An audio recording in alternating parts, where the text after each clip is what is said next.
Berenger, former World Cup MVP here. Another kill on the corner. Nate Schrader eating. There's a lot of feelings on this field right now about one another. Let's see who's going to take the advantage here.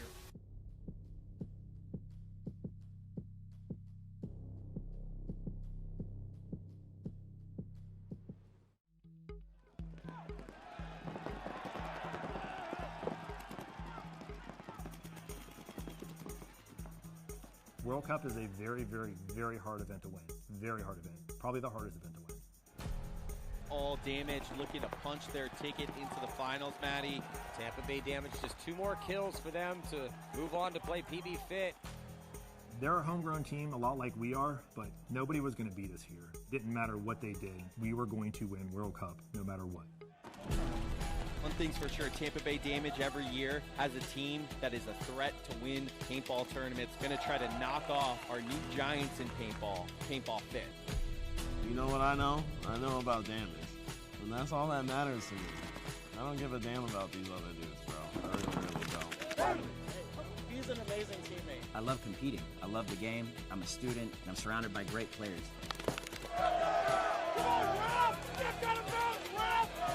He had his challenges too throughout the season and what he went through, and I obviously had mine. And for us to overcome all that and kind of put it in everybody's face in the league and come out on top.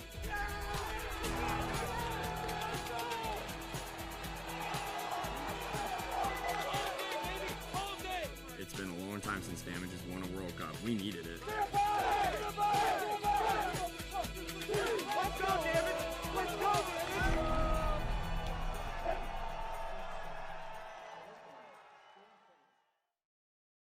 Previously on Behind the Mask. This is what I do when I'm not playing paintball. It's what my dad and I love to do together. It's our fun hobby that keeps us bonding and keeps us competitive and just has a one-of-a-kind spirit that we can share. Pops has got to get his ready too.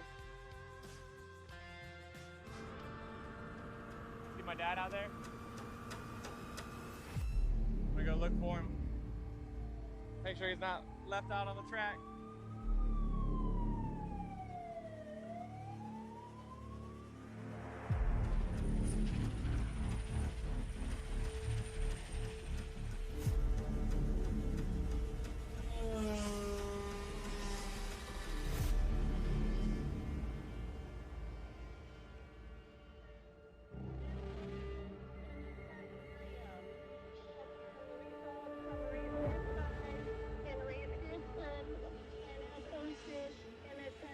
That's what can happen out here. Hopefully the guy's all right. Is that you? Is this what the helicopter came for? No, that was another one. But yeah, there was 2 at one time, 2 wrecks at once. In the same, practice, you know. Jesus. And then I know that I saw the guy get out of the ambulance for this one. Okay. He's okay. Oh, is it? Okay. That's He's older guy, so it was more caution. Yeah. More than anything. Yeah, this is. Hopefully, was this a flip? Yes, not sure. Yeah. A multiple flip. Holy shit. Yeah, that's the risk of it.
Yeah, shit.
Check, check.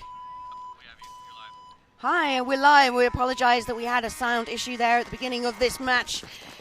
This bracket is the WNXL for the Tampa Bay Open. This is day 3, Saturday. We have Dallas Vibe versus San Francisco Sirens.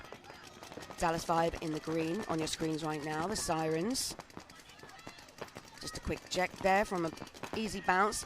Now Dallas Vibe are 2-0 down coming into Saturday. Bit of an upset when it comes into this stage of the tournament. However, 6 WNXL teams of the 11 playing the event will go through to tomorrow. I'll be here live with you. My name is Shelley Farmer. I'm your host here for the WNXL all weekends. There's a kill here on the snake corner. And that kill allowed Dallas Vibe to be dominant and Sirens coach throw the towel. So prior to having sound on, we had the first point, which you would have seen live. And that was Femmes Fatale v the Royals. And the Royals already a point ahead and taking the Femmes. Surprised them. The Femmes haven't woken up just yet. Looking good going into Saturday. 2-0 after beating Vibe inside the Raymond James Stadium, which is just next to me here. The home of the NFL Buccaneers. Femmes Fatale on your screen. Dallas Whipwright, Lysette Barnes, Angie Dahida. And now they've changed the 5 from the first point. Got Monica playing the 5. The Royal star player in the original point here for this match was Bianca Fizz, playing Snakeside. She won the Breakout Player of the Year WNXL, the Summit Awards, on Thursday evenings. Congratulations to her. They're in this bracket. In this bracket is 15-minute games, 5 pods, and Mercy 5. We have Femmes Fatale versus our Latino queens, the Royals, previously Siricatos. And you've just seen Dallas Vibe play San Francisco Sirens in their first point. So join us here, cozy on up in a morning of paintball, women's pro here live in Tampa Bay Open. Here we go, split screen. Royals on your left, Femmes on your right. Angie takes an early death as she walks off the field. One of the key players for Femmes. She's been having a great weekend. But Roxy Montano's already in the Snake 50. She's taking 2-pack, as Lady from the Royals bumps from the home into the Aztec Snake side. That leaves 3 Royals remaining, all on the back line. Roxy's in the 50, this starship fish, and got another pack, which was Lady in the Aztec. That just leaves the snake corner and the back Dorito for the Royals. So good comeback here from the Femmes. Let's see what the Royals can do as Bianca Fizz hits the snake. She's into snake 2. Roxy's aware and makes Moni aware, who's coming through the center for the Femmes.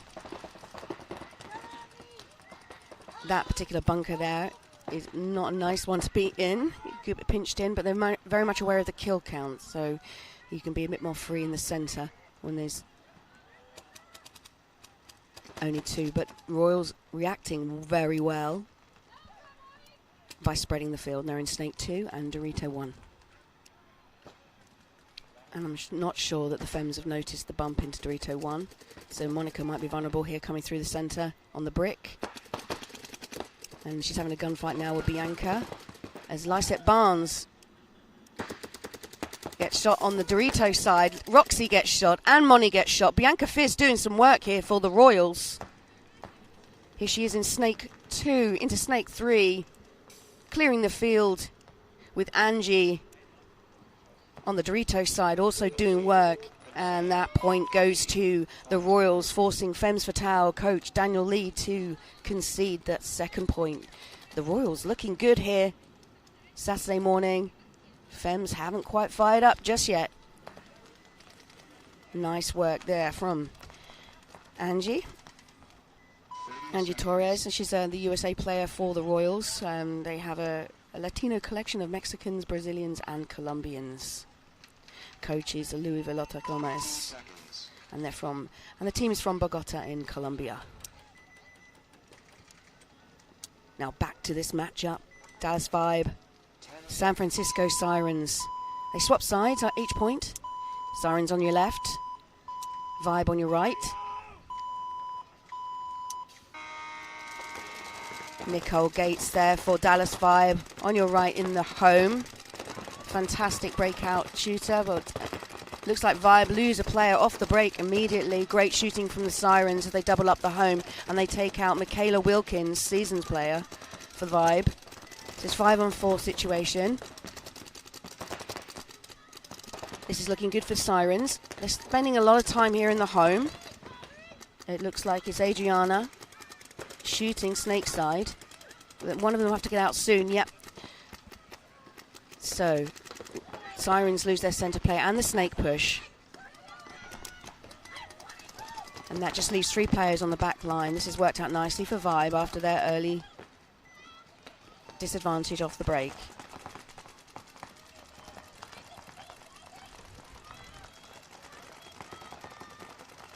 There's Caitlin Riggs was playing the center.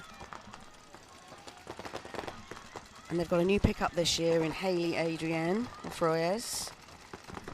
And we'll see her, I'm sure, during this bracket. It's nice to see the seasoned female players that have been playing co-ed for decades coming back and representing in the WNXL Women's Pro. And here we have on your screens Vader Dukes. Vader Dukes doing the work here with a 2-pack. Down in line on Snake, gets the final kill. 3-pack there for Dallas Vibe. Vader Dukes is doing work here for Vibe this weekend, followed up by Nicole Gates. Nicole Gates letting the rest of the team know. Field's clear. And that's 2 points now for Vibe. They're looking good. They're pumped up. They know they need to get a good score here, knowing that they're 2-0 down. So they lost to the Femmes Fatale inside the stadium on Thursday evening on an overtime point. And then yesterday there was an upset where they lost to the Royals. And look at the Royals right now, going up a gear and making a statement here against the arguably the top 3 WNXL teams. Already beaten. But yesterday, it was the Bear Ridge Saints that was the bigger upset who beat Vibe. Apologies. And we'll see them up later on today. Mercedes Flash, aka the Flash, is already in the 50. Backed up by Roxy, so Daniel Lee, the coach, has put both the Snake players out for this point. An aggressive point for Femmes, which has gotten... I don't think... Yes, he's got... Yes. Looks like Royals have lost a player with that immediate offensive move. But Mercedes is now in their Snake 3 as Andrea pushes the center. They've lost Roxy. And as you can see, Royals have Snake 2. And there's a Dorito side kill on both sides. Lysette Barnes trades with Angie on the Dorito side. And Casey Erb takes a walk from the center. And that leaves Jay here. Jay's pushing now into the Snake corner. It's already clipped. Mercedes going through. And now here comes on. I don't know if that's a trade. She's walked off, so angry. What's Andrea Martinez, a.k.a. Angry, walked off the field immediately. And clearly Mercedes was clean. It was a bounce shot and was luckily enough to come and hit that buzzer. Wow. Messy. A little bit rusty on a Saturday morning for Femmes, but they pulled that point out of the bag. The Royals looking good, though. And if it wasn't for them losing early kills off the break, they would have caused some trouble for would have caused some trouble for Mercedes. 30 seconds. I'm live. Can you wait? Ask them. Okay. Sorry, the ref was just speaking to me. Just to make sure I got the scores up here, and it's all working my end, so thank you. Here we are, live. If you've just tuned in, early morning here, and over the pond where I'm from, we're 4 hours behind, so it's coming up to the afternoon. So, hi, Mum. Let's have some Saturday paintball. Double up the home here for Dallas Vibe. Double up the home for Sirens. Vibe leave a player off the break. That's the vulnerability of using the home there. You can get pinched in quite early with a good lane. Sirens also lose Haley Adrian and their Snakeside player, so they're down to 3. So it's a 4-on-3 in Vibe's favour. Vader ducks now straight into Snake 2, doing what she does. I call her Ducks sometimes, it's Dukes. It's a little nickname of mine, but here we go. She's just going to tuck out, see what the threat is. Sirens lose another player. I believe they have 2 players alive. I'm blind here in the commentary tower to the head ref tower, so I believe the Sirens have a Snake 2 presence. I'm not sure. Oh no, definitely home, as we can see now. And that was a kill, and so is the Snake 2 player. I've just seen the ref signal out by putting the hand on the head and pointing, so another great point there. Looks like Hadley Korsman doing the work on Dorito's side. Hadley only 15. She joined me up here yesterday for the final bracket. There's going to be a rising star here on the WNXL. It's going to be a good season for her. And she's only just starting her career in paintball. Here we have Casey Erb. Casey Erb won Dorito Player of the Year for the Summit Awards for 2025. Fantastic pickup for Femmes Fatale last year. She's an athlete in her own right. She plays baseball competitively as well as paintball. So Lysette Barnes only just makes it to the start gate. So it's getting a bit messy here for Femmes. Not quite organised as normal. However, all 5 alive off the break for both teams. 5-5. And then Jay just takes a hit on the small Aztec. So that's Royals lose a player. Bianca Fizz all the way up into the Snake. You've got Mercedes Dozal, aka the Flash. You always wear odd cleats, 1 black, 1 white. Oh, and she was too busy loading. That's why you have your loader up while you're shooting. So that's kind of... She just walked straight into Bianca Fizz's lane. That's got a sting. But Bianca gets taken out. Great shooting there. We can always rely on Roxy Montano. So Roxy Montano here. Snake 50 for Femmes Fatale. She's also the Snake player for the Team USA team. Gets another kill from Lady pushing into the Snake corner. She comes round, and the home for the Royals has not noticed that she's in their Snake 4. Composed clinical paintball. She'll pop out now and get the kill. There we go. It's a 3-pack for Roxy. Doing the work here for Femmes. International player from California. Rolling with my homies. She hits the buzzer. Here we go. Femmes back in it, in the game. 2-2. Start again with 11 minutes 30 left on the clock. And Andrea Martinez is also having one of her best tournaments, and she'll be joining us later for the second bracket as a guest in my commentary tower. So Andrea Martinez from the Femmes Fatale will be alongside me at 9:50 local time. Northern Lights versus Bear Ridge Saints and Dallas Vibe and the Royals for your next WNXL matchup.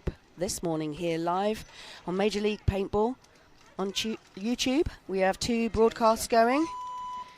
The Men's Pro with your commentators Matty Marshall and Todd Martinez, and myself here on the WNXL and Semi-Pro Field and Premiere. Welcome if you just tuned in. Here we have the Women's Pro WNXL Sirens on your screens. They just break out on the left. They've dropped 3 points already to Dallas Vibe. It's 15-minute games. Mercy 5 pods.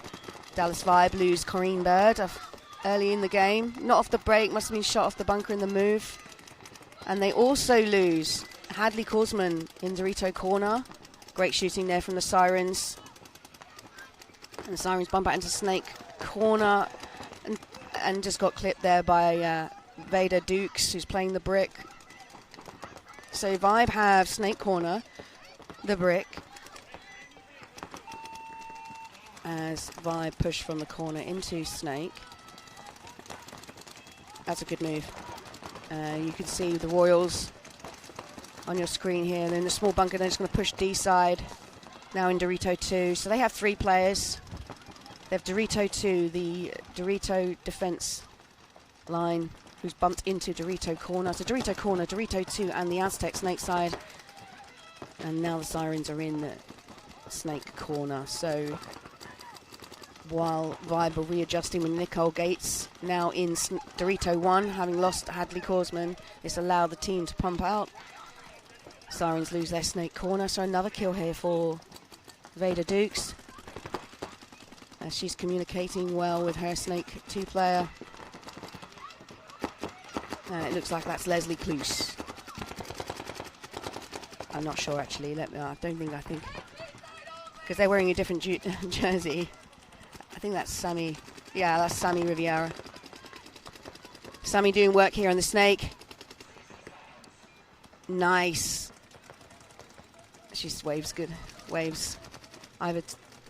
She misread that because there was a Sirens player still alive in Dorito 2. And Vibe get all 5 players and take their time walking towards the buzzer. Doesn't eat away the time. Just over 9 minutes left to gameplay. Vibe are in complete control of this match,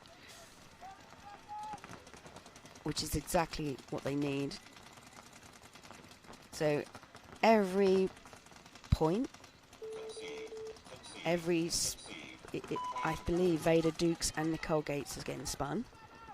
They're key players here for Vibe this weekend and into the 2026 season. As the Vibe leave the field and the Femmes Fatale enter the field now. Clean slate, just under 8 minutes left of gameplay. We have Dallas Whitwright, Lysette Burns, Monica Lopez, aka Sweet Cheeks, playing the home. Chloe Sereno here and Angie Tahida. Now Chloe is a new pickup here for Femme Fatale's 10-man roster. She's come over from Dallas Vibe. She's one of the key players for Vibe last season, so great pickup. But the Royals here looking good.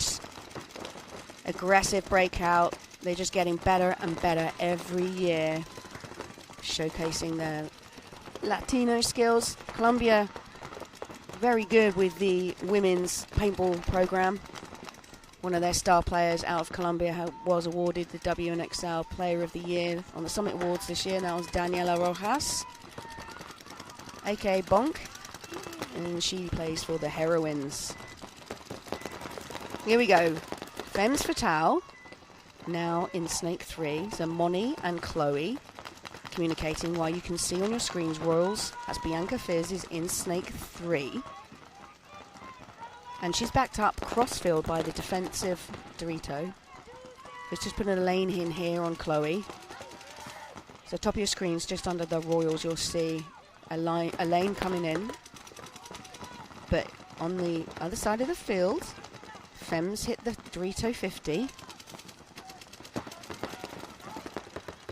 And it's got to be Angie. It's Angie doing work D side, which has allowed the defensive player to now switch D side. So, Chloe's good to go, but that plan goes out the window.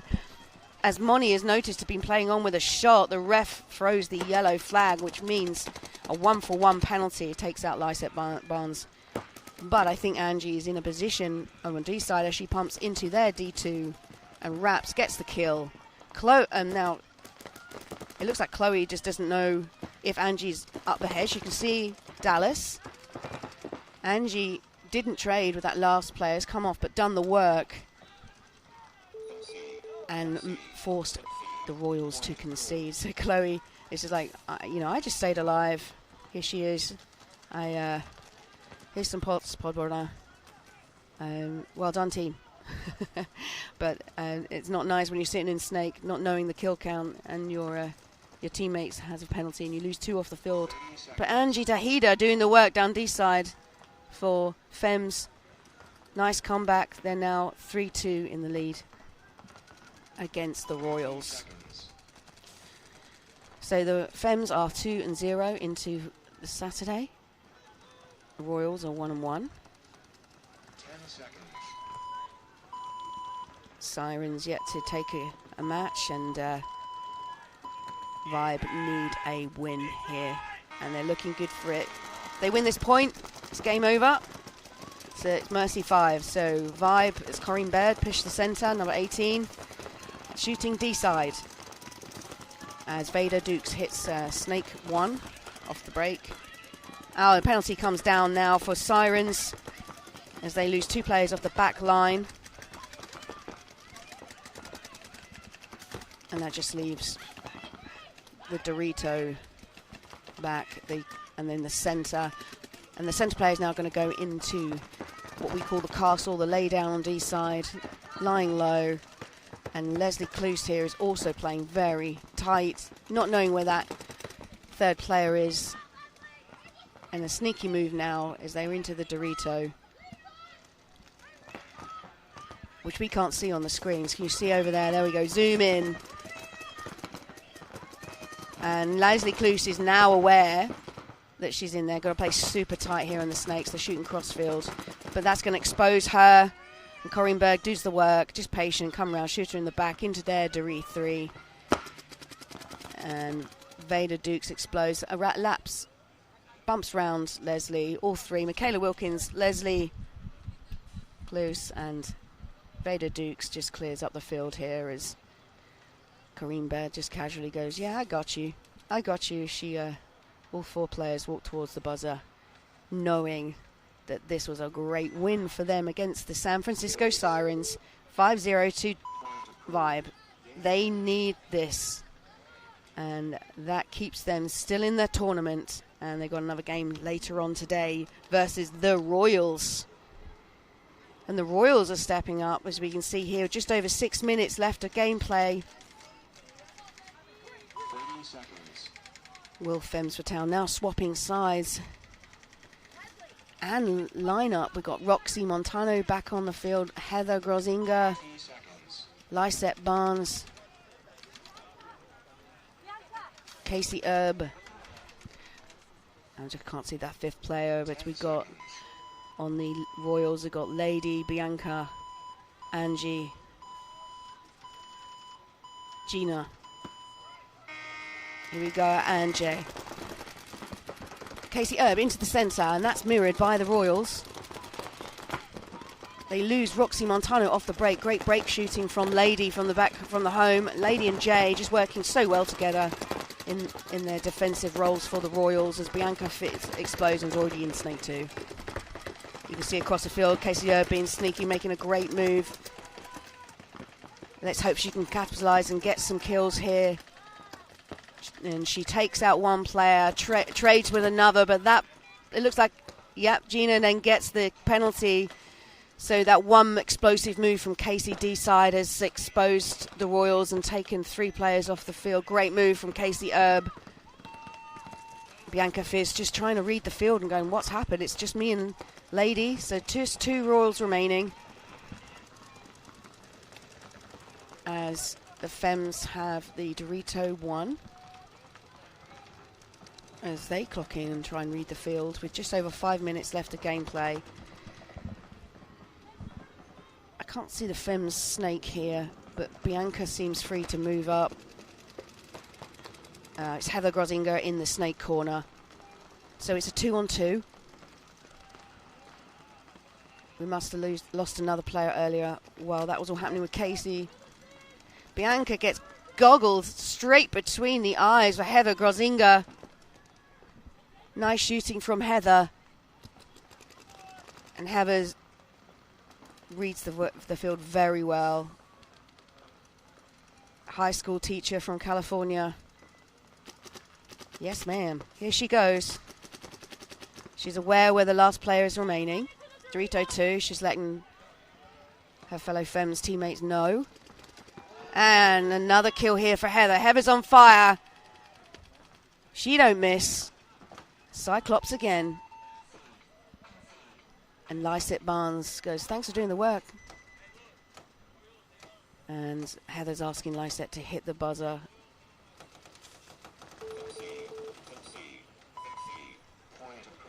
Just it's a safety move there for those of people at home as to why they're not. Well, she's not sure if she's got a shot on her. The refs have said that she's clean coming through, but if she is found to have a shot on her, it's called a dirty hang in old-fashioned sense. But it's an illegal move. You hit the buzzer and then it's a flip point. So sometimes players will delay and not hit that buzzer. And so here we go. Femmes Fatale, the Royals, Dallas Vibe, and San Francisco Sirens. Good morning and welcome. We had a sound issue right at the beginning of this matchup. Apologies. So I'm sitting here in the tower, and on to my right is the Raymond James Stadium, home of the Crew, the NFL Buccaneers. And the premier field here will be hosting the WNXL and Semi-Pro.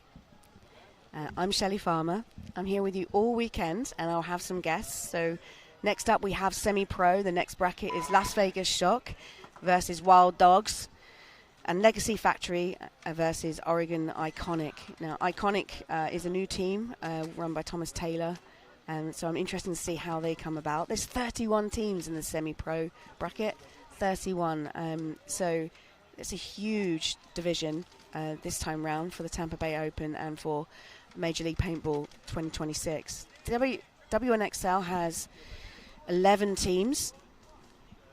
It's just forever growing, but the Women's League also has an amateur bracket.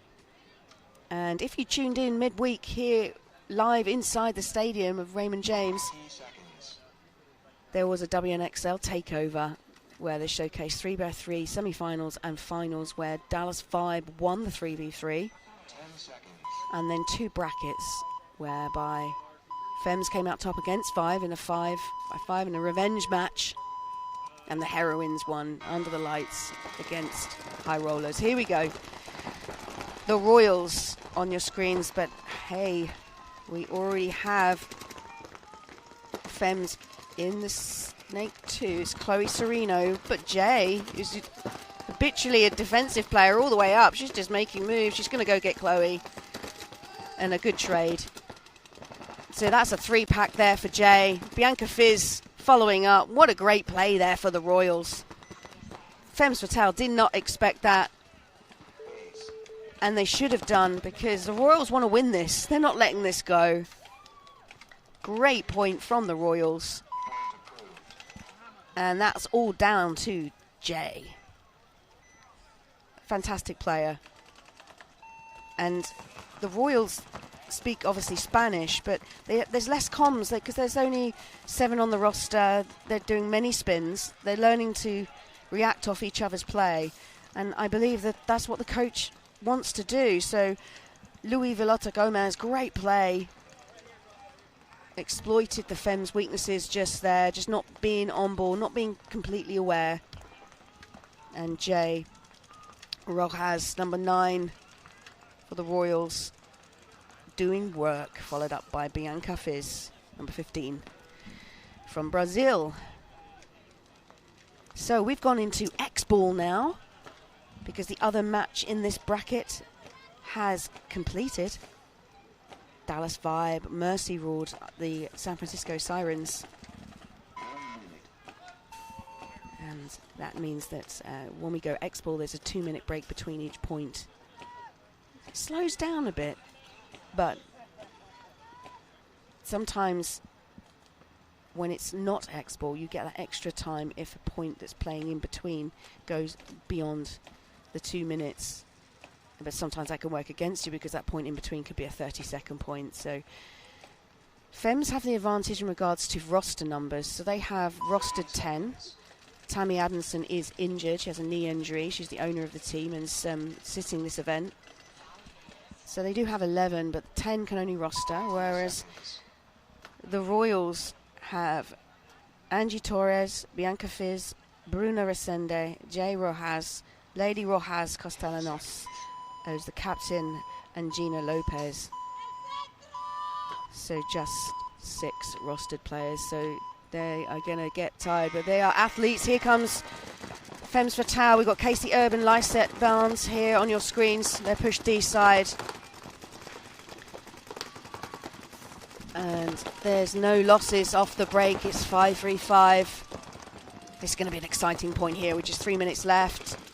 Mercedes Dozal, aka The Flash, is in Snake 3 for the Femmes as Jay launches from the Snake corner into Snake 2. And Gina Lopez is just in the inside bunker shooting D side to try and stop Casey push, but Bianca Fierce explosion. She's swapped and now gone D side for the Royals. Lady stays in the home. Shooting D side. They just don't want Casey to come through and do what she did before. And wise. So if we look Femmes side, let's see where Jay's going to get clipped. Yes, I thought that as the Femmes went quiet here, Snake side, so they were posting up, waiting for that move. Clever play.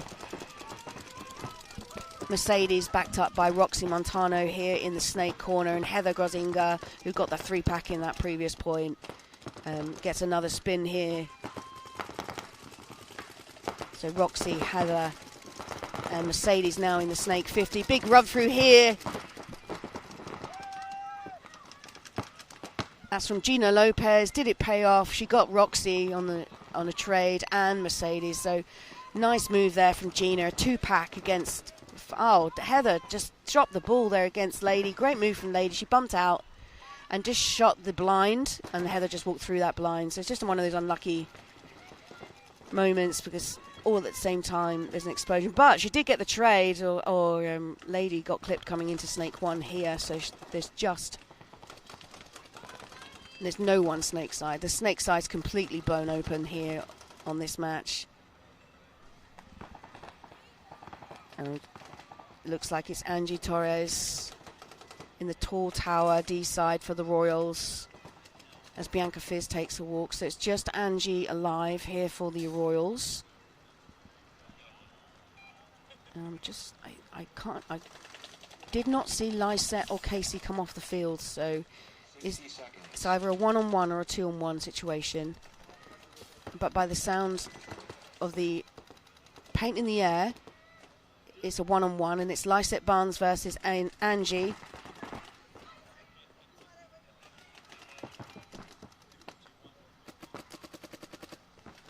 So Angie here now trying to get the pinch on Lysette Barnes. Lysette Barnes into Rito corner.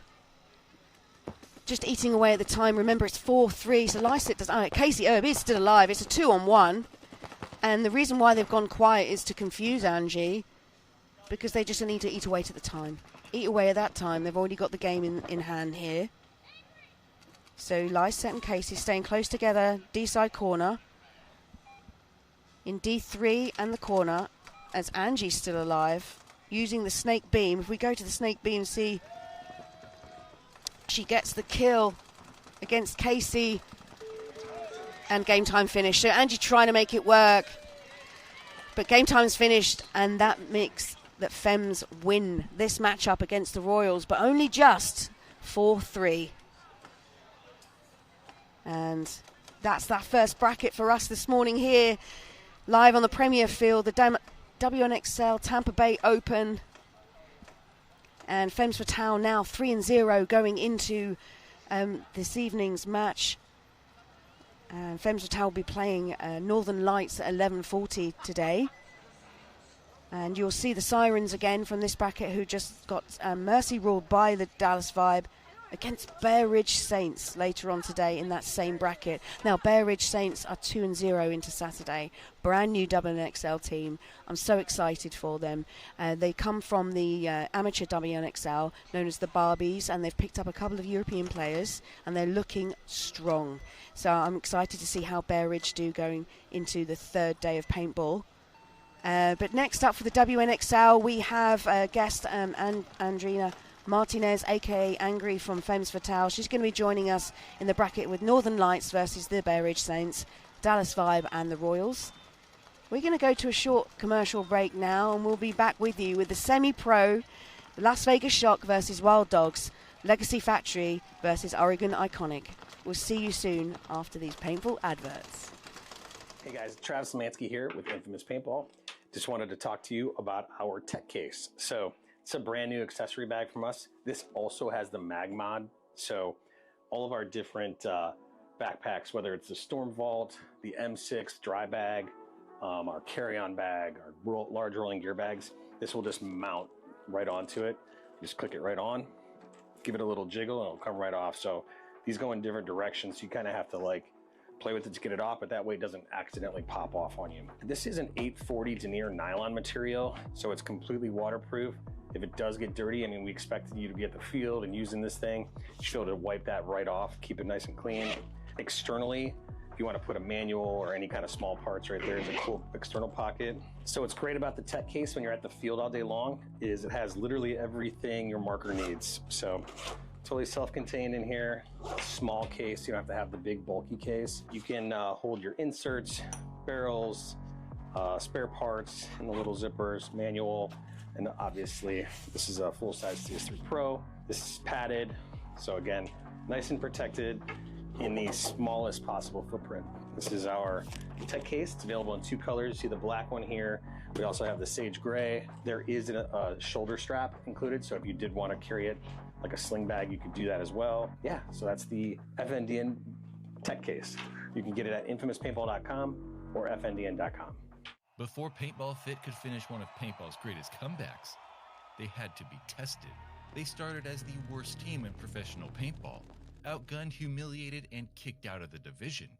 Their first attempt at a comeback ended up in a 1-point heartbreaker. Most teams quit there, but after losing this series, the Lookout family didn't just rebuild, they evolved. They stopped trying to play the league's game and started to build their own.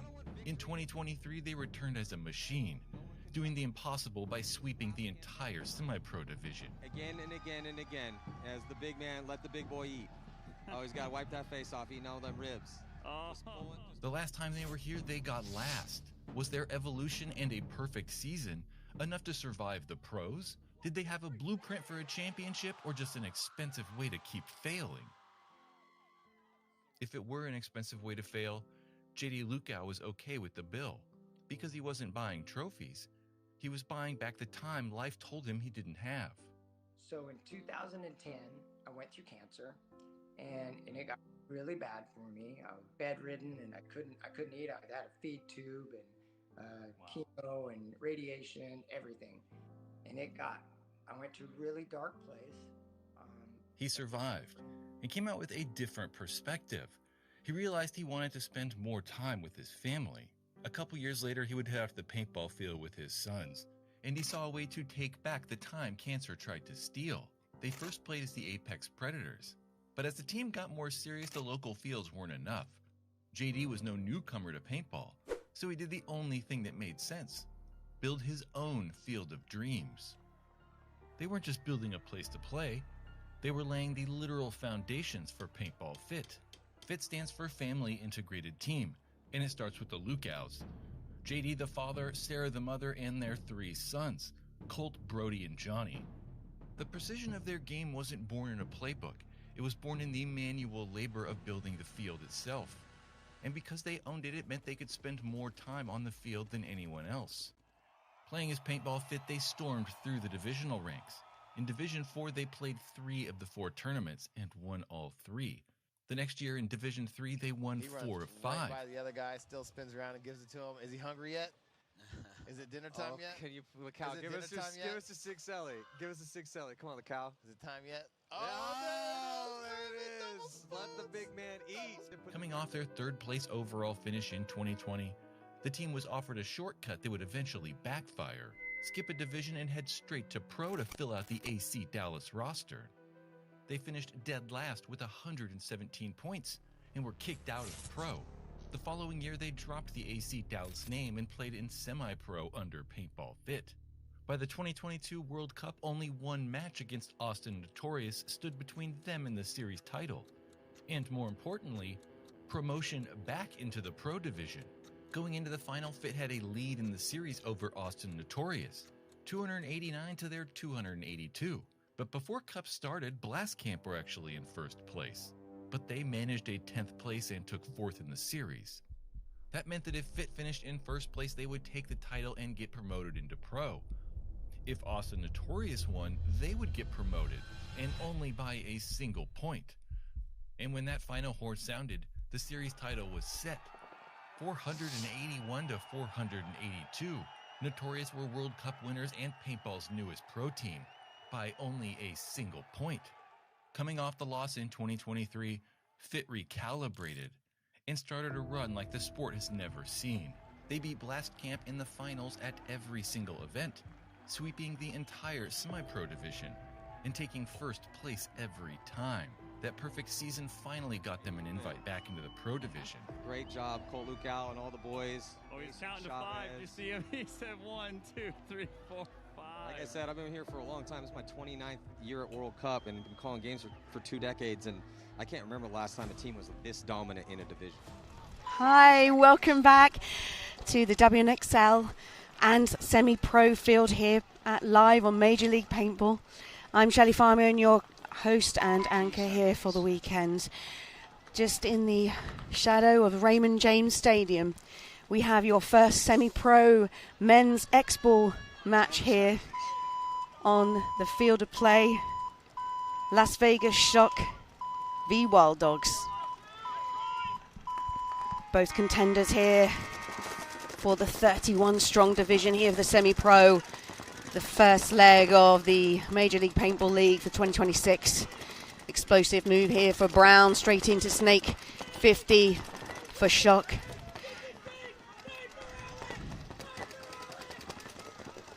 Shock have 2 pickups this season. One being the top WNXL player for 2025, Daniela Rojas.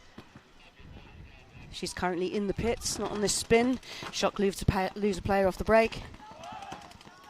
And so do Wild Dogs. It's 4-on-4. Alex takes a walk here as he's been taken out by one of the Galadio brothers. He's 1 of 2, but played brilliantly yesterday. Doing some work here down Snake's side. As Shock hit Snake 1 and Dorito 2, and they have the home. Shock now into Snake 2. As they lose their D side, it's just 2 players remaining here for Shock in Snake corner and Snake 2. Galadio just posted up on D side.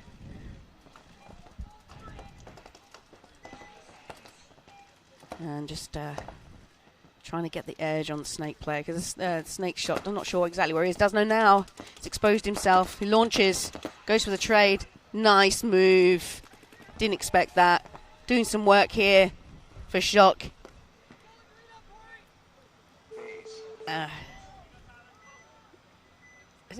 Is that Corey? I'm just yeah, it's Corey. Corey Field. I didn't recognize him, but what a veteran player. Paintball famous for Seattle Thunder, and a big presence in the he's an ex-pro now, playing semi-pro for Shock. Nice move,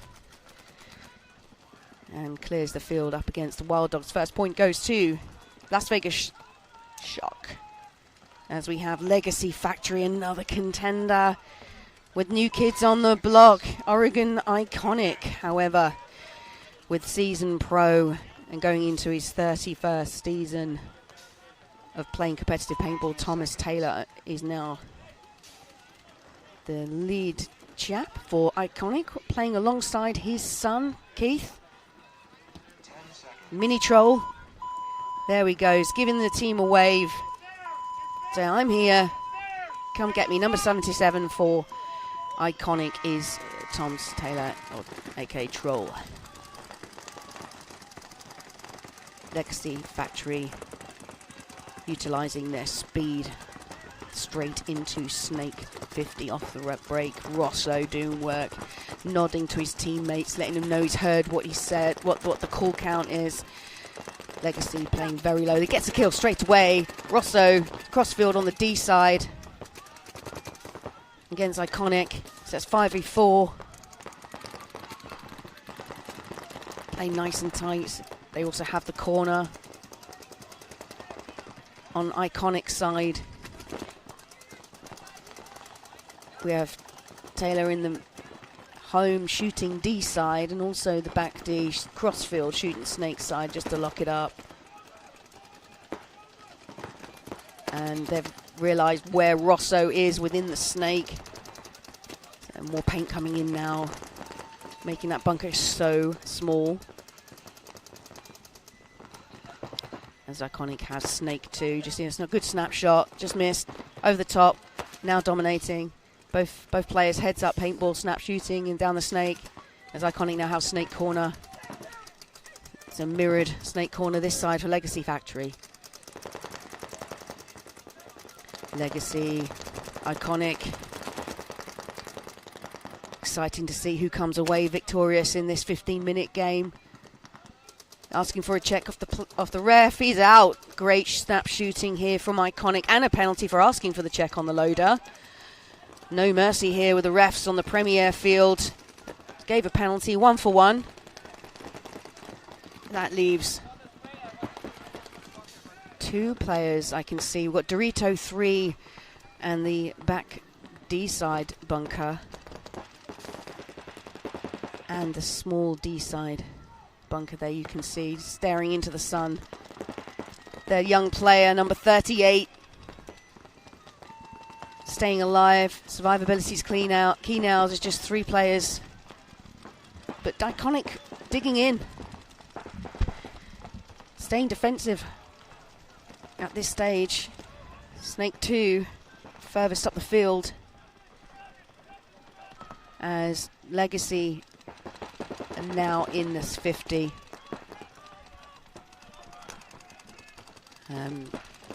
They still think that there might be... Iconic don't know that there's been a kill Snake side.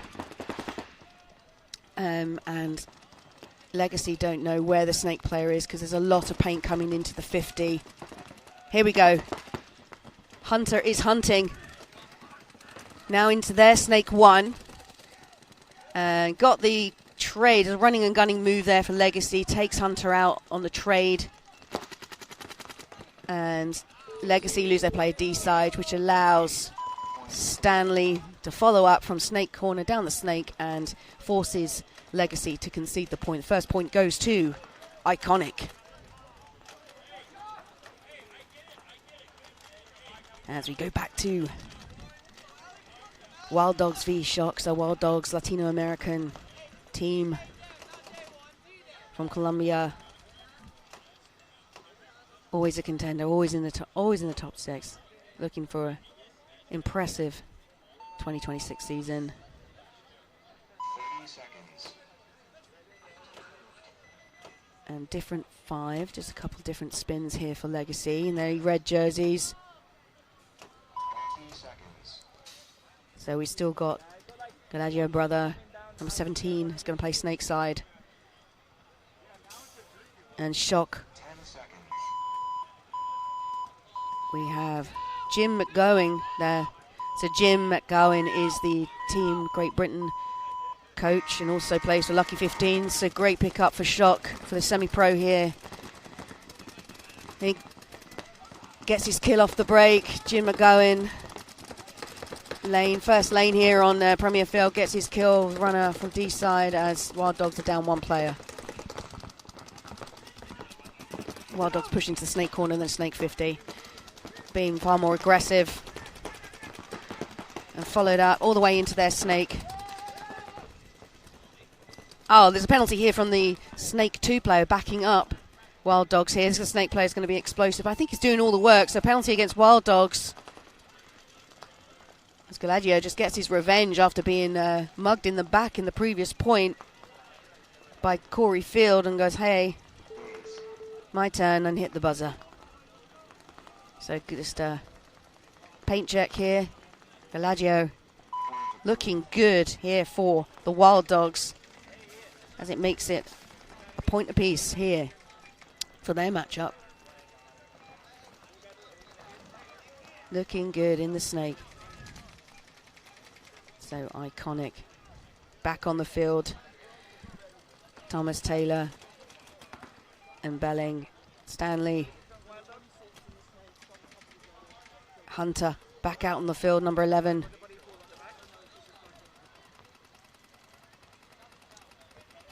And Best, number 21, the tall player.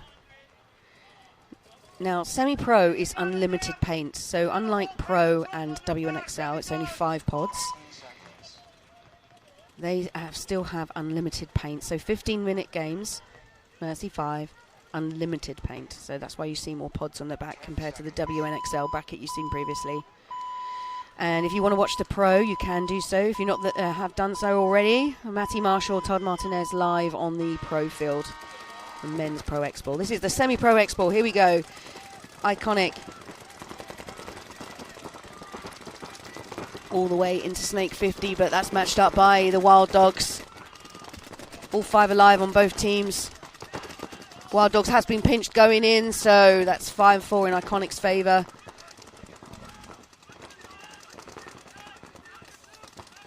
As Bennings now, number 56 for Iconic, pushes up the snake, hits the belly, go light. And that move alone means certain death, as Hunter backs him up in the snake and goes. And Thomas Taylor here pumped for his team. It looks like a lot more pro, like veteran pro players are now playing in the semi-pro and bringing up the younger players, and that's what it's all about, growing the sport. But a legacy in regards to Thomas Taylor and having to play such a high standard alongside his son must be a special feeling. And they did so under the lights of the Raymond James Stadium on Thursday evening when the Major League Paintball took over. And it was a special day for paintball players and paintball fans. We also hosted the Summit Awards. So, Shock on your screens. We've got Corey Field here. Jim McGowan in the green JTs. He's the captain of Lucky 15s. Great pickup for Shock. Double up the home. And they get the kill again. They get a kill off the break, but also lose a player off their break. Their Snake runner, the young Snake runners, got clipped going into Snake 1. And Wild Dogs lose their Doritos side player. It's 4-on-4. So you have Shock in the green jerseys on your screen now. Now Wild Dogs in the red jerseys. Field, Corey Field's already in Snake 2. He's quick for his size, and I admire that. Shout out to Corey. Always been one of my favourite players for Thunder. In fact, I think I have his signed jersey back home. So now playing semi-pro with Shock in Snake 2. And you can see Shock here on your screens on the defensive line. And they also have the Dorito 50. So nice field spread here for Shock against the Wild Dogs. And that's a big kill from Corey Field, because the real threat there, as you know, from Wild Dogs Snake players, the Galadio brothers. That's the other brother. Just got clipped. He's the other brother, the taller one. He's in the 50. Here we go. Corey is calling a penalty as he shoots him in the goggles, and he's basically asking for a penalty for the spin. and staying on the field.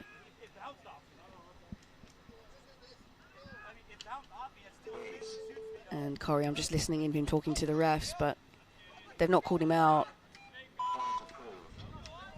So it must have been a bounce. So well done, Shock. Nice point. Classic play. Here we have Shock walking out to the start gate. Well, walking back from the start gate, back into the pits.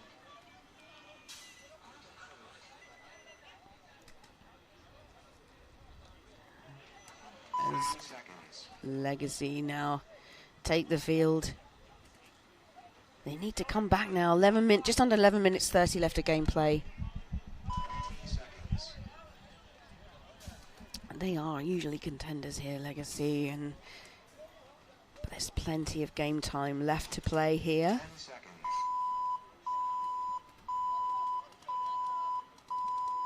Legacy played on this field yesterday, so they're used to the field. Let's see what they can do. So doubled up in the home for Iconic, and didn't capitalise on that as all players alive for Legacy, 5 alive. It's 5 on 5 as Legacy make it into Snake 50, but he has asked for a paint check. Ref goes in to check. West, it looks good. All clean. Must have got bounced as he went in, so he chances check. So Iconic lose their Snake corner, and it's immediately field again. And they are aware that Legacy are in the Snake 50. So Iconic are a player down, so it's 5 on 4.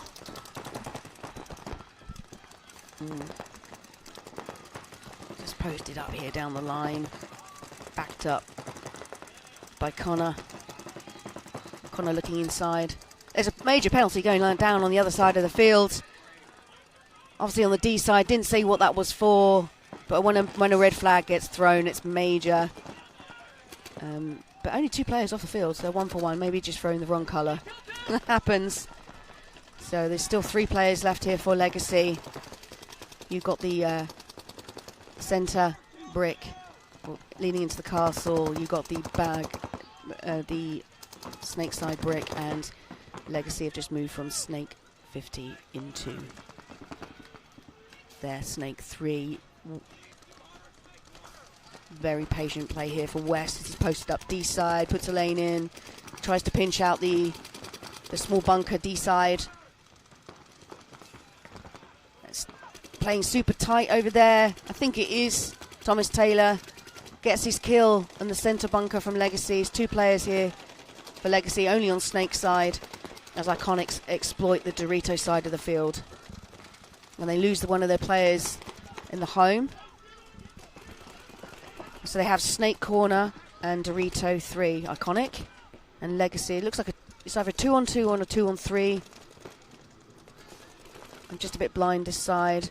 So I think it's a 2 on 2. So it's a big move coming in. He's going to do the line and shoot him in the pat. Oh, why did he?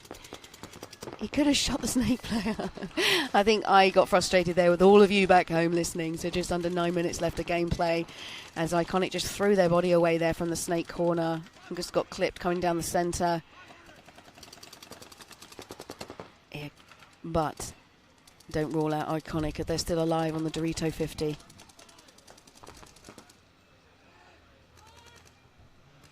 As we see Legacy's West from the Snake now in their Snake corner. It's a 2 on 1 situation. Connor and West now playing sideways across the field towards Dorito's side. Can't quite see which player it is over there in the Dorito 50, but just by gate alone I think it is Thomas Taylor. And they come hunting now just to pinch that angle. It's hard to stay alive. The profile in that bunker, that new bunker, is different. Yeah, and they got the last player. It wasn't Thomas, but he the survivability was grand for that particular player for Iconic. Leaves 2 players left for Legacy. A needed point here to make it a game against Iconic. So West and Connor doing the work there for Legacy to come back to Shock. So we've got Mark Johnson, previous pro, Alec Brown, Corey Field, LP Everett, and Taylor Spice. So easy to read the jerseys on these JT jerseys, these old school jerseys, I love them. So basically an all ex-pro lineup there. And Spice will be playing the home here.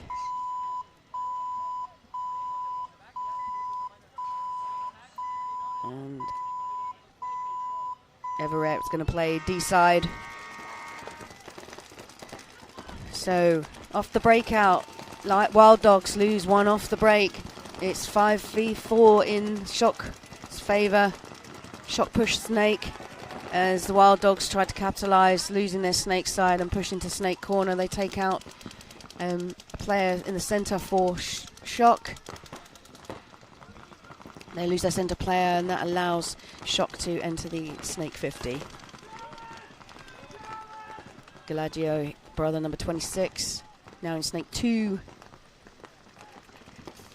Into Snake 3. And Corey Field is just calling the Snake call to allow Keep. And whoa, a bit of action here. The ref didn't like it. The ref did not like that, and called a penalty for a spin. Oh, and the gesture of going, why? And there's taking out Corey Field. I'm not too sure why the ref made that decision. I would have called that just a trade. That's just paintball. Face-to-face violence. No, I shouldn't promote that, but that's what it's all about. A bit of fun. So that move is taken off both Mark Johnson and Corey Field, legends of the game, frustrated. They're trying to find out what happened. But I'd say it was more the fact, however, is a dead man talking or a spin. One of the two. The ref saw something I didn't. And that point now goes to Wild Dogs. So well done for Wild Dogs, bringing it back.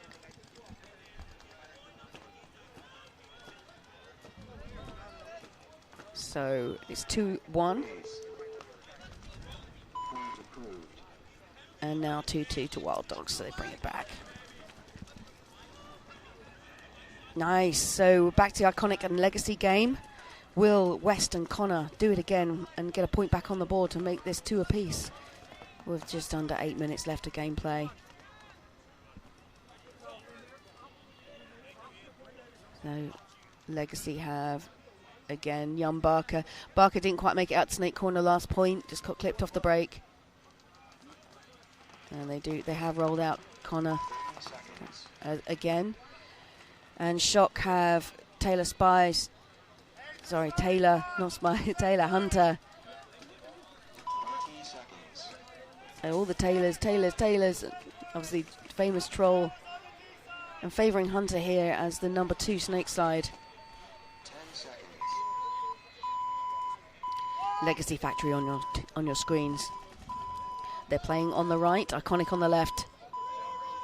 Legacy breakout, and big breakout for Legacy as they pushed all the way to Dorito 2. Didn't quite make it. Lose a player off the break. 4 players only for Legacy as Iconic, all 5 alive. Doubled up the home, the Dorito, Aztec, this Snake side, and the Snake 2. Refs running all over the place on the Legacy side of the field, doing checks, but all good. So there must be a few bounces out there.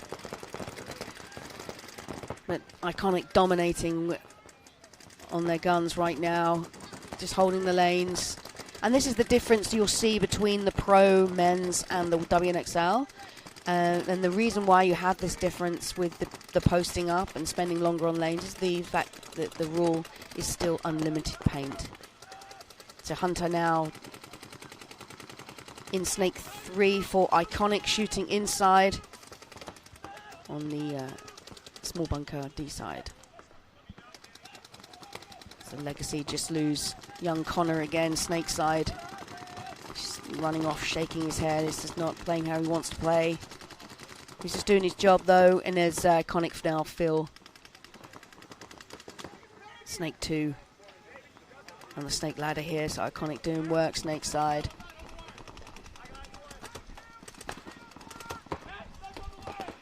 And Iconic also pushed to D3. So D3, the D defensive, Snake 3, Snake 2, and the Snake corner for Iconic.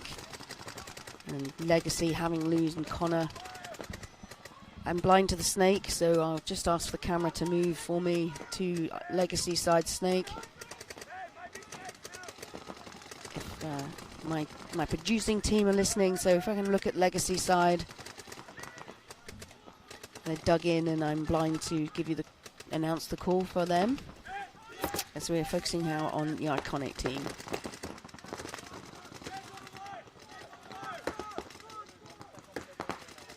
So we're just on the other side of the field. Legacy now to lose a player. You can see the ref taking out the D side player. D2 takes a walk, and that makes the coach from Legacy concede the points. Congrats, a decent, smart point there from Iconic. Keith Taylor, number 7, doing work there in Snake 2. So we go back to the Shock and Wild Dogs matchup. Just over 9 minutes left to play. It's clean slate now. Who's going to take this away? 30 seconds.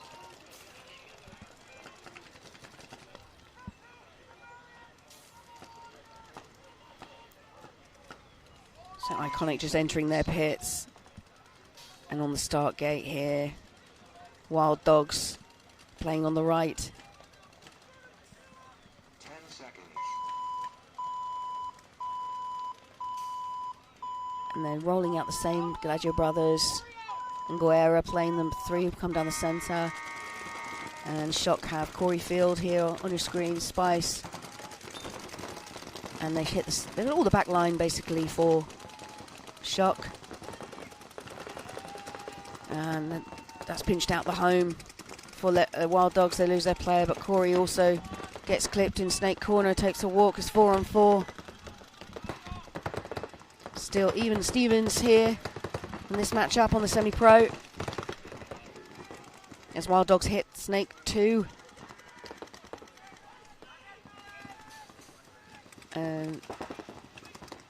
Spice has just been asked to shoot Snake side, because I was just noticing there was no guns looking Snake side just now for Wild Dogs, and you can't drop the ball against the Galaggio brothers, as they're now in Snake 3. And matched up in the brick to create that trap on Snake side. But there's no trap to create as, oh, here we go. It wasn't Coreyfield that they lost off the Snake corner. Coreyfield's still alive. He's just pushed into Snake 2, followed up by Spice into Snake corner. And they get a kill D side against the Wild Dogs. There's now 3 Wild Dogs left remaining.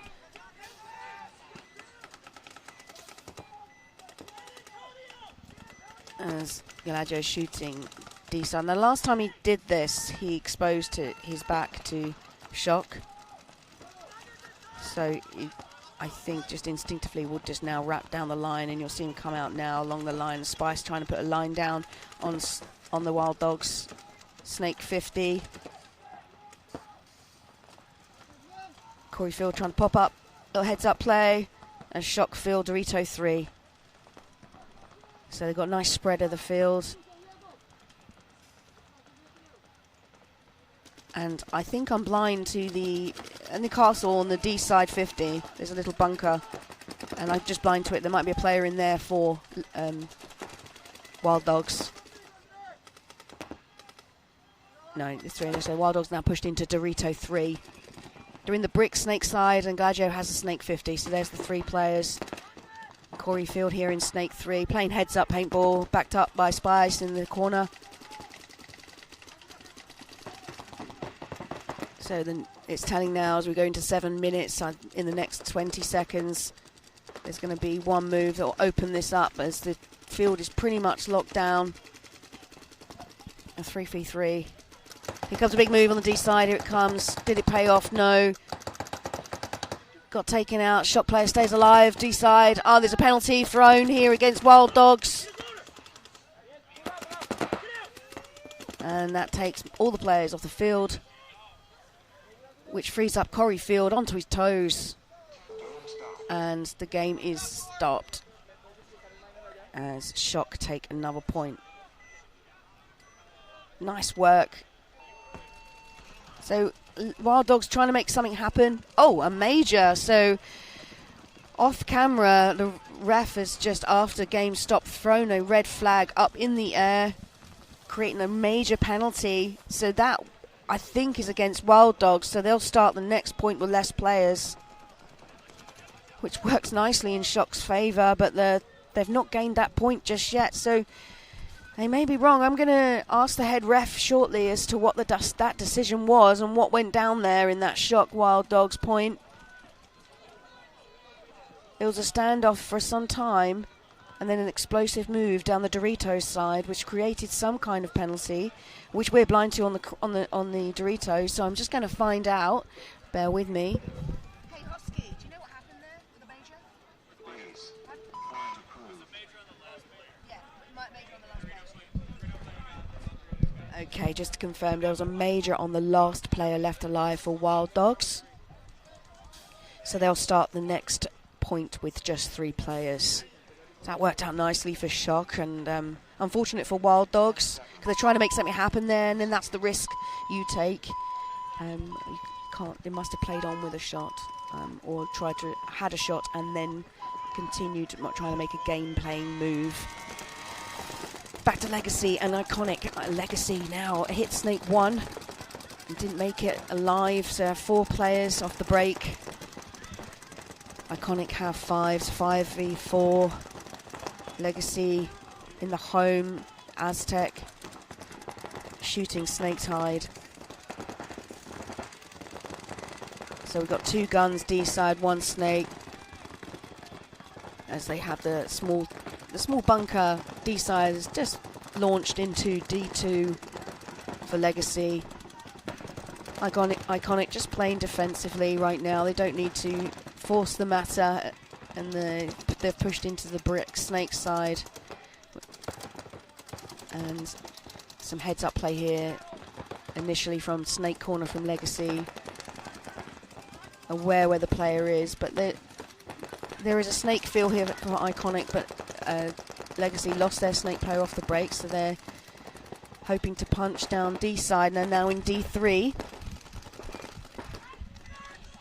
As Legacy hits Snake 2. So they've got a nice spread of the field. They have Snake 2 and now the D side 50, the Starfish. The new bunker here created by Superball for the Major League. Interesting bunker. So they're sitting both on either side of the field. Oh, they lose the D side. Legacy lose their D side player from that bunker. It's deceivingly not very protective because of the almost bag-like wing. So it feels like it's a big bunker, but your profiling has to adapt to it, and the players are adapting well to the new bunker, having practiced a week before. So the field layout gets released a week before for all the home fields. But those watching at home and not yet played the new bunker, I believe it's a real asset to the game. It's created more depth. Oh, here we go. Legacy, Dorito 2 player just got a penalty. As a one-on-one, it leaves the Snake player alive and forced Legacy to concede the point. Another point goes down on the board here for Iconic. Iconic looking strong. New team on the block here for semi-pro.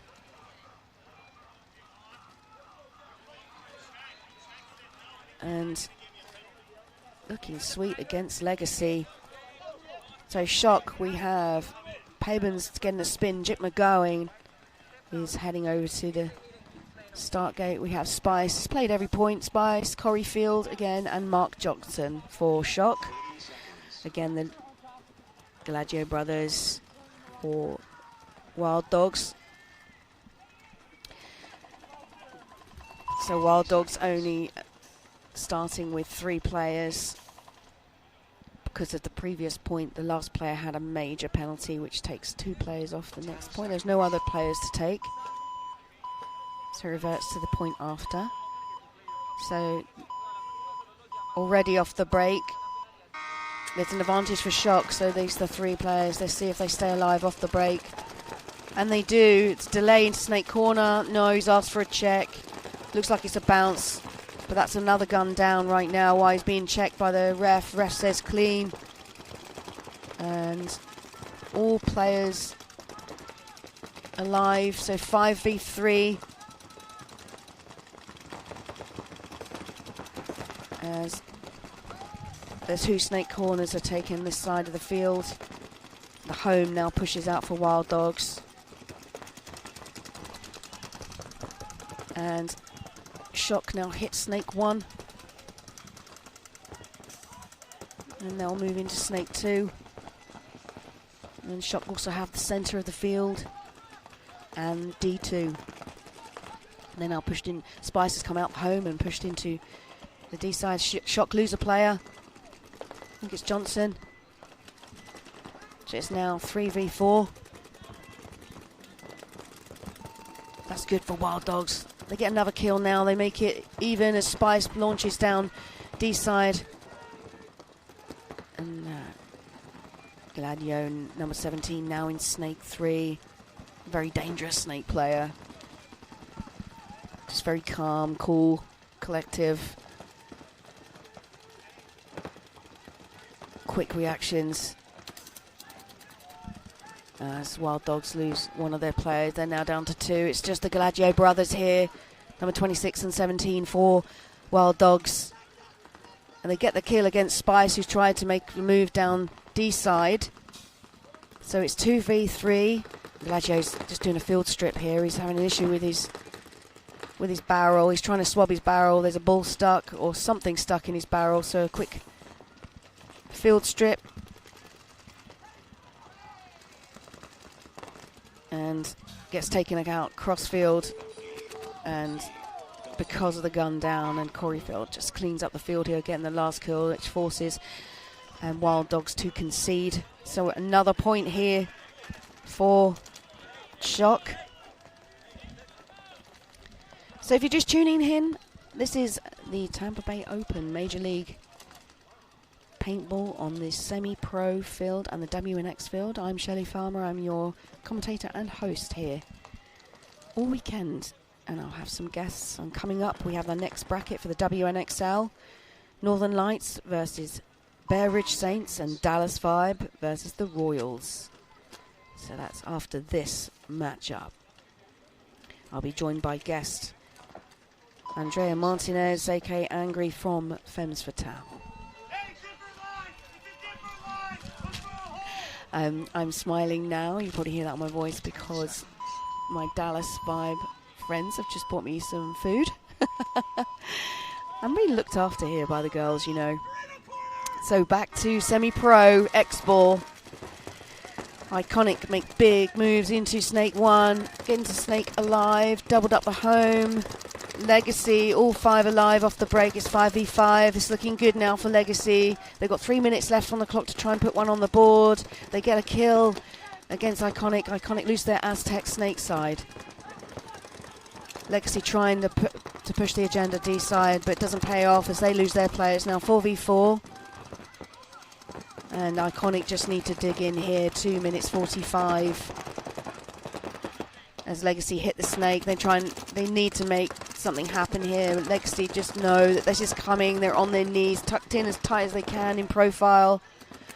Sometimes it works against you, especially when there's a penalty. So the home player for Iconic got a penalty and another one for talking back. So in 2 1-for-1s against Iconic, which has completely stripped the field, and it's allowed Legacy to push down Dorito's side. The Snake 2 player completely aware on his belly, hits the buzzer to save time. And with 2 minutes 16 left on the clock, Legacy get a point back on the board. Great paintball here. And it's all with Iconic to throw away with their penalties. I think it was Best. So Best got clipped on his pack in the home, played on. They took another player out, 1-for-1. He argued the matter, which is technically a rule called dead man talking, which then created another penalty and took the complete back line out for Iconic, which just left the Snake player, and Legacy exploited the Dorito side as they saw a shining light, that buzzer, free for them to take. And they did so.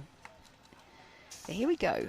So Wild Dogs, after that last point, we're starting with just 3 and then having to concede. Can they make this happen for them with 4 minutes 20 left on the clock? Split screen, start gate, cameras looking good.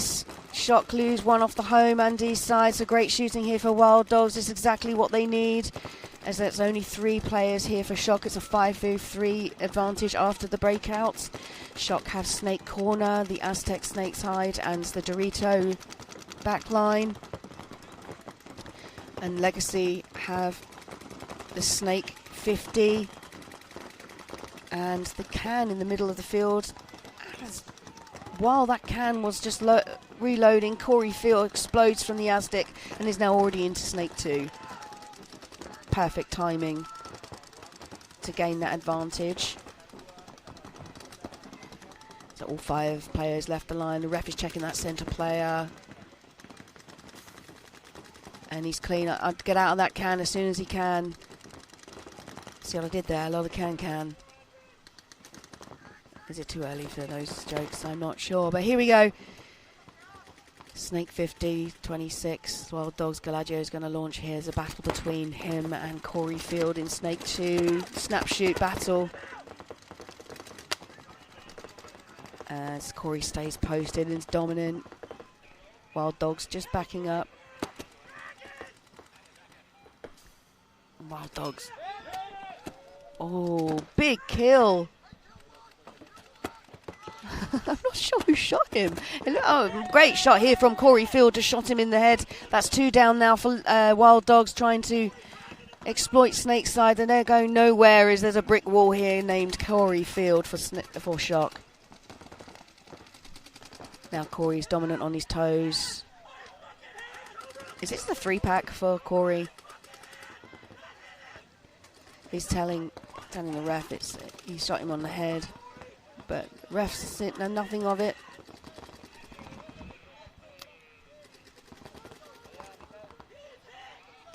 So Legacy have swung the field. They're now D side strong. Corey Field now pushing into Snake 3.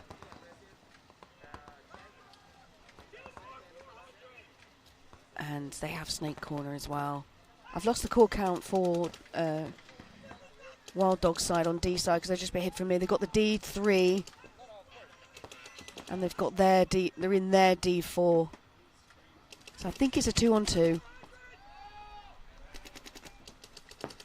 It's now 2-on-1.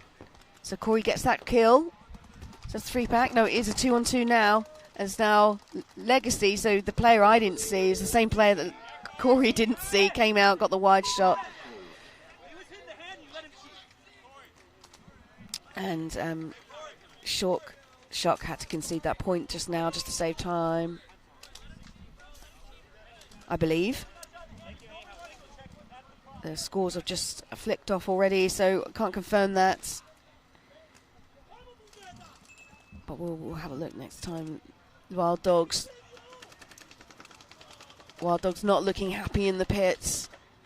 Disappointed with this match so far compared to yesterday. They were doing well yesterday. So Legacy on your start gate here. Iconic. So Legacy, can they do what they did the previous point with just over 2 minutes left of gameplay here on the semi-pro field? Iconic have just got to be careful with the penalties. Here we go. So Legacy push a big move down the middle to go all the way into Snake 50. Got hit going in, so Legacy lose 2 off the break. It's 5v3 in Iconic's favour. Perfect breakout for Iconic. So hitting 2 minutes left of gameplay. And major penalty called here against Thomas Taylor. Red flag phone, 2 for 1. They completely lose their D-siders. Legacy also lose their centre player, which only leaves the Snake corner, which just gets clipped going in, and the Snake 2.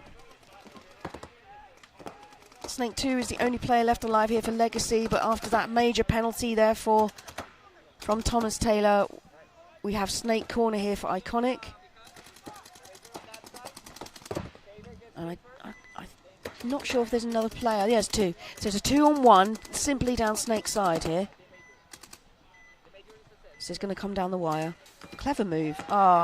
Just timed it terribly. It is a great move to come inside because you're just down the line. It's hard to battle a 2-on-1 down the same field of vision. So you need to help yourself out. You bump in, create the space, create the angle. But just timed it. You got to put one in and go. But it's always a risk when it's a 2-on-1. Didn't pay off. And after that major penalty from Iconic do take the point. And now makes that 5-2 in their favour. So if you just tuned in, welcome to the Premier Field here at the Tampa Bay Open. And we're just here in the shadow of the Raymond James Stadium, home of the Crew. I'm Shelley Farmer, and welcome to Semi-Pro Field and the WNXL. So far, if you're just tuned in on your score clock, you got 5-2 for Shock in her favour, with 1 minute 30 left to go against Wild Dogs. Disappointing so far for Wild Dogs. They've got a lot to do in the next 1 minute and a half. And then the other semi-pro team here matches a Legacy Factory and Oregon Iconic. Iconic currently winning 5-2. Now, if you missed this morning's match with Femmes Fatale and the Royals, it's Femmes that won. But only just the Royals came out. We're winning 3-0, and there's another great comeback from Femmes to take it 4-3. They're now 3-0 in the prelims for the Women's Pro League. And also in that bracket was Dallas Vibe with their first match win, mercy ruling the San Francisco Sirens 5-0. So they're 1-2, having lost to Femmes Fatale under the lights of Raymond James Stadium Thursday evening. And then a big upset in the WNXL yesterday with a new team, Bear Ridge Saints, beating Dallas Vibe and the Royals. And they're 2-0. And we'll be seeing them next up against Northern Lights. So back to the semi-pro. 1 minute 30 just on the clock. Got Jim McGowan on your screens from the Lucky 15s. A great pick up from Shock. And his break shooting has been on point. And Wild Dogs know they need to move, and they have done an explosive breakout. All 5 are live now, already in the Dorito 50 and the Snake 50. It's a great positioning for Wild Dogs. Can they capitalise on this with just over 1 minute left of gameplay? They've got Corey Field on this side. That's 1 kill. That's another kill here for Wild Dogs. It's 5v3. Shock have Snake corner. The Dorito's just been taken. There's just 2 players left remaining. Snake corner and Dorito 2. And Dorito's 2 doing all the work here. There's another kill as Guerra, number 3, takes out the Spice in the back corner. Just leaves the Snake corner alive with 30 seconds left on the clock. And so Shock have both Dorito 2 and the Snake corner. So after that big push from Wild Dogs, it's created a 2-on-1 situation. So Wild Dogs only have Dorito 1 remaining. And Shock do not need to push the agenda here, but... And why not? Keith Brown here. Sorry, X Brown, number 4, hitting the belly and just thought, hey, I'll just get the wrap. Corey Field giving a little bit of coaching tip as the seasoned pro. And that game goes to Shock. So congrats to Shock. They won on time. And Wild Dogs did their best there to come back. But I think that major penalty halfway through the match is where the story for that match went in regards to them and not getting their win this morning here on the semi-pro field. Sponsored by Lone Wolf Paintball. So, just over 1 minute, 12 seconds left with Iconic. It's a lot to do for Legacy. I mean, now with 31 teams in the semi-pro division, it's all about point spread, so Iconic will want another point on the board no matter what. As it's a tight division, they double up the home, all 5 alive for Iconic. Legacy push the agenda. They're now going snake side heavy. Snake 50, snake 2, snake brick. Now as we move into 1 minute left of gameplay. Hunter here for Iconic in snake 2 as Legacy try to push the center inside snake 2 in the snake 50. They lose a player. And they just tuck into the new bunker here. West has come inside. Lovely play. And still alive, but 34 seconds left on the clock. And big move down D side for Legacy. Did it pay off? We're able to get Thomas Taylor on the run through. No penalties. Hunter just takes out 2 players here, Snake Tie. He's had a great game here, Hunter, for Iconic. He's just checking the game time. 15 seconds left. They've got time to get another point. Here come Iconic. Perfect match for them against a strong and contending semi-pro team, Legacy. Iconic win the match here, 6-2. Great paintball, exciting paintball. Lots of seasoned pros now playing semi-pro, bringing up the younger players. Keeping it super exciting here in the Major League Paintball. Live on YouTube. There's 2 broadcasts going on. You have myself here on the semi-pro with WNXL, which is the Women's Pro League, and we over the way in the pro field you've got Matty Marshall and Todd Martinez inducted in the Hall of Fame, and they're probably both still wearing their matching blazers, sitting up there in the commentary tower for the pro field. So you've got, you can move over to the pro field now and watch that, or you can stay with me here. So coming up after these small short messages is the next WNXL matchup. So for those women paintball fans out there, please stay with us because we've got Northern Lights up against Bear Ridge Saints and then Dallas Vibe versus the Royals. I'm Shelley Farmer and I'll see you soon. Before Paintball Fit could finish one of paintball's greatest comebacks, they had to be tested. They started as the worst team in professional paintball, outgunned, humiliated, and kicked out of the division. Their first attempt at a comeback ended up in a 1-point heartbreaker. Most teams quit there, but after losing the series, the Lookout family didn't just rebuild, they evolved. They stopped trying to play the league's game and started to build their own. In 2023, they returned as a machine, doing the impossible by sweeping the entire semi-pro division. Again and again and again, as the big man, let the big boy eat. Always got to wipe that face off, eating all them ribs. The last time they were here, they got last. Was their evolution and a perfect season enough to survive the pros? Did they have a blueprint for a championship or just an expensive way to keep failing? If it were an expensive way to fail, JD Lukau was okay with the bill because he wasn't buying trophies. He was buying back the time life told him he didn't have. So in 2010, I went through cancer, and it got really bad for me. I was bedridden, and I couldn't eat. I had a feed tube, chemo and radiation, everything. And I went to a really dark place. He survived and came out with a different perspective. He realized he wanted to spend more time with his family. A couple years later, he would head off the paintball field with his sons, and he saw a way to take back the time cancer tried to steal.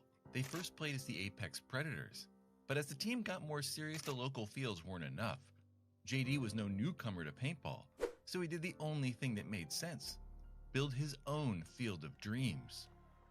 They weren't just building a place to play, they were laying the literal foundations for Paintball Fit. FIT stands for Family Integrated Team, and it starts with the Lukows. JD the father, Sarah the mother, and their 3 sons, Colt, Brody, and Johnny. The precision of their game wasn't born in a playbook, it was born in the manual labor of building the field itself. And because they owned it, it meant they could spend more time on the field than anyone else. Playing as Paintball Fit, they stormed through the divisional ranks. In Division 4, they played 3 of the 4 tournaments and won all 3.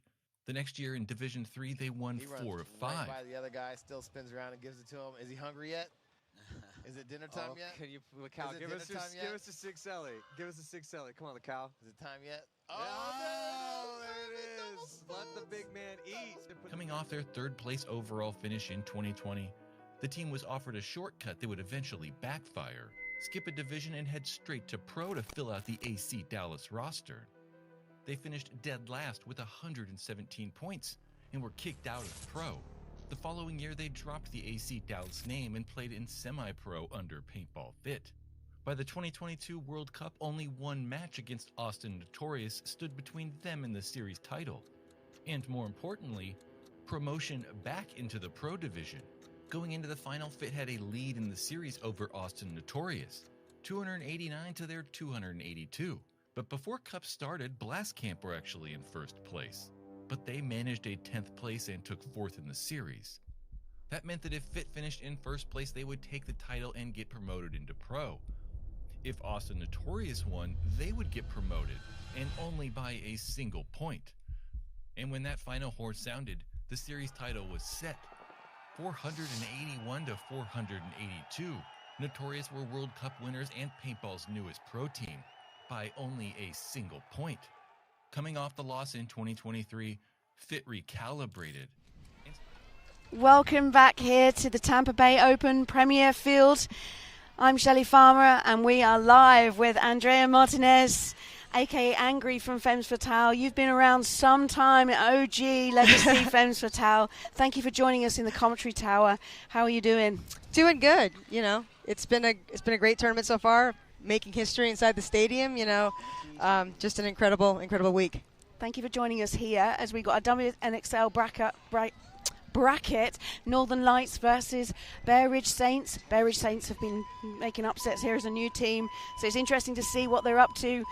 So back to the game here, we got Northern Lights on your screen. Saints are in the purple jerseys, Northern Lights in black. They lose 2 off the break. Wow. Bear Ridge making a push on that Dorito side.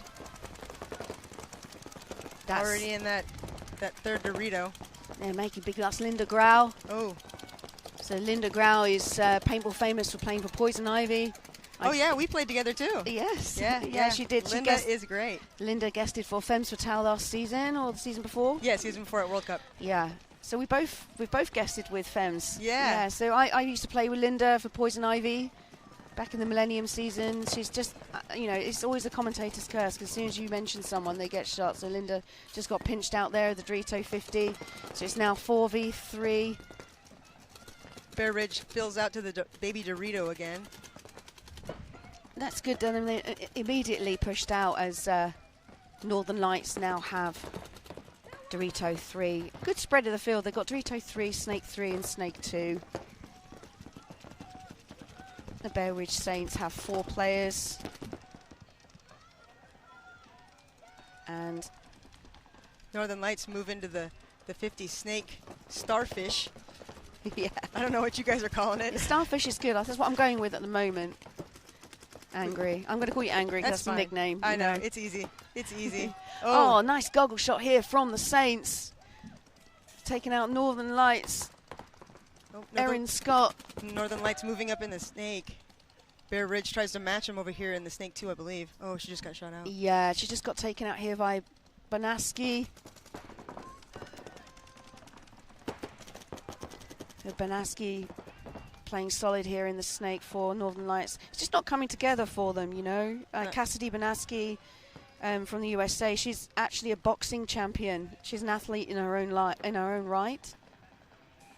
I like the way that the Bear Ridge player here in the brick is being patient.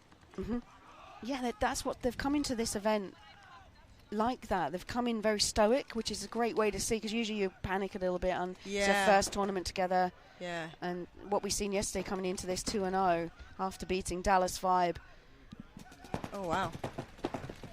And the Royals. Did they trade? Nope.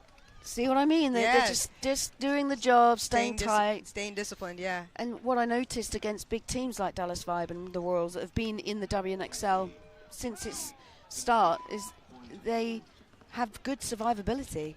Yeah. I mean, you know, it's like they say this for football, but I think it's very, very also the same for paintball, which is any given Sunday, right? Any given day, any team can beat another one, and so you have to give all these teams respect. I mean, they're out there doing the work, you know. I hand it to them. They've looked pretty good. And again, staying calm in the situations, not getting overexcited, you know, just trying to play within themselves. It can take you a lot of places. A lot of times people make mistakes when they start scrambling and moving all over the place and getting wild. That's how you get clipped in a hopper, clipped in a pack, you know. Just you got to take a breath and you know, go with it. Absolutely. And that, I think I summarize that with the word stoic. Just because your adrenaline's going through the roof, so become a very good paintball player is controlling that adrenaline and staying calm in these situations. That's Vibe. Take all the 5 back bunkers. Yeah. So who we got here? We got Royals. Royals on the right. We got Vibe on the left. So Vader Dukes has now just hit the snake, and snake won. And the Royals usually select Bianca Fizz to play snake side. They're not done on this occasion. It looks like they've got Angie, snake side, snake corner, and Jay in the snake Aztec. Both shooting snake side, so Vader is getting a lot of paint coming in.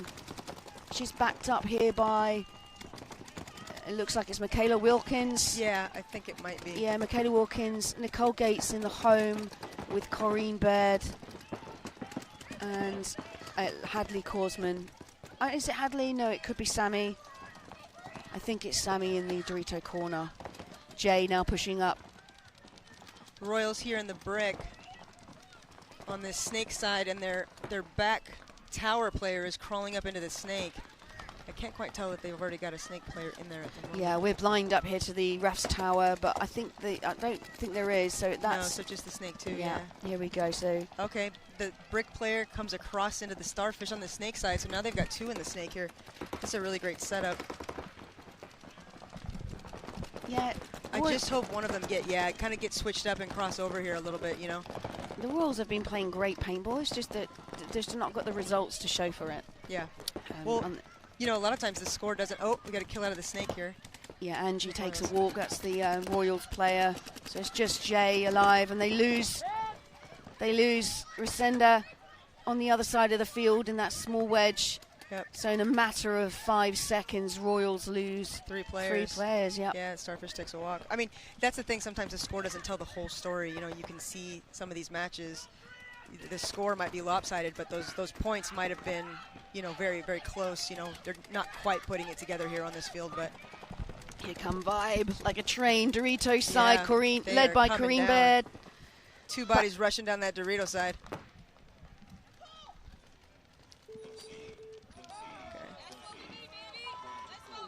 Was just listening in then. That's what we need, baby. Let's go, baby. I know I said it in an English accent, but that's Vader.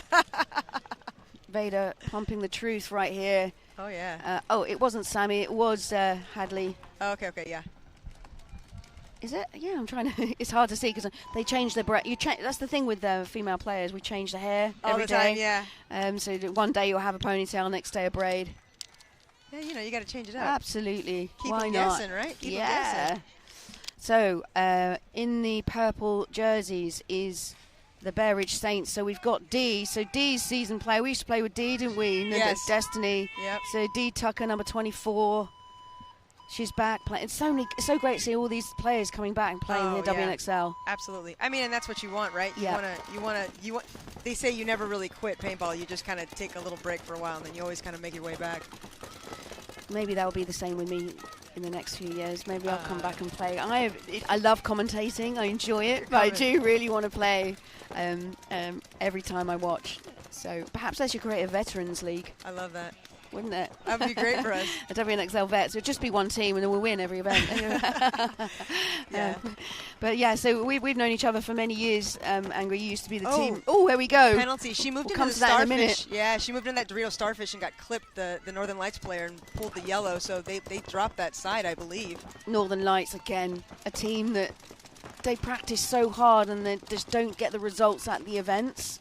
And I want to say, you know, I root for the underdogs all the time, and we had Erin Scott, who's the captain, up here yesterday, and she's desperate for a win, but at the same time, their sportsmanship is amazing. They just keep going. I love them, and Erin's great. She's great up here too. Yeah, great commentator. Okay, the Northern Lights player moved into that baby Dorito from the back corner. And as Ivy explodes from the back center into the Snake 50 for Bear Ridge Saints. And she's backed up here by Melissa Neese. Yeah, and they got good coverage here. Oh, yes. I like it. Wow. Northern Lights. I like that aggression. Very decisive. There's a job to be done there. Yeah. And they got it done. Oh, yep. That Dorito player on the Bear Ridge side, didn't see her move into that Starfish. I love the way Cassidy here, Cassidy Benatsky, went over the top with this bunker, now shooting crossfield, but doesn't know about this other Snake player. Will now with a shadow. Gets her. Oh, yes. Bit of luck. Well done, Cassidy. So Cassidy. She's gonna pull it out. Let's see here. Cassidy's an athlete in her own right. She's a boxer. Oh, yes, that's right. You were saying that before. Yeah. I think there's a Bear Ridge player there in the little W, the mini W, right? Yeah, just we're to the inside. We're blind to it to this can, aren't we? Yeah, but yeah, yeah, you've got that pin. It's all going down. I think she's aware she's in there, and she's backed up by Erin here. Erin's aware. Erin's aware. All right, there we go. Yeah. Let's see where she. Yeah. Okay. Oh, so she was in the side of the. I think she was, and she's hit her belly and gone back. Gone back, yeah. Was trying to make her way back. But good point here for Northern Lights. They hit the buzzer. Now they're matched. 1-1. Hey, it's a match. The clean slate with just under 10 minutes left of gameplay. Brand new game. No, the Northern Lights are great. I really enjoy them. We used to both had the same sponsor for a while, so we would interact with them a lot behind the tent, and just generally with the WNXL, which is the thing that I love about our league, which is, you know, we're all here to compete, but honestly, we're here to grow the sport, and everybody enjoys everybody. So it's like outside of the field, people are getting along. They want to hear how everybody's doing. And I think I think it's amazing. It's a good feeling, you know. And you know what I noticed? There's a little bit difference, you know, dynamic between when you watch the men's pro and the women's pro. The men are naturally more aggressive, and we can be aggressive on the field of play. But have you noticed that once there's a showdown, a battle, a one-on-one, a mugging, us women, we can cheer each other on afterwards. Well done, nice one, yeah, that was great. Whereas the men give it all. There's beef. there's less trash talk in the women's game, if you know what I mean. Yeah. And that's nice to know that, you know, we have a different mentality in regards to sports, but we're fierce. You know? No, absolutely. I mean, I think it goes down to respect, right? Mm-hmm. Everybody's trying to show each other that, like, we see each other as athletes, and so we're going to go out there and give it our all. But at the same time, you know, we get outside the nets, we can still be friends, get things done, you know. Yeah. Enemies for an hour, right? That's what they say. That's true speak. I mean, it's the respect for each other. We're all women warriors out here as Bianca Fizz is in the Dorito 50 for the Royals. Yeah, so the Royals had that double back home, and that player just swung out to the Snake side Aztec. She stayed in there for a little bit of time, but the Royals player just lost that Snake 2 player. Yeah, so Jay just takes a walk for the Royals that go down to 4 players, but they're looking good in positions against Vibe. Vibe have Snake 2. Vader Dukes is just shooting the line. Oh yeah, when you're stuck in the middle of that Starfish there on the outside tape of it, it gets very small in there if there's somebody in that Snake. That's Michaela Wilkins pushes the bunker. She favours that position. Yeah, a little rope-a-dope there. Yeah, she loves the support snake side. Oh. And she got the kill against Bianca Fizz. I don't think she quite picked her up until she was wrapping around. And that you lead with your hopper, and there from that brick, you're going to see them burst all day. And that allows Vader to creep into the snake 50. Oh, yep, right up over the top. Absolutely. Man, I am jealous of folks that can shoot up over the top of that thing. Because that is not me. I hear you. How tall are you? Just over 5 feet. So I need like a step to get over a snake beam. You're still taller than the Blanco sisters. I am. Yeah. And they make it work without. Oh no. Yeah. Yeah. It's all good. It's all good. You work with what you got. You know what I mean? Absolutely. Oh, there we go. A double kill there. Yeah, Michaela and Vader working really well together as a partnership, and they swung the game around here. Royals look great, but Dallas Vibes experience paid off as Nicole Gates and Corrine Baird walk off the field, and it's Hadley Gaursman she's habitually playing that Dorito corner, isn't she? Yeah. And then she explodes off the chaos. Yeah. Works her way up, waits for her opportunity, and then goes. But we've known each other for some time now. I call you my sister from another mister from over the pond. So we were competitive in the, I'd say the Nations Cup leagues in Paris over some time. Myself, captain of the Great Britain team, you became of the USA team. Yeah. And we became friends like that mutual respect. Yeah, exactly. I think we first became friends when we went out and just got absolutely... I don't know what to say here on the camera, hammered together. I think it was Prague or Paris, I can't remember, but it's always these big events and it's always the social afterwards. Yeah, again, it's that getting off the field and having a chance to connect with other players, like-minded folks, and get to know people that are passionate about the same things. It's a beautiful thing, and I cherish our friendship. I think it's fantastic. I'm just happy you've come to join me here in the tower. Oh, this is great. Thanks for inviting me. You're welcome. Here we got the Saints pushing the center. They've got the width, and that paid off as they clipped Cassidy. Now Cassidy did all the work for Northern Lights in the previous points. That's a big loss for. That's a big loss for them. Yeah, as Bear Ridge kind of did a delay off the back and then kind of all moved up and flared out there. So they have somebody here in this middle east.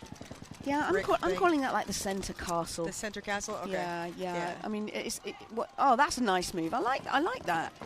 I can't quite see what they have here, but it does look like they have a lot of focus on this snake side, but that makes sense because Cassidy was the person that gave them the biggest trouble in that last point, so it looks like their attention is that way, but that might open up some things for them here on this Dorito side.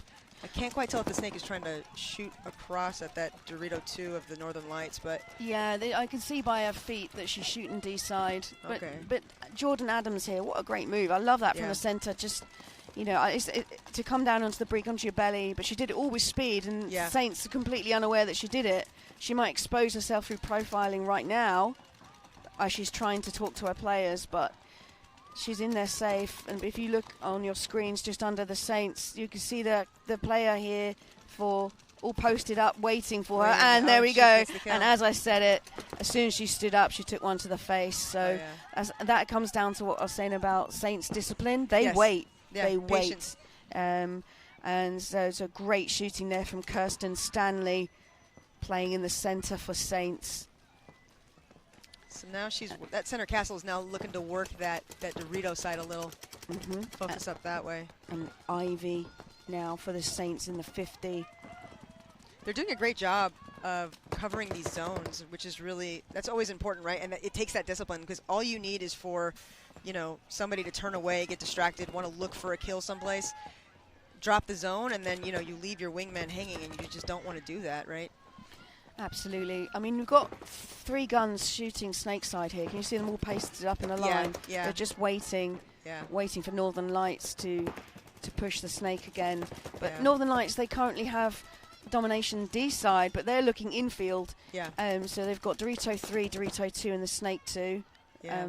And the Saints have snake 50. Oh, as I was just calling it, it looks like Northern Lights have just pushed the D50 and they got clipped on the move. See, she waited too long to make that move because they were all focused so much this way. She didn't have the pressure. But by the time she made the move, that center castle had turned on the Doritos side finally, and she was the one that I think was able to clip her out as she made it. So sometimes it's you know, if you wait too long, that window closes. You got to kind of take it. Great shooting here from Ivy. So a two-pack there, crossfield on now. The snake battle. Ivy's dominant. So that's the problem with it. You get this false sense of safety in this bunker.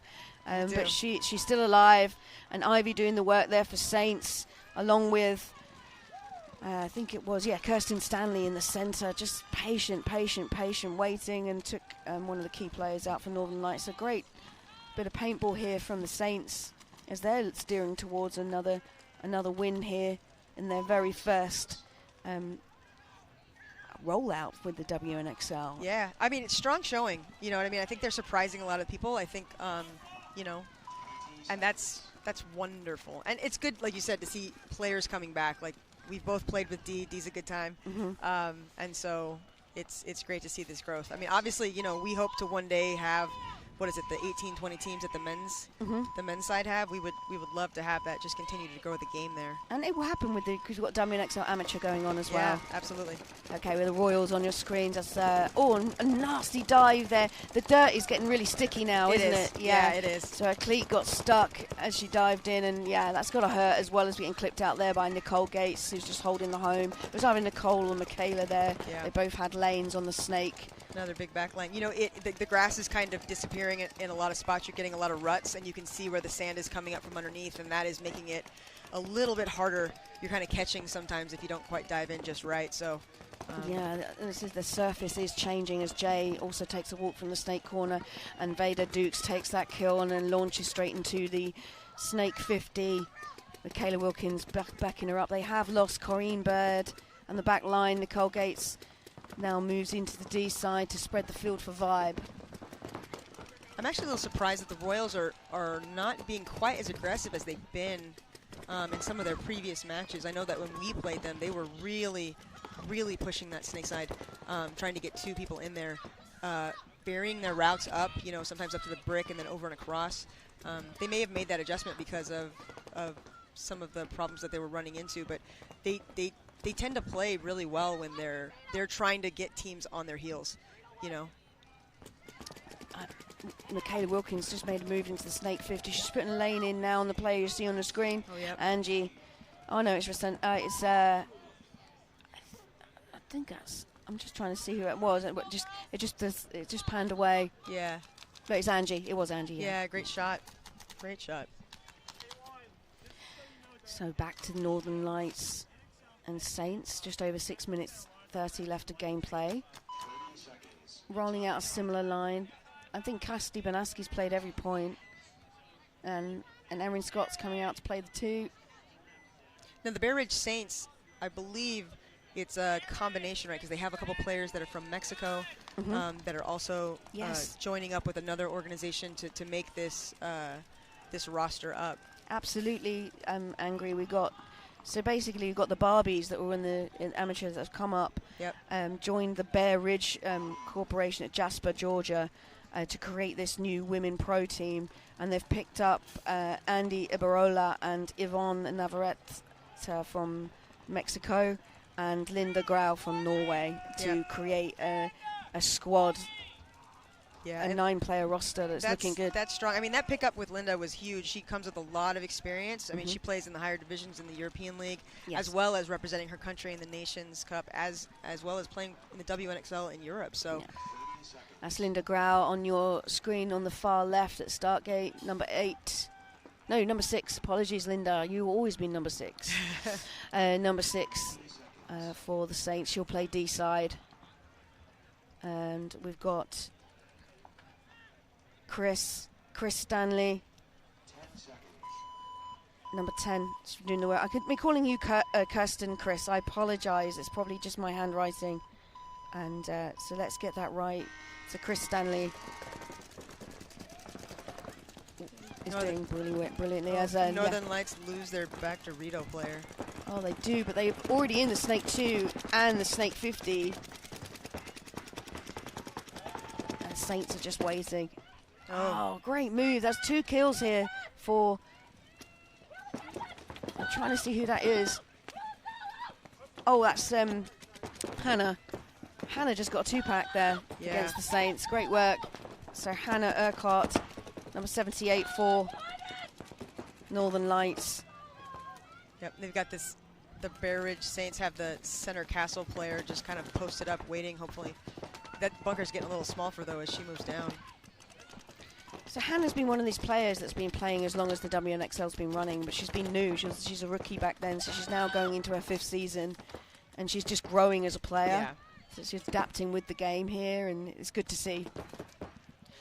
I think that's been the big story for a lot of players, honestly, has been just, I mean, and you see it, right? Like everybody, all the teams are putting in lots of work, and the level of play and everything is getting better, and, you know, steel sharpens steel. So I think it's amazing. It's great. So the Canadian fans right now is Hannah Urquhart in your Snake 50 doing the work against Saints. See if they can turn this around with just over 5 minutes left of gameplay. Now, if you just tuned in, welcome to the WNXL Pro here on the Premier Field for the Tampa Bay Open. My name is Shelley Farmer. I'm your anchor and host all weekend, and we are live with my guest, Andrea Martinez, aka Angry from the Femmes Fatale. So welcome to women's paintball. Oh wow, they make that move out to the snake corner. That's a move I like to do. You know that. I know, yeah. It's a quarterback. Where is she going? Stop. That's a quarterback move then, really clever. It's good paintball IQ Saints have. They know how to spread the game. Yeah. That Bear Ridge player from the Dorito moved into that 50 starfish there on the Dorito side. This Northern Lights player has been kind of looking around in this back win, little mini win. And again, like, you know, you have to take advantage of those moments that they're not paying attention to. For a long time, a lot of the guns had turned this way because she was in that 50 from the Northern Lights player. But because she just, you know, I think she was trying to slow play a little bit, she's allowed them to get onto their side of the field on the Dorito. They didn't cross up enough. There was no coverage on that zone, but she does get that kill on the Dorito side player that came to her side. So it's still 2 players on the Northern Lights, I think. Yes. Yes, Erin Scott on the D-side brick here, just wrapping around, and Hannah just made a nice move, just popping in to the inside of the snake.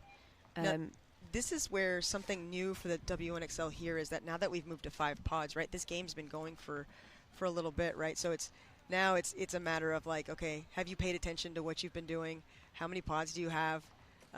You know, to try and close this out. There's still a few bodies here, so. Oh. There's a battle here. There was a trade in the end now. Saints did lose Linda over on D side. So it's just 1 player left remaining for Saints, which is Kelsey Hooker. It looks like Erin doesn't quite know where that body is. Oh, did she pick her up? No. It's Erin. She's going Erin. Oh, you kind of want them to turn around. So Kelsey Hooker gets the kill on Erin. She didn't quite see her here. I think they just lost kill count. They lost, and that was all down to that quarterback move where she was over there. She launched and came into snake corner. It confuses the other team. They don't know the kill count, and you come around the other side. So, really good paintball IQ there from. I think who did I say that was on Saints? Kelsey Hooker. Yeah. Kelsey Hooker doing some work here for Saints. Again, though, right, it comes down to that, you know, when you have those opportunities, you have to take advantage of them. So that player that was here next to this baby Dorito in that mini win was focused so much on the snake, but they had other coverage this way. At some point, right, try and see if you can make that bump because nobody was looking at them, right? Like, try and get yourself a better angle because from where you're at, you're not going to really do a good job of protecting your player here in the snake anyway. So. Yeah. Exactly. I agree with everything you say, Angry. we're on the same page here. Right, 9 minutes left from this Vibe versus Royals matchup. Royals on your left. Ow. Royals with their player in the snake. It looked like she slipped too going in. There's been a penalty. Yeah. So. Oh wow. So they've lost a player off the break, then a penalty. So that just leaves. I think it's just Jay. Yeah, it's just Ye in the back there. Wow, like a bomb went off. Just. Bodies walking off left and right. And the Vibe players climbing up here into the 50 starfish. Oh, and that might be it. That penalty's just given that away. Yeah, that really killed them. That and the kill off the break. I mean, that's 3 bodies right away, right? Yeah. 3 bodies, and they're able to just kind of run down here. And they've just basically won the point in 30 seconds. Just over, 40 seconds. They're just slowing down the time. So that's what happens now, is that's a really quick point. So that's going to make it difficult in the pits now for Northern Lights and Bear Ridge Saints to spin round. Yeah. But they don't mind. Look at Vibe. They're just buying the time. They want the Royals. So all 5 are live. So this tactic is just waiting for them to concede. And here we go. We hear it now. So that 5 was Vader Dukes, Leslie, you got Clueless, Hadley, you got Nicole Gates, and Corrine Baird. Looking stronger now. We're getting it together. Yeah, the Northern Lights are going to have to try and press here. They're running out of time if they're gonna tie this up. Yeah, I'm just looking at who's walking out here for the Lights. Is it Jennifer Berge? Hannah's getting another spin. And Erin Scott. And then you've got Bear Ridge Saints on your screens. You've got Linda Grau on the right. She'll be pushing D side. And Chris Stanley doubling up the home. Right into that 50, but she's killed off the break. That's a big kill. That's a big loss for the Northern Lights. That's been massive. They've just clipped Hannah off the break from that double up the home. Good breakout shooting from the Saints. They're coming into this tournament with the full package. Yeah, absolutely. That's hard to do too right off the bat. Usually you're still trying to piece some things together, but this is, those pickups, everything they've done to arrange that roster has been great. Yeah, loving it. So their coach is Daniel Wilson. Oh, and the Northern Lights lose a player that was up there over on that, I think in the Dorito 3. It's just coming down to 2 minutes left of gameplay. The Saints, they're not going to push the agenda. They're just going to dig in, because it's the Lights have to make the move here. So you've got Erin Scott here in the snake corner. They've got the Dorito back. There is a third player. I've only seen 2. I'm trying to see where they. Oh, there she is. She moved over from that little mini brick win. Yeah, that's on that Jennifer side. Berge. Yeah. So Berge's now in D2. So you have both corners. Oh, and Erin moves into the snake. Working her way up. She knows she needs to make things work, and it's not it's not natural for you if you're not a snake player to do that. But you're looking at the score. You've got 1 minute 30 left on the clock. Yeah. She's going to load up now, and I'm hoping to see Erin just explode. But if you look across the field, you've got 2 players posted on her. Yeah, so they're going to give that point away because if you don't get in there quick, right? If you don't lose fast, or make something happen quickly, right? You need that time to try and get back in it. So, but it's gonna make it hard for them to come back in this next minute and a half. Yeah. Yeah. It's we're gonna run out of game time for that particular matchup, but this one here with Vibe and the Royals, we've got 8 minutes left. However, Vibe, if they win this point, it's a mercy rule. So it's mercy 5 here for WNXL. 15-minute clock and only 5 pods. It's interesting. So even though the Northern Lights game may seem like it's out of reach with the time coming down, because the tiebreaker has changed with points scored being more important, you still want to get out there and you want to use the reps. You want to make those points. You want to try and make something happen, right? Vibe looking good. Ooh, Royals player. Bianca. Right in, yeah. Came in kind of high, but I think she got shot by her own player. She got shot from both sides. Yeah, it looked like it. Yeah, it looked like it from here. So Vibe. Yeah, she kind of came in high from They that lose brick. a player. Oh, Nicole Cates moved into the snake corner. Yeah, they lose Leslie Cluse. It's a great shooting there from the Royals set up in this brick in the snake corner. And they've got, brick, snake corner. And then she's moving. The Royals player's moving down. She's in that Dorito 3 now. Looks like she's going to try and make that move into the Dorito Starfish. Yeah, that was that. Yeah, yellow JTs. That's Angie. Oh, yeah. Oh, great shot. Moves into that Starfish on the snake side and gets that kill on the brick. Yeah, wow. So Jay just snap shoots. Vader Dukes out the brick. Hits her on the loader. Sweet shot. Oh, yeah. Moving down onto their side. Packs and backs, but she doesn't pick up the person that was there in the corner. And she just had a lane on there. But she did, I think she picked up Corey Baird. Oh, and she didn't look. Yeah, she didn't see where her player was kind of coming from. I think they're split now because it's Nicole here and this. They have both corners, right? Yeah, so that's just the experience. Like they just needed to hold back. Yeah. Go, right, where are the Dallas 5 players? Because naturally they've gone into defensive mode. Yeah. They've gone into the 2 corners. They're both shooting inside. Yeah, and now we have a 2-on-2. And the Royals need to come because Nicole Gates here on your screens just closing down that lane on D side by crossing the angle, and then I'm looking across, it's Hadley Korsman having a good chat with Nicole. She's shooting this side.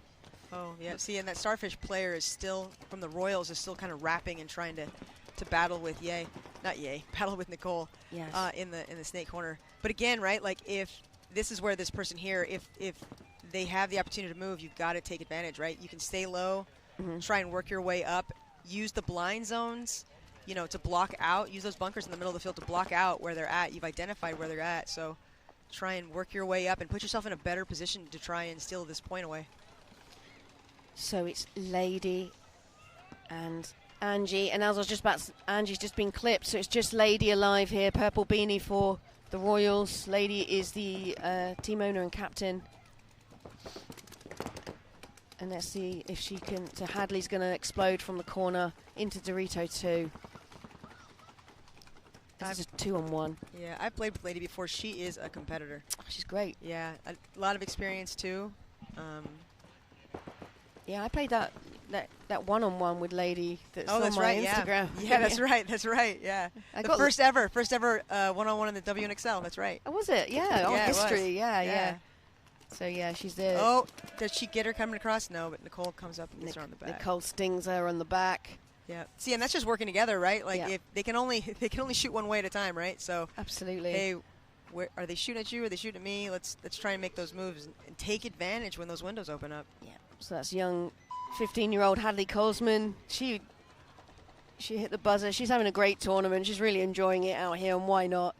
And it's good to see these teenagers coming through. She's going to be the future of paintball. Oh, absolutely. So Hadley played with us on Team USA last year, and she's just great. She has a great attitude. She's really focused on kind of working on her skills, building herself as a player.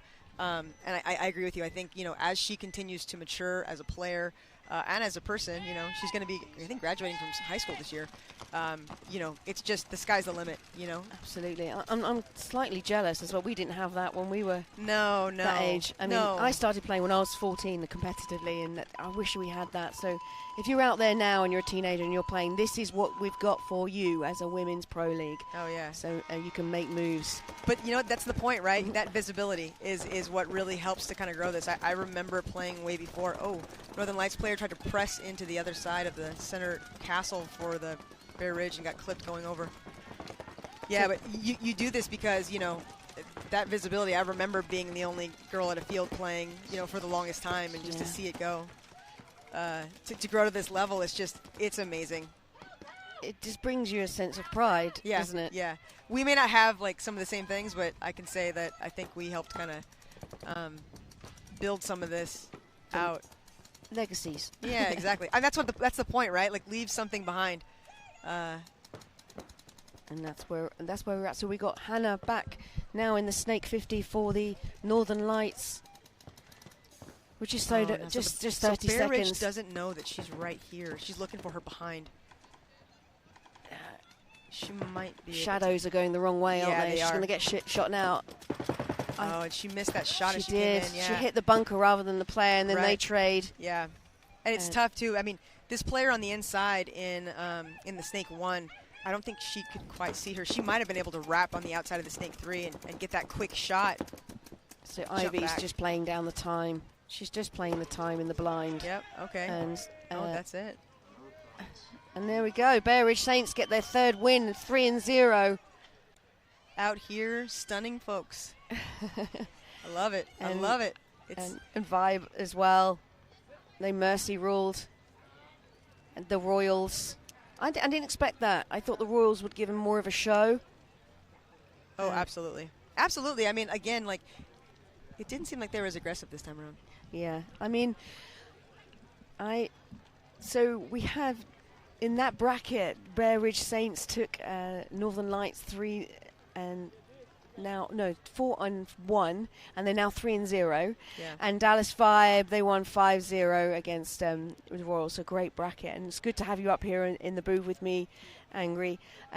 How do you feel the Femmes Fatale are now? And they're 3-0 as well. I think we're looking pretty good. I mean, we have some things we have to clean up, right? I think this morning we started a little flat, made some mistakes we shouldn't have made.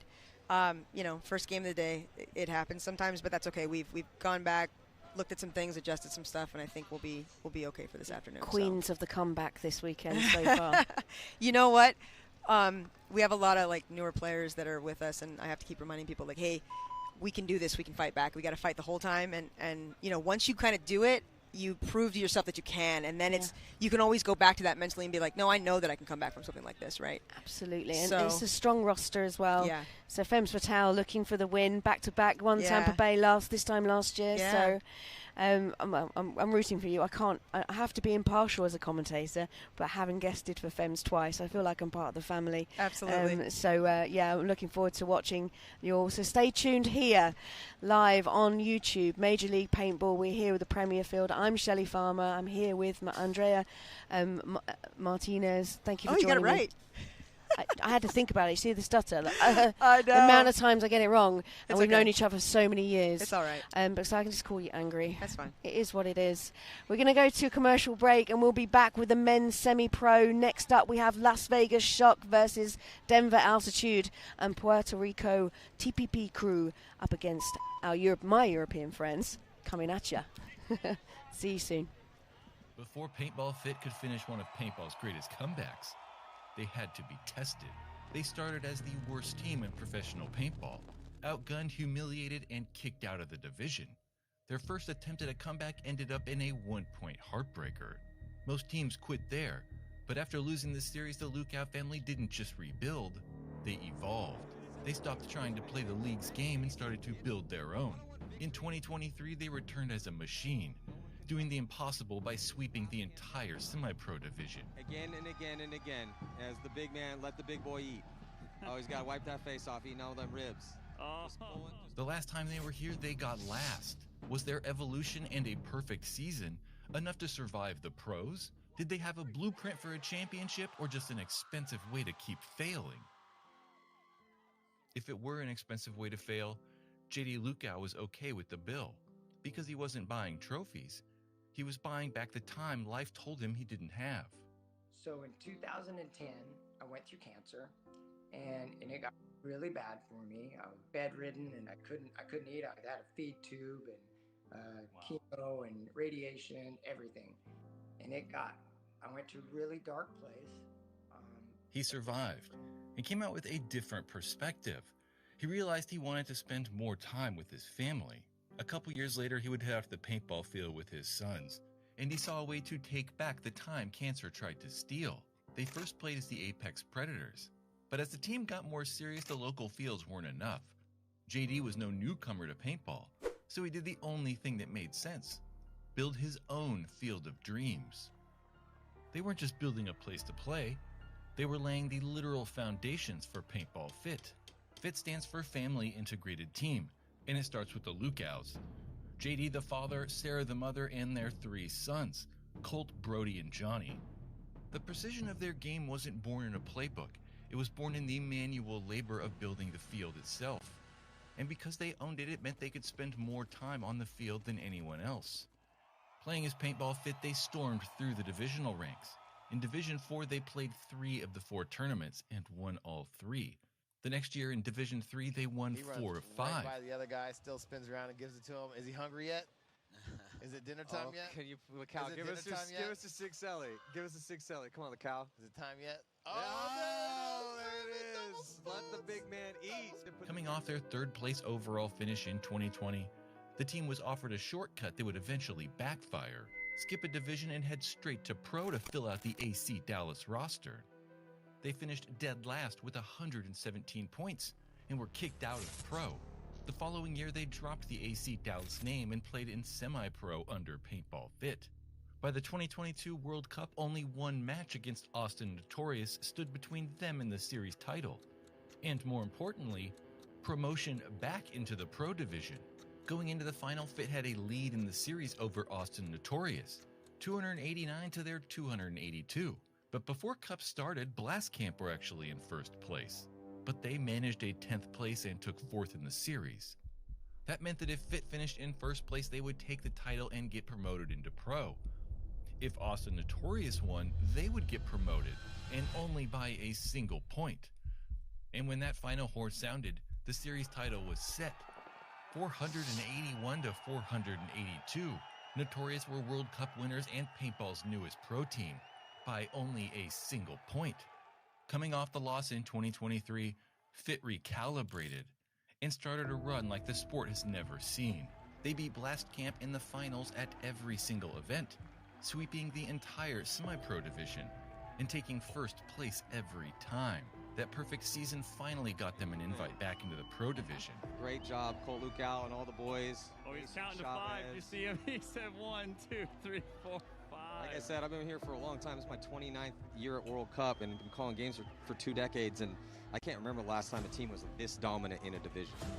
While winning every tournament is extremely impressive, the fact that they had to go through the same rival in every single final is truly crazy. But playing at this new higher level comes at a cost, and winning even more. But unlike most pro teams, they weren't getting their funding from some outside mysterious rich guy. Every dollar earned from their field and their brand Hydra was fueled back into the team. JD wasn't looking for traditional ROI. The ROI was memory, so they started shooting 100 cases a weekend. $5,000. Hi, welcome back here to the Tampa Bay Open. We're live on the Premier Field. My name's Shelley Farmer. I'm your anchor and host here all weekend, announcing for you back home. We got 2 broadcasts on the Major League Paintball here on YouTube. You can stick with me with the Semi-Pro X-Ball League and the WNXL, or you can go over to the main pro with league on the pro field with Matty Marshall and Todd Martinez. But if you want to stay here now, we have a great matchup. We got Las Vegas Shock, we've already seen this morning, and they already won this morning here on the Premier Field, 5-2 against Wild Dogs. And they're up against Denver Altitude, always a contender here of the semi-pro. And also in this bracket, we have our Puerto Rico's team, TPP crew, again, strong contenders up against our European contingent are coming at you out of Czech Republic near Prague here, Germany. So here we go, Shock versus Altitude. So Shock on your screens, you can just see their snake corner here. And it looks like it's Mark Johnson, a seasoned pro in the Aztec. We can see Altitude just launching into the center. Weaver, number 57, is the highest player up in the field with real estate on this matchup. Now, if you want to know the rules for semi-pro, it's very similar to the WNXL Pro and the Men's Pro in the fact it's 15-minute games. But semi-pro have Mercy 5 and I have unlimited paint. Unlimited paint here, so changes the dynamic somewhat. And as we focus on Weaver, he just takes a hit from the D side from Shock. So Shock now a 5-4 in advantage here with their first point. And this shot here for the camera and the photography fans back home, we've got the Raymond James Stadium just in the background there, home of the Buccaneers NFL team, won the Super Bowl in 2022. We're here in the shadow of the stadium, and the whole setup here is still recovering on the spectacle that was taking over that stadium on the Thursday. And what a special occasion that was. So it's not the first time that paintball has been played in a sports stadium, but never in an NFL stadium on this scale. It just makes this event super special, and the Summit Awards were also held inside the stadium. And I hope you get to watch back on YouTube those matchups as we see Shock now pushing through the center. And on your screen, Jim McGowan, pick up here for Shock, Las Vegas Shock from Lucky 15's captain, playing the home. He's also the Great Britain coach, seasoned player and pro for the European contingent, over here playing semi-pro with Las Vegas Shock. So Michael Waring, also seasoned pro. There's lots of pros on Shock. They're a real contender here of the semi-pro. There's 31 teams in this bracket. 31 teams, massive division over here for the Tampa Bay Open, the first round of the NXL season. So the game's slowed right down. Altitude just communicate. I can hear them communicating. They're in the small wedge. And the Dorito 1 just launched into Dorito 2, so they're just working together D-side. And I can't see the snake here because I'm just blind to it. So if the cameras can pan around to altitude snake side. It doesn't seem to be a threat on snake side, but we can see that Shock are posted and they're going to launch now and go into the snake 50. So Mark Johnson now in the 50. And there's no snake threat immediately here for altitude, but they are sitting posted in snake 2. And Mark Johnson's aware now. And he got him. Great snap shooting from Mark. Lovely play here from Shock. Their experience shining through. And the first point goes to Las Vegas Shock. As we now go to TPP crew up against Offenberg coming up, John. So a team out of Germany, but they train in the Czech Republic. The first event for the NXL Europe is going to be the Czech Republic and the home ground for Kaminacha. Amazing setup there and field layout in the centre of Europe. The field itself has its own nightclub. 14 seconds. I'm European. It's all about the party as well. And so if you want to go and play the NXL Europe first leg in May, get out to the Czech Republic. You can fly into either Prague or Germany. So paintball, international paintball, competitive paintball worldwide. And we're over here now with the NXL. And the refs are just doing a bunker check. It's just inflating one of the bunkers. It got a bit chilly here, like it's got a bit colder. So what happens is, you know, with all science, with air in a bunker, as soon as it gets a little bit cold, the bunkers would deflate slightly. 10 seconds. So just filled it up with a bit of air, and now they're good to go. The field's good to go. Coming at you on your screens, and now TPP crew. So TPP crew, they're both wearing red. So TPP crew is more in the black with the white arms.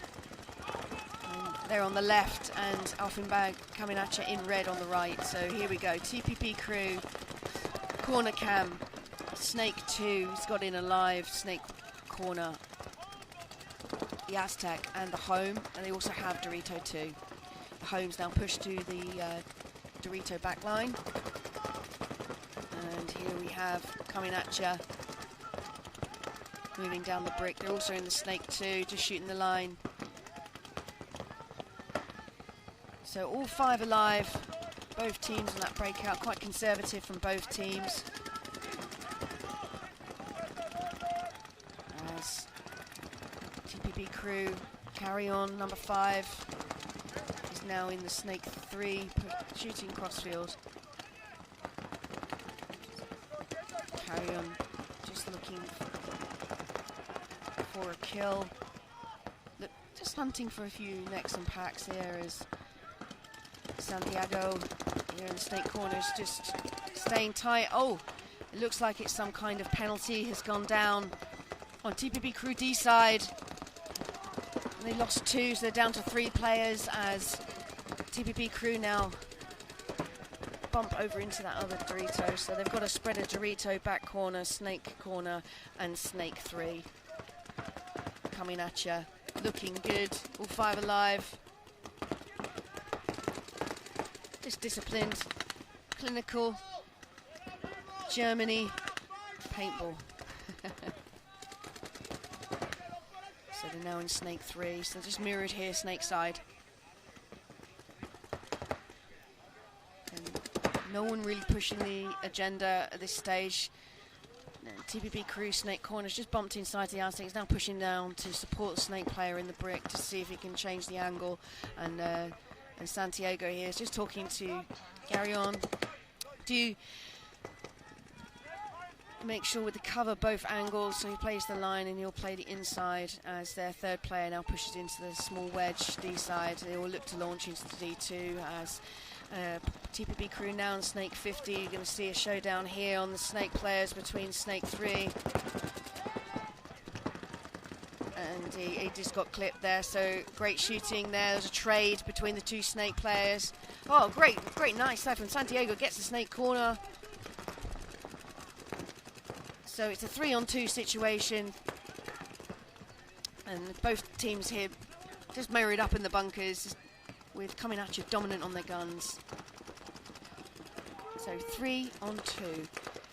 Coming at you have Dorito 3, Dorito 1 and the brick. Big move here from Santiago. I love the way he's playing. He's just moving around and it's been missed here. Oh, big move, big move. I like that. I went quiet because I didn't want to. They're quite close to me. I don't want to show, tell him where it was. But he jumped onto his belly and moved in. Almost missed him, but capitalised on that. Big move from Santiago to swing the point after their penalty. There was 3 against 5. And that clever paintball players allowed TPP crew to dominate that point. And they just wait with the time. And the clock has stopped, but no one's hit the buzzer and no one's conceded, so that's probably just our media clock. So we're just waiting for the game to end. And he looks a bit confused, probably just as confused as I am. There we go. Might be just a technical pause, but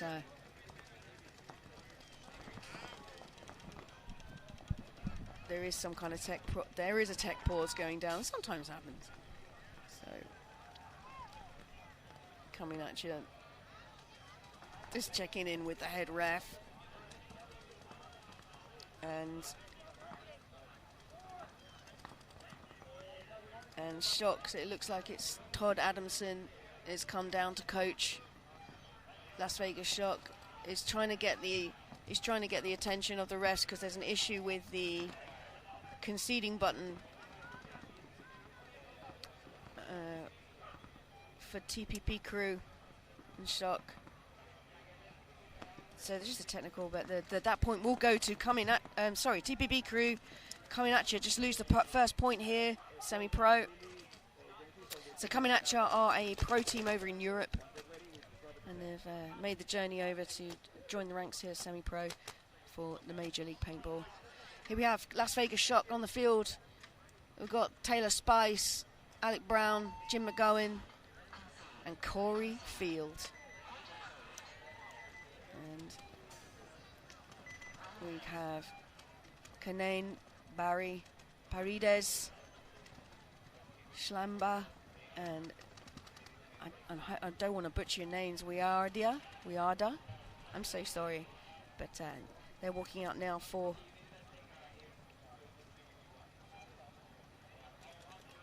altitude. So altitude there, we're in the black with the, here we go, they're at the start gate, but we still got a scoring issue at the moment.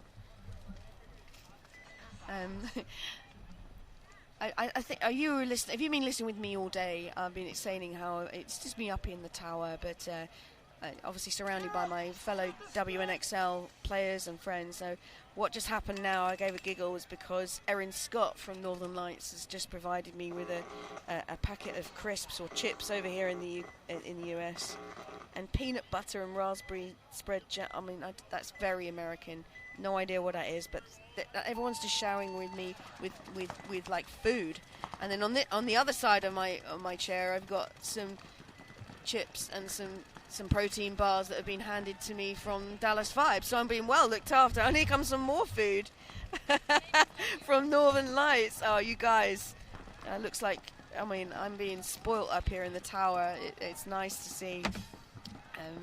And I enjoy. I'm passionate about the women's game. I'm here to grow the women's game, and I'm very honoured to be asked to be the announcer here for Major League live on YouTube for the WNXL, and likewise with the semi-pro X-Ball team. So we're just having a technical timeout here while they sort out the scoring on the Premier fields, and it seems to got it running as we go down to 5 seconds into this matchup between Denver Altitude and Las Vegas Shock.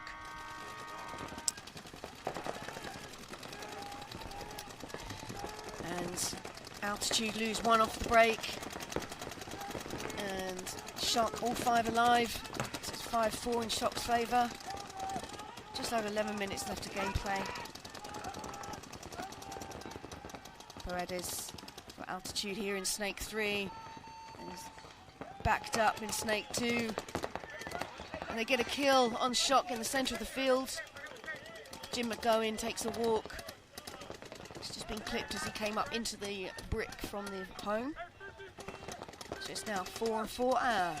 And another player goes down on Altitude Doritos side. So they've lost 2 players that side, as Shock are just making moves down D side, ripping it up. That's a 3-pack at least, 4-pack. And Corey Field just matching that Snake side. And great play here from Shock, just dominating this semi-pro bracket against a strong side such as Altitude. It was great play there. It was Barton, I think it was Rabon that did the move down the D side. So another point to Shock. As we go back to TPP Crew and coming at you. So there the scores there. TPP Crew got that first point, and they were down on bodies. And it was looking good for coming at you, but TPP Crew, with their experience here in this division, made it happen. But coming at you on your screens, as TPP Crew ask for a timeout. So it puts another minute on the clock. And that allows me to talk about what's happening in the next bracket. So stick with us. So we go alternate men's semi-pro to WNXL over here on the Premier field. So after this bracket, we have WNXL Femmes Fatale, and we just had Andrea Martinez up here as a guest for Femmes. She'll be playing next up against the Northern Lights. And also in that bracket, San Francisco Sirens up against Bear Ridge Saints. And Bear Ridge Saints are now 3-0. The brand new WNXL team doing well here on Tampa Bay Open. Big upset for the big time players. The Royals are 1-3, not doing so well, but they are playing very good paintball. But in regards to how they're looking, Dallas Vibe are now 2-2, but they had 2 mercy rules, so that should see them through. We'll see. Femmes Fatale obviously dominating and looking very good all their matches. Back to the coming at ya and TPP Crew. Oh, nice. Splattered the camera there. Cameraman straight on it straight away to give it a clean. Coming at you, lose a player off the break. It's 5-on-4 in TPP Crew's favour. It's not what coming at you needed. Immediately on the back foot, as their Snake player is also having gun issues, swabbing his barrel. So there's only 3 guns up and running here for coming at you, who are dug in along the back line in the Snake corner. Oh, and he's just sorting out his barrel, come out and got snapshot out down the Snake line as TPP Crew move into the Snake 2 and into the Snake 50. They're not stopping. number 5 here. For TPP Crew doing the work as they also penetrate the centre of the field. And they wrap round. And they, another kill here for Carry On. That's a 2-pack so far. Does he get another one cross field? 3-pack.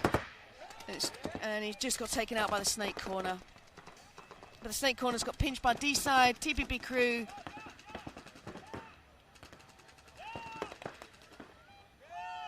Train down the D-side to get the win. So easy point there for TPP Crew as we just hit 10 minutes left of gameplay. So if you just tuned in, and we're here at the semi-pro, they're 15-minute games, unlimited paint, Mercy 5. As a competitive format here for the NXL. So the semi-pro and all divisions have unlimited paint. However, the pro and WNXL have 5 pods only, just changing up the game a little. And that's what the setup is over in Europe, and it seems to be working. Just creates a different balance in the play. Use the YouTube chat to talk about what you think about the difference between how many pods we carry. Does it grow the sport? Does it make it more interesting? Do people less locking down of the field? Some people love it, some people hate it. No one really likes change, but it's an unlimited paint in this. There'll be a different dynamic between the both teams. So the semi-pro and the WNXL, they're different formats in regards to the amount of paint they can carry. Here we go. Denver Altitude. Aggressive breakout now, wanting to get a point on the board. They're already in Dorito 3 in the centre brick. And so pushing D-side. There's Shock. Both teams all 5 alive. Shock now have Snake 3. And they have the home and the spread of the field.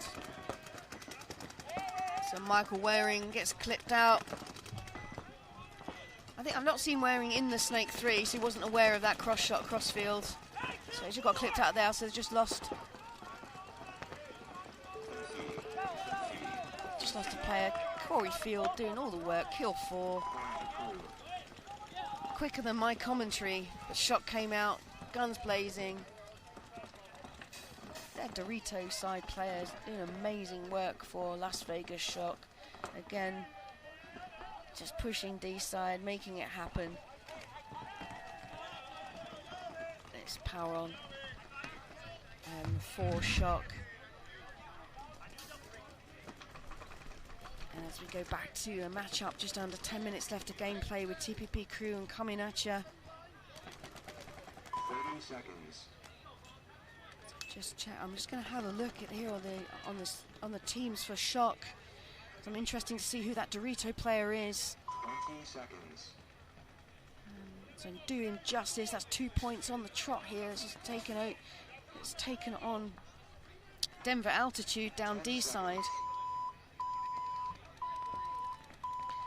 And I'll come back to you soon with the.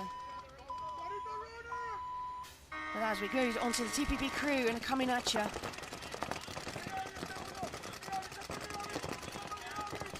they just lose a player off the break.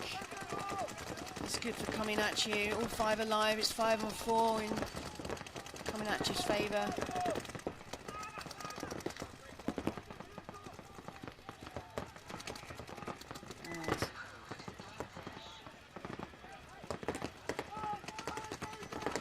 TPP Crew push into Snake 2, and they got Tubble up in the home. And they also have Dorito 2 crossfield.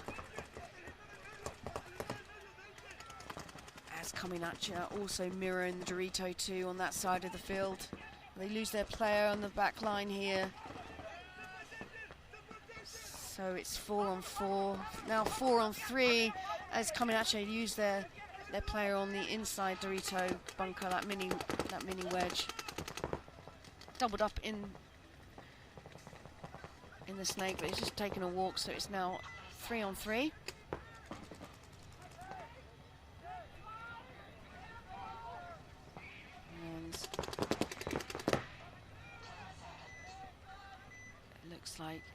We're now in Snake 3 for TPB Crew. Got a lot of bunker rub on his loader. It's not a shot, if you can see that back home, that's just bunker rub.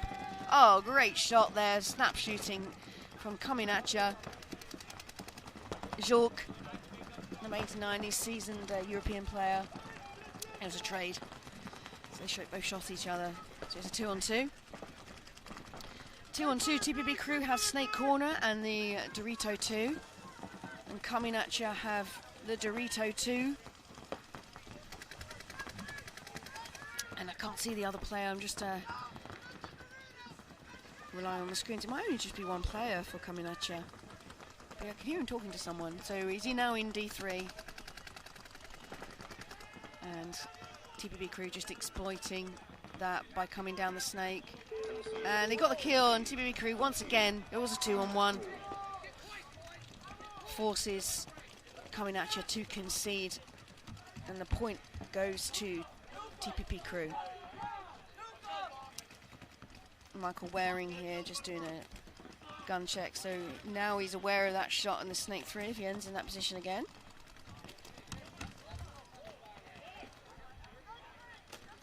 And we've also got Joe Everett, Corey Field, Mark Johnson. 30 seconds. Michael Waring. Oh, here we go. We got a spin for Daniela Rojas. So Daniela Rojas is the WNXL Player of the Year 2025. She plays for the Heroines. So she's one of 3 women competing in the semi-pro as co-ed.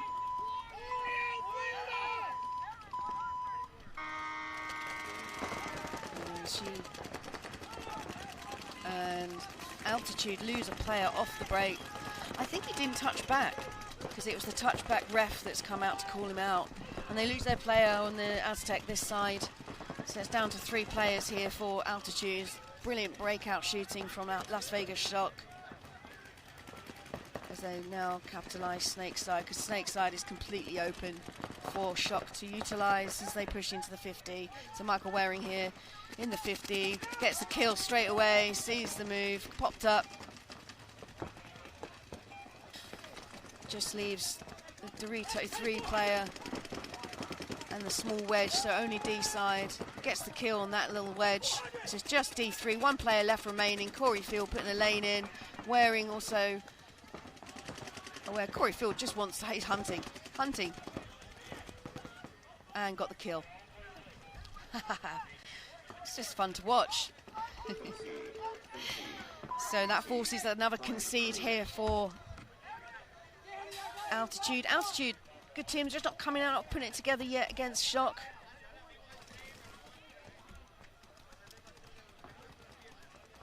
Las Vegas Shock, there's a lot of paintball IQ, a lot of experience. But first spin here for Daniela Rojas on the Premier field with pro team, semi-pro team. Gets a win. Yeah, so there's a flag that's just been thrown after the play. So a yellow flag has been thrown after the play, but I'm not sure on who. And it looks like it's a hot gun by TPP. No, yeah, Altitude has a hot gun, I think. But we'll see. So they might have to start the next game with 4 players. Not looking good for Altitude. So coming at you, and TPP Crew is coming at you on your screen. One in the home, straight into Snake 1, and got taken off the brakes. That's 5. They lose 1 off the brakes. That's 5, and another one off the brake for TPP Crew's 4v4. A lot happening in the breakout. A lot of movement. It's coming at you. Push to Snake 2. Coming at you. Just got the spread of the field. Snake 2 and Dorito 2. And they have the Snake corner. TPP Crew just hit the Snake, and they're now in Snake 2. And they got the home.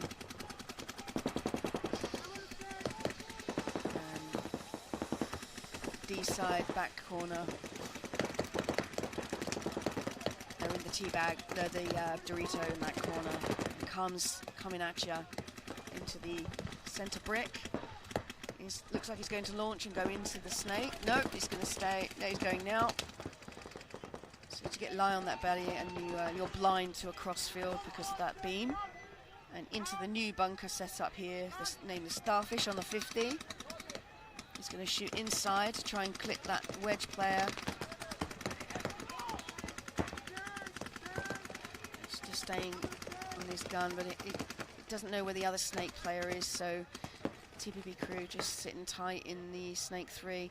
Now TPP crew playing far more defensive in this point, and why not? They're 3-0 in the lead with just 6 minutes left of gameplay, so it's all down to coming at you to get the points back on the scoreboard. Stieber here is just having a swab of his barrel in the snake 50. So TPP crew, Santiago just sitting in the home.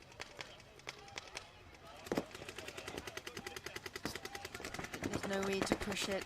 Trying to do something funky here with coming at you to see what there must be a shot that they've spread before, just to see what's on the edge of that beam. And all it was just a call, so it's Dorito 3 over TPP crew side, so mirrored on the D side. And just over the shoots, over the top snapshot there, just didn't quite pay off. He knows he's in snake 3 now. And he's going to try and see if he can get that angle on Dorito 3. He's pumped across because he wants to play more defense. Clearly a more defensive player, and I quite like the movement. Because they wouldn't have seen that play, it can confuse the TPP crew in their call count. So potentially they'll be calling this a snake 50 is hot, but it's not. He's now moved into the brick, and they'll think there's players in both. So moving around in your bunkers like that really does help your game strategy in play. What's happening right now? Just over 4 minutes. It's quite static. Coming at you, I need to make something happen. It's eating away at the clock, and TPP crew quite happy just to get dug in and cross up. They don't need to make any moves right now. They've locked up the field. Thou shalt not pass in their mindset.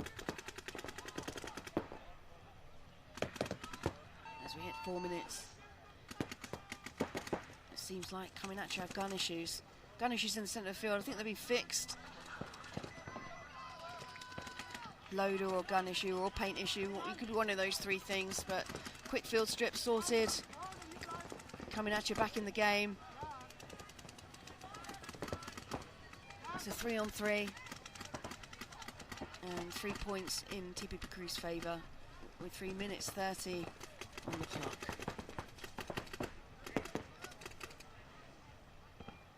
Coming at you really want the point, but they've been very disciplined in launching.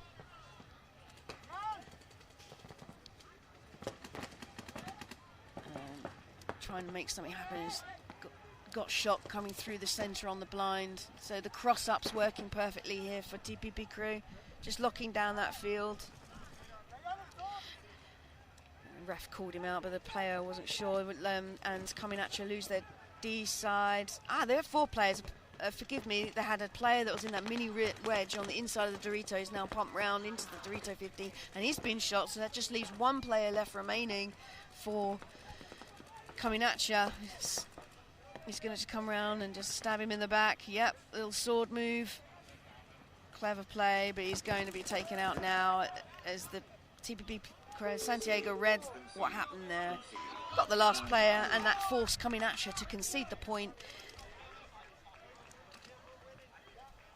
And TPP crew get another point on the board.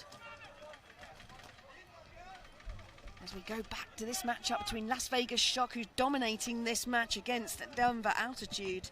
There's still plenty of time left on the clock. I mean, Altitude can come back. The camera's here just showing Shock. Daniela Rojas getting another spin here for the semi-pro team.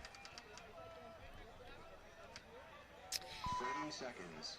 And you got Spice. And just different players now. They've got 8 minutes 30 left on the clock, 4 minutes in the event. They can start spinning some players 20 seconds. on the Las Vegas shot roster. As Mark Johnston sits and Jim McGowan is in and Corey Field sits. So they've got the younger 2 players and their pickups playing this lineup. And Denver Altitude punch the center of the field and they get the Dorito corner, whereas Las Vegas Shock double up the home. They have the snake corner. So no one hitting the 50 early on in this point. And it's 5-5. And Las Vegas Shot coach is Todd Adamson. I'm just seeing this, just give me a wave up at the tower. Love the Adamson family. I call them the governors. Maybe because they owe me a little bit because I guested for the Femmes Fatale for a couple of seasons. Great organisation here with Chicago Aftershock, Las Vegas Shock and Femme Fatale, one big family here in the Major League Paintball. And Altitude staying true behind the guns, not giving their bodies away for this point. It's going to get a little bit tight in that home there for Las Vegas Shot. It's a long time to double up on this field layout in such a small Aztec. They're just sticking on their guns, playing very defensively. 7 minutes, they've been into a whole minute left of gameplay. And then this is the difference between unlimited paint and 5 pods. So you're seeing less of this in the Pro and WNXL, just sitting on your guns and shooting paint. Because we have less paint to shoot and you never know how long the game will last. But Altitude understand their assignment and now trying to push Snake side against the guns of Las Vegas Shock.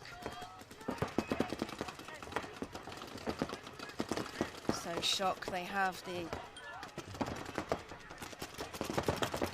whole back line and then the small wedge D side. As Altitude launch into their Dorito 50, so they have both 50s and they've not lost a body yet, so it's still 5-on-5 as we've now gone into 2 minutes of gameplay. And it is Mercy 5, so if Shock were to win this point, that's game over. And if Shock were to let the time run out, they will win the match also. So the clock is ticking for Altitude to make something happen. And let it play out. So they've got the 50 line. Altitude from Denver. You see them working on D side. They're in the 50, they're in the wedge here, they're also in Snake 50. But Shock are just not playing offensively. They've got no one in the Snake, and they've got no one on the Doritos. Just playing that back line, just holding the lanes, and just preventing Altitude from moving forward as we just hit 5 minutes left of gameplay. And I can hear them communicating very well. And it's more like a pro game here before the 5-pod rule. Explosive move here for Altitude, gets in alive into their Dorito 4. It's a gun battle D side. No one's lost a body just yet. Yeah, it's 5-on-5. As Altitude move from the little wedge on the inside of the D onto the Dorito 50 on the outside of the Starfish bunker.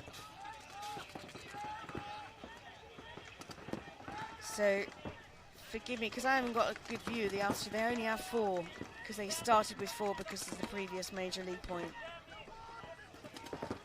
Just remembered, they got that hot gun, didn't they, in the previous point? They've just lost their offensive Dorito player, so they're now down to 3 players. So 2 in the Snake and 1 in Dorito 50. So it's now 3 on 5. And they just pinch out Spice from the home. So Las Vegas Shock lose a player, and they also lose Jim McGowan. And the Wilds pushing the agenda. They get clipped by Daniela Rojas crossfield. Daniela Rojas gets shot. That's Vegas. There's just 1 player left remaining for Shock. As he just missed him and hits the buzzer. I was just blind to Snake 1. And he knows that. So, great reaction there for Altitude. They really dug in. It was a 4-minute point there to get the point back on the board. And a point now goes to Altitude. And it just shows that sometimes you can be defensive, but when you go into a 4-minute defensive game, there's going to be a time when the offensive players will get through. And remember, they had that disadvantage by starting with only 4 players because of the previous point hot gun.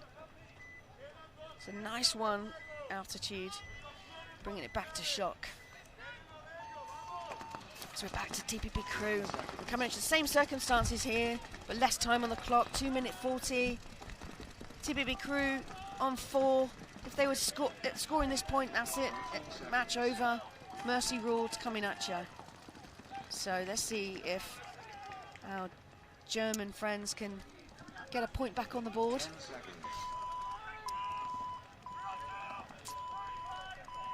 Here we go. Split screen. Coming at you on your right there. TPP Crew on the left. Coming at you, just lose play off the break, trying to make something happen, penetrating Snake side. And again, following up just to see if they can get a kill. So they're down a player already. It's 5-4 in TPP Crew's favour. You can see coming at you on your screens. All on their feet, all trying to dominate with their guns. Just trying to make something happen here. Coming at you, shooting over the top of the brick, Snake side. And that's worked, picked out the Dorito backline. He's now 4 on 4. As coming at you, trying to penetrate Dorito side, and they now into the centre. There we go, centre move, just using those cans, blind sides to bump up. And it just gets clipped by the Snake. Carry on now. Just saw him as he crossed and shot inside the field from Snake 2. Snake 2 now into Snake 3. And coming at you, lose another player. They've got 2 players left remaining. As TPP Crew tried to make it work down D side. And coming at you player is still alive. There was no trade. And the Snake player, Snake corner, thought they were all dead except for he's just realised. But it doesn't matter because TPP Crew hit the buzzer with one coming at you player left alive D side. So they lost the kill count then. It doesn't matter because TPP Crew get the point, and the point is good. 5-0, match is over, game is over for them, and victory goes to TPP Crew from Puerto Rico. Nice game. Coming at you, just didn't quite get in the groove. Made it a good dogfight, but no points on the board for them. So nice point spread there for TPP Crew, looking good going into Sunday.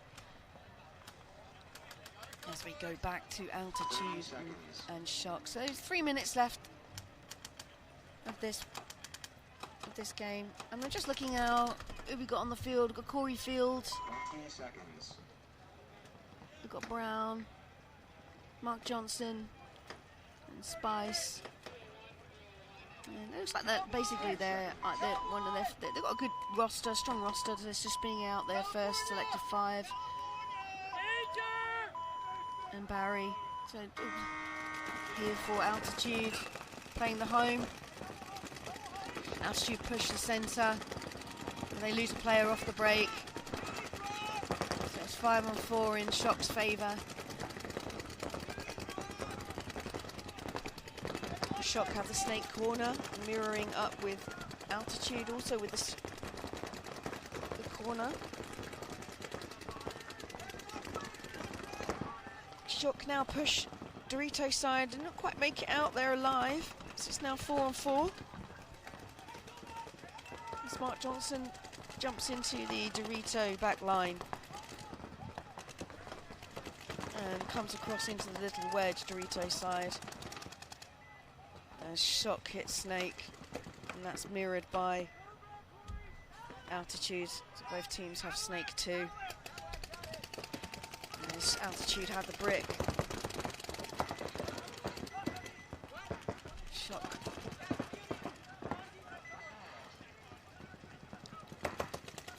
And not now pushing them, they're just sitting in their bunkers. They've got a good spread of the field. They have Snake 2, small wedge Dorito side, the Dorito back line and Snake corner. Altitude now trying to push D side into Dorito 3. And they also have the inside brick, Snake side. And Barry telling him to get into the Snake 50, which he has done so. Just to control him. He's asking him not to stop, keep going, keep going. And there's another kill that's just happened. On Altitude, lose their Dorito 50 player. There's a trade that side with Spice. TPB crew just get the Snake 2 player. Minute left remaining. Great shooting from Mark Johnson. Snapshot over the top to take out the last player for TPB crew. And that's... I said that, but it does seem to be a one-on-one. So I've missed the player come on this side. I just need to double check. It must be. So this is the player that must have taken out Spice on the Dorito side and has launched in the D side. So we've got a one-on-one situation. So Brown here for Shock and Altitude. There he goes, just pumped into the Dorito on the back line. Just getting closer to the buzzer. 15 seconds left to play, so Brown, all you need to do is stay alive. 10 seconds. And trying to, he knows it's not enough room here. I mean, he's going to use the blinds, and there's just not enough time left on the clock. Game has finished. Just a little bit too slow, but doing all the work and trying his best here. Number 10 for Altitude. Great paintball, but great discipline here for all Las Vegas Shock. And I believe it was that Mark Johnson snapshot that stopped Altitude capitalizing on that point. And the match and game goes to Shock. So there we go. There we go. So Las Vegas Shock, they take that down to time. And they beat Denver Altitude 4-1. TPP crew, Mercy Rule coming at you 5-0 here in the semi-pro. Next up we have WNXL, and I'll have my guest Nicole Gates, who is the defensive player for Dallas 5, joining me as a guest. And in that bracket we have Femmes Fatale versus Northern Lights, and San Francisco Sirens up against Bear Ridge Saints. So we're going to go to commercials now, and I'll see you soon. Before Paintball Fit could finish one of paintball's greatest comebacks, they had to be tested. They started as the worst team in professional paintball, outgunned, humiliated, and kicked out of the division. Their first attempt at a comeback ended up in a 1-point heartbreaker. Most teams quit there, but after losing this series, the Lookout family didn't just rebuild, they evolved. They stopped trying to play the league's game and started to build their own. In 2023, they returned as a machine, doing the impossible by sweeping the entire semi-pro division. Again and again and again, as the big man, let the big boy eat. Always got to wipe that face off, eating all them ribs. The last time they were here, they got last. Was their evolution and a perfect season Enough to survive the pros? Did they have a blueprint for a championship or just an expensive way to keep failing? If it were an expensive way to fail, JD Lukau was okay with the bill because he wasn't buying trophies. He was buying back the time life told him he didn't have. So in 2010, I went through cancer, and it got really bad for me. I was bedridden, and I couldn't eat. I had a feed tube and chemo and radiation, everything. And I went to a really dark place. He survived and came out with a different perspective. He realized he wanted to spend more time with his family. A couple years later, he would head off the paintball field with his sons, and he saw a way to take back the time cancer tried to steal. They first played as the Apex Predators, but as the team got more serious, the local fields weren't enough. JD was no newcomer to paintball, so he did the only thing that made sense: build his own field of dreams. They weren't just building a place to play, they were laying the literal foundations for Paintball Fit. FIT stands for Family Integrated Team, and it starts with the Lukaus. JD the father, Sarah the mother, and their 3 sons, Colt, Brody, and Johnny. The precision of their game wasn't born in a playbook. It was born in the manual labor of building the field itself. And because they owned it, it meant they could spend more time on the field than anyone else. Playing as Paintball Fit, they stormed through the divisional ranks. In Division 4, they played 3 of the 4 tournaments and won all 3. The next year in Division 3, they won 4 of 5. Right by the other guy, still spins around and gives it to him. Is he hungry yet? Is it dinner time yet? Can you, Cal, give us a 6 Ellie. Give us a 6 Ellie. Come on, Cal. Is it time yet? Oh, there it is. Let the big man eat. Coming off their 3rd place overall finish in 2020, the team was offered a shortcut that would eventually backfire. Skip a division and head straight to pro to fill out the AC Dallas roster. They finished dead last with 117 points and were kicked out of pro. The following year, they dropped the AC Dallas name and played in semi-pro under Paintball Fit. By the 2022 World Cup, only one match against Austin Notorious stood between them and the series title. And more importantly, promotion back into the pro division. Going into the final, Fit had a lead in the series over Austin Notorious, 289 to their 282. But before... Hi, welcome back here to the Tampa Bay Open live on the Premier Field. I'm Shelley Farmer and up here with Nicole Gates from Dallas 5. Hi, Nicole. Hey, how's it going? It's very nice to have you up here to commentate with us on the next bracket here with the WNXL. We have the Femmes Fatale up against Northern Lights and San Francisco Sirens up against Bay Ridge Saints. But you, Dallas Vibe, looking good from this morning. 2 mercy wins. So you mercied San Francisco Sirens, and then you mercied the Royals. Yes. And knowing that you've come into Saturday 2-0 down, but very good losses, do you feel confident going into tomorrow? I do. I think that for the past 2 days, especially up against the Femmes in the stadium and the match that we had yesterday, I don't think the gears were all turning. Yeah. And we had a team dinner. We talked. We took self-accountability and we got it together, and the Dallas Vibe that we left off for World Cup showed up today. They really did. It's been really exciting to watch you play. So Nicole Gates, congratulations on winning Defensive Player of the Year at the Summit Awards for 2025. So here we go, back to the game. Femme Fatales and Northern Lights, split screen. Femme Fatale on your left, Northern Lights on your right. So Femmes have Mercedes Dozel. No threat going into the snake. She's on her feet into snake 2. They've doubled up in the home. Looks like we have 5 alive from both teams. I don't see anybody being called out. Yeah, nice breakout for both. No kills. But we lost one from the Femmes. Yeah, Moni takes a walk from the back line. Angie Tahija just dodged a bit of Matrix style into the brick and makes it in alive. Yeah, that looked a little sketchy up front. And just we got the Northern Lights pushing the Snake 50. Yeah, it's Hannah Urquhart. Hannah did well in the last game. However, they did lose to Bear Ridge Saints. So Northern Lights yet to win a match. They've not won a match since mid-season last year, I think. They didn't get to win a match in the World Cup, and they've not yet won a match this Open. Everyone loves the underdog, though. Yes. So They're always a good team. Always a good team to play up against, too. Yeah. We got Angie pushing in the snake, answering. There we go. They don't know they're there. Is this going to sting in either way? Is it going to be a trade? Angie knows she's there. And Hannah, just patient. There we go. It's just a stab. Up close and personal. Oh, Mercedes just stuck her head out into a lane. So well done to Northern Lights here as they fill the Snake 50. That's Cassidy Banaski.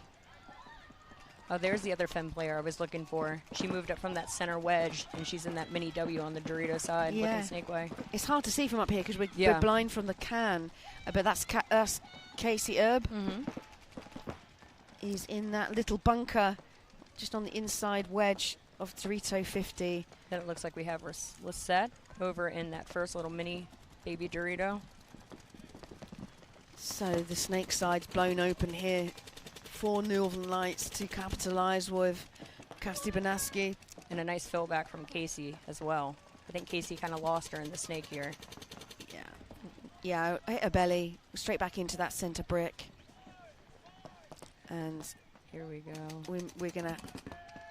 They're gonna that's a good kill. Good cross field shot from the snake player for Northern Lights. Yeah, Cassidy's gonna get it now. Oh, great moves. A 3-pack here for Cassidy. Looks like 3 alive left for Northern Lights. Perfect point there for Northern Lights. Femmes Fatale didn't expect that. Perhaps they were coming out a little bit too loose. And in this, we have the Bear Ridge Saints on your screens. They're wearing the purple jerseys, pink and purple. Brand new team to WNXL. And doing great. They've been brilliantly. So they took yourselves, didn't they? Dallas Vibe. They did. In a close game. And then they beat the Royals. And then this morning, they took the Northern Lights. So they're 3-0. And now they're up against the Sirens. Sirens on your screens. So Sirens have got some new pickups this season.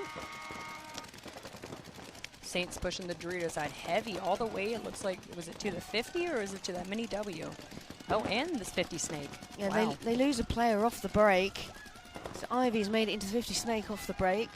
But so do Sirens. So it's 4-4, but I think Chris Stanley's just taken a walk as well for the Saints. That's just 3 players for the Saints. And Ivy getting super small now. That is. Viv, isn't it? It's Viv Fam. Viv Fam. That is not the spot that you would want to be in. I wouldn't want to be in that spot. No. You're not going to catch me in there. You never know, Nicole. And I think if you do end up in there this weekend, I'll be mentioning that moment that you just said. You'll never find me in there. I have done crazier stuff, but yes, sometimes I do make an appearance in the snake. Yeah, I'm a home player like yourself, and when I find myself in the snake, I go, what's going on? Can't help myself. But here we go. Oh, I think she's like, I've not been shot. I'm going back in. She's clean. That might have been a penalty if she was hit. Yeah. So I mean, to be fair, it looked like a trade, but I think either Ivy missed her or it was a bounce. Do we have 1 player left for the Sirens and 2 left for the Saints over on D side? Yeah, so the Saints have Linda Grau, which is now on their side of the Doritos. And that is a concede. They did shoot that last Sirens player. So nice. So yeah, 2 D side players left for Saints. That was a heavy push to the Saints. They sent, both 50s off the break. Very aggressive. Just trying something different, aren't they, compared to what they've been doing, up against Northern Lights. Northern Lights are hungry, though. So, no, not Northern Lights. Sirens are hungry, though, because they're like Northern Lights in the fact they've not won a match yet. They did well in the 3v3, though. Yes. So it's good to see. The 3v3 was fun. It was. I played a lot of paintball that day. But it was fun, especially going into the stadium. It's just something a little special, and congratulations for winning the 3-man Thank you. with Dallas Vibe. Here we go. Northern Lights on your screen. They're already 1 point up against Femmes Fatale. They lose a player off the break. We have Femmes pushing into the D1 off break. And Femmes also lose Dallas Whitright off the break, so it's 4 against 4. And I'm just looking to see, they've swapped their lineup here, the Femmes. We have Casey. Is that Casey getting in the snake for the Femmes? Yeah, they're trying something different. We got Lights pushing up to that brick, and they're in the 50 snake.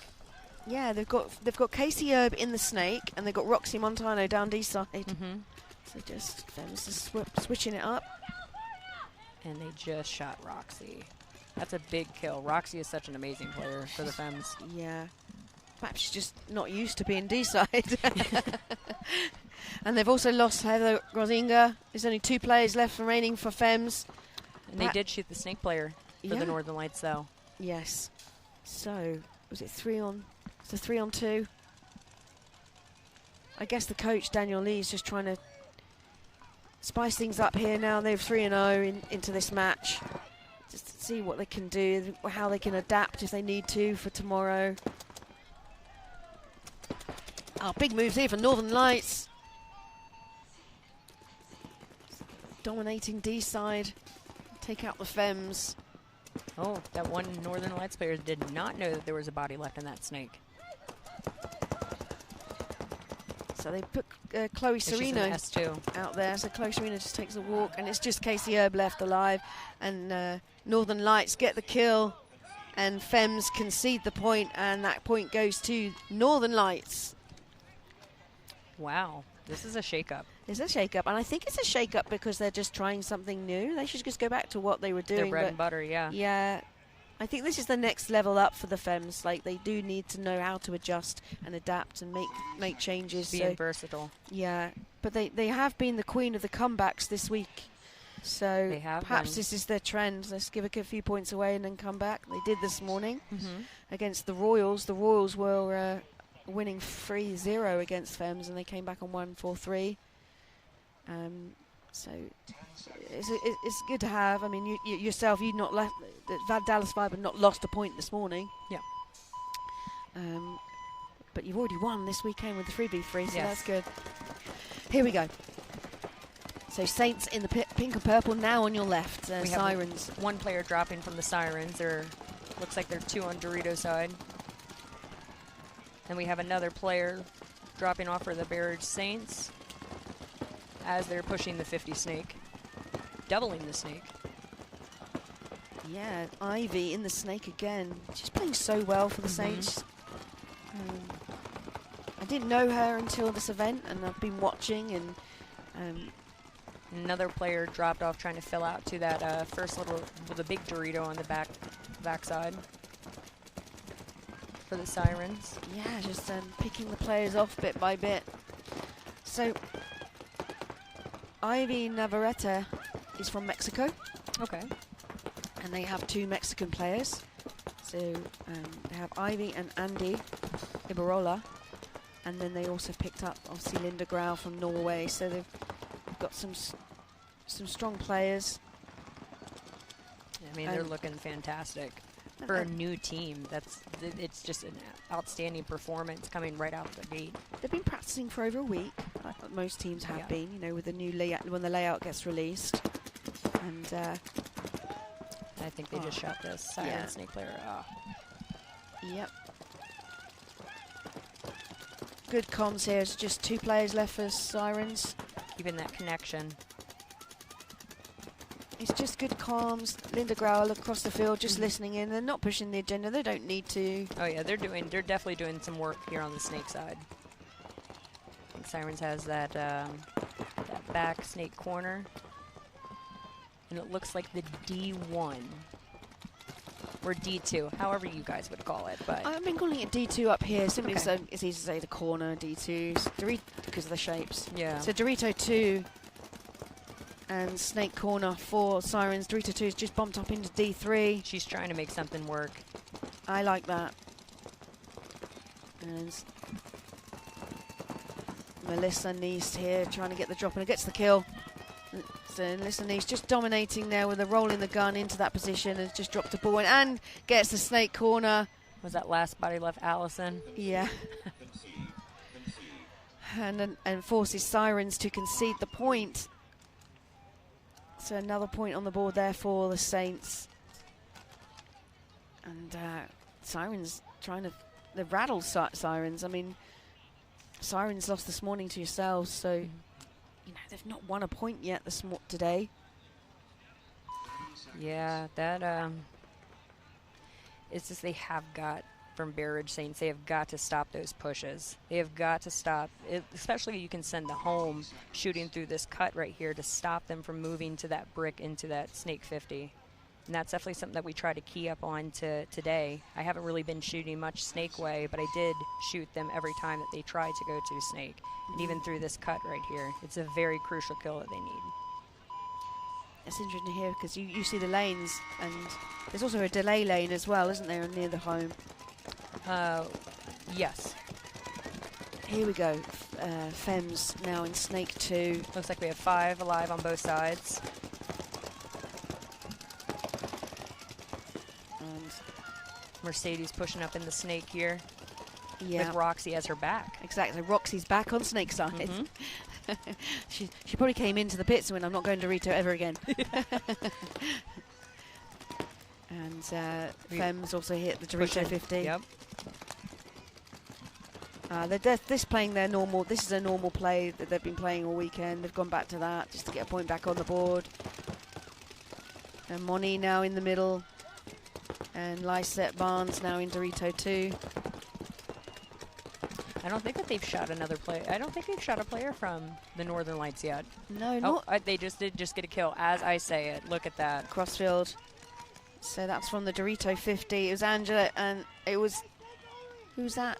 There's Angie. It is Angie. It's Angie traded. trade. Yeah, Angie must have traded with that player. So it's 4 on 4. But Femmes Fatale have the real estate. They're definitely pushing the issue here. As Mercedes comes on the inside. And another kill off the D side for Northern Lights. It's a clever play there. And there comes a rundown. Yeah. Nice. Lysette Barnes, 3 sides, just watching from afar. Goes, oh, real good. Roxy Montana just on her belly. She'll pop up, see Lysette. And go, oh, okay. That's good. That was a good point from the Femmes, a good comeback point. Real good work. And so that's it. There on your screen.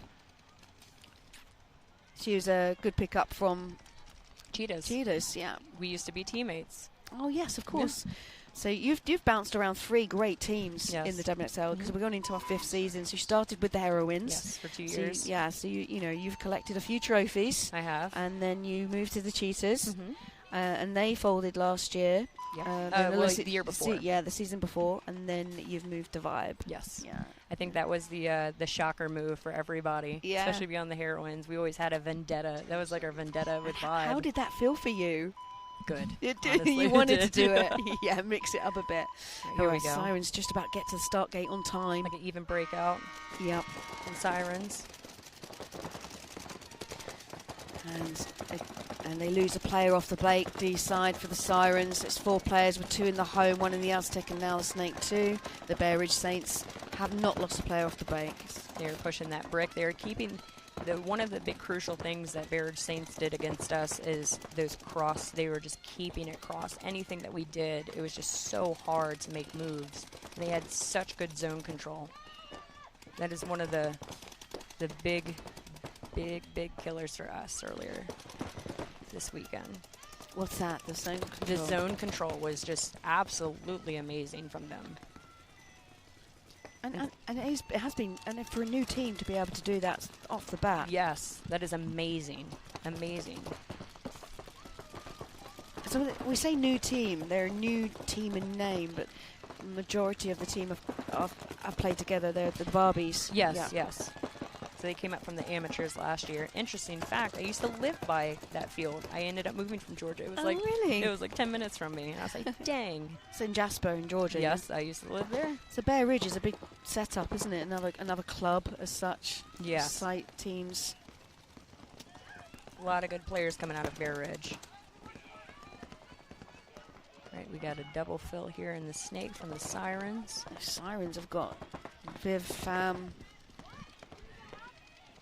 posted up. Looks like we have Allison Cook in the corner, looking across to the Dorito side. Now we just have some more. They're just flooding the centers. They are. Here we go, right here. Nice kill here from Viv. And she's backed up here by Annie Berg. So, but Annie just sitting here on the snake too, down the line. Protecting her. We got this one. Oh, here we go, here we go. Oh my God, no. Which way was she looking? Oh, she finally, did she pick it up? Oh, wow. No way. Tuck in your feet because she's going to get you. Here it comes. Just come now. Here it comes. Yeah. There it is. But the survivability was great. She had to sacrifice herself to get And her. she didn't. I thought I saw something blow off of Viv's loader. So did I. I thought she got her. But the refs are right on top of us. So Yeah? Yeah. Wow. I was like, that might be Oh my might be a God. red. Andy would be kicking herself, going, "How the hell? What? How did that happen? How did I not hit her? How did she survive?" So Viv, Fam, survivability on top right now. That's Yes. 2 points on the trot where we thought she got shot and she hasn't. Oh, here we go. They're pretty much right in front of each other in here in this snake. Yeah. So it's Ivy v Viv. Is it a 2v4 possibly? Oh, Yeah, here we go. the Dorito Nice player picked it move up. from Viv. She's gonna get taken crossfield by the Saints. Oh, And they lost the it looks like Ivy span, so that's a penalty. So Saints get, so well done, well played Viv, forcing the penalty. As Annie here just feels the snake 50. And Sirens. I do not believe there's nobody left, I think, for Saints. No, and Sirens Not are that I just, can see.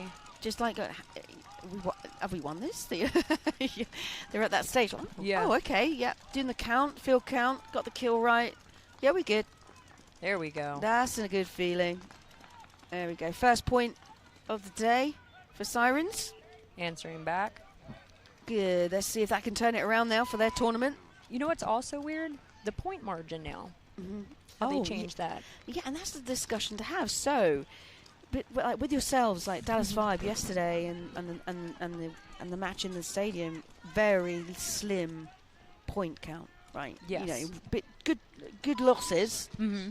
But now it's really important to get those 5 zeros right. Yes. Yes. So, and you've achieved that. Your goal coming in today was like, we need a mercy rule, and you did what was asked of you, and that's what makes you guys champs, and you know, arguably the best team in WNXL.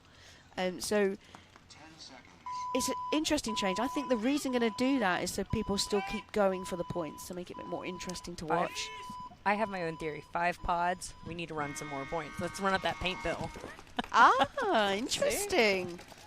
We lost 1 here from the Dorito side with Northern Lights. And Casey is that Casey Herb that pushed all the way into their center wedge. Yeah, look at that. Taking out the snake. I've seen Mercedes Dozal do that at some point. Didn't make it in, so Casey's made it in. So it's obviously a play that we'll see. She has, you see the load of speed feeds popped up on a messy dive, but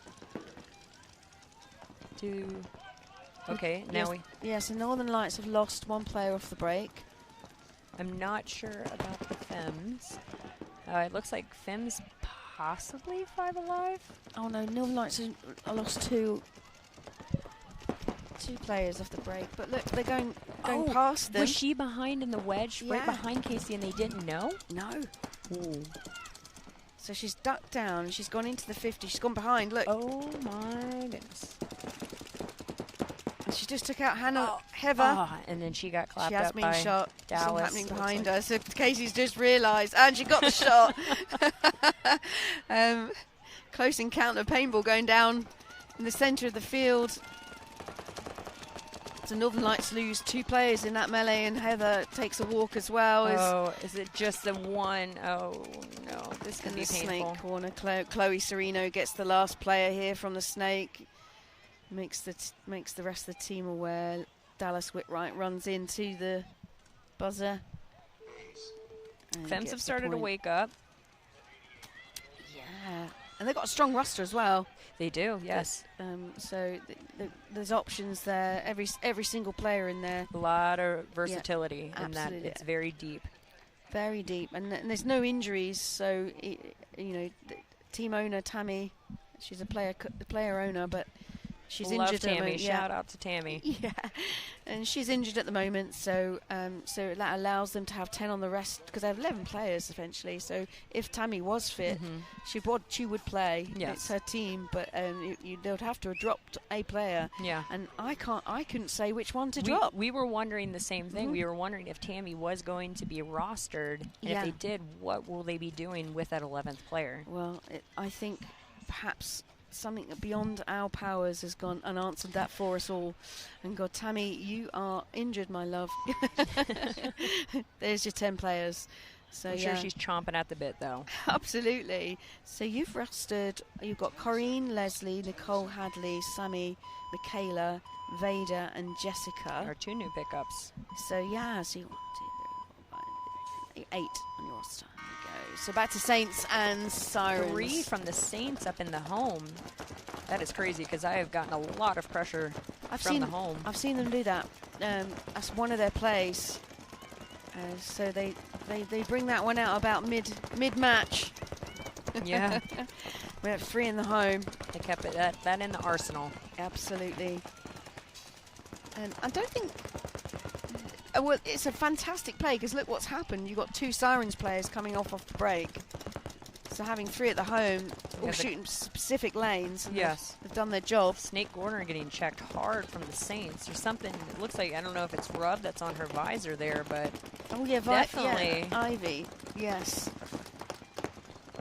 And Ivy's just a monster in that Snake. And they allowed her to get in there. I don't know if anybody's watching that zone, but I think it's the players they shot out off the break. That's their job. Ivy knows that. She's just going all the way into the 50. Melissa Neese just sitting in the break, shooting D-side. Oh, there we go. So, Sirens. Looks like in the S3. Yeah, they capitalise on that. It was Adriana Listanu. She's a seasoned player as well. She started the WNXL with Femmes Fatale. And now he's part of the San Francisco Sirens setup after having a break from having a baby. Yes, she did. I think, yeah, because she was there from the beginning, I think. She was the starting. Yep, she was. One of the pioneers. Yeah. And now she's with the Sirens. So, yeah, great kill from her. Just to swing it around. Looks like we have 4 players left, possibly, for the Saints. And then we've got Annie. We've got Annie in the center, the Sirens, and then we have Adriana. I think she just killed a player, their Dorito player, the Saints player on the crossfield, possibly. I don't know if that was a Snake or did it come from that brick.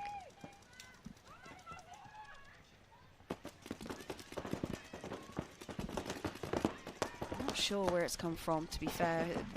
Well, the Sirens have a brick too, don't they? Yeah. It might have been. It might have gone on the belly and into the blind there for us, but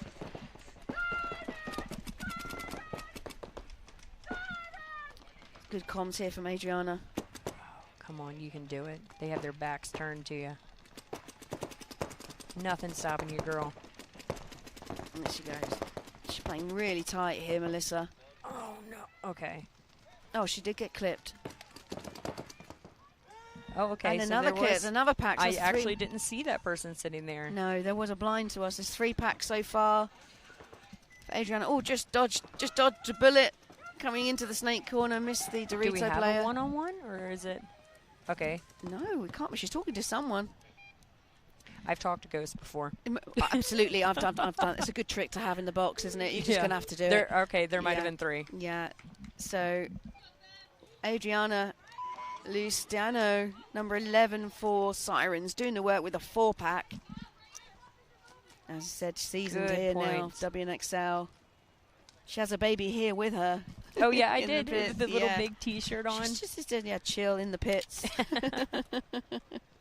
It's good to see after coming back from Yes. pregnancy that we players are starting to kind of lose the Leslie Cluse on your team. She also had Yes. a baby and has come back to play in just that short 5 years. Yeah. And she's so fit. She bounced, boom, right back. I mean, we had our baby in 2023. So I've also had a baby in that time. So is this the whole next generation of female paintballers that are coming through? I think They're all so. little girls. I think so. These are going to be some. These are going to be some bad. I'm not going to say the word, but players. Absolutely, with these super fierce mums. Oh, Dallas Whitwright had a baby as well. Yeah. She's now back playing with the Femmes. So there Angie, we go. just Who rule pushing- the world? Girls. So here's Angie Tahida here in Snake 3. Who do we have for the Dorito side? It's not Mercedes. Who do we have for the Femmes Dorito side? Pushing up there.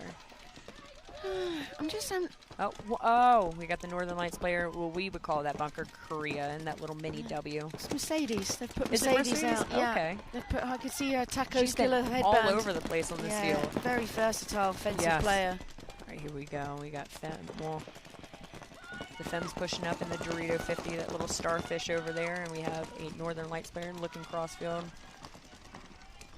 in the Chicago Snake 50.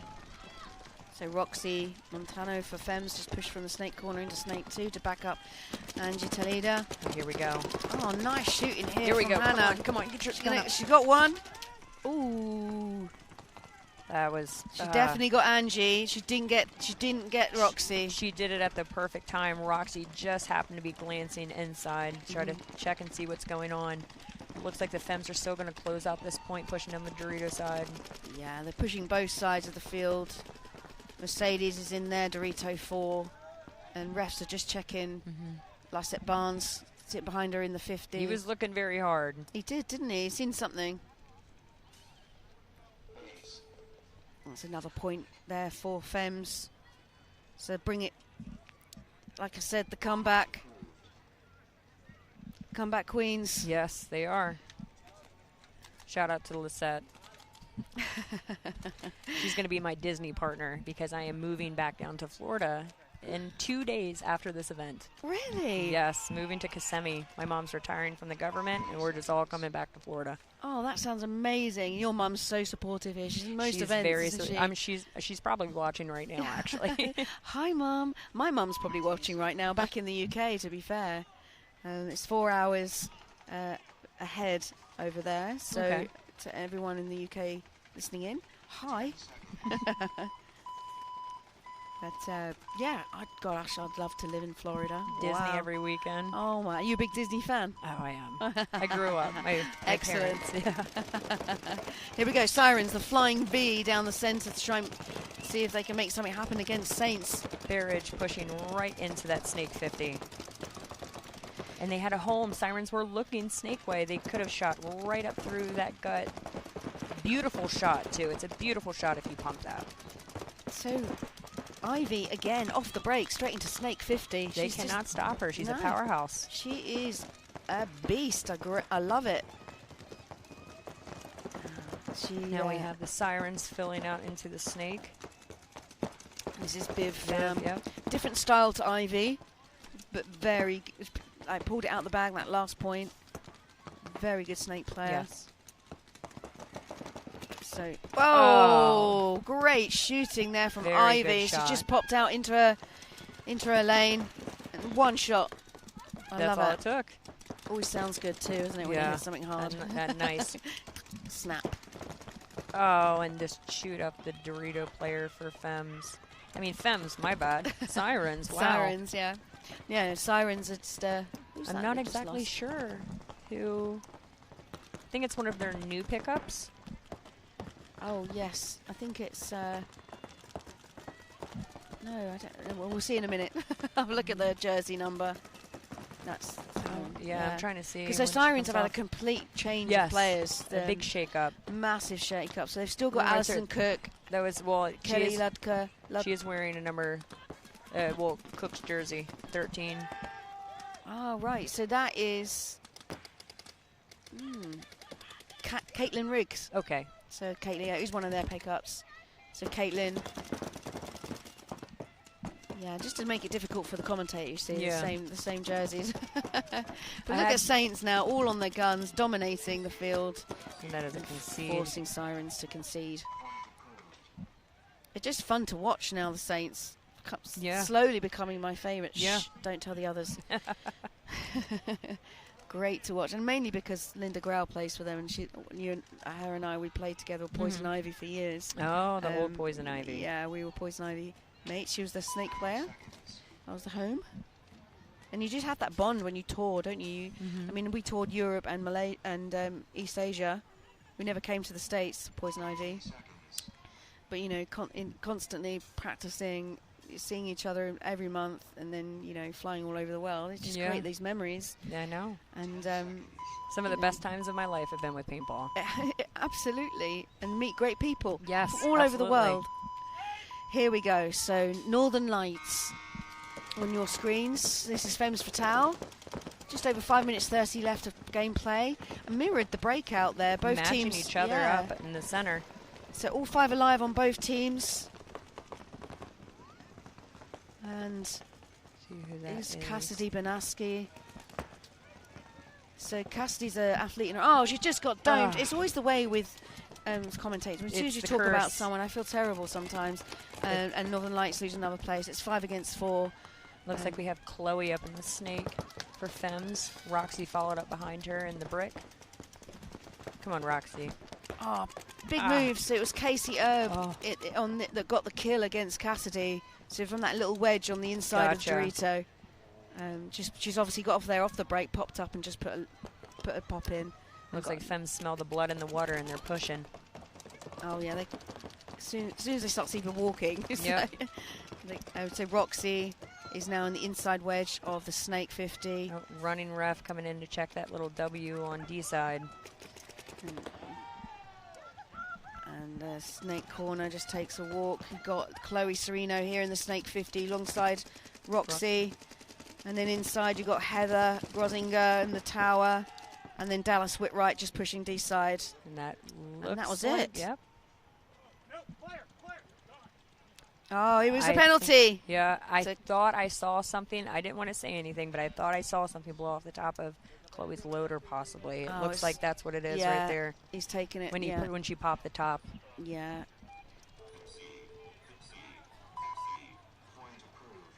So there was 4 players alive there, and Chloe had a shot on a hopper, which forced a penalty, which took out Roxy, and Dallas Whitwright ran over to the buzzer, but decided, you know what, I did a little bit of work over there in D side. Heather, you can come down and hit that buzzer. Femmes have been closing these games out just so good. Same thing with Bear Ridge Saints. And that's what it is that you can play good paintball at the beginning. It's that second phase that makes you champions, makes you win points. So yeah, you're right. Femmes have stepped it up. Saints have just walked into the tournament already with that. Yeah. And here they are strolling over to the start gate in their pink-purple jerseys.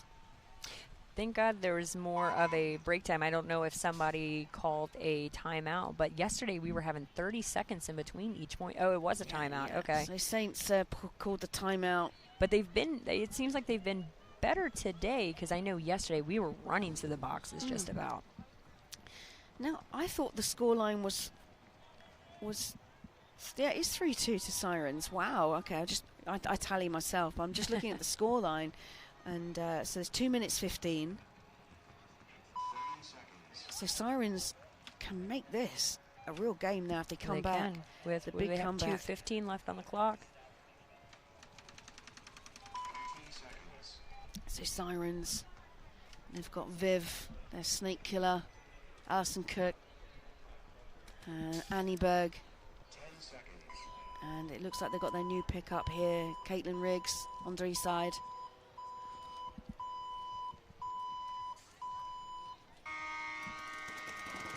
So Saints on your screen. Breaking out wide on both sides for the Saints. Both were running and gunning into the corners which alive.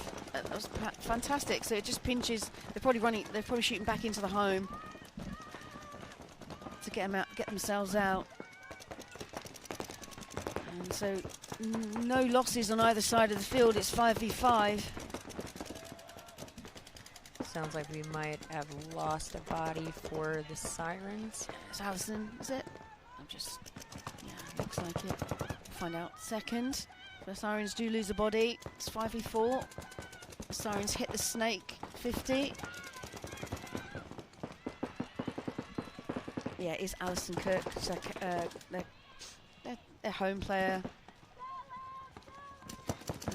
There's Ivy here for Saints, pushes into the 2. And Linda Grau over there in Dorito 2 already. She's pushed there from the corner. Let's see, do they have 2 in the snake for the Sirens? Trying to see if they do. She is shooting down the wire at something. She sees something, so they double fill it? I think it's Annie Berg and Viv Pham. 60 seconds left. Let's see if the Sirens push the issue. Oh, Saints aren't letting them, are they? Look, no, they're not. They have it locked down. All along the 40 line.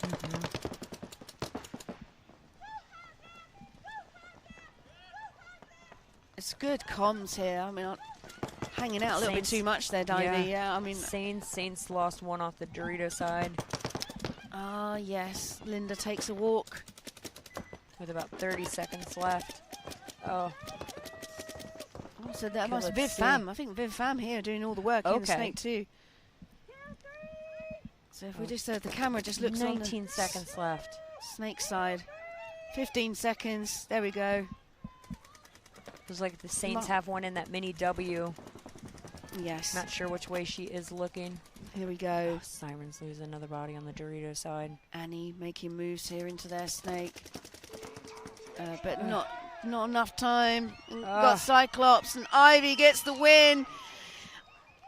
I should say Ivy puts her hands up and celebrating the win here for the Bear Ridge Saints as they now win their next. That's 4.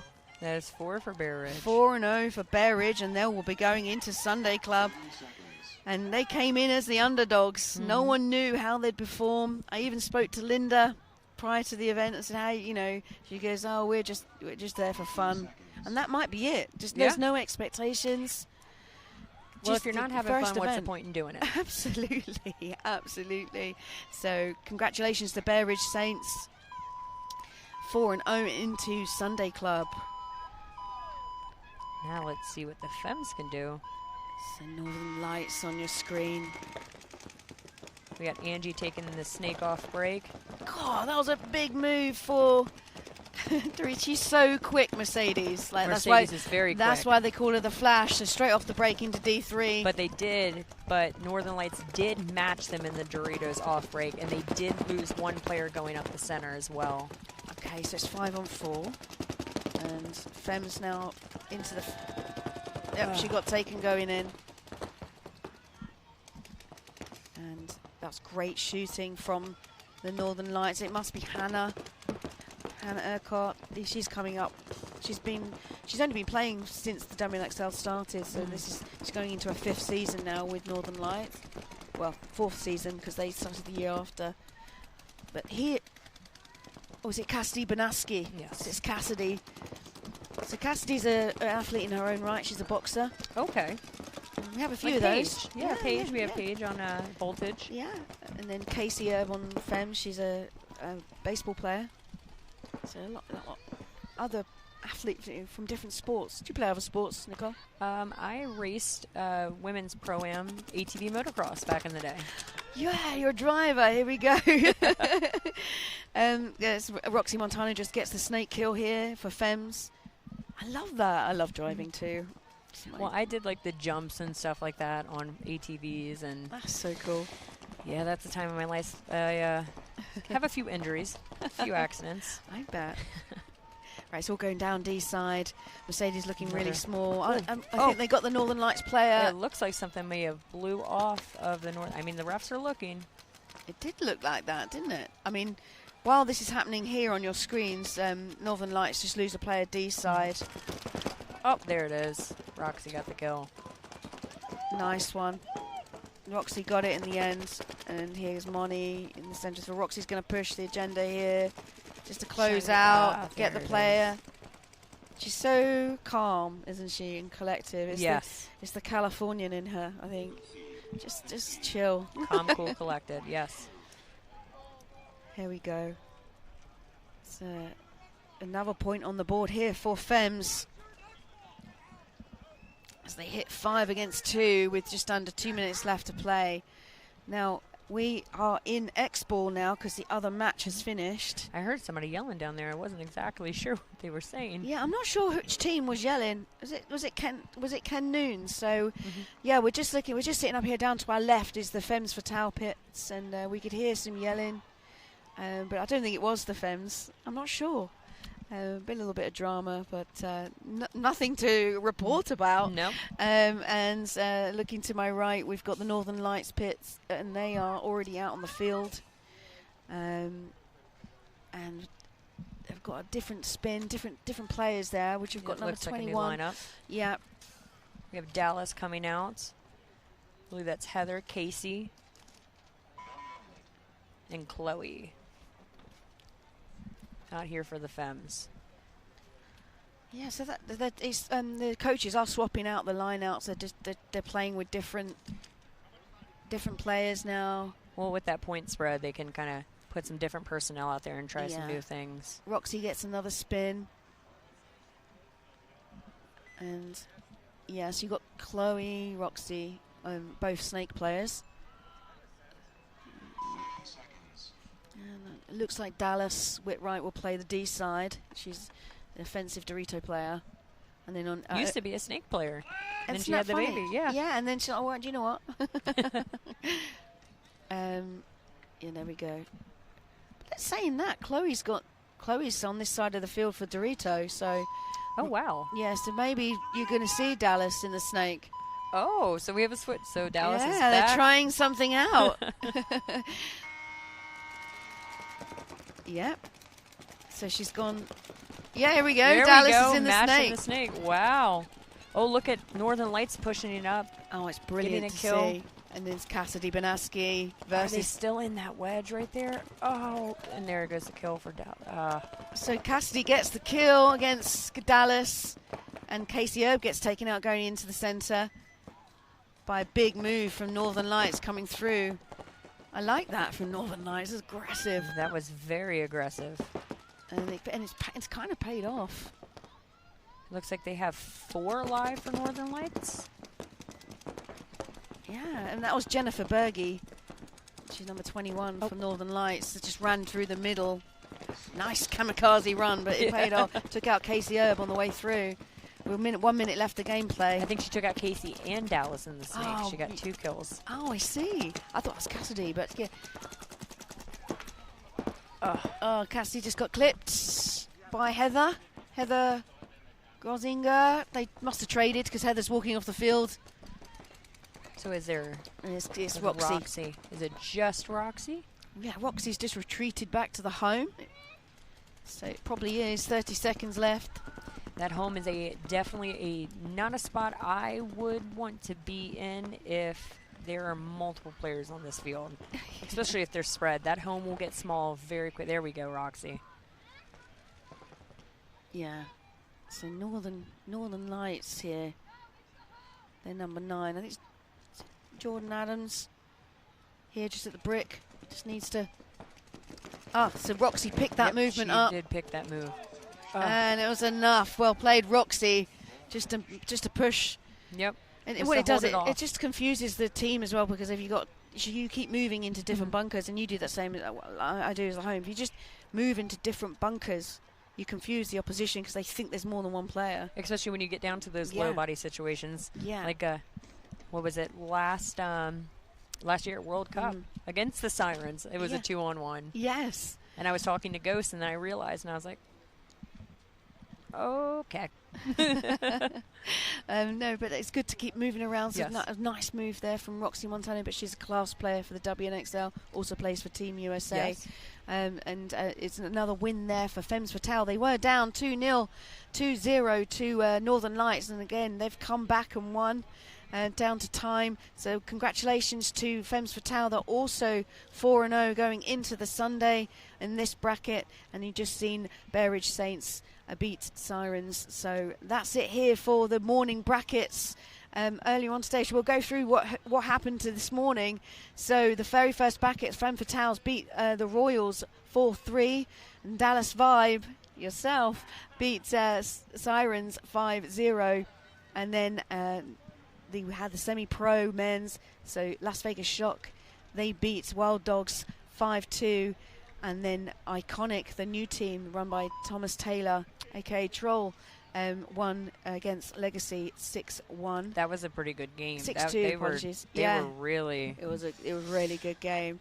And then the next WNXL bracket this morning, Northern Lights lost to Bear Ridge Saints, and Dallas Vibe yourselves beat the Royals. The Royals have been looking great. They just haven't got. They've always look good, and they just can't get those wins at the end of the day. But yeah, and then the previous bracket to this, Shock appeared again, and they beat Denver Altitude 4-1, and then TPP Crew beat Coming At Ya 5-0. So and then we've just seen this matchup. So we still have one more, I think. Yeah, we have one more that's coming up soon after these short commercials. But thank you very much for joining me. Thank you. And good luck. And I think you might be through with that point spread. We'll see. You know what? I'm just told where to be at what time. So I'll be there. Thank you for joining me, Nicole. Thank you so much, Ellie. We'll go to these short commercials. We'll be back with you soon.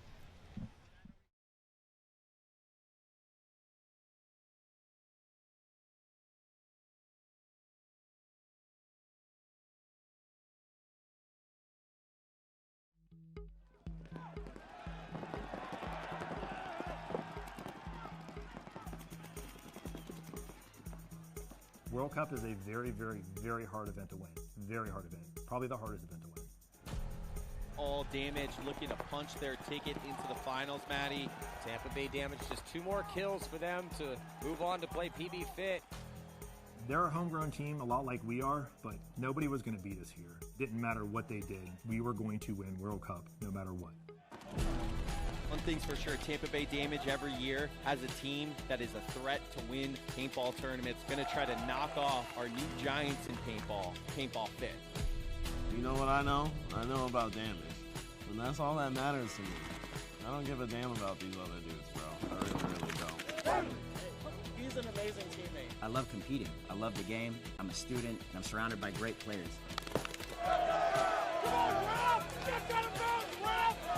He had his challenges too throughout the season and what he went through, and I obviously had mine. And for us to overcome all that and kind of put it in everybody's face in the league and come out on top.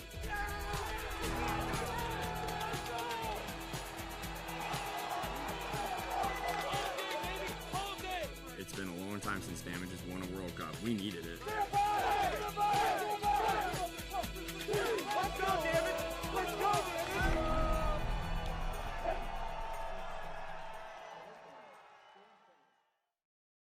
Previously on Behind the Mask.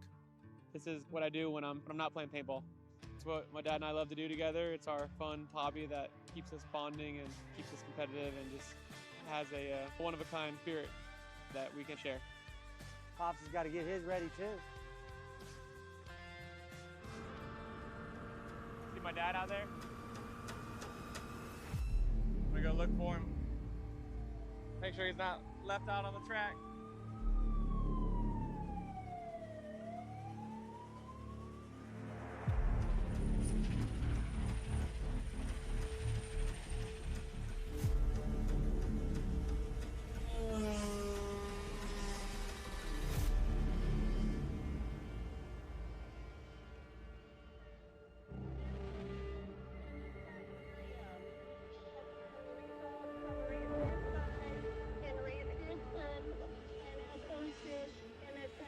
That's what can happen out here. Hopefully the guy's all right. Is that you? Yep. Is this what the helicopter came for? No, that was another one. But yeah, there was two at one time, 2 wrecks at once. In the same. Just that practice, you know. Jesus. And then I know that I saw the guy get out of the ambulance for this one. Okay. He's okay. Oh, okay. That's He's older guy, so it was more caution. Yeah, more than anything. Yeah, this is. That's, hopefully, was this a flip? Yes, Not sure. A multiple flip. Holy shit. Yeah, that's the risk of it.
HK Army Eject X harness, new pod cap padding protection, Velcro rubber straps, removable padding, stealth ejector system, durable elastic pod holsters, patented X-frame technology, available in 3 variations and multiple colorways. The Eject X, available now at hkarmy.com. Drop that shit.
another kill on the corner.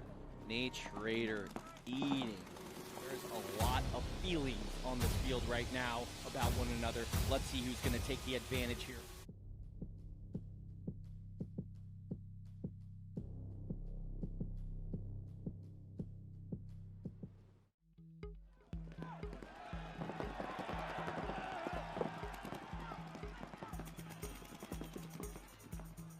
World Cup is a very, very, very hard event to win. Very hard event. Probably the hardest event to win. All Damage looking to punch their ticket into the finals, Maddie. Tampa Bay Damage, just 2 more kills for them to move on to play PB Fit. They're a homegrown team, a lot like we are, but nobody was going to beat us here. Didn't matter what they did. We were going to win World Cup no matter what. One thing's for sure, Tampa Bay Damage every year has a team that is a threat to win paintball tournaments. Going to try to knock off our new giants in paintball Fit. You know what I know? I know about damage. And that's all that matters to me. I don't give a damn about these other dudes, bro. I really, really don't. He's an amazing teammate. I love competing. I love the game. I'm a student, and I'm surrounded by great players.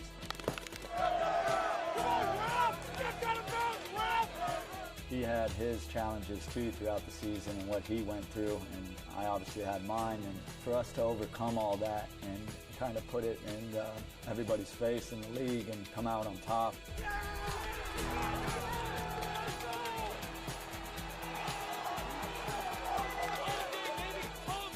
It's been a long time since Damage has won a World Cup. We needed it. Let's go, David! Let's go, David!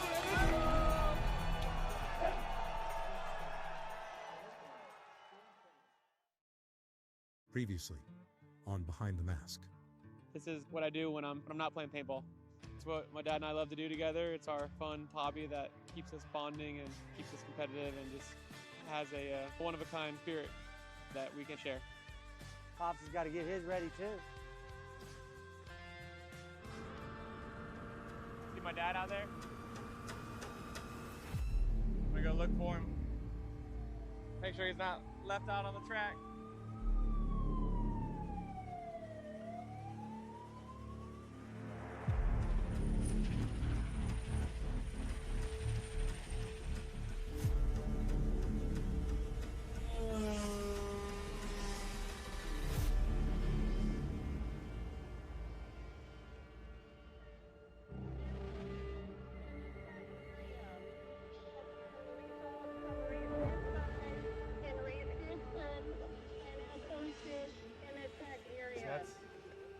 What can happen out here.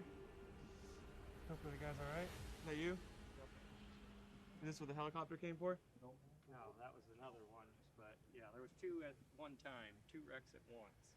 In the same, practice, you know. Jesus. And then I know that I saw the guy get out of the ambulance for this one. He's okay. Oh, it's okay. That's he's older guy, so it was more caution, more than anything. Yeah, this is. Hopefully, was this a flip? Yes, not sure. A multiple flip. Holy shit. Yeah, that's the risk of it.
how you feel.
Uma represa, achei pirata call.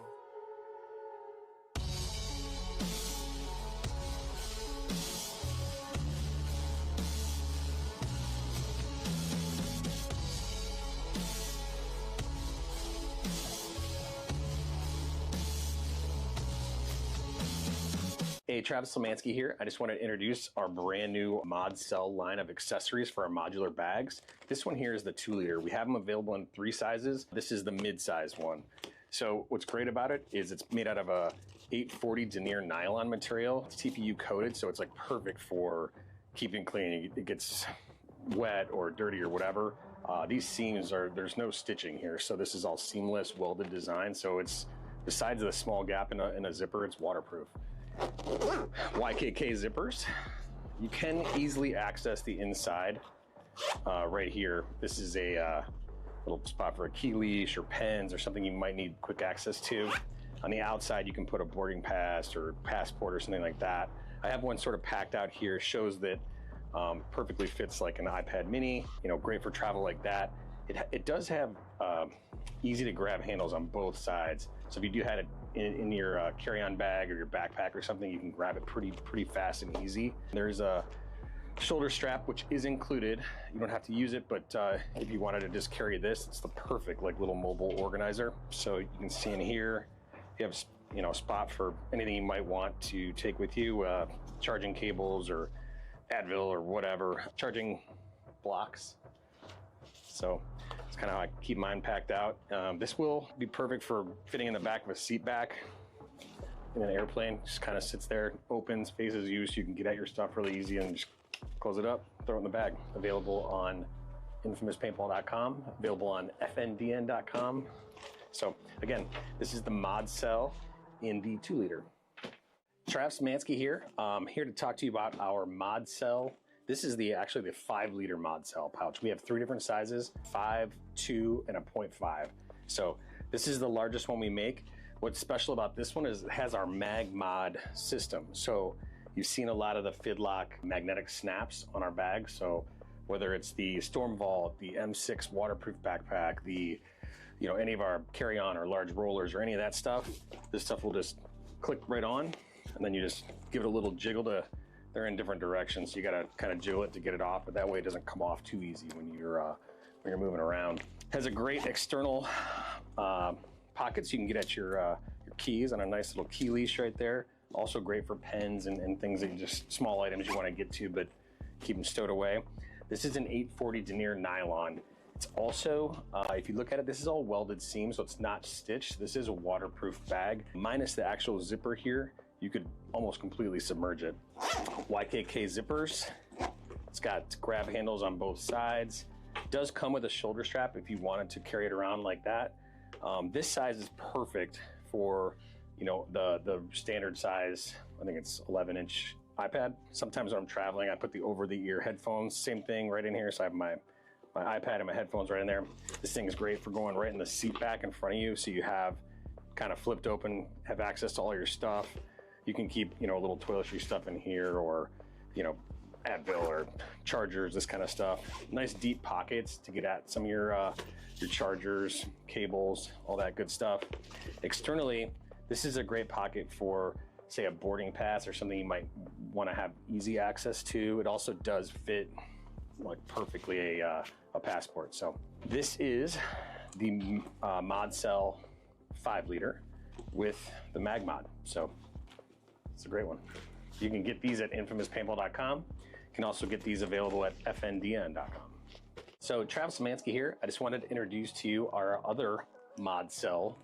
This is the 0.5 liter, so it's our smallest one in the family.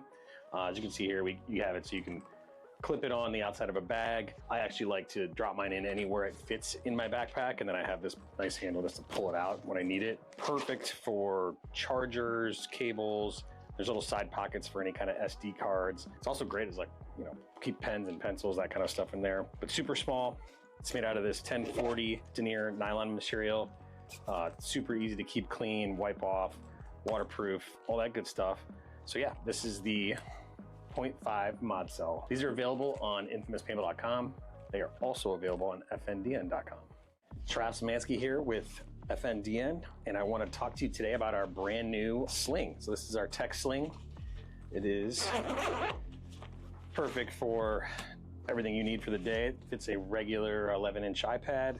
There is an external pocket for stuff that you need quick access to, like a passport or something like that. The way we designed it was to hold, anything for your travel that you might need. And then it's got this ergonomic cut, ergonomic. And you just throw it on and you cinch it down. It's got a little strap thing to gather there, and then as you can see, you can use 2 hands, keeps everything nice and neat.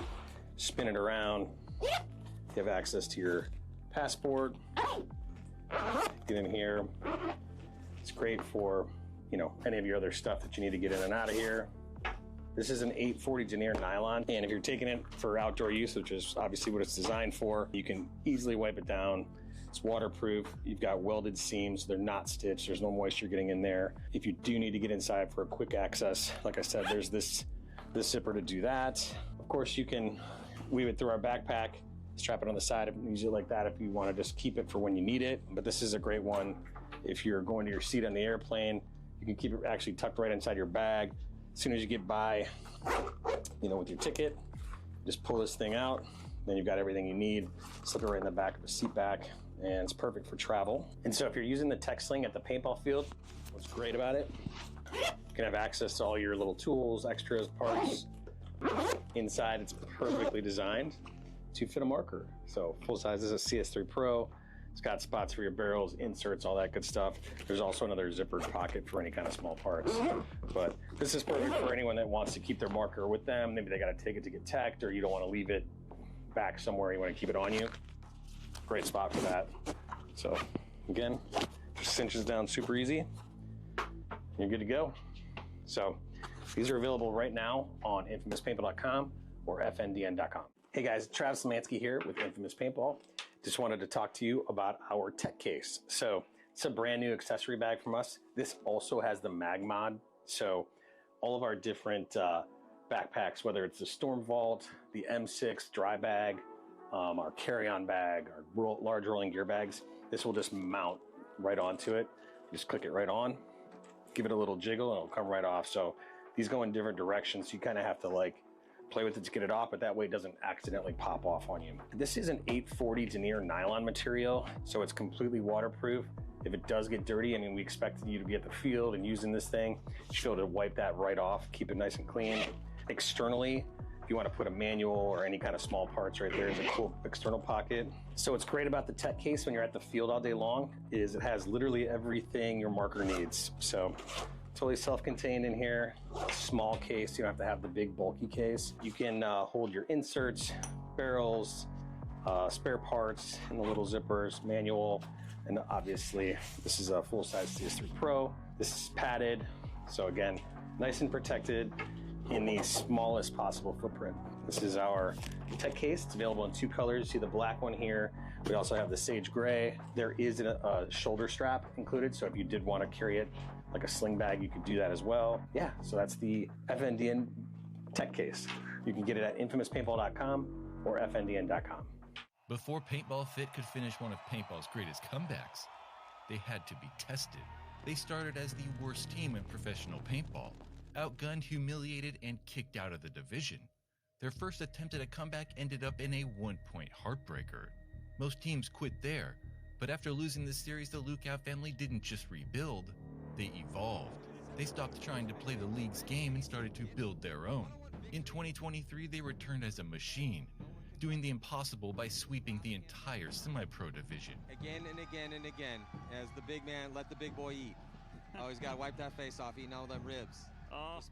The last time they were here, they got last. Was their evolution and a perfect season enough to survive the pros? Did they have a blueprint for a championship or just an expensive way to keep failing?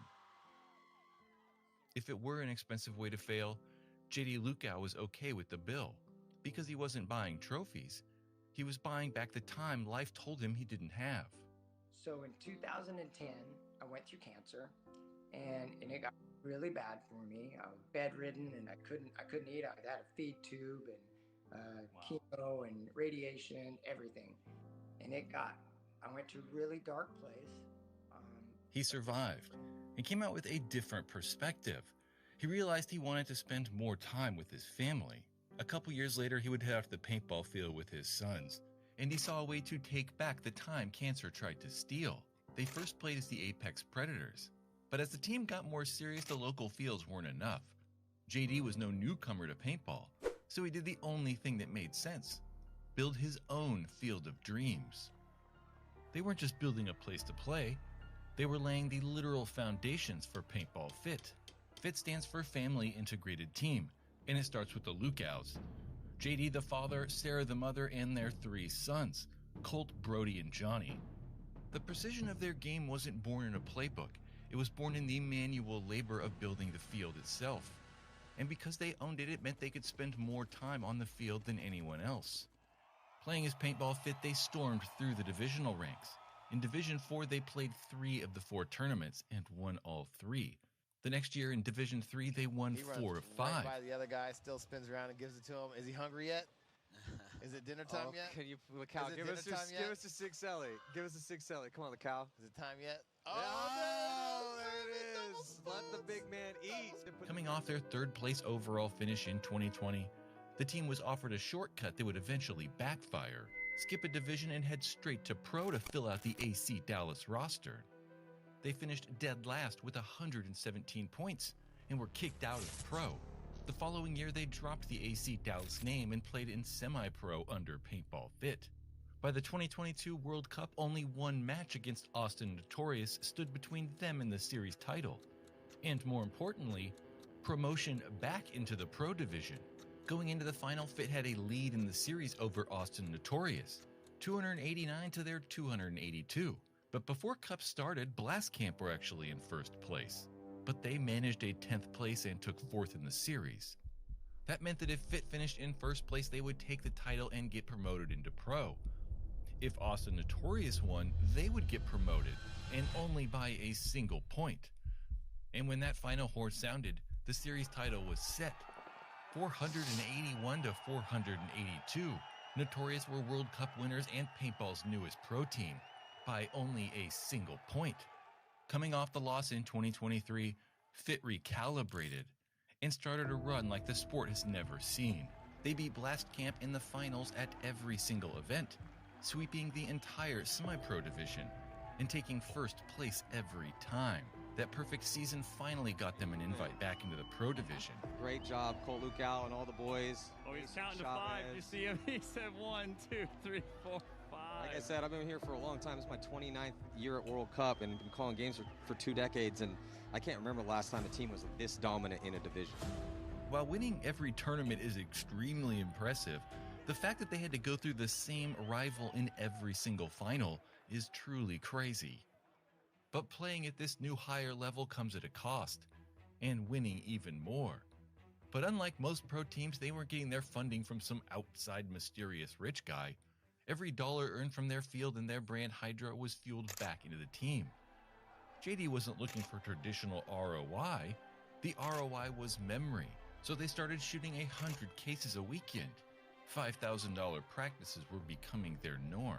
Since they weren't going to be buying players and didn't want to get embarrassed in the pro division, they resorted to something a little bit unorthodox, playing 5-on-7s. Against the extra bodies, the lanes closed and the field became a wall of paint. This forced the guys to hunt for those 1% gaps, the tiny fraction of a second where someone's reloading or a barrel dips. They were training their brains to process information at a higher pace than the rest of the league, so by the time the finals rolled around on Sunday, playing against 5 guys would feel like slow motion. In all pro sports, winning has a price tag, but most teams are spending their money on the wrong things. The top level is dominated by the mercenary model. High-budget super teams flying in legends from different time zones. Their cost per point is just astronomical, while those elite teams like Impact gather for a few weekends of practice, fit are at the field 3 times longer. They live only minutes from their private field, and they took every dollar those mercenary teams spent on flights and funneled it directly into the team. And this is where some of the fans started calling them robots. But not because they were stiff, because they were too smooth. In pro paintball, the breakout is the most critical part of the game. It's where matches are won and lost. But this is where Paintball Fit dominated. 3 seconds after the buzzer and 2 of your guys were already walking off the field. Every move is crisp, every shot purposeful. They were the modern successors of Dynasty's homegrown roster and Red Legion's clinical discipline.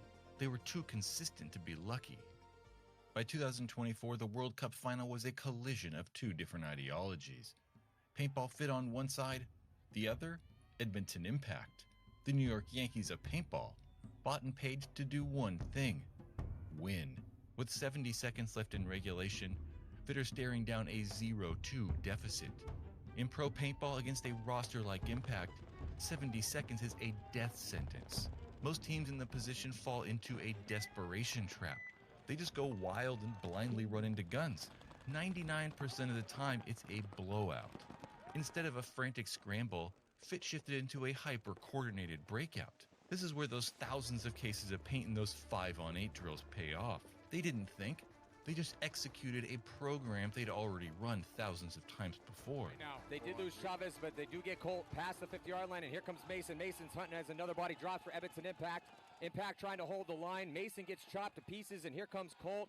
Got to be careful not to get a penalty. That's a penalty on back center. That's major. Urena hits him. Oh. No penalty assessed, though, but the bodies are dropping. There's only nobody left alive, and Stewart's going to cut through the middle with 36 seconds left. He's going to put a point on the board to give PB Fit a chance. Give PB Fit a chance, and he is clean.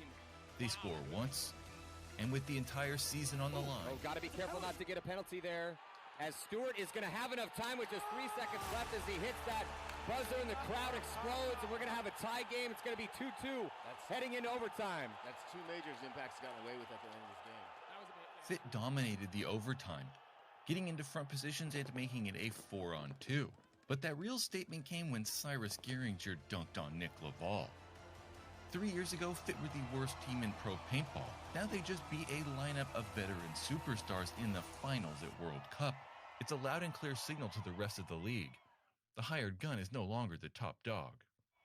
Fit closed out that point with 4 bodies alive. And it had been 23 years since a homegrown roster had paintball's biggest prize. No asterisk, no controversial call, just a 70-second miracle created by a machine that refused to break. Winning World Cup didn't mean the journey was over. It meant the bill for all that hard work was finally gonna come due. By the start of 2025, the Texas machine was humming. They had won World Cup, and a system that had finally felt like it achieved its goal. For the first time in years, Fit weren't trying to keep up. They felt untouchable. In the offseason, every team studied the Fit blueprint, trying to find a fault. But as it turned out, that fault came from inside the house. When you're going 100% for years, playing 3 times more than anybody else, and shooting 100 cases of paint at practice, something is bound to go wrong. And on the eve of the 2025 Tampa Bay season opener, Что-то случилось с ним. Что случилось?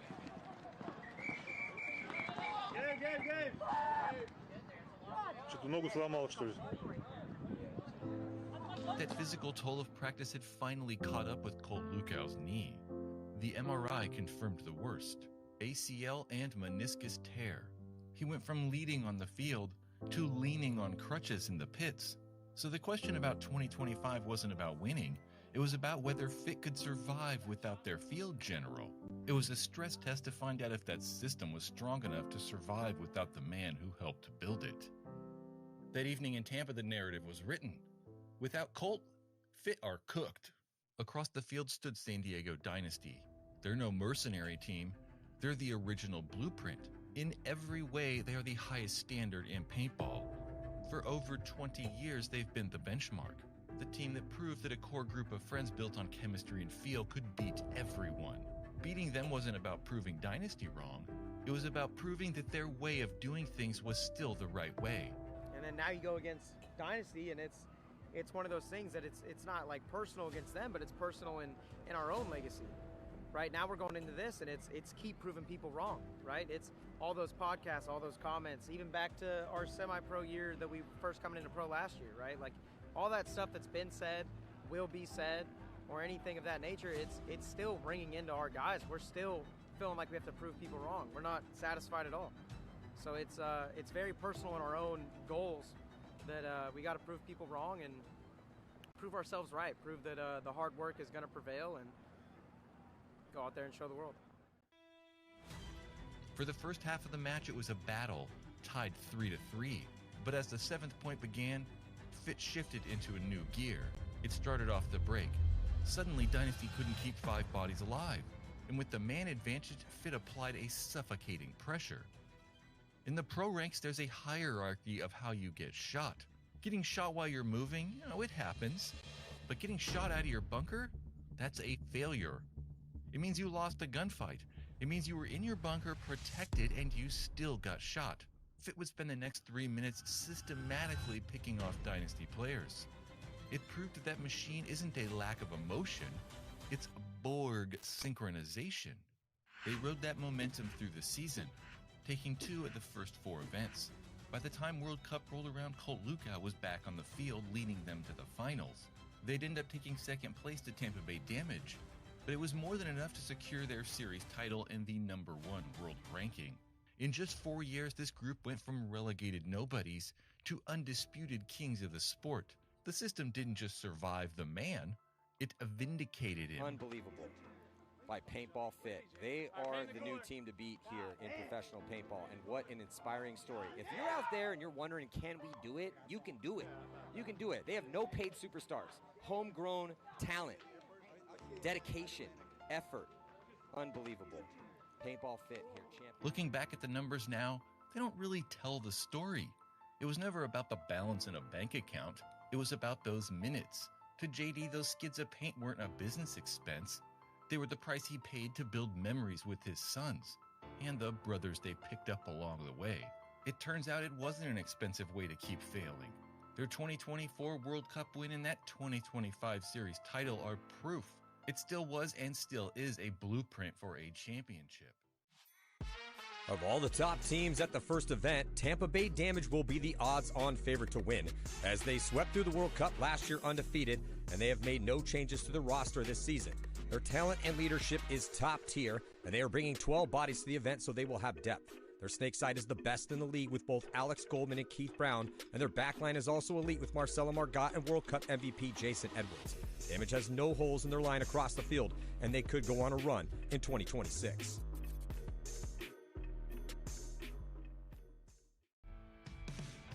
It is a new era for multiple-time world champions Houston Heat, with drastic roster and leadership changes. This will be their biggest test to date since their first season back in 2012. However, Heat has retained the core talents of former World Cup MVP veteran Ryan Moorhead, elite attacker Ronnie Dizon, and the OG Russian all-star Mishka Kiesnev. They also grabbed veterans Rob Velez and Cody Mikowski to elevate their backfield and center attack. Depth past the starting five could be an issue, but Heat will have a very competitive roster that could be a big problem for the other top teams in Major League Paintball.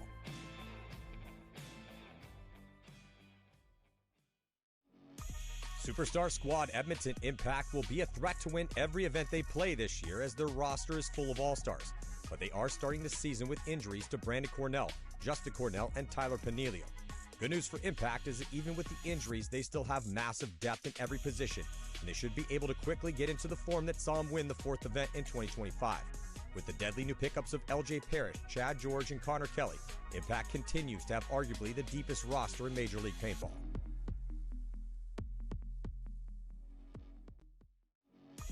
Superstar squad Edmonton Impact will be a threat to win every event they play this year, as their roster is full of all-stars. But they are starting the season with injuries to Brandon Cornell, Justin Cornell, and Tyler Panelio. Good news for Impact is that even with the injuries, they still have massive depth in every position, and they should be able to quickly get into the form that saw them win the fourth event in 2025. With the deadly new pickups of LJ Parrish, Chad George, and Connor Kelly, Impact continues to have arguably the deepest roster in Major League Paintball.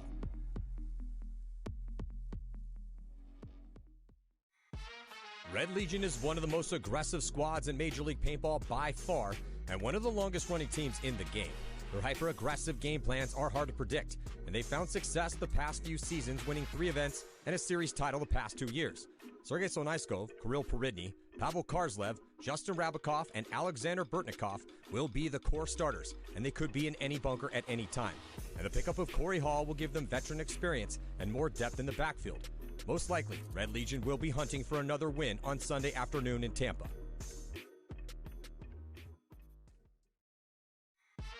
Red Legion is one of the most aggressive squads in Major League Paintball by far, and one of the longest-running teams in the game.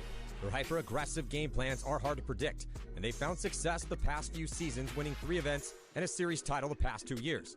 Sergei Sonaiskov, Kirill Peridny, Pavel Karslev, Justin Rabakov, and Alexander Burtnikov will be the core starters, and they could be in any bunker at any time. And the pickup of Corey Hall will give them veteran experience and more depth in the backfield. Most likely, Red Legion will be hunting for another win on Sunday afternoon in Tampa.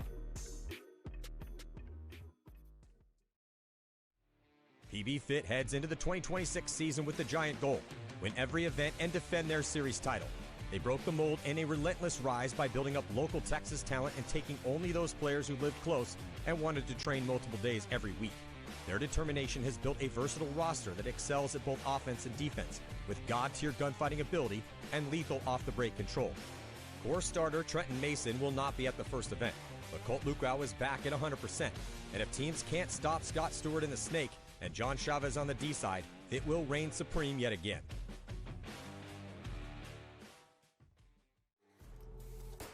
The name has changed slightly, but the player and leadership core of Tauntaun's arsenal still makes them one of the most potent squads in Major League Paintball. The aggressive combo of Hugo Verhege and Axel Godin is one of the most consistent snake duos on any roster. Thomas Spitzma is a smart yet relentless attacker up the middle. Veteran Fabrice Colombo is a master out of the backfield. And the new addition from Arsenal, Benny Carroll, has a fluid style and creative attacks on the D side. Looks like the Tauntauns will be running a very small roster in Tampa, but the 5 starters will have another shot to go deep on Sunday. Seattle Uprising is a team with a long tenure at the professional level, as they have been in the league for a decade.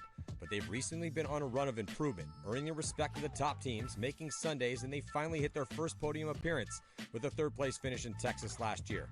Rising star Alec Holland will be missing the first event, so they will need the rest of their veteran core, comprised of Graham Arnold, Alexander Borromeo, Joel Eaton, Austin Woodward, and the aggressively creative savage known as Nate Schrader, as well as the Snake One rookie Jonah Rodriguez, to all bring their best game for them to have a chance to win in Tampa.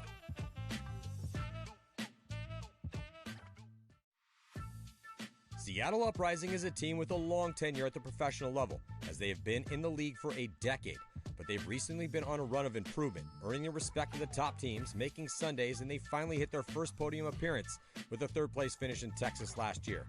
Rising star Alec Holland will be missing the first event, so they will need the rest of their veteran core, comprised of Graham Arnold, Alexander Borromeo, Joel Eaton, Austin Woodward, and the aggressively creative savage known as Nate Schrader, as well as the Snake One rookie Jonah Rodriguez, to all bring their best game for them to have a chance to win in Tampa.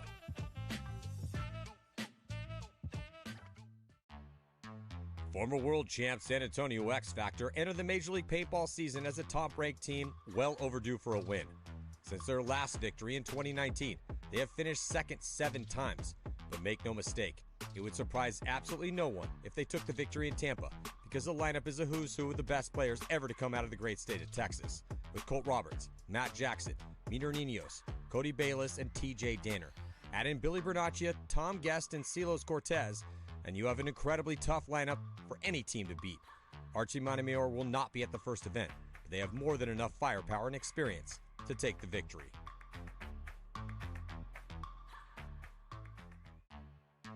Former world champ San Antonio X Factor entered the Major League Paintball season as a top-ranked team, well overdue for a win.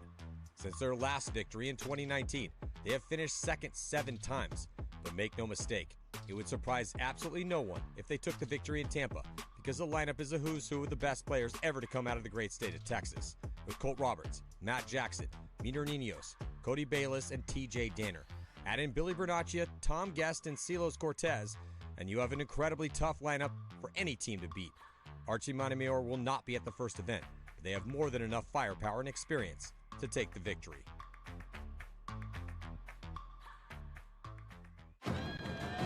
Run through the bracket of death.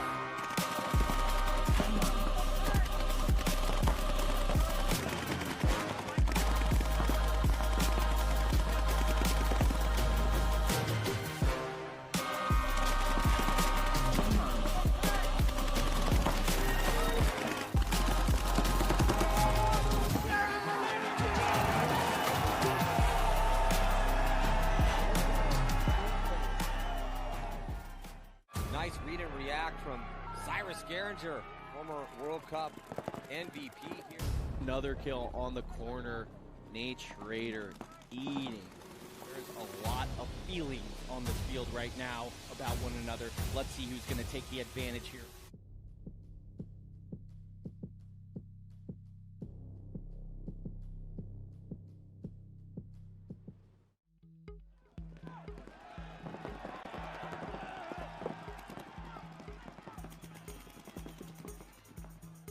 World Cup is a very, very, very hard event to win. Very hard event. Probably the hardest event to win. All Damage looking to punch their ticket into the finals, Matty.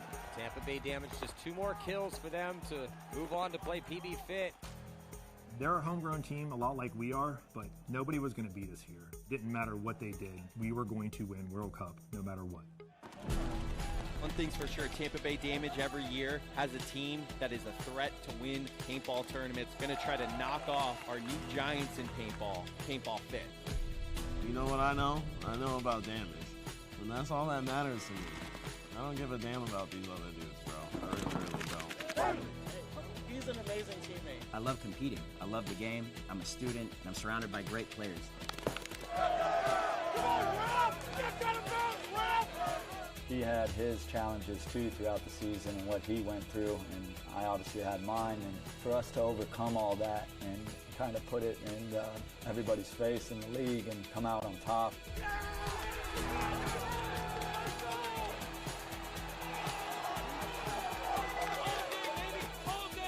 It's been a long time since Damage has won a World Cup. We needed it. Let's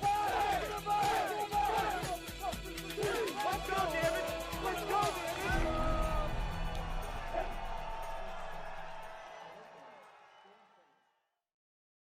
Previously on Behind the Mask. This is what I do when I'm not playing paintball. It's what my dad and I love to do together. It's our fun hobby that keeps us bonding and keeps us competitive and just has a one-of-a-kind spirit that we can share. Pops has got to get his ready too. See my dad out there? I'm gonna go look for him. Make sure he's not left out on the track.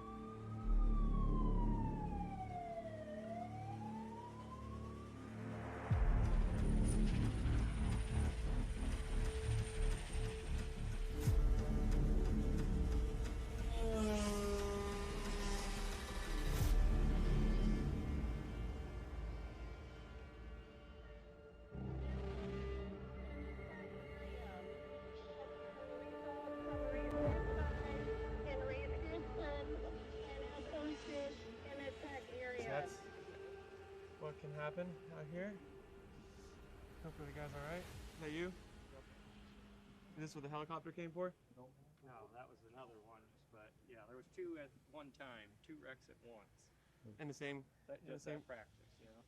Jesus. And then I know that I saw the guy get out of the ambulance for this one. He's okay. Oh, it's okay. That's He's older guy, so it was more caution, more than anything. Yeah, this is. That's, hopefully, was this a flip? Yes, Not sure. A multiple flip. Holy shit. Yeah, that's the risk of it.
HK Army Eject X harness, new podcast padding protection, Velcro rubber straps, removable padding, stealth ejector system, durable elastic pod holsters, patented X-frame technology, available in 3 variations and multiple colorways.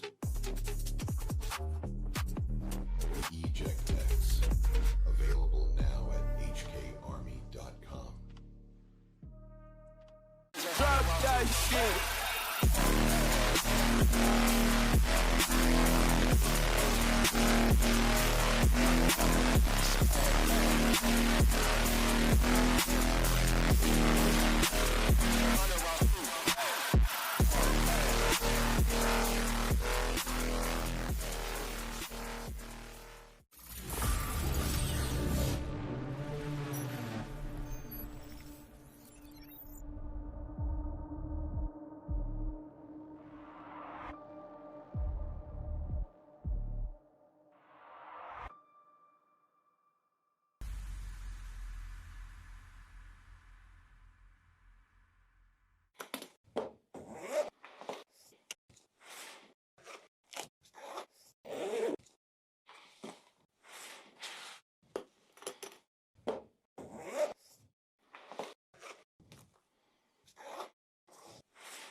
Hey, Travis Lemansky here. I just wanted to introduce our brand new Mod Cell line of accessories for our modular bags. This one here is the 2-liter. We have them available in 3 sizes. This is the mid-size one.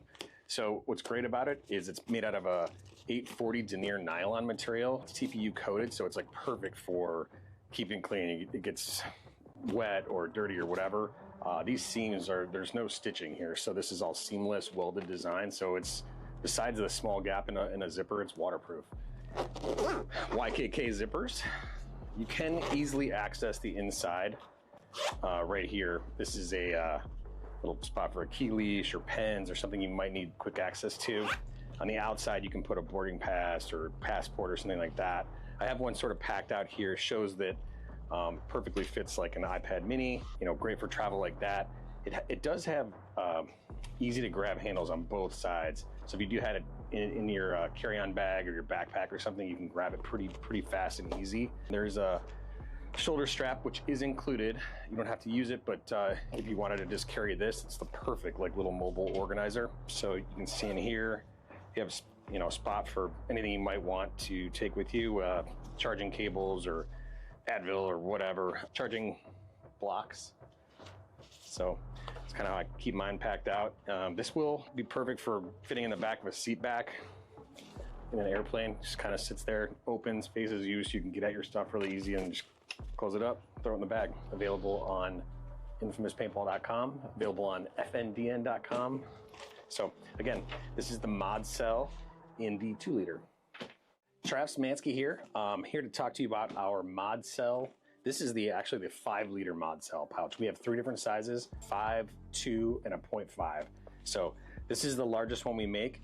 What's special about this one is it has our Mag Mod system. So you've seen a lot of the Fidlock magnetic snaps on our bags. So whether it's the Storm Vault, the M6 waterproof backpack, the, you know, any of our carry-on or large rollers or any of that stuff, this stuff will just click right on, and then you just give it a little jiggle to, they're in different directions, so you gotta kind of jiggle it to get it off, but that way it doesn't come off too easy when you're moving around. Has a great external pockets you can get at your keys, and a nice little key leash right there. Also great for pens and things that you just, small items you want to get to, but keep them stowed away.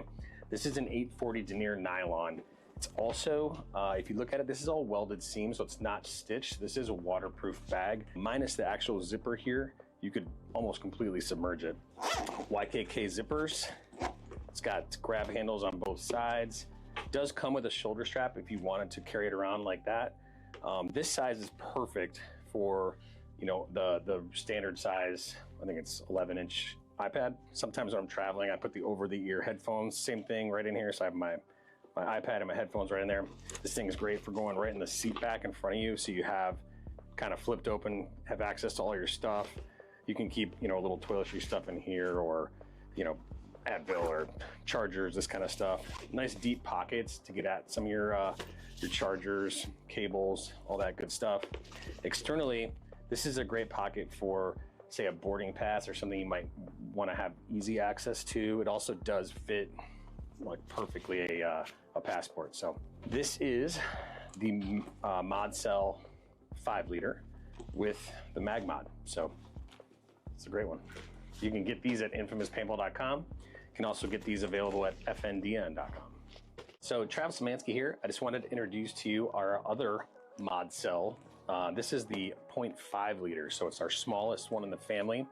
As you can see here, you have it so you can clip it on the outside of a bag. I actually like to drop mine in anywhere it fits in my backpack, and then I have this nice handle just to pull it out when I need it. Perfect for chargers, cables. There's little side pockets for any kind of SD cards. It's also great as, like, you know, keep pens and pencils, that kind of stuff in there. But super small. It's made out of this 1040 denier nylon material. Super easy to keep clean, wipe off, waterproof, all that good stuff. So yeah, this is the 0.5 Mod Cell. These are available on infamouspaintball.com. They are also available on fndn.com. Travis Mansky here with FNDN, and I want to talk to you today about our brand new sling. So this is our tech sling. It is... Nice read and react from Cyrus Garinger, former World Cup MVP here. Another kill on the corner. Nate Schrader eating. There's a lot of feelings on the field right now about one another. Let's see who's going to take the advantage here.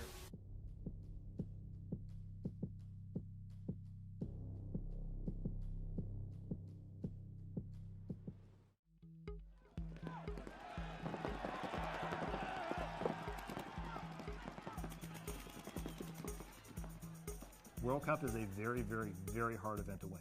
Very hard event. Probably the hardest event to win.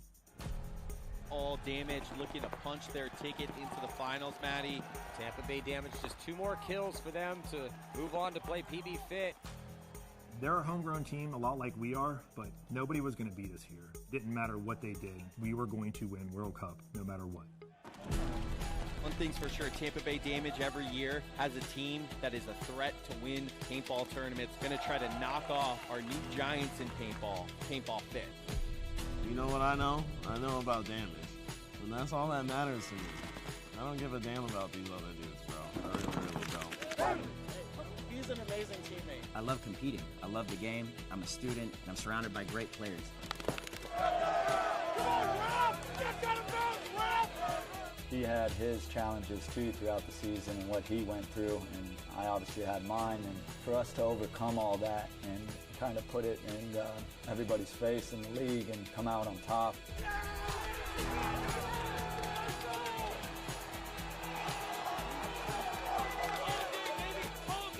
It's been a long time since Damage has won a World Cup. We needed it.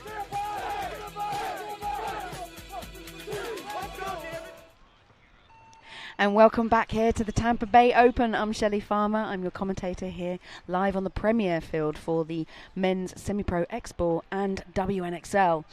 And just before the break, we had the WNXL matchup, and now we have the Men's Semi-Pro. We got Virginia Vendetta up against New Jersey Filthy, and Shut Up We're Trying against Project X. So stay tuned and stay with me as we're in the shadow of the Raymond James Stadium here in Tampa. The first round of the NXL. Just stay tuned on YouTube, the Major League Paintball, and subscribe. We have 2 live broadcasts all weekend. One from the pro field with your beloved Matty Marshall, and Todd Martinez is back as part of the commentary team. And then if you prefer to watch the semi-pro and the WNXL, that's women's pro, then turn over to my channel and I'll cover all the action that's happening here on the Premier field. So welcome. It's just me up here today for this. I may get a guest halfway through. So I will guide us through the plays with Vendetta and New Jersey Filthy. 15-minute play, unlimited paint,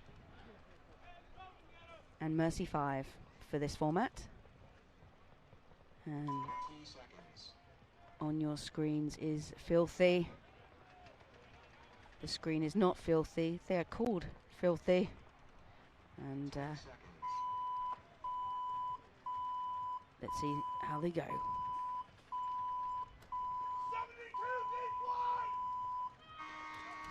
Split screen, Vendetta on your left, Filthy on your right. Doubling up the home for Filthy. Vendetta already in the Snake 2. And they're doubling, and they're up into the brick, Snake side, and they stay in the home and the bag. Lots of teams now favouring the small wedge Dorito side. So all 5 alive for both teams. So conservative breakout for both teams, as Vendetta hit Dorito 2, and here comes Vendetta down the center, just punching that hole to put a lane in Dorito side, as this brick's covering Snake side. Looks like we have Hicks from Vendetta sitting here in Snake 2, and that's mirrored by Filthy, also sitting in Snake 2, posted down the line. His support is in the Aztec Snake side. He's just going to bump up now and mirror Vendetta.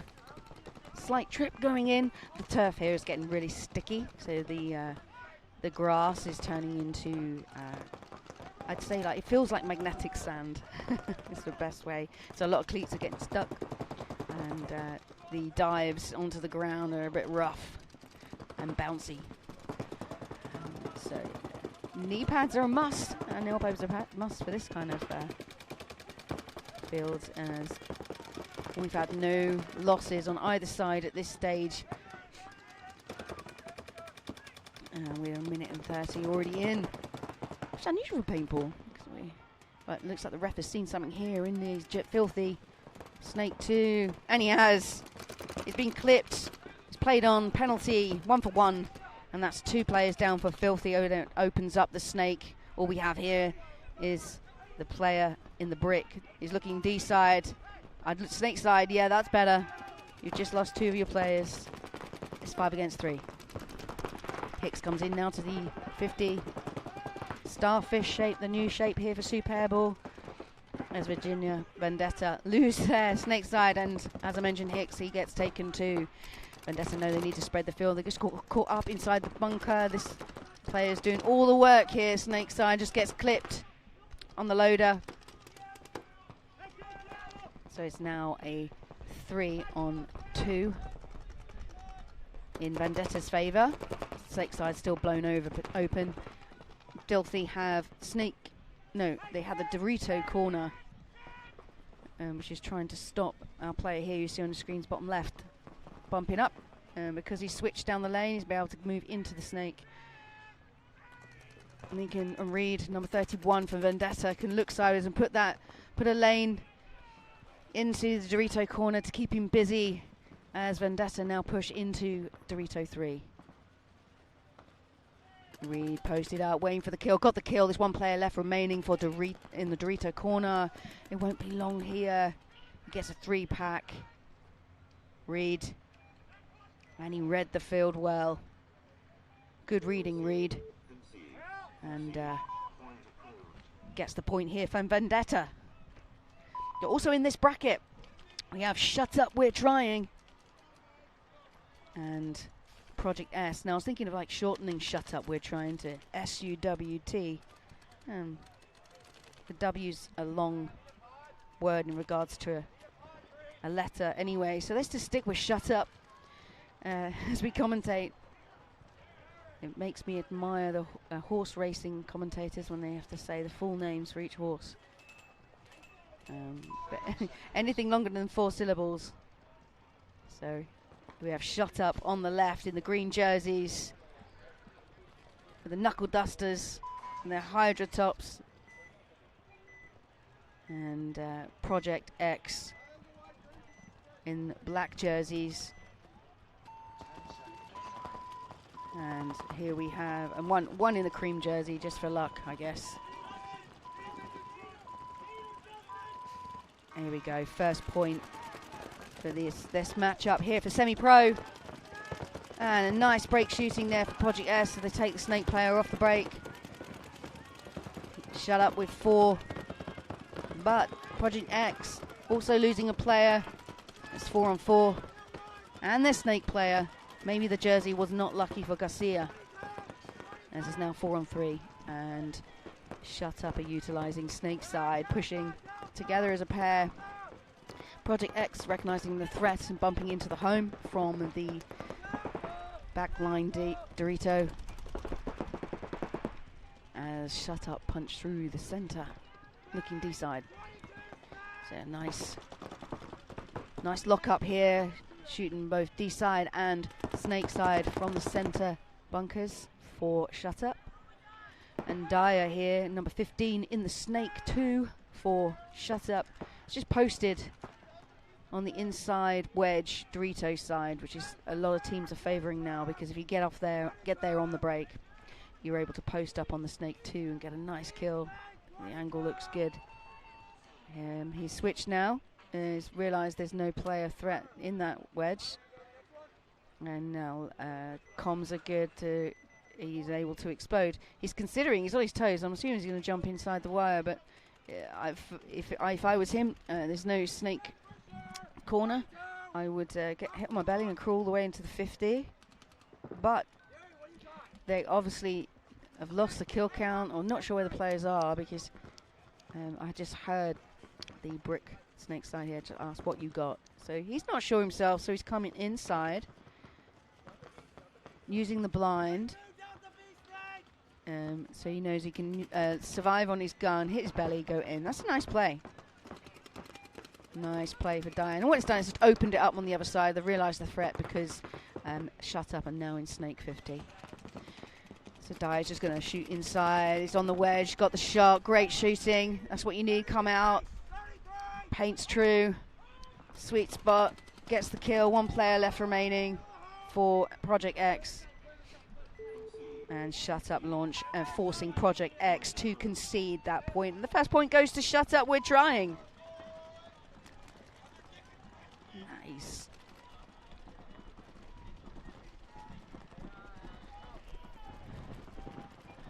So refs checking the guns to make they're doing a little bit of gun check for on a second point here for Vendetta.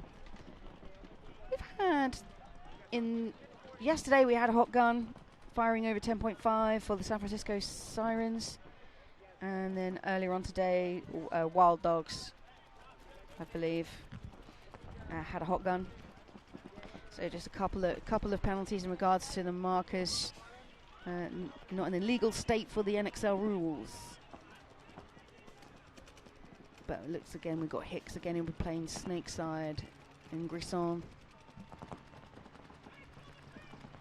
for Vendetta. So New Jersey Filthy called a timeout. So each team is allowed a timeout during their game. They've called it early. I'm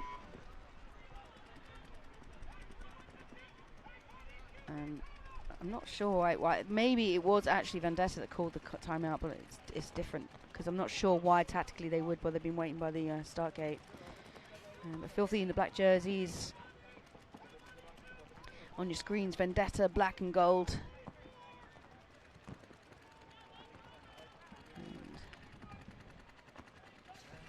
Quinton Yates here. I can see yours and Lembo and Grant. It looks like Grant's going to push Snake side, Snake corner. No. Number 4 from Filthy into the home.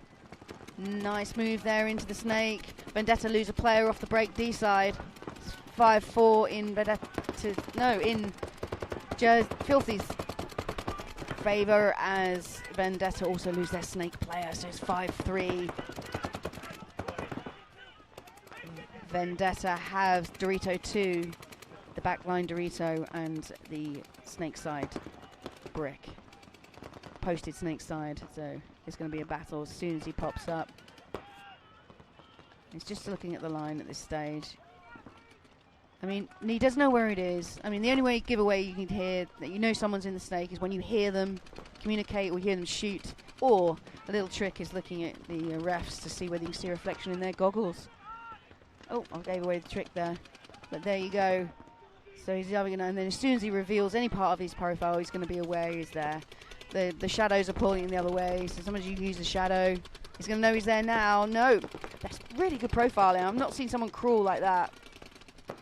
He's going to pop up now and get him. Oh, he's gone past him. He had no idea. He will know now. There he is. Too late. Gets the kill. Nice play from that Snake player. Very sneaky.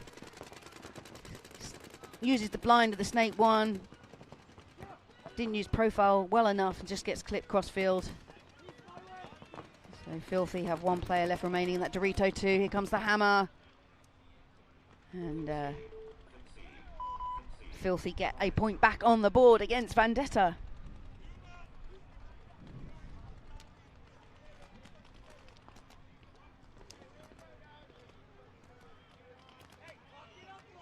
I like that. Nice comeback point there for Filthy from New Jersey. As Shut Up, we're trying. Already got a point on the board. Strolling out in there. Looking at their line out. Glidewell. And Phillips.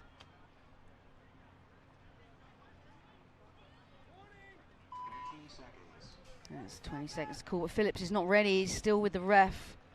He's had to turn his gun down. It was just firing over. He's then a sprint into the start gate. He'll make it in time. But you'll see now 4 players at the start gate. It's not ideal. Russell's and fellows made it in for live, and they go. So have to touch back and go. Great shooting there. Project X lose player off the break. Trying to push Snake side with a big run, so they cut the lane really nicely there. And the lane came from the can in the center of the field. As Shut Up are already in Snake 50. He's going to wrap round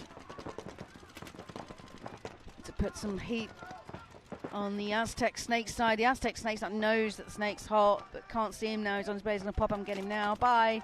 And takes a walk, and also the back center. So it looks like it's a 3-pack.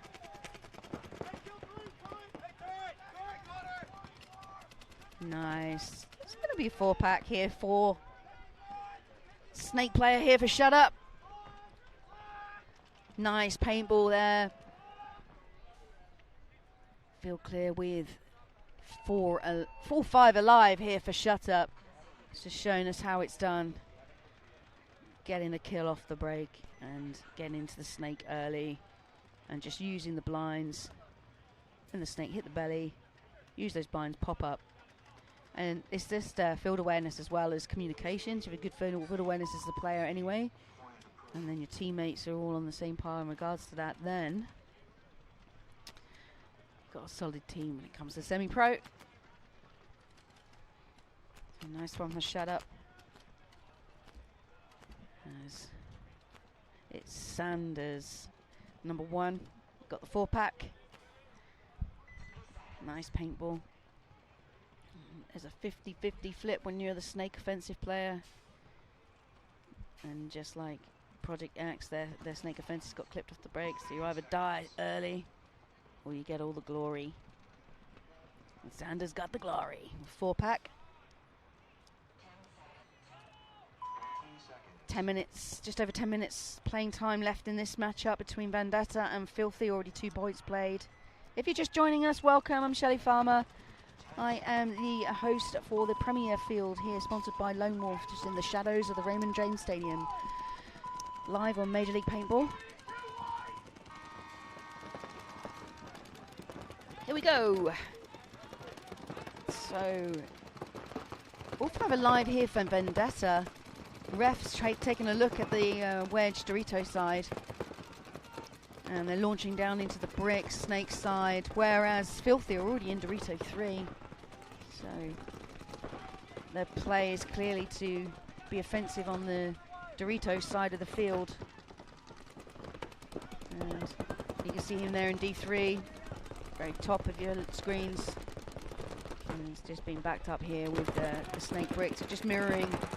There's no Snake threat at the moment, but the teams don't know that. That's why they shoot a lane into that 50 complex, which we're calling the Starfish. Brand new bunker for the Super have supplied for the Major League Paintball setup here at NXL and worldwide, both on the 50 line. I like the bunker. It's a mischievous bunker.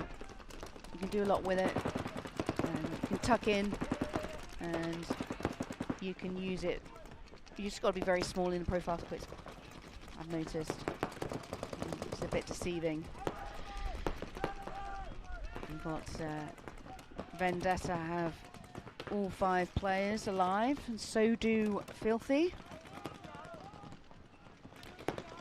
So the player that was in the wedge has bumped into Dorito 2. I'm just looking down at the pits now at Vendetta. They've got a strong roster.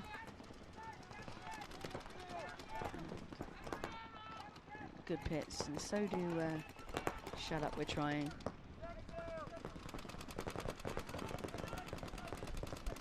So the players on the field are just locking it down right now. And Filthy, just top of your screens, top right. Got Dorito corner. home. And he's on his toes here in the home.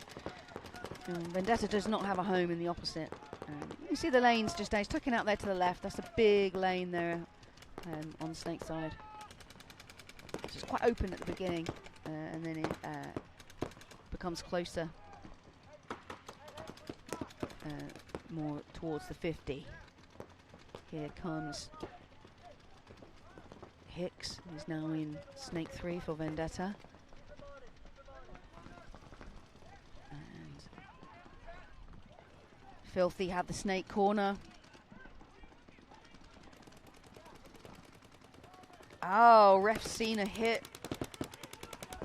on Vendetta's backline Dorito.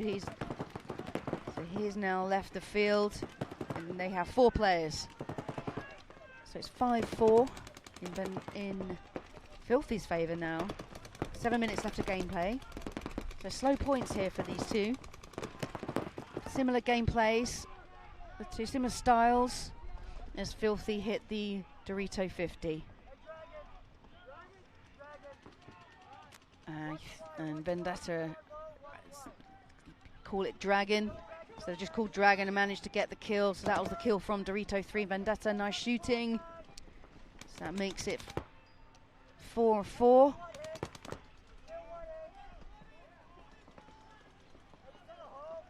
So it looks to seem like the pace of this game is a move and a change every 30 seconds or so. It's just a slow-paced game.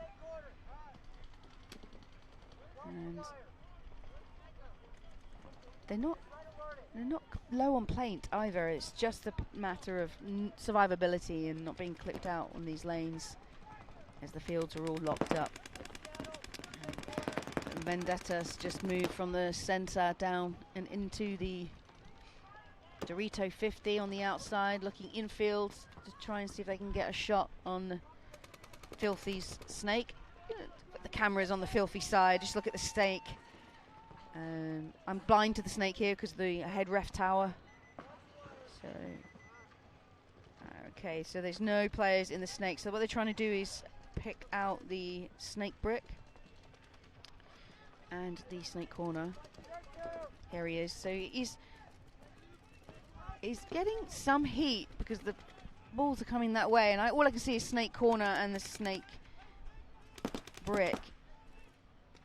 There he is. He is in there. So I was talking about profiles, hiding in the shadow there in Snake 2. So from that previous view, we could quite see him. And as we come out on the field of play, another 30 seconds has passed. Nothing happened in that one. Pretty even, these teams. It's going to be a low-scoring match, this one. There's 31 teams in the semi-pro. It's a large division here for the Tampa Bay Open.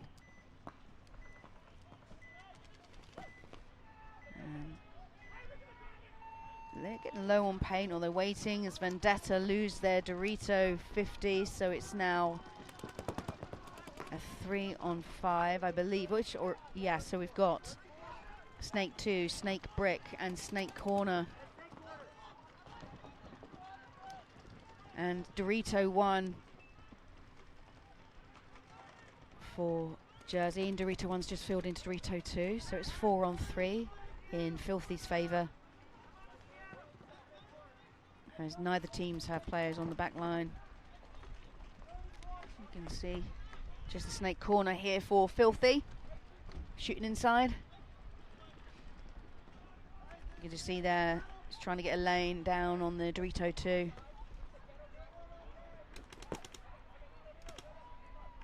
And switch now, Snake side. There's no threat from Vendetta Snake. They're just staying, sitting pretty here.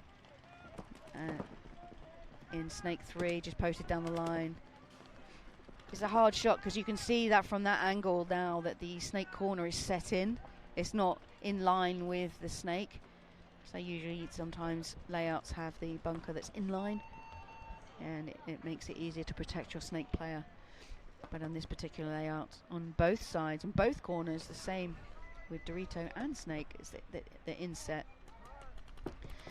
So the dominance that you can have is a blind. And Filthy made a nice move into the 50 Dorito. And they're also in Dorito 2. And they just tried to get the Snake 3 here. He's just had to get low on his belly. Snake 2 players gone on the inside and bumped inside for Filthy, and is now in Snake 3. So we go down to 2 minutes 30 left with just 2 points scored on this 15-minute game. Eating away a lot of time, which may mean that the other match in this bracket will have to go to X-Ball, which I'll explain when we're there. But Vendetta now in the Dorito 50. Oh, here comes the explosion here for Filthy. It was a trade in the end. So that leaves 2 players left now for Vendetta, both Snake side. Whereas Vendetta's vulnerable on the D side. So for Vendetta, it's just Hicks and Dows. So Hicks and Dows just crossing up. I almost got clipped there by the Snake 3 player for Filthy. As Filthy now trying to spread the field D side, trying to exploit that. And they're coming into the small wedge, and if they just bump across, that's it.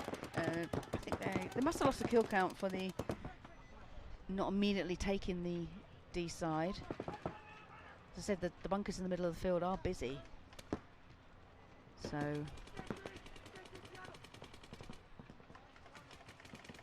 still not explosive as Hicks locks down that lane to prevent him moving. It's 1 minute remaining. Oh, perfect move there. I love it. I mean, I almost just stopped talking and watched Lamb do a run through there into the center of the field to make something happen for Filthy. Gets the 2-pack here, Snake side, and forces the other team to concede the point to save time. And that point now goes to New Jersey Filthy, are in the lead 2-1. And Shut Up We're Trying in Project X have been waiting patiently in their pits to come back out and play. And it's quite likely that after the next time they come out, they'll be playing X-Ball. Now, X-Ball means that the other team is no longer playing, so therefore you have a 2-minute limit in the pits rather than the flexible limit you get in a bracket, meaning it can work either way. You could either have a quick turnaround because of a quick match or a very long one like the one we just watched between Vendetta and Filthy. But then that's when you start testing the pit crew. You have the coach, the players, the pit crew. There's a huge setup for each team here in Major League Paintball. Everyone has a role, everyone has a job. Penalties being thrown here in Project X on the D side. They lose 2 players shortly after the break, but everyone survived the break. Obviously, no one didn't with the penalty. So it's 5 against 3 in Shut Up's favor. Shut Up Snake player here just doing a field strip, swabbing his barrel, taking the barrel off, swabbing it. Must have had a core sample going in. And no one's I was about to say no one's looking Snake side here for Shut Up, but that changed immediately. And then just pushed up into the brick as the Holmes now bumped into the Dorito back line. And the sound that you can hear from Sanders, the Snake players, after the field strip. So he's eliminated because he's left his barrel behind. So as soon as you leave your equipment, if you go back to the Snake player here, not that one, Sanders has just been eliminated because he had a field strip and took off half his barrel and then left it behind after a move. That is against the rules. Immediately eliminated. That doesn't matter because Shut Up have jumped in the spot, managed to get another kill. So there's 2 players left remaining for Project X. And that allows the D side to exploit the real estate that side of the field. And all good. Much quicker point there. And well done to Shut Up. So they're now 3-0. But we have a 46-second game here. It's going to be a bit quicker than what we just saw on the previous point. Because Vendetta will need to make it even and get a point back to either move into another quick point or overtime point. Now, 50-minute games, and then if it's a draw, it goes to overtime in 5 minutes. And if it's still a draw after 5 minutes with no outright winner, then it goes to a one-on-one. We've not yet seen a one-on-one on the Premier field this weekend. We did see that happen in the 3v3 on the Thursday. And it happened inside the stadium. The Major League Paintball took over the stadium on Thursday. A moment to remember. Here we go, split screens. Oh, there's a lot of dust to kick up here for Filthy as they made Snake 1 alive. Just managed to get in time, tuck in before the Snake 50 player Vendetta put a lane in, and he is out. So I thought it was a trade, but nice shooting here from the Snake player for Filthy.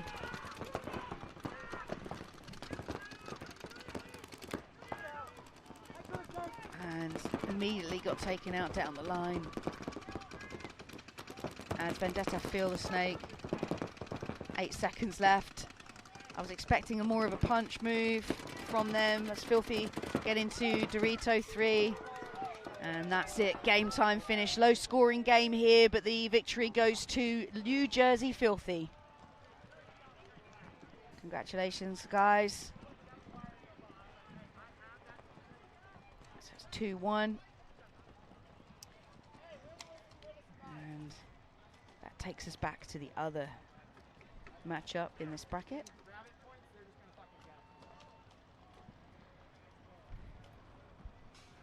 And there's 9 minutes 41 left on the clock, so plenty of game time here.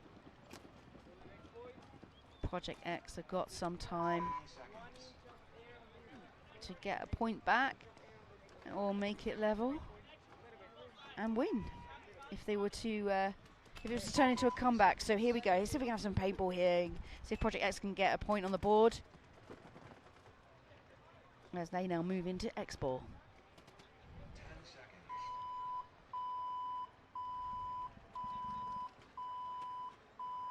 So let's hope this Project X Snake player has a little bit more luck in the light jersey. And has made it in alive into Snake 1. But they do lose their Dorito side, so great lane shooting here. And they also lose their Aztec. Shot out the bunker shortly after the break. So Project X now down to 3. Not ideal now, it's 5 against 3. They Shut Up didn't lose anyone off the break. Great lane shooting. As Project X now push into the Dorito 2, gets taken on the move. And the home now bumps into the backline Dorito. As he talks with Garcia sitting here in the Snake 2 for Project X in order to lock up the field. So they're crossed up. And Shut Up, I know now I'm really not going to move. They don't need to. Point spreads may mean a lot though now in regards to qualifying into the Sunday Club. So we may start seeing a trend where people try and rack up more points. But they don't need to force the issue. They may have lost a kill. They haven't announced the fact there's the 2 players. As Allison sits in the Snake 50, shoots inside. Yep, they now know there's 2 players remaining and which positions they're in. So Let's see how Shut Up work this to get the kills. And as soon as one player's been shot here for Project X, I can only assume that the coach will concede to save time.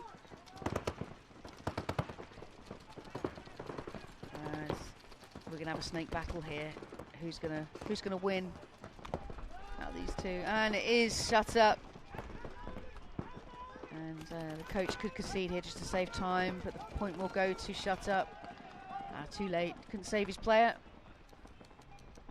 And allowing Shut Up to go in and hit the buzzer.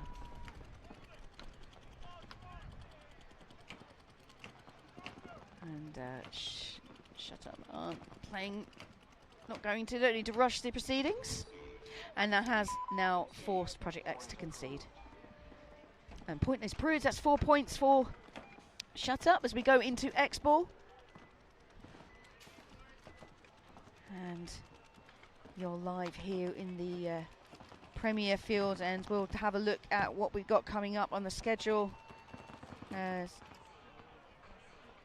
I know that PB Leagues went down at one point today, so I will help you out if you're struggling back home with that. So at the moment we have obviously Vendetta and Filthy have finished their game, with Filthy with the victory 2-1.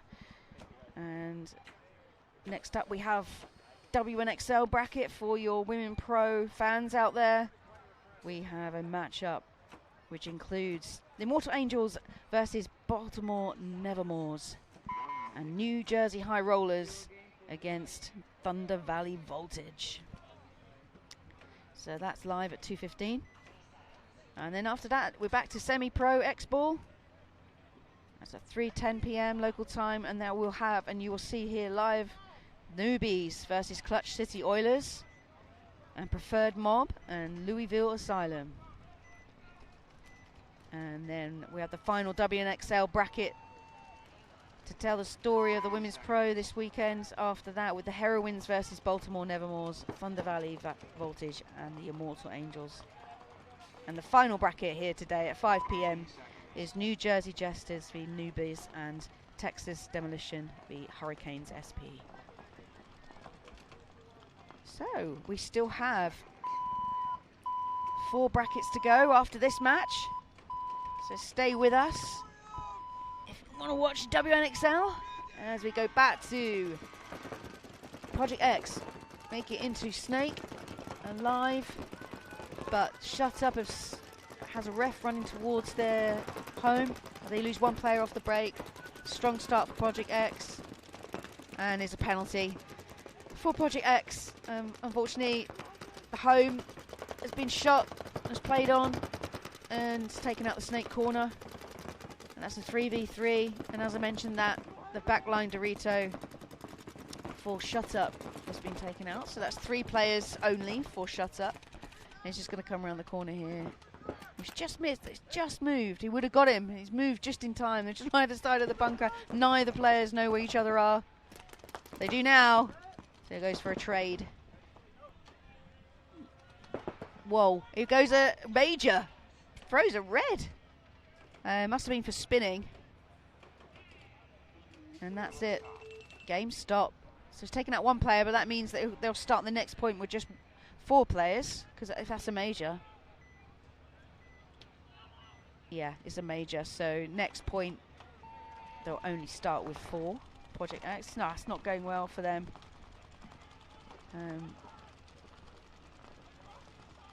But does that? How many players are there left on Shut Up? Because if they get the buzzer, that's it. Game time over.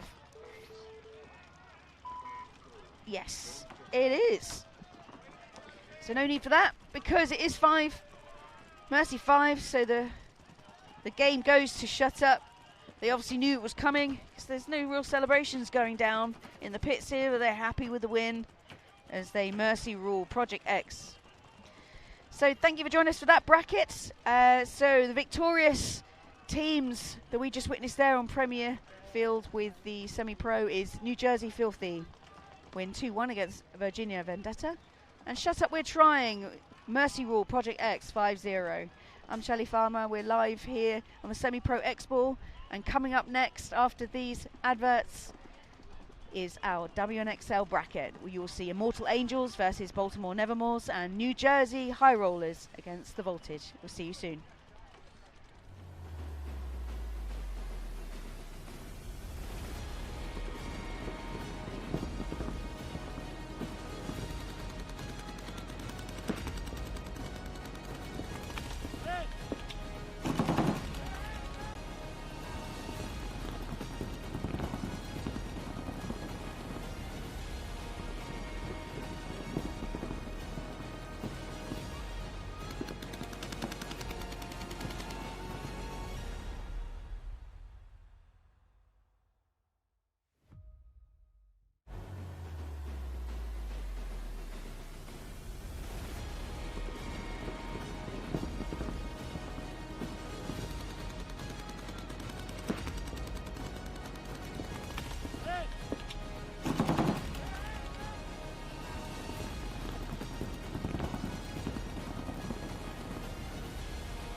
HK Army Eject X harness, new pod cap padding protection, Velcro rubber straps, removable padding, stealth ejector system, durable elastic pod holsters, patented X-frame technology, available in 3 variations and multiple colorways. The Eject X, available now at hkarmy.com. Drop that shit.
And welcome back here to Tampa Bay Open live on the Premier Field. I'm Shelley Farmer, and I'm here with a guest, Erin Scott, again from Northern Lights, captain of Northern Lights. Unfortunately, you're out the tournament now. Yeah. Well, that's it. Northern Lights have played all 4 matches. We did. But we were just talking about it off air, that you're one of these setups coming out of Canada that you just want to build the women's game. So that final matchup you had, because of the point spread, you just thought, let's just make spins with the players that have come out that don't necessarily have the experience. So tell us more about that. What exactly. It was 3 girls. It was their very first WNXL event, so we wanted to try to get them that field time. And you kind of realize once the point spread's there, it's not there, get them the time on the field, because you can prepare as much as you can, but it's never the same as when it's here. Absolutely, and it's just that game time experience, that pressure. A lot of people will play well in practice, but as soon as they're here with that pressure,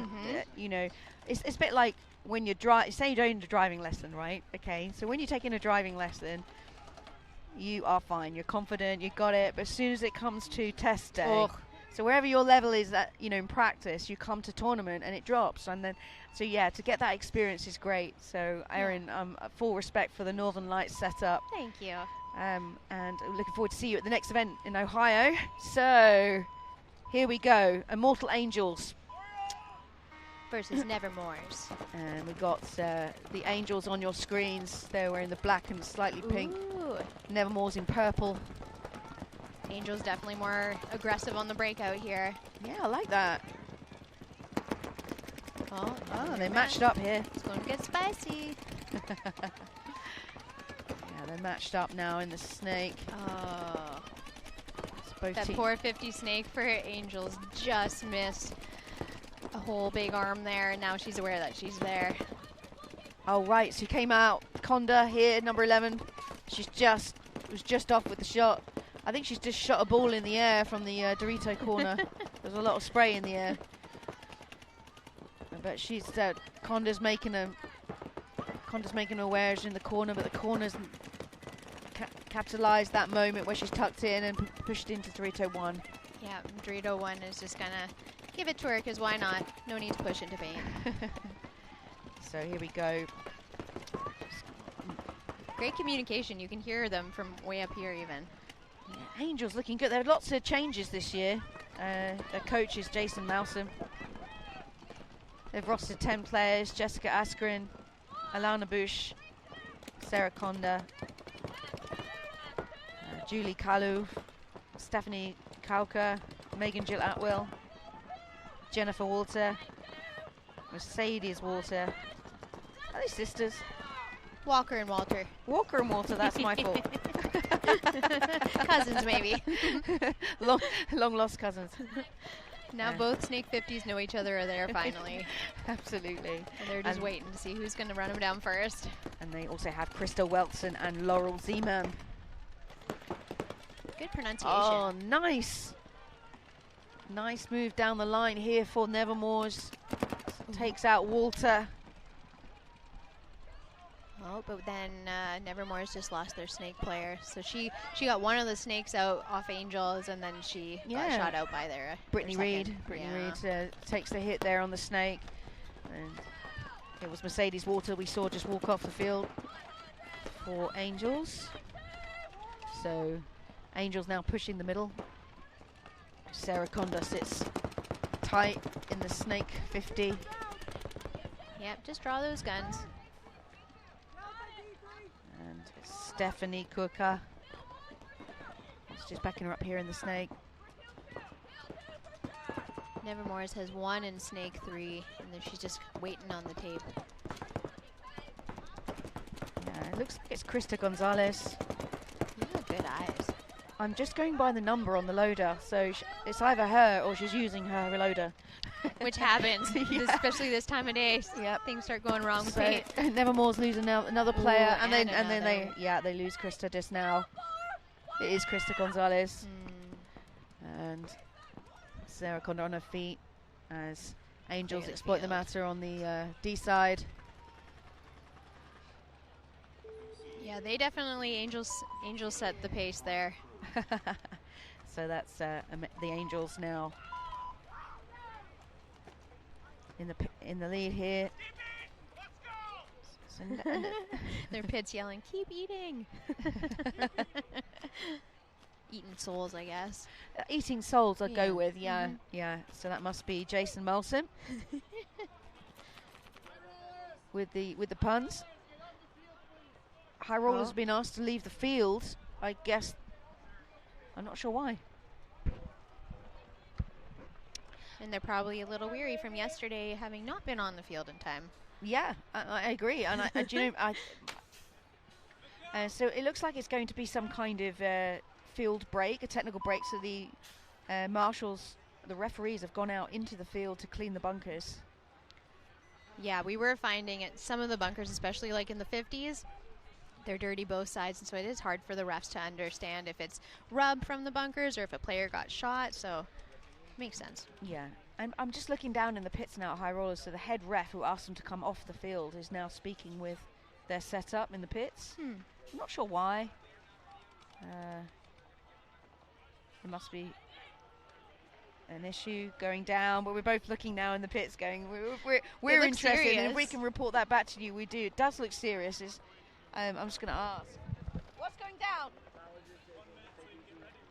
All right, so Nevermore's aren't ready. Oh, it's a scheduled start. So we are on time here on the field. So the refs decided to start early, but the Nevermores were not ready. That's so fair. we have to be fair. And Yeah. they've been given 1 minute. And the Nevermores, I'm just looking down. They want to start on time. Yeah. And not in advance. This is why I'm paranoid. We didn't play till like 9:55. I was like, we have to be there by 8:15 because you never know. And we did end up starting early, right? Yeah, exactly. And you just always, I always say get to your field around about between an hour and 40 minutes before. Yeah. So get a good, and we can really understand where we're at. So that was why we had the short delay there between the two matches in this bracket. Just because we started early. And that might be the same for you back home. You're probably just tuning in now thinking, I want to watch paintball. Yeah. Oh, it's WNXL is on, so welcome back.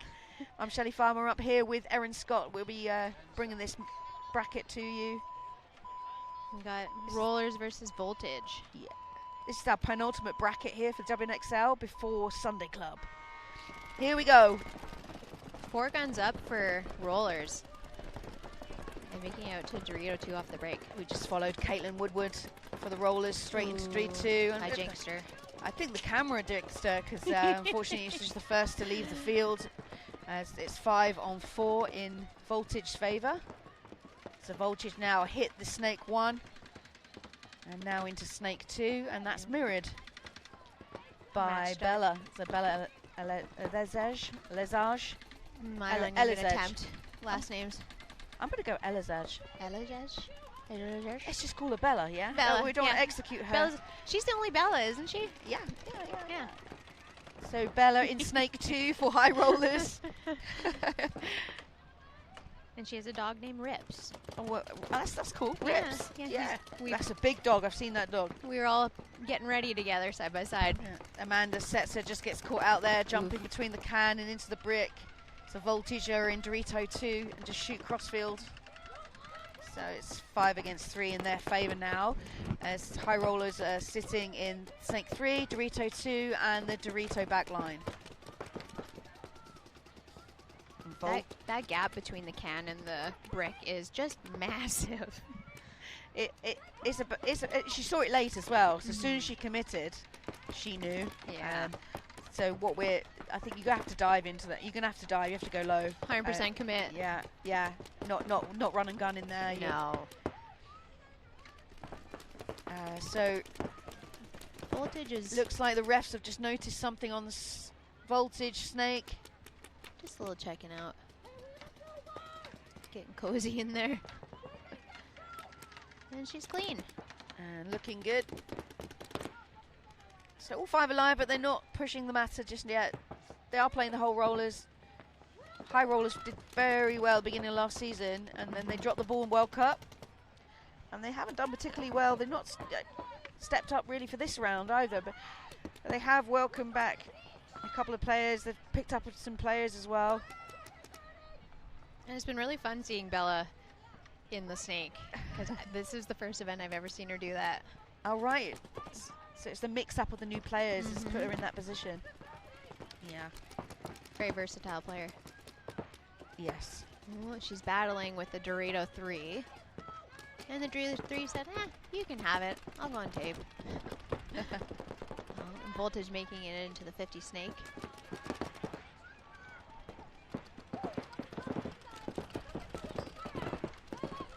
Tucked in nicely. There was a few times, like if your paint's a bit harder, and especially in this heat, you're able to bounce them from the Snake 2 into the Snake 3, but it's a long shot. Yeah, I mean, I do favour the bounce shot if you've got unlimited paint, but when you just got the 5 pods with a 15-minute game, don't waste it. There has to be a really good reason to do it. I think voltage is now in both 50s.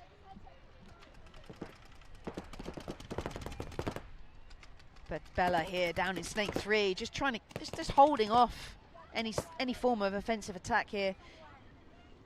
Whereas Voltage do seem to have control there. Now, here we go, launch down Dorito's side. And I don't think anything's come from it. Oh. There's the Dorito 2 is still alive for High Rollers, which gives her the confidence to bump up into D3. A nice move. I like it. Something had to happen there for Voltage. Oh. They need to make. Oh, we just lose High Rollers player over there. Yeah, she got blasted. Absolutely. That's Christina Starr. No, is it? Is it? No. 66? It's Carly Colomasta. It's Carly. Here we go. Oh, nice shot. She gets a 2-pack, 3-pack. Here comes Bella. Well, the odds were against High Rollers. Bella pulls it out the bag. Nice point there from Bella. No doubt. Bella was stoked after she realised that there was a poster of her inside the stadium. And there's one of you as well, Erin. I know. Apparently, I got to track it down and bring it home for my mom. I know exactly where it is. Do you want to know? Yeah. Registration 10, tucked at the back, up on the wall. I said, well, if she's not collected it, just put it up on the wall so everyone knows who Erin is. No, it's nice. We the Major League, we got to pick a professional women's player from each team.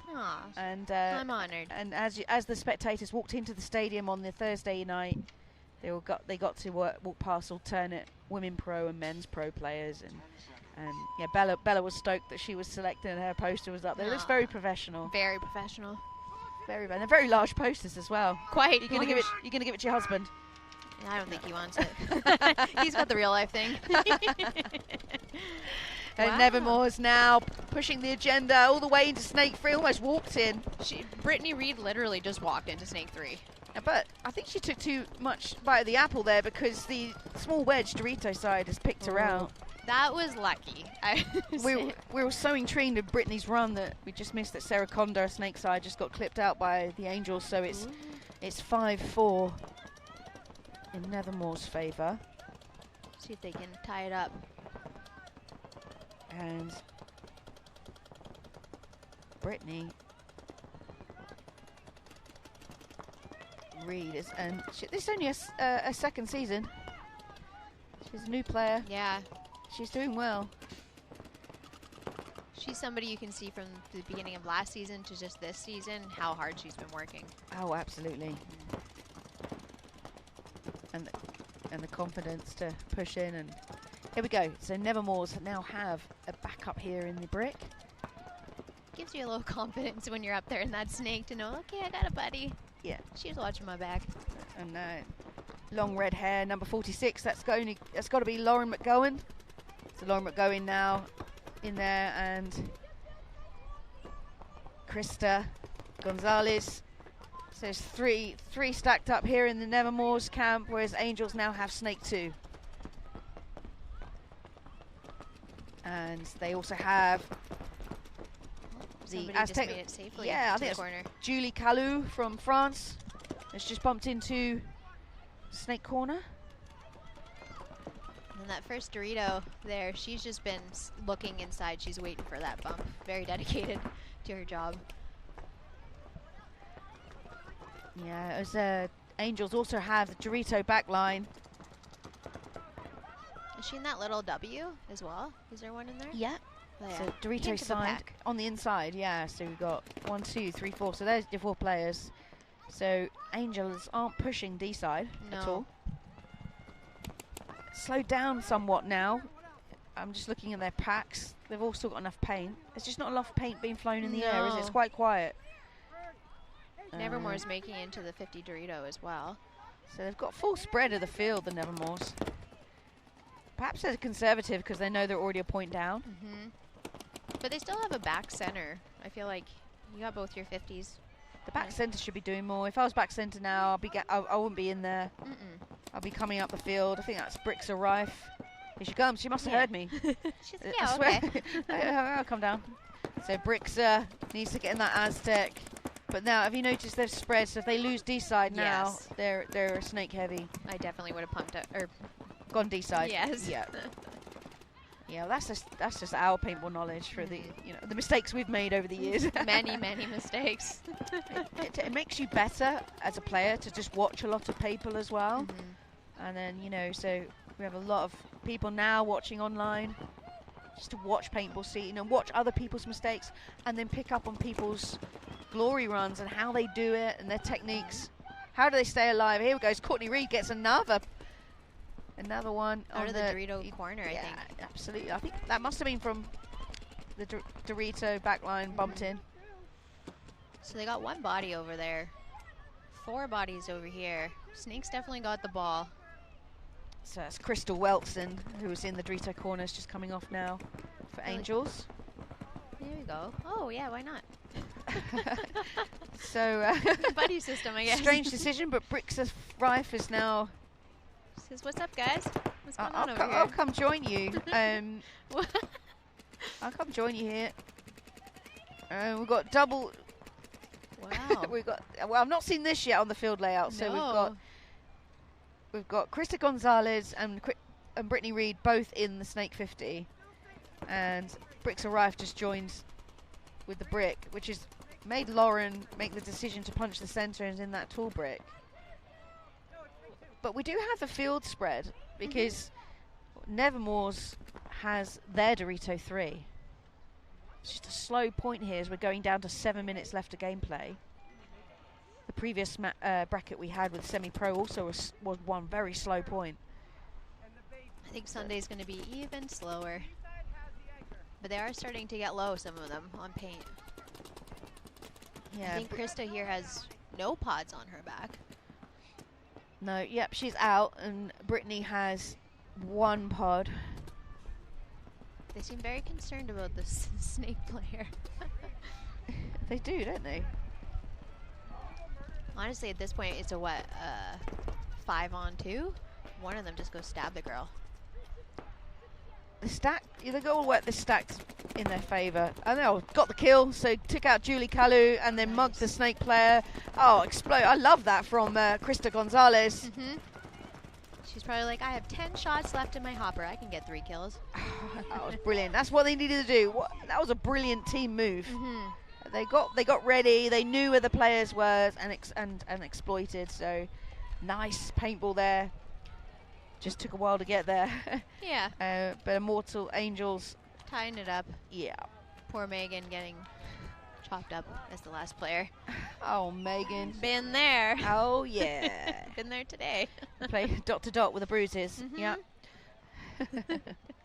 For some reason we love it though. Yeah, we do. We come back for more. It's like tattoos. Exactly. All right, now we're back with Voltage versus Rollers. So Voltage in the blue pants on your screens. Formerly known as Tiki's Ohana. And now rebranded for this season with the site Thunder Valley. And they've got young Andalyn Blanco here in the snake corner. She's one of the Blanco sisters. And it's her first season, and she's 14 years old. Jealous. Yeah. I wish I was 14 years old again. When I was 14, and I was probably her size, my marker looked a little different than that. A little different. It was 30 years ago, so we had a very high loader, a jump forward. And Superball was just emerging out from Hyperball at that time. Yeah, now I'm exposing my age.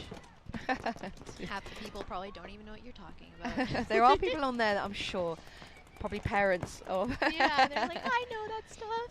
Yeah.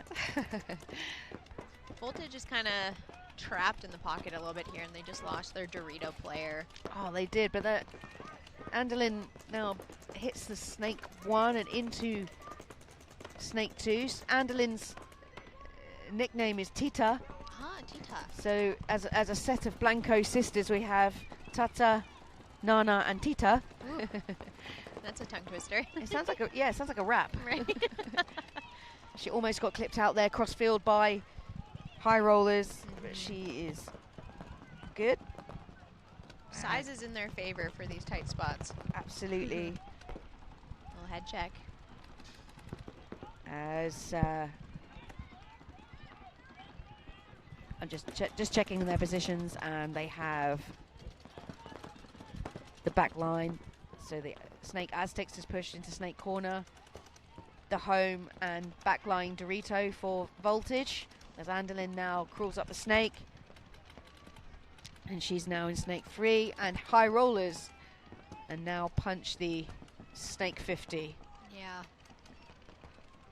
And a Dorito player let up on her job on Voltage and allowed her to make that quick bump. And it looks like it's Bella again, who had a fantastic point previously. So Bella's sitting there in the Snake 50 shooting crossfield.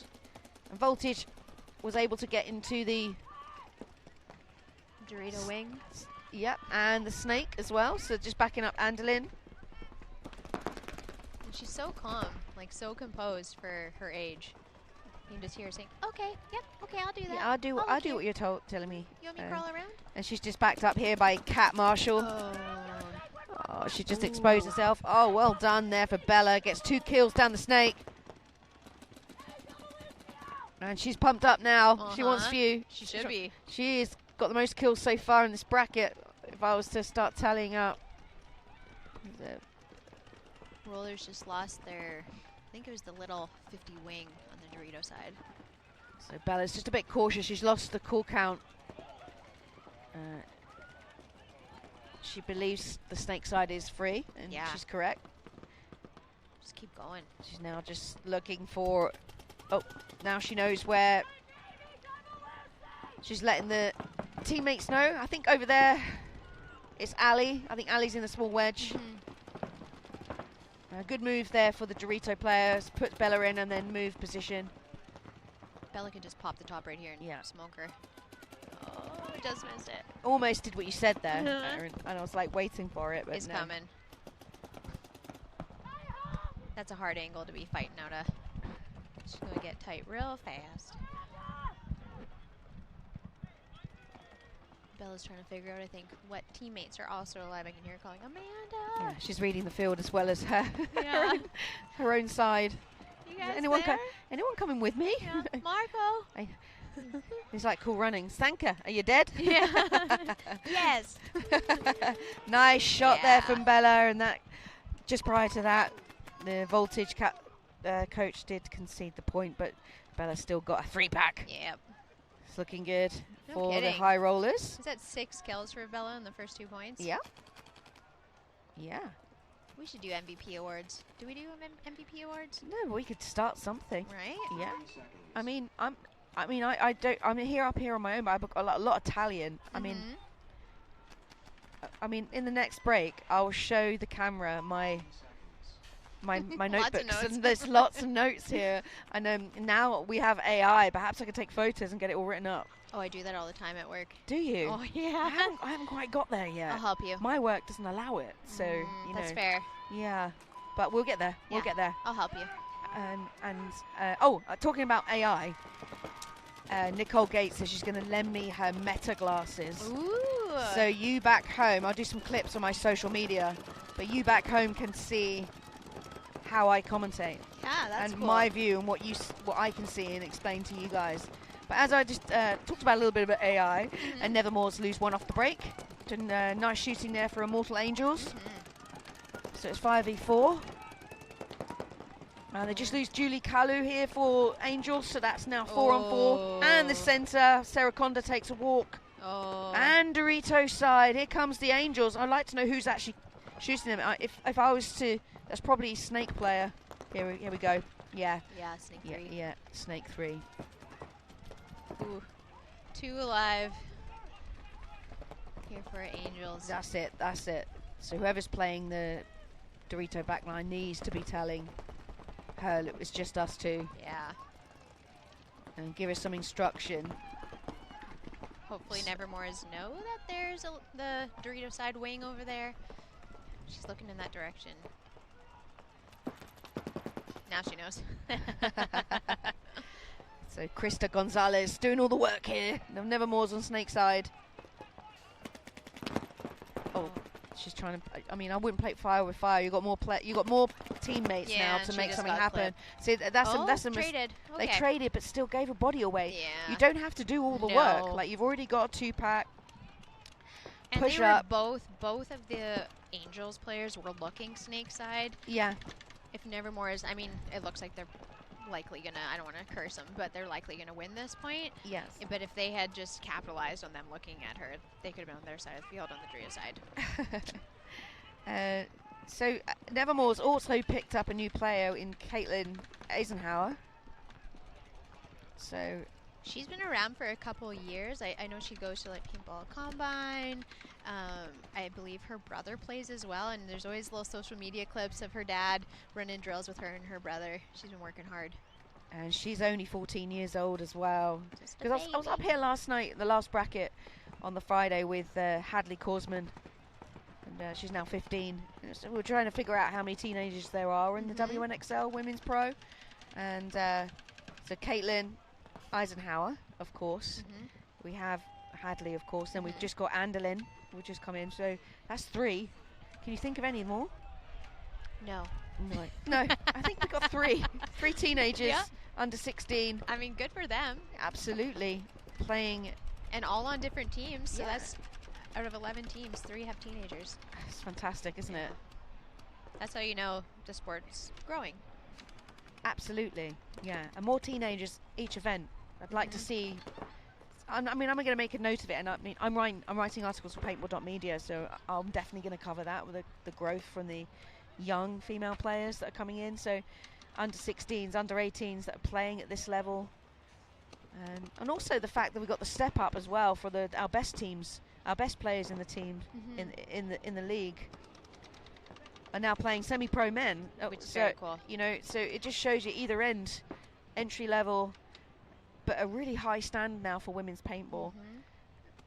Women growing women. Yep. And everybody being very supportive of one another. Absolutely. Competitive, but camaraderie. And that leaves me now with a big thank you to Tom Cole, because it was his idea to bring in the WNXL and all the owners for these teams to make this happen. And here we are, 5th season WNXL. Yep. This is such a long point. This Angels player has been holding off. Like she's doing a great job. Oh yeah. I think obviously Nevermores don't know the kill count and they don't know where this body is. But they're gonna figure it out sooner than later, maybe. Now they know. Yeah, so we got this Snake player needs to talk to her Dorito player though. Yeah, Lauren McGowan just needs to get a little bit better on the comms. But we saw that earlier that Brittany tried to do it on her own as well. So, you know, Nevermore's going to look back on their gameplay, and it's simply just use each other, help each other out. Like nice shot there on the loader from Lauren. And that means Brix has just followed up. She just took away that glory mugging from Brix, but that was a 3-on-1 for many minutes. A long time. But again, it's easy for us to say that. I always look back on these videos. I'm like, why didn't I do that faster? When you don't know, you don't know. But and sometimes it's hard to figure it out. It is in hindsight, because you can do it faster and then screw it up. And then lose the point. Yes. So Nevermore's did walk away with that point. So it puts them on 2-1 lead. All right. So we go back to high rollers in this bracket. And yeah, Bella's first out. No, you can see Bella on your screens, last out. So she's spinning every point. Very slowly walking to the box with 3 seconds to go. Here we go on the breakout, split screens. High rollers on your left, voltage on your right. High rollers lose player off the break. High roller is also getting that person to the Dorito wing off the break, getting down low immediately, crawling up those snake beams in the center of the field and getting to that little W there. Voltage also lost 2 of the break, so it's a 4v3 situation.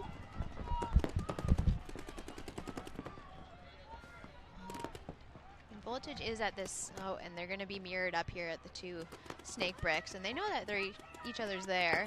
They're looking at each other. Amanda's picked her up, and she's like, I don't need to fight you. Yeah, Amanda Setzer's got a lot of experience. She stopped playing in 2019, so she's going to be rusty coming back into the WNXL after a 5-year break. Yeah, jump right back into X-Ball. Why not? Why not? She's going to hurt after this weekend. Ooh. Oh, so Bella killed that the snake brick here. I'm not sure if they know that there's a 50 snake for voltage. Oh, I think they know. They're calling it. I think they're calling it Viper. You know, sometimes the refs give it away because they're looking down at the player. Yeah. So they didn't know. No, and you know, you look at their visors and you've got reflections, and they're looking other. It's just these little tricks you can use to just have a bit more field awareness. And the shadows are starting to come into play as well. Absolutely. It's a good point, Erin. Earlier on, it was the other side, and it's just switching over now with the sun.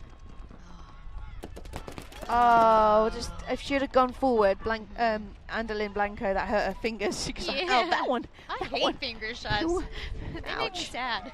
I used to always wear no gloves. Yeah. So I just had, but I noticed that. Look, you can see my hands just get the weaker and weaker, and they, you know, they're thick, they're broken, they're gnarly, and I mean, people must look at my hands and go, oh my God, do you fight?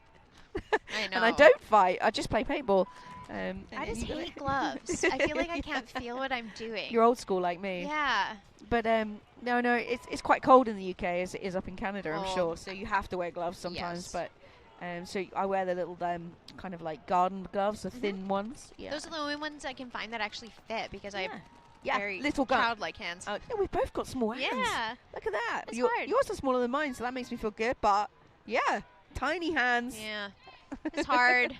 But mine are definitely, the paint was very slicey this weekend.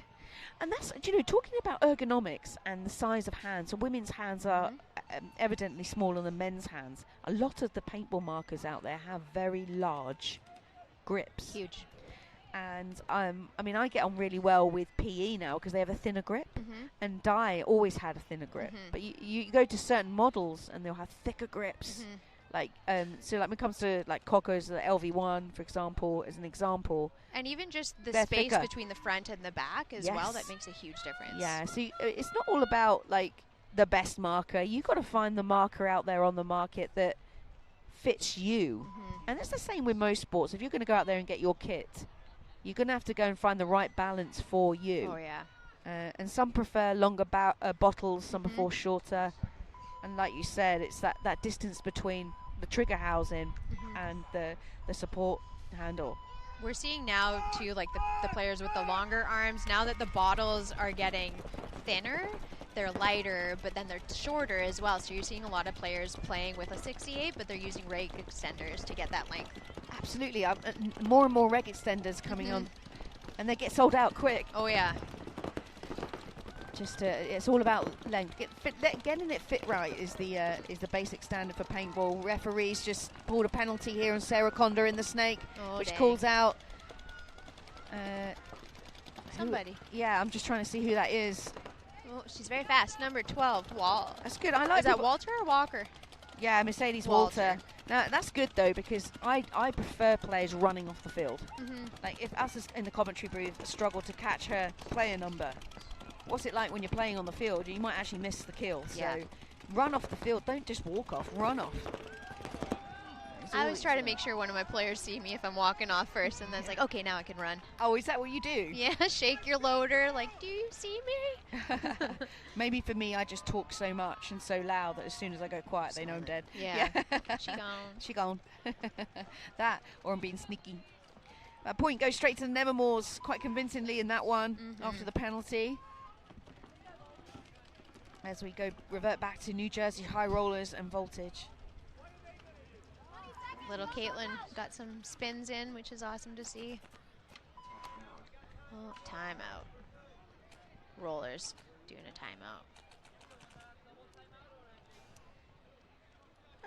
So yeah, so leaving Voltage out on the start gate. bake them in the sun a little bit. Yeah.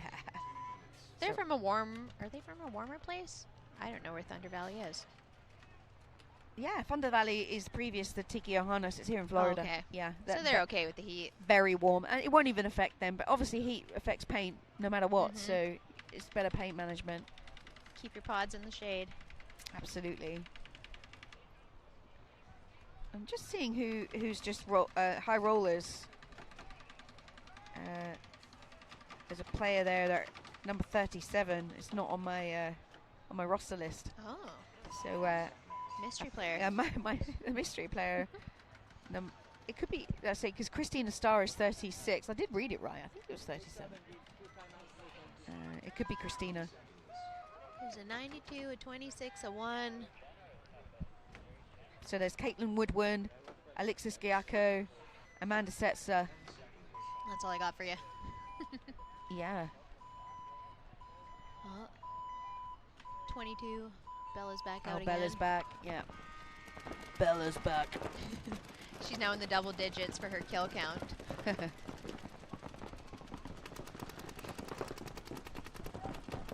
So, conservative breakout for high rollers allows the voltage to come down the field. No deaths off the break. No. 5 on 5. 4 minutes left of gameplay. And down 3 points. High rollers in the driving seat. And hence why the conservative breakout. They don't need to force matters here. No.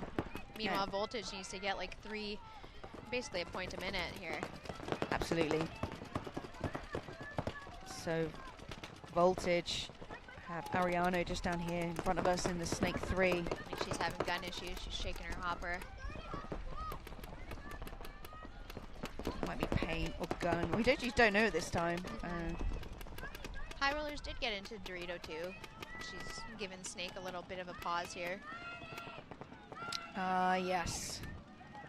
And she's just put her back in. Bella making moves up the middle. Yeah. Voltage losing one off the Dorito side. She's got wheels. Yeah, she's quick. She's running quicker going off the field. And whoa, I just got hit myself. So that was just watching at Paige Vass's wheels running off the field, and I've just been completely done. I'm not sure how, but at least I put a plate on top of my salad. Yeah. So at least my lettuce is good. Yeah, that's not the kind of dressing you want. Anyway, you don't know what's going up in the tower. No. Ariana's just jumped into the Snake 50. I think Bella missed that because she had inconveniently turned at that moment. Oh, Yeah. and another voltage player down, so they're down to 3 players. 3 players, 2.5 minutes left, 3 points down, tough spot.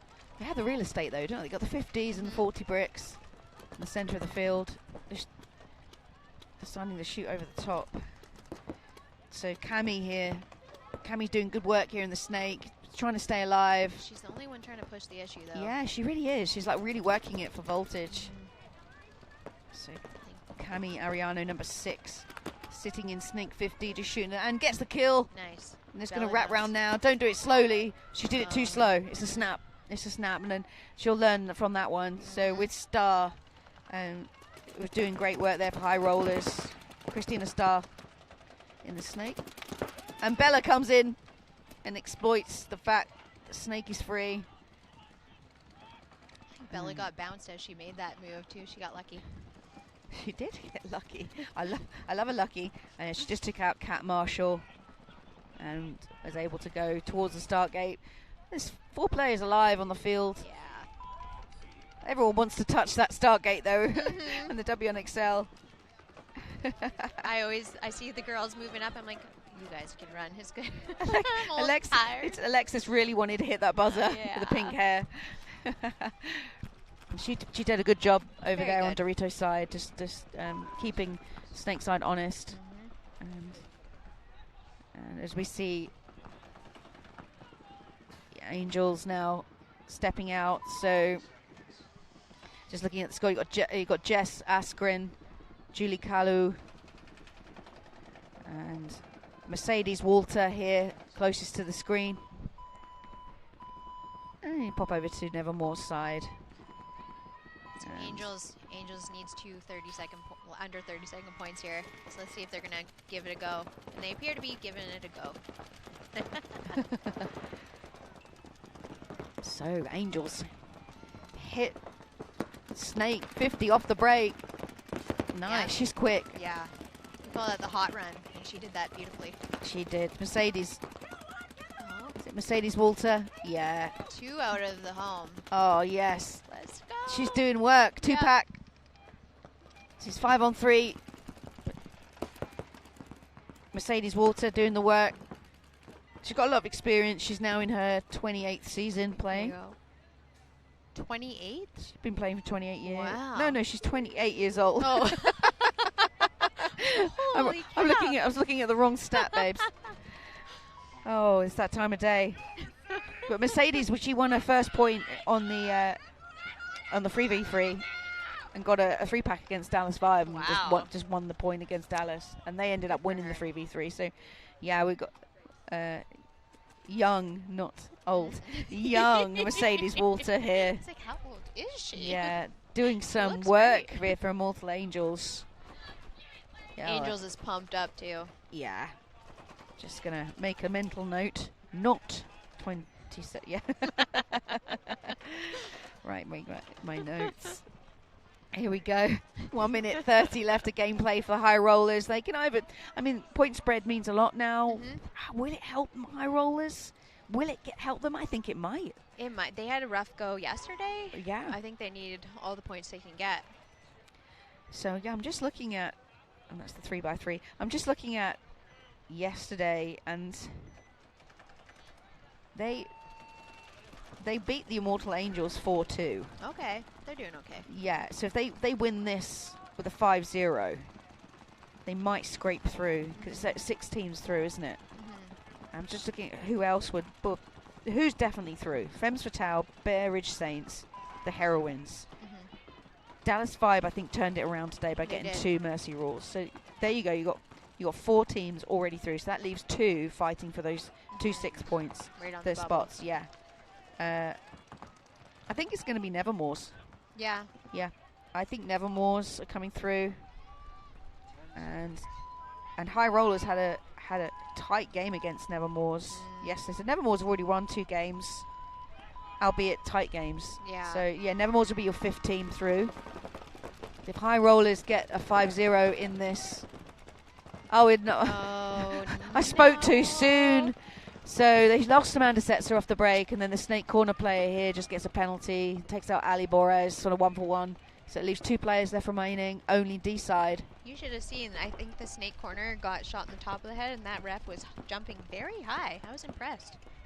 Maybe he's just like, look, wanted us to see how, he wanted you to say that on the commentary, like how high so he can jump. athletic. Very athletic. And that ref there's a massive Chuck Norris fan, so he's a bit sad. But I said to him, look, he's not dead. He's just, he killed Death, and now he's the Grim Reaper. So Chuck Norris is still with us. It's okay. At least I made him smile. Right, so. Voltage should be pushing this, but they are. They should be pushing it, and that's what I was just looking for them. So over on D side, you can see Voltage.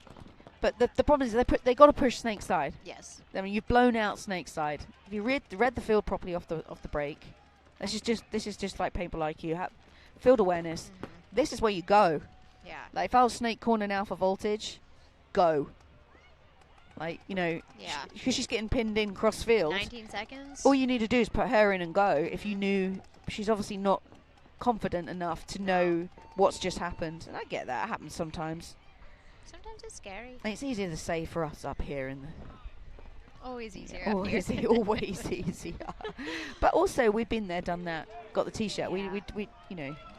I just know if I'm in the back line and I'm down points and the game ends. Yeah. Big trouble. Yeah. So it went down to game time, and congratulations to High Rollers. They get a 4-0 there. Not a mercy, but it goes to time. And I think that might be enough for them to go through, you know. I think that might make them the 6th team. Which they're going to knock out the Royals, because I thought the Royals, they're playing so well, they just weren't getting the wins. Like you guys, Northern Light, you play so well, and it's like, they just don't get the results. Yeah. And I'm sure your team know that.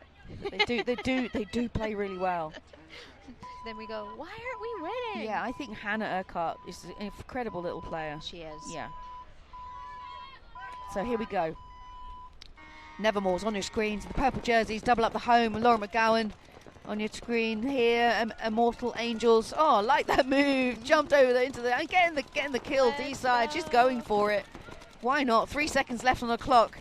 I like it. She's left a whole team behind. No, understood the assignment. Yes. Everybody else was a little late on the assignment. Just a little late there on the assignment. So, Jessie Askren, hats off to you. Dying on your sword. It's the way to do it.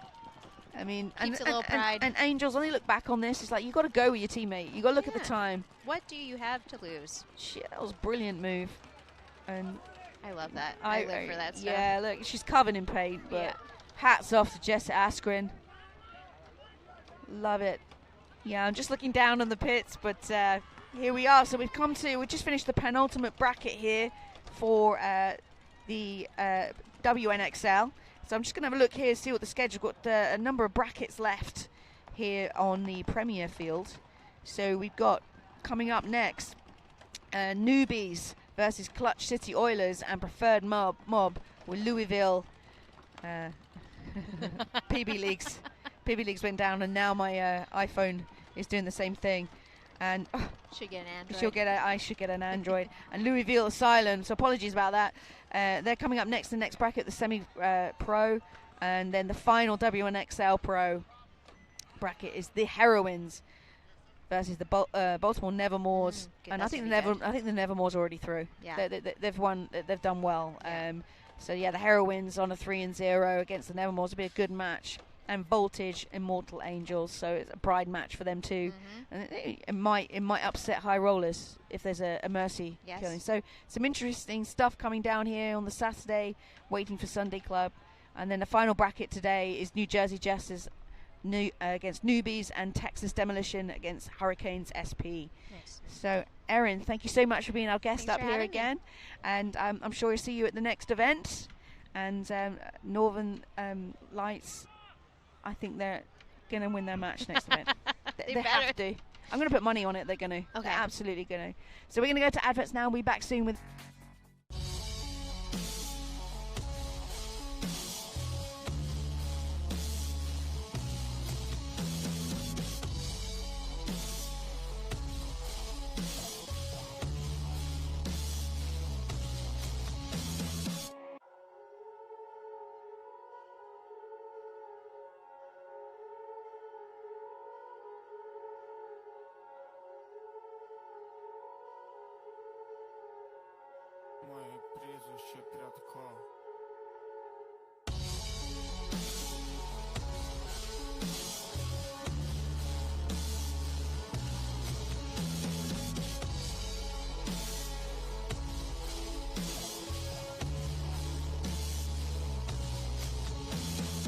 Hey, Travis Lemansky here. I just wanted to introduce our brand new Mod Cell line of accessories for our modular bags. This one here is the 2-liter. We have them available in 3 sizes. This is the mid-size one.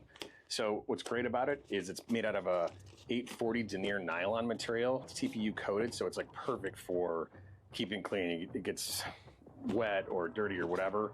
These seams there's no stitching here, so this is all seamless, welded design. So it's, besides the small gap in a zipper, it's waterproof. YKK zippers.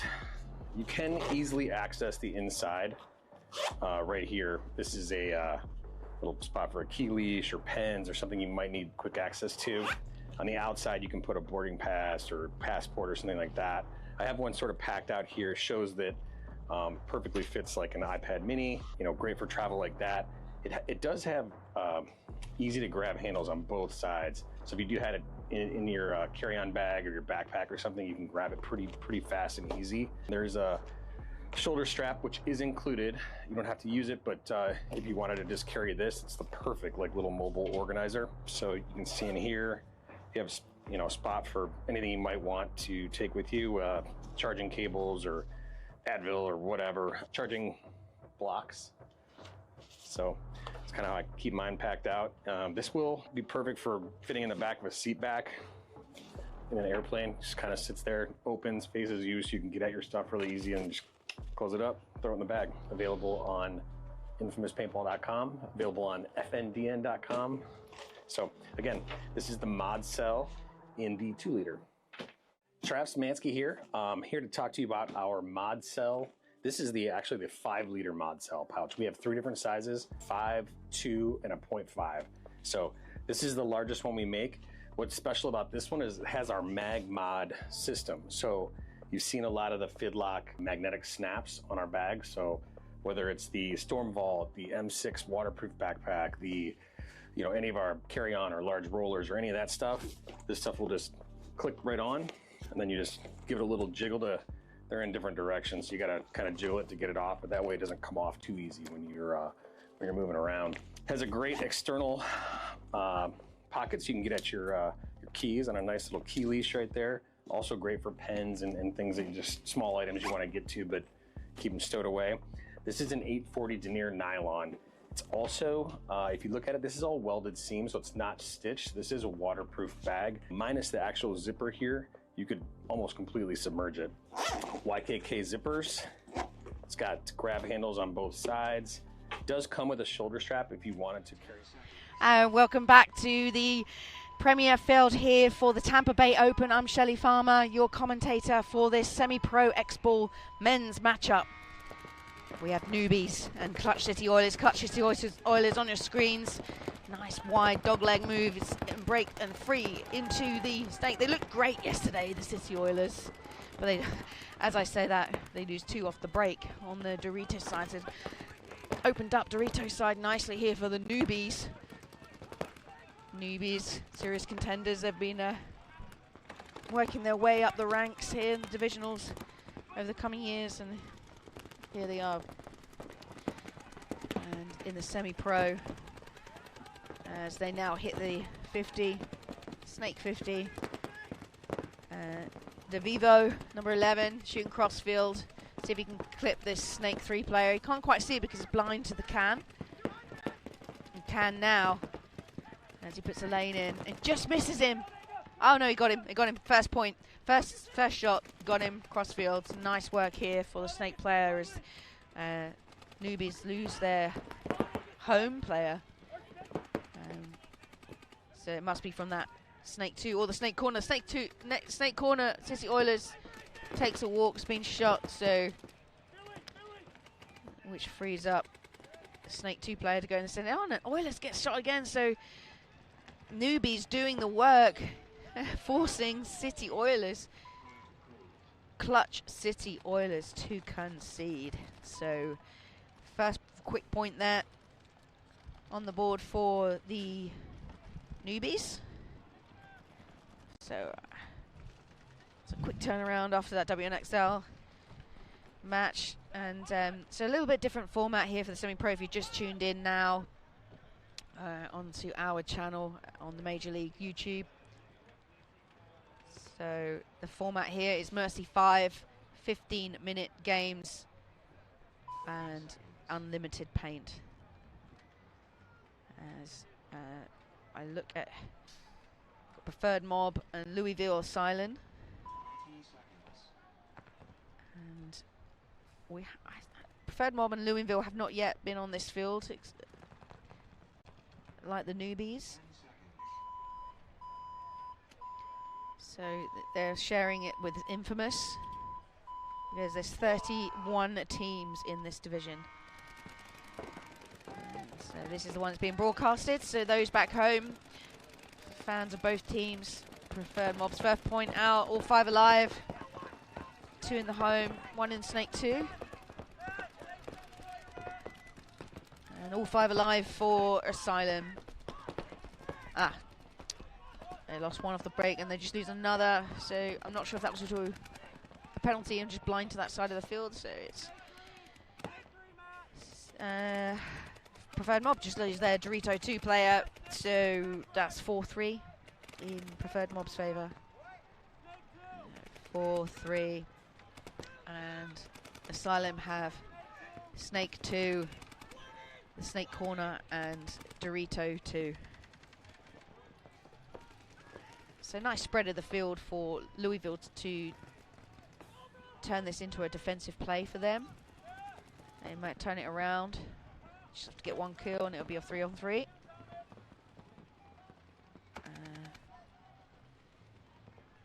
looks like they're just locking down the field now. So it's going to slow down a little bit now as the field gets locked down, because they're going to go defensive. You're going to have to wait for preferred mob to launch if they choose to.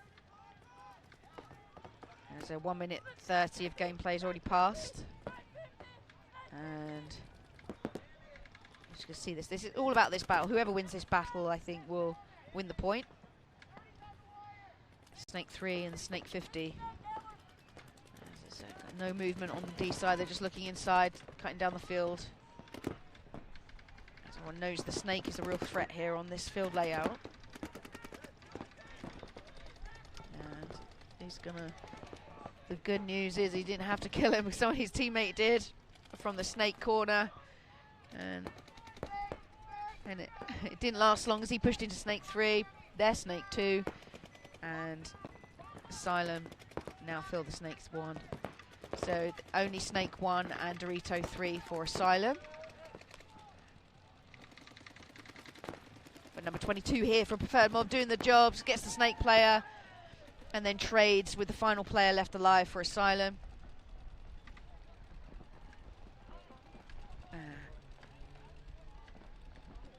That leaves Darula alive to run in for the buzzer.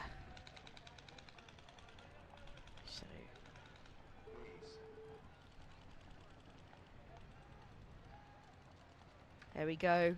Is he clean? Point's good. Preferred Mob get the first point there on the board. And, 2 minutes, 12 minutes 40 left of game time play for them.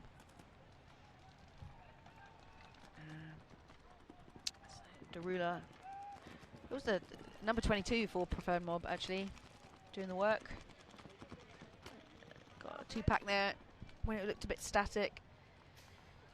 But now we have Clutch City Oilers and Newbies. So the Newbies get the first point on the board. 30 seconds. And Navarro for City Oilers, number 8. Just helping out the very young, oh, his goggles are just about to slip, very young pod runner. And the ref has noticed it, just keep an eye on this young lad. And he's okay, he's just gone into the pod. So anyway, Clutch City Oilers, there's me commentating on the pod runners as well, live here on the Premier Field. So, Clutch City Oilers are moved into the Snake 1, and they spread the field nicely into D2, but they lose 2 off the break. No, 1 off the break. Yes, 2 off the break on D side. So nice break shooting there from the Newbies. They lose 1 off the break. It's a 4v3, but they also lose Dorito side making a run through. So it is a 3-on-3 situation quite quickly on this second point played between these two semi-pro teams. Clutch City Oilers.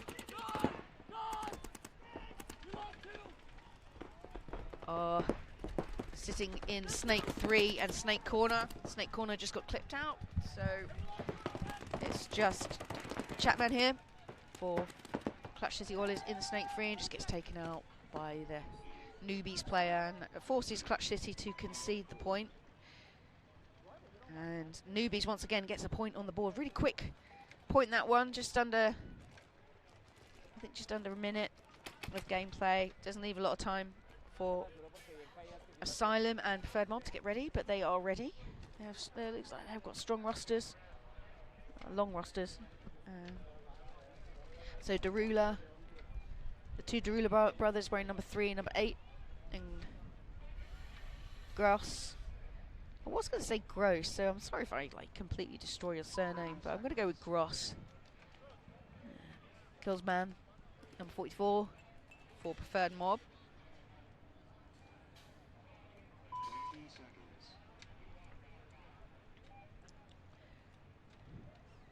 And then the Asylum team.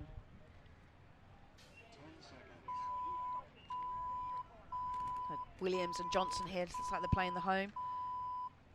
Ah, no. So Johnson's just doing a switch. Oh, full start there for Asylum. They did touch back and get out, so that quite a conservative break as they make it into Snake 2, and so do Preferred Mob. So mirrored in the Snake 2, and they're mirrored in the home with 2 apiece. And the Aztecs just launched into Snake corner for Asylum. So it's 5 on 5, despite the full start for Asylum. Just under 12 minutes left of gameplay. And secondary moves now being taken from Preferred Mob. Asylum now hits Snake 3. Just Williams here. Just loading up.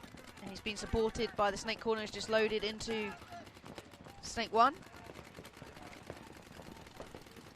Their main concern is Preferred Mob, who's posted up in the Snake side brick.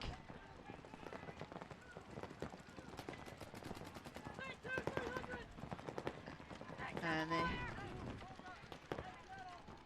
Preferred Mob have now just hit the Snake. So they now have 2 players in the Snake, both teams.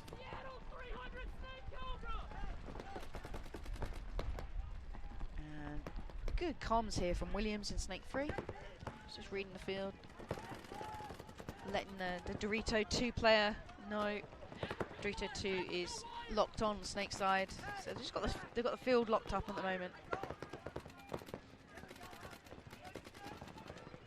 So Asylum have Snake 2, Snake 3, the home, Dorito backline, and Dorito 2. All 5 alive. And Preferred Mob have Thorn now in Snake 50. Just trying to shoot inside to try and get the Dorito 2 crossfield.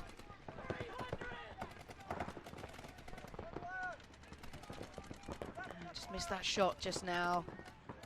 They're both aware where each other are. I like that. Asylum just exploded from the home into the Snake corner to support. So it's relying on the Snake side here for Asylum to exploit matters as we use they use Dorito 2 as the anchor on the other side of the field. So we've got 2 on Dorito's side for Asylum and 3 on the Snake side, and none in the pocket. So Asylum just lose their first player in the small wedge. Dorito side, so that leaves the Dorito 2 player out there all on his own. So he has to play the anchor, stay alive. And Preferred Mob being a bit more stoic in this point. Not launching. As they've got the Dorito backline and the Snake side brick now looking inside to Dorito, and Thorn's also looking inside. This is when Williams can go, and he did. He jumped into the inside as they mirror each other in this starfish bunker in the 50. Both shooting inside the field.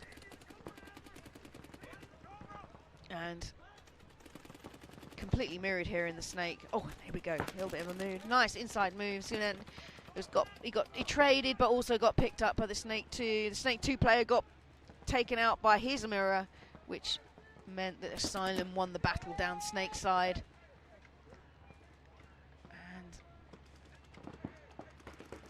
Snake 2 player who launched into the Snake 50 gets shot in his bunker by the Preferred Mob. Leaves the Snake corner alone out here. And great shooting here. Takes out, it goggles the Snake 2 players. It's Darula. Previous pro. Darula doing the work here for Preferred Mob. And with just over 8 minutes left of gameplay, makes it 2-0 to Preferred Mob.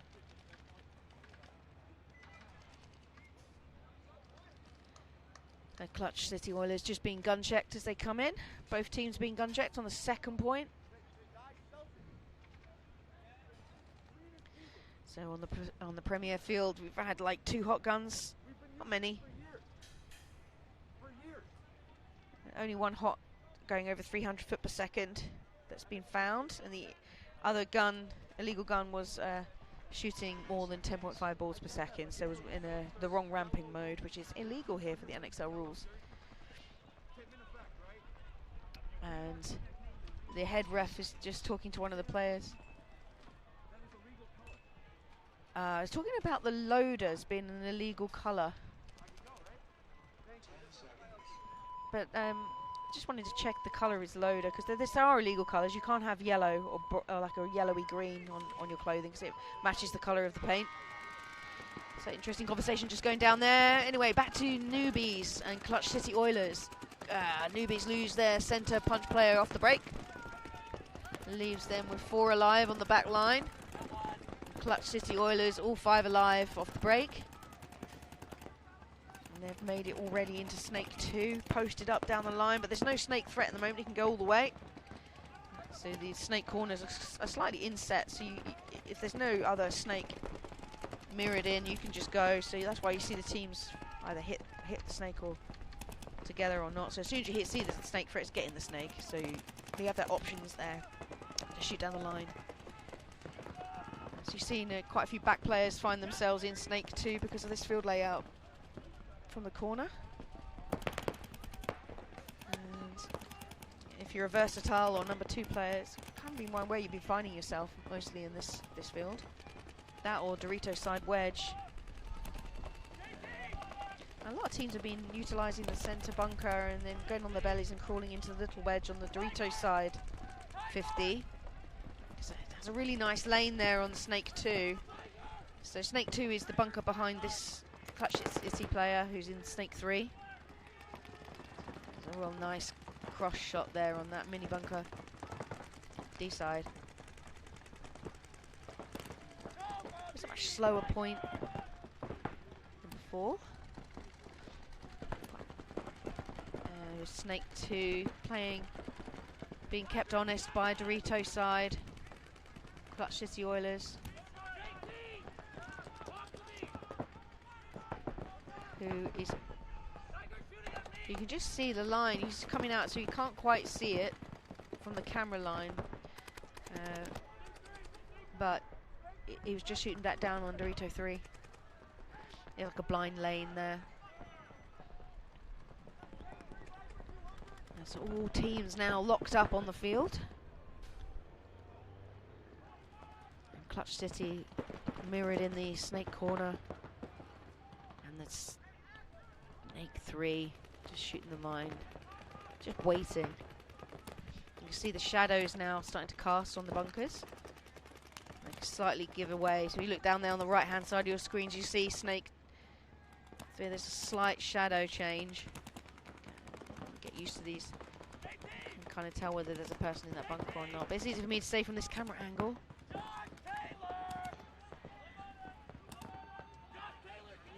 Just trades of the field.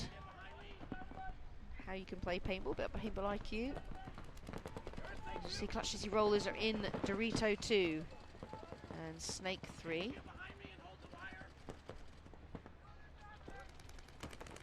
And they're playing Snake 2 as well, so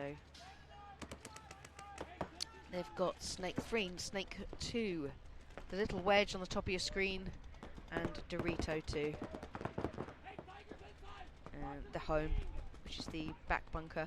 It's all 5 alive for Clutch City Rollers. They go down to 9 minutes 30 left of gameplay, and they're not forcing the matter at this stage. They know they got a kill off the break with the Newbies. Well, I assume they knew, as he came down the centre. The Newbies have a nice spread of the field. They've got Dorito 2, the backline Dorito. Oh, so they get a kill for Clutch City Oilers on D side. So their D2 player just takes a walk. Is it now 4 on 4?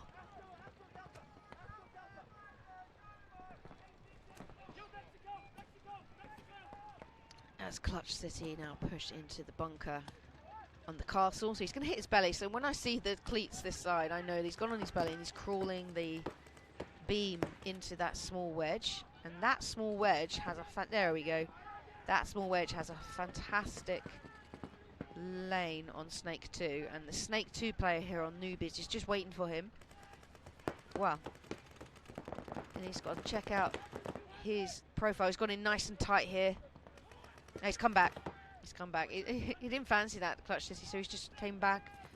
So you can go up and down that beam and not be seen crossfield. So a lot of talking, a lot of comms going on with Newbies. I can't really hear the Clutch City Oilers, though, talking as much. The Newbies are just constantly talking to each other. Gives them, when you have teammates talking to you like this, it's a sense of confidence that you're controlling the game. Newbies are showing that they're very strong at this control. They have not moved bunkers for the last 2 minutes. They've stayed in their bunkers and managed to get 1 kill D-side against Clutch City Oilers.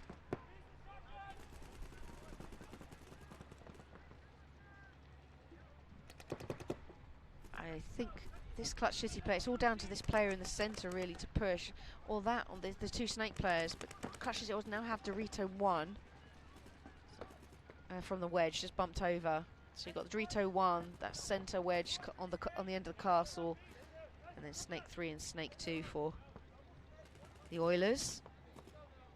And Newbies, they have their Snake 2, Snake corner, Dorito backline, and the Dorito 2 just post up down the line.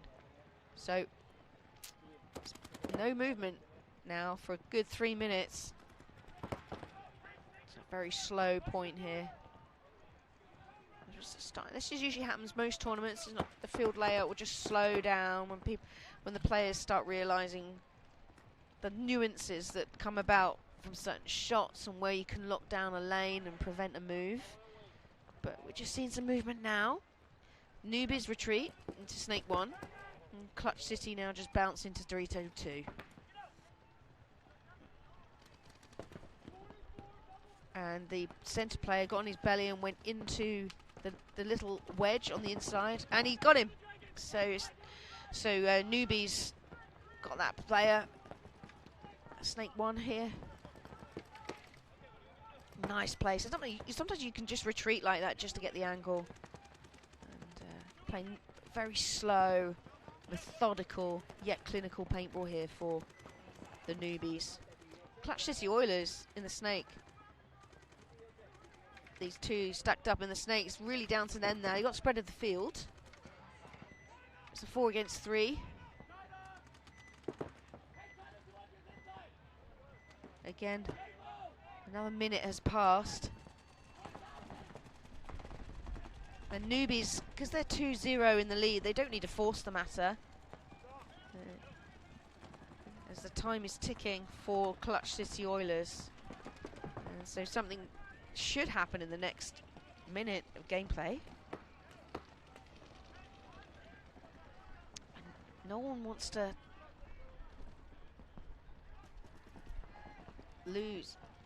get shot at this point, of course, so no risks are being taken at this stage.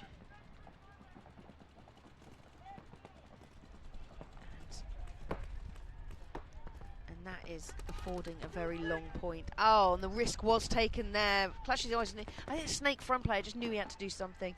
Newbies just had, who was just posted up on the Snake. Got lucky with the timing. He went there a moment ago. And that sometimes happens. Gets shot out by the other Snake, but it's a trade. That's a good kill. And that kill alone forces Clutch City Oilers to concede. And the point goes to Newbies. Ate away a lot of game time there. Really slow point. But Newbies are now in the lead 3-0. And that brings us back to this matchup. Preferred mob, Louisville Asylum. See preferred mob just working out to the start gate.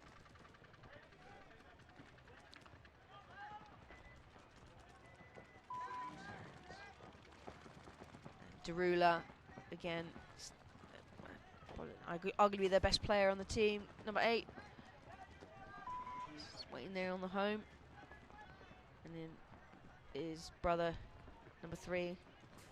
Looking to play the Snake side. And Johnston, number 4 for So I'm going to also play the home. So it looks like preferred mob, double the home. Asylum. Yeah, I'm not sure what happened there. We had a double game on, but oh, so there's a technical issue in the fact that the buzzer fell off one of the start gates, which created a double start. But we carry on because it's just a technical issue that can be righted. And that happens in paintball sometimes. Balls are flying and everyone's pushing inflatable bunkers about. Here we go. So preferred mob now pushes down into the centre. Bit of a clumsy dive in. He must have seen something late and is asking for a gun check. A check, paint check here for preferred mob. And he's clean.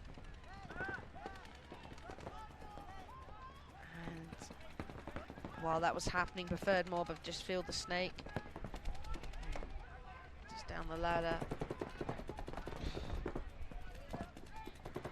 All 5.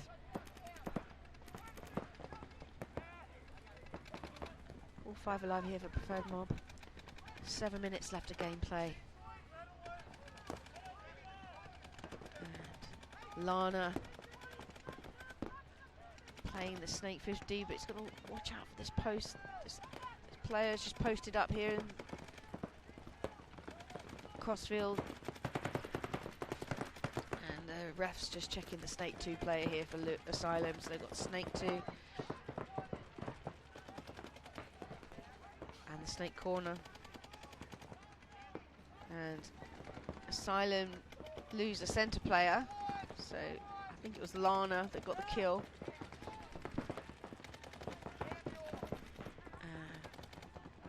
Again, a very slow point at this stage. Lana getting another kill there at Dorito corner. It's a 2-pack for him. This is now 3 players remaining for Asylum.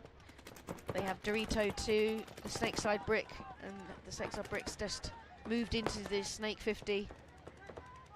And the snake 2's just taken out Lana. That's a good kill for Asylum. It leaves 1 player left in the snake, so snake 2.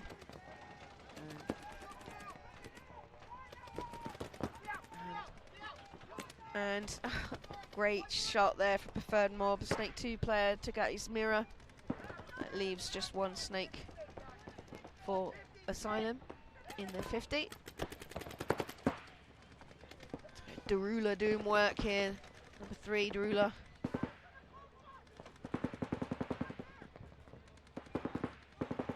And nice retreat there for Asylum. This just came out of the snake 50 and back into that brick. Just keeping low to keep that profile, keep his profile not exposed. Which just means like using the blind to make movement happen. And he's now pushed into the snake. Which is now in snake 2. Must prefer that bunker than the 50. It's quite smart, and also it makes the opposite team think that there's more than 1 player in the snake when they're moving around like that.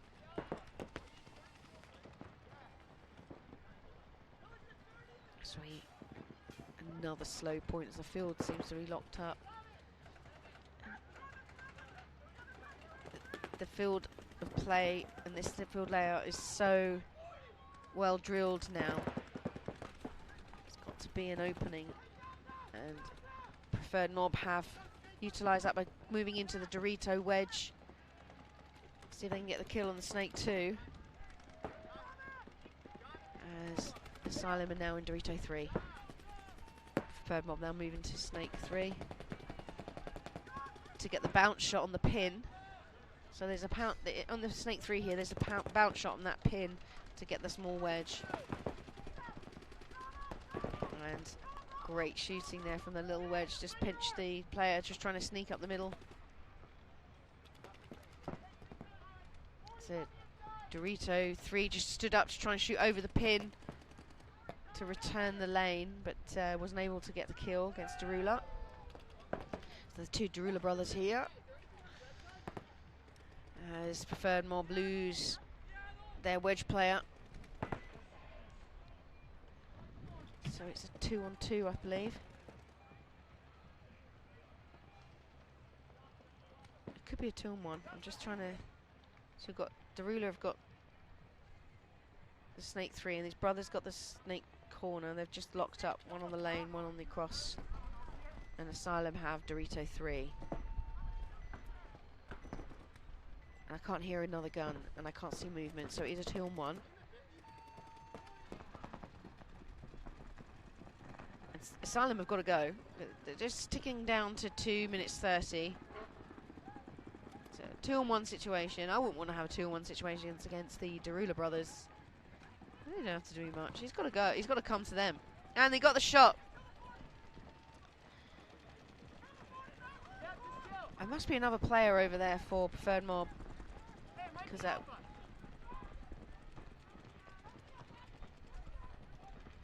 Okay, because it's been so static for so long, I think it is just the Derula... No, there is someone over in Dorito 1. It's right, I could hear another voice, so there's 3 players. And I can't see anyone on Asylum. And that's exactly what Preferred Mob's had done. They've just lost the kill count.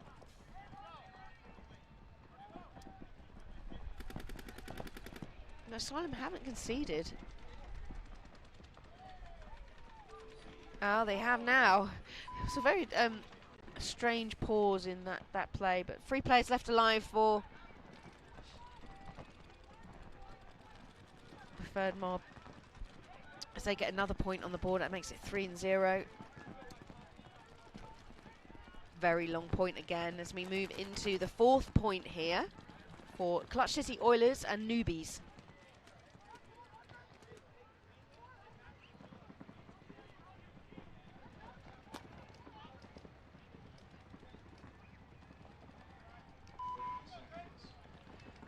And just seeing it, we've got Luagas, Navarro, Taylor and Craftman walking out for Clutch City.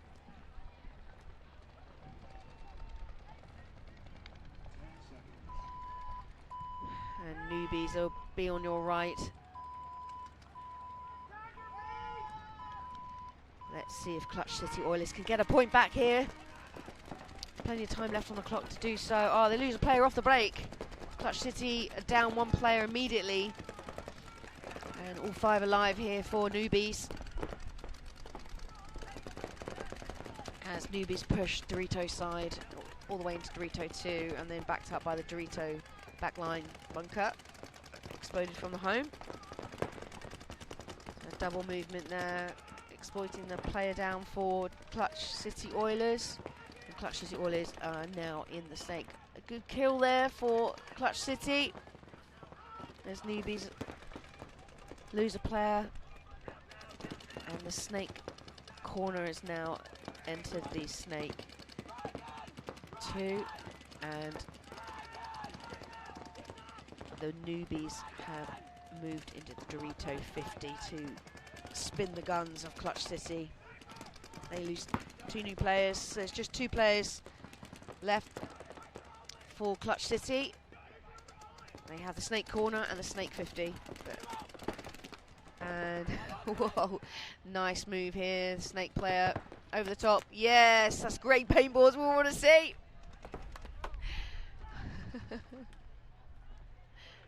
Almost shot by his own player. But nice. Nice paintball move there for Group. Number 11 for Newbies. Is it 77? 11 or 77? Yeah, it's 77 for Guerrero. He's got a lot of paint left on his back as well. Unlimited paint here for semi-pro. Over the top stab to get that final player after a decent 3-pack. Strong contenders here, Newbies for the Sunday Club. as they put another point on the board, making it 4-0.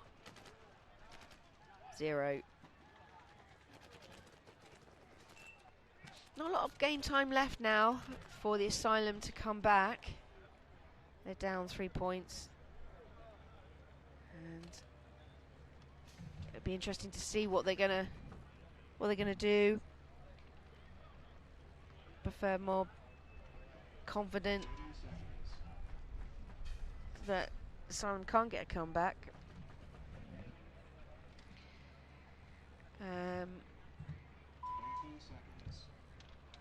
Asylum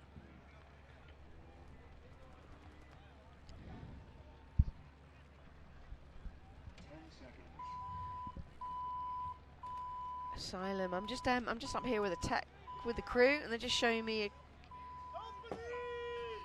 okay, bear with me, there'll be no commentary for the next 5 minutes, okay?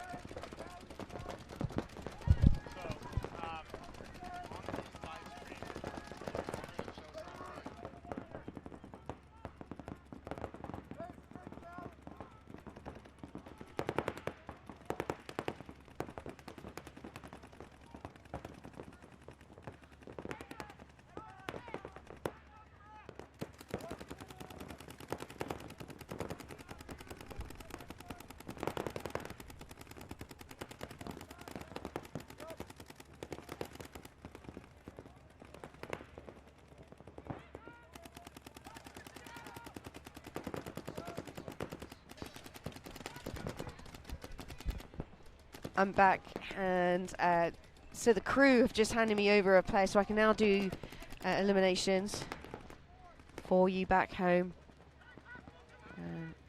with an iPad.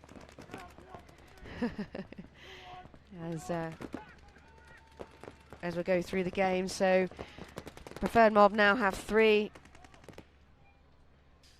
Sorry, Preferred Mob now have 4, and Louisville now have 3 players, and they're in the Dorito 50 and the center. And Preferred Mob have the snake corner, Dorito 1, the can. But here comes Louisville trying to make something happen. And does a run through. I'm not sure he's taking any with him. And there we go, trying to make something happen as it comes to the end of the game. So congratulations there to Preferred Mob. As it goes to time, and they win 4-0. And they're looking good for tomorrow. And that leaves us with a 2-minute 40 match, now gone to X-Ball, with Newbies and Clutch City Oilers.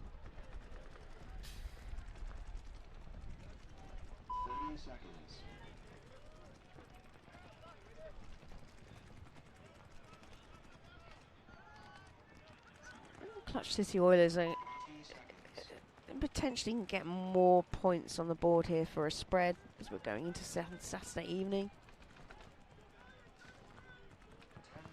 But we'll see. We'll see what can happen. Anything can happen in 2 minutes 40 when it comes to paintball. Penalties. There we go, split screen. Newbies. All 5 alive, double up the home. Clutch City lose a player off the back line, off the break. So it's 5v4. They've got the Clutch City have the snake corner and the little wedge Dorito side. As the snake corner now moves into the snake 2, and then that's immediately filled in the corner again, so they're just pushing the snake side. There is the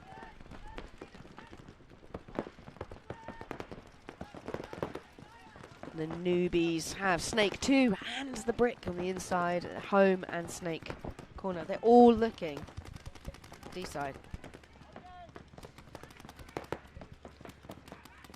Must be one gun on the in this little wedge facing snake. So all 4, and now the snake 2 players just going to play heads up down the line. As you can see there on your screens, all 3 now shooting D side.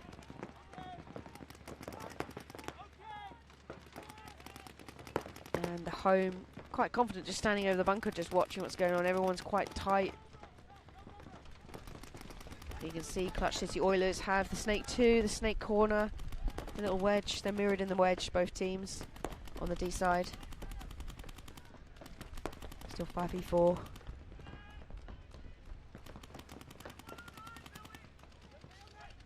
And again, they're going to lock down the field. We're coming down to 1 minute left of gameplay. You see the refs, let's say 60 seconds, and do the tapping of the fists. Oh, it's a major. I can see a red flag being thrown here against the Newbies. 50 seconds. That's a game over. That is, if you get a major in the last minute of the game, the point goes automatically to the Oilers.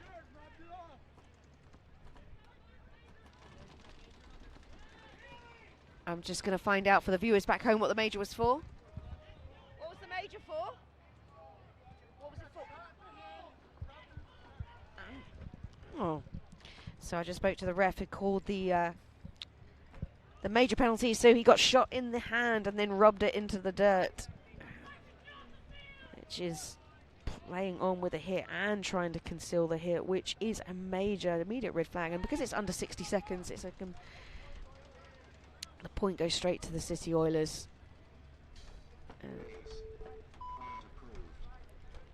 So, like I said, anything can happen in paintball. So a gift to the Oilers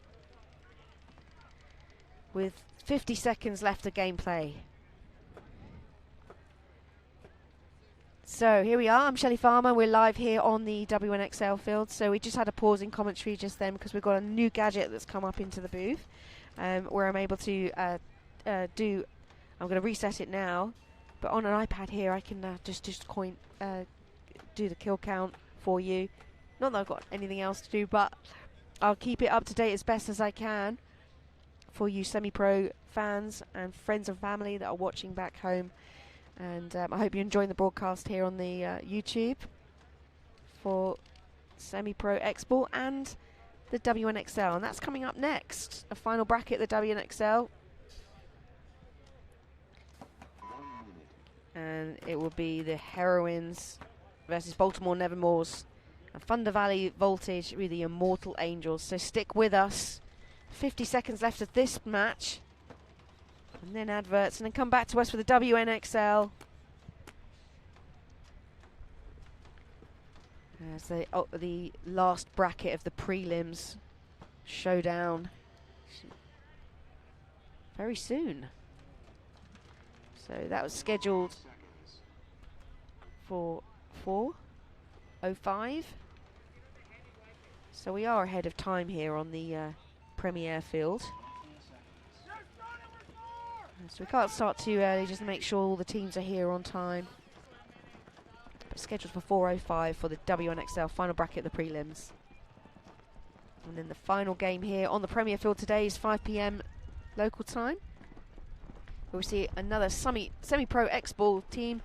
New Jersey Jesters be the Newbies, and Texas Demolition against Hurricanes SP. That's the final bracket here on, also in the prelims for the semi-pro X-Ball teams.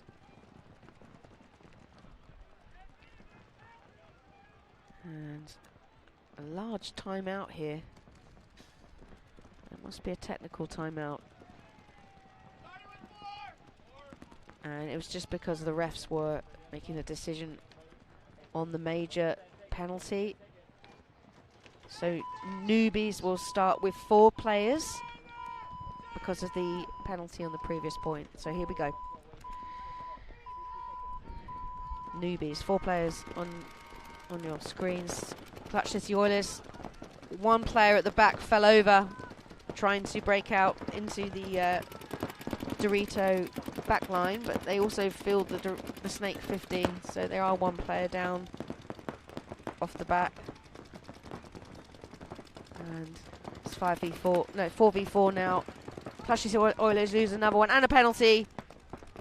So not looking good for Clutch City as Newbies with their 4 players against the Snake line. So we've got Snake corner and Snake 3. And as you can see on your screens, he's coming for him, and he gets sliced up by the Snake corner. And as you can and then the Snake corner just pinches out, and that's it. Game time finished, and we leaves one player left remaining. And that's it, run out of time. Exactly the same as the other matchup in this bracket. So Newbies make it a 4-1 win. Congratulations to them, and they're looking good going to Sunday. So that's that with the bracket for the Semi-Expo. And after this short commercials, we'll come back with you, and we'll be live with me again on the WNXL. So thank you, and see you soon.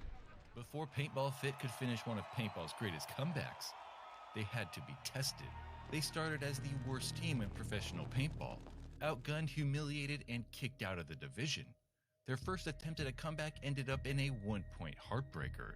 Most teams quit there, but after losing this series, the Lookout family didn't just rebuild, they evolved. They stopped trying to play the league's game and started to build their own. In 2023, they returned as a machine, doing the impossible by sweeping the entire semi-pro division. Again and again and again, as the big man, let the big boy eat. Always got to wipe that face off, eating all them ribs. The last time they were here, they got last. Was their evolution and a perfect season enough to survive the pros? Did they have a blueprint for a championship, or just an expensive way to keep failing? If it were an expensive way to fail, JD Lukau was okay with the bill, because he wasn't buying trophies. He was buying back the time life told him he didn't have. So in 2010, I went through cancer, and it got really bad for me. I was bedridden, and I couldn't eat. I had a feed tube and chemo and radiation, everything. And I went to a really dark place. He survived and came out with a different perspective. He realized he wanted to spend more time with his family. A couple years later, he would head out to the paintball field with his sons, and he saw a way to take back the time cancer tried to steal. They first played as the Apex Predators, but as the team got more serious, the local fields weren't enough. JD was no newcomer to paintball, so he did the only thing that made sense: build his own field of dreams.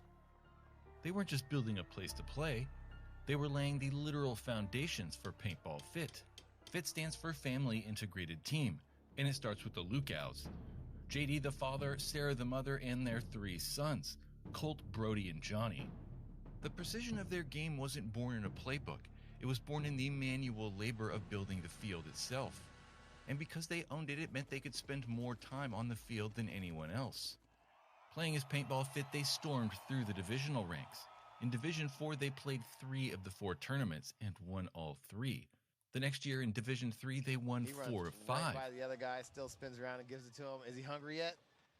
Is it dinner time yet? Can you, Cal, give us a 6-Ellie. Give us a 6-Ellie. Come on, Cal. Is it time yet? Oh, there it is. Let the big man eat. Coming off their 3rd place overall finish in 2020, the team was offered a shortcut that would eventually backfire. Skip a division and head straight to pro to fill out the AC Dallas roster. They finished dead last with 117 points and were kicked out of pro. The following year, they dropped the AC Dallas name and played in semi-pro under Paintball Fit. By the 2022 World Cup, only one match against Austin Notorious stood between them and the series title. And more importantly, promotion back into the pro division. Going into the final, Fit had a lead in the series over Austin Notorious, 289 to their 282. But before Cup started, Blast Camp were actually in 1st place. But they managed a 10th place and took 4th in the series. That meant that if Fit finished in 1st place, they would take the title and get promoted into pro. If Austin Notorious won, they would get promoted, and only by a single point. And when that final horn sounded, the series title was set. 481 to 482.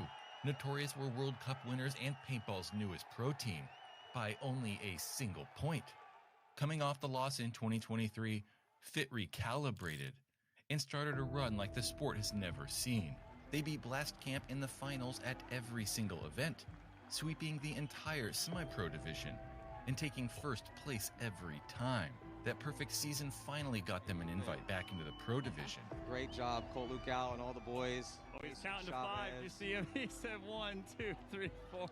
Like I said, I've been here for a long time. It's my 29th year at World Cup and been calling games for 2 decades, and I can't remember the last time a team was this dominant in a division. While winning every tournament is extremely impressive, the fact that they had to go through the same rival in every single final is truly crazy. But playing at this new higher level comes at a cost, and winning even more. But unlike most pro teams, they weren't getting their funding from some outside mysterious rich guy. Every dollar earned from their field and their brand Hydra was fueled back into the team. JD wasn't looking for traditional ROI. The ROI was memory. So Welcome back to WNXL, the final bracket here in the prelims. Let's go live to the field. Breakout here with the Heroines and the Nevermores. Nevermores on your screen there on the right. And Nevermores have done enough, I feel, to get into the top 6, and Heroines have as well. So let's see if the Nevermores can get another win. And let's see if Heroines get another mercy ruling here. They're playing extremely well, so there's a penalty straight away for the Heroines. Brooklyn Stellato just played on there slightly in the snake corner. So they're now 3 players down. And Nevermores lose their D side. And they lose the it's Daniela Rojas over there in the Dorito 50 doing work for the Heroines. Get 2 kills.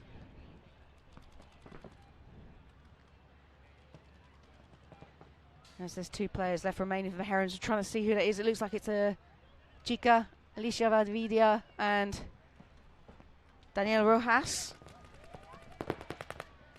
Nevermores lose Lauren McGowan as well from D side, and their centre player. So it leaves us just with 1 player left remaining. Daniela Rojas, a hero of the Heroines just now, gets a point on the board after the penalty caused in the snake side off the break. So good lane shooting there for the Nevermores. They just needed to exploit on that situation. They needed to read it quicker, but it was a 5-3 situation, 5-2 situation very quickly. And we now move on to the other teams in this bracket. So Voltage and the Immortal Angels.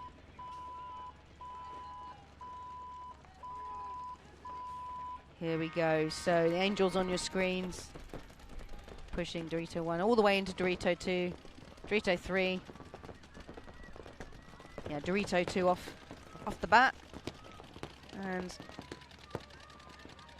it's like Voltage lose player off the break. So it's 5v4 in Immortal Angels' favour.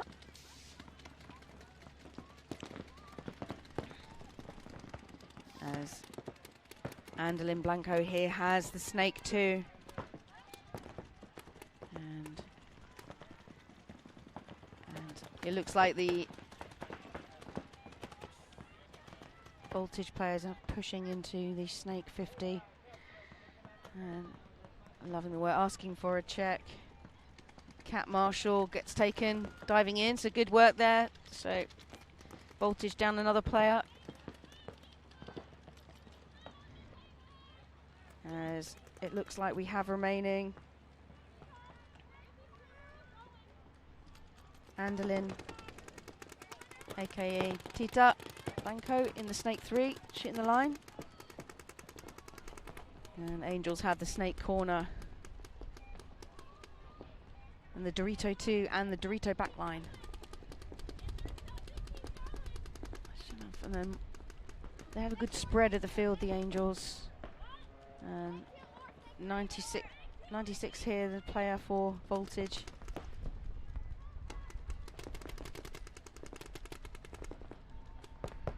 She's just posted up in the snake.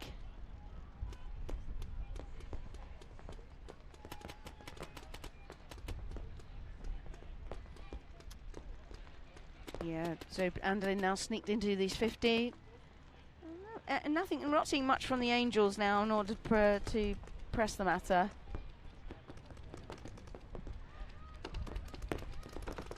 And it's all happening here in the snake 3. So got Anderlin. Neither player know. And Anderlin, nice. Really nice, sneaky, gets the kill. Well played there, Anderlin. The snake corner still alive. And will be a threat. And Anderlin gets taken out. So, but good work from there. Good. Leaves 2 players left remaining for Voltage, as they also hit the snake 50. And they have the Dorito too. And just lent out into the snake's lane. So just one player left remaining for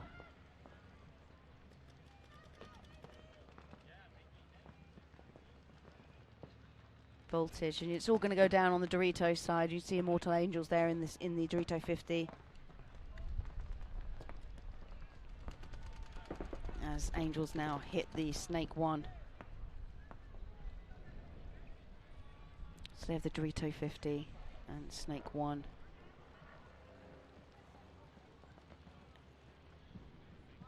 I can see. Must be another player down.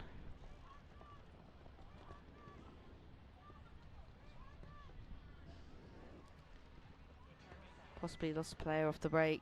But I'm just trying to see where the players are. They don't want to make any mistakes just now.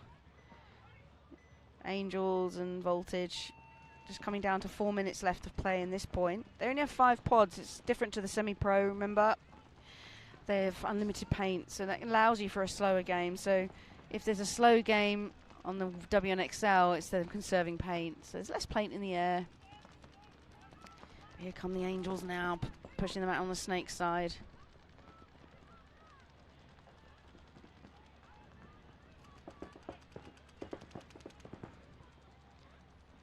Yeah, I still feel like it is a 4-on-1. It's just they're playing static, and they just need to start talking to each other. This is good for them. They need to Angels need to start working together. And I love the discipline by this Thunder Valley Voltage. I mean, the coach could call it now and save time, because inevitably the odds are against Thunder Valley. But perhaps they have complete faith in their Dorito player that they're going to chip one. Maybe they'll. So they've run out of paint. Immortal Angels, I can see. They're picking paint up off of the floor. Here comes a move. I think they just shot her own player coming through. She did. They traded. That's the last player remaining, and then Voltage finally concede the point. I would have conceded that a lot sooner. They've just ate away a lot of time there. But you know, it's the first point, so anything goes. So it was Julie Kalu. Coach had every faith in her, and why not? She's one of the top players in Europe.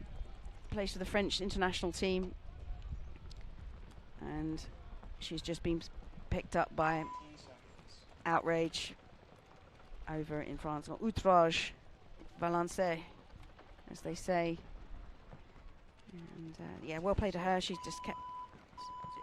She's the last player alive. Pretty much most points here for Immortal Angels. She's doing well, but yeah, the odds were against her. Here we go, back to Nevermore's and Heroines game.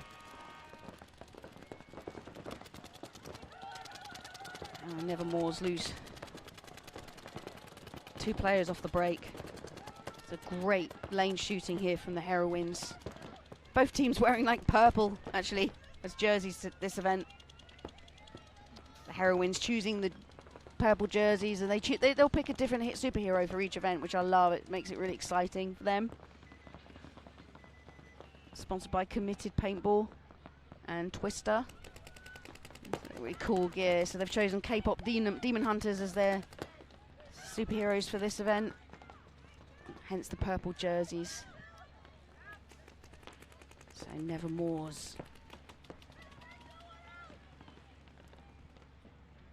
move and spread the field nicely. So you've got Lauren McGowan in the home and Krista Gonzalez in Snake 2. And Brixa Rife just here posted in the Snake, just looking D-side though. That's a good place to look because Chica Alicia Davides got all the way into Dorito 50. Brixa's going to find out soon that that bunker's going to be hot. She's just facing that way, so Alicia's in there. And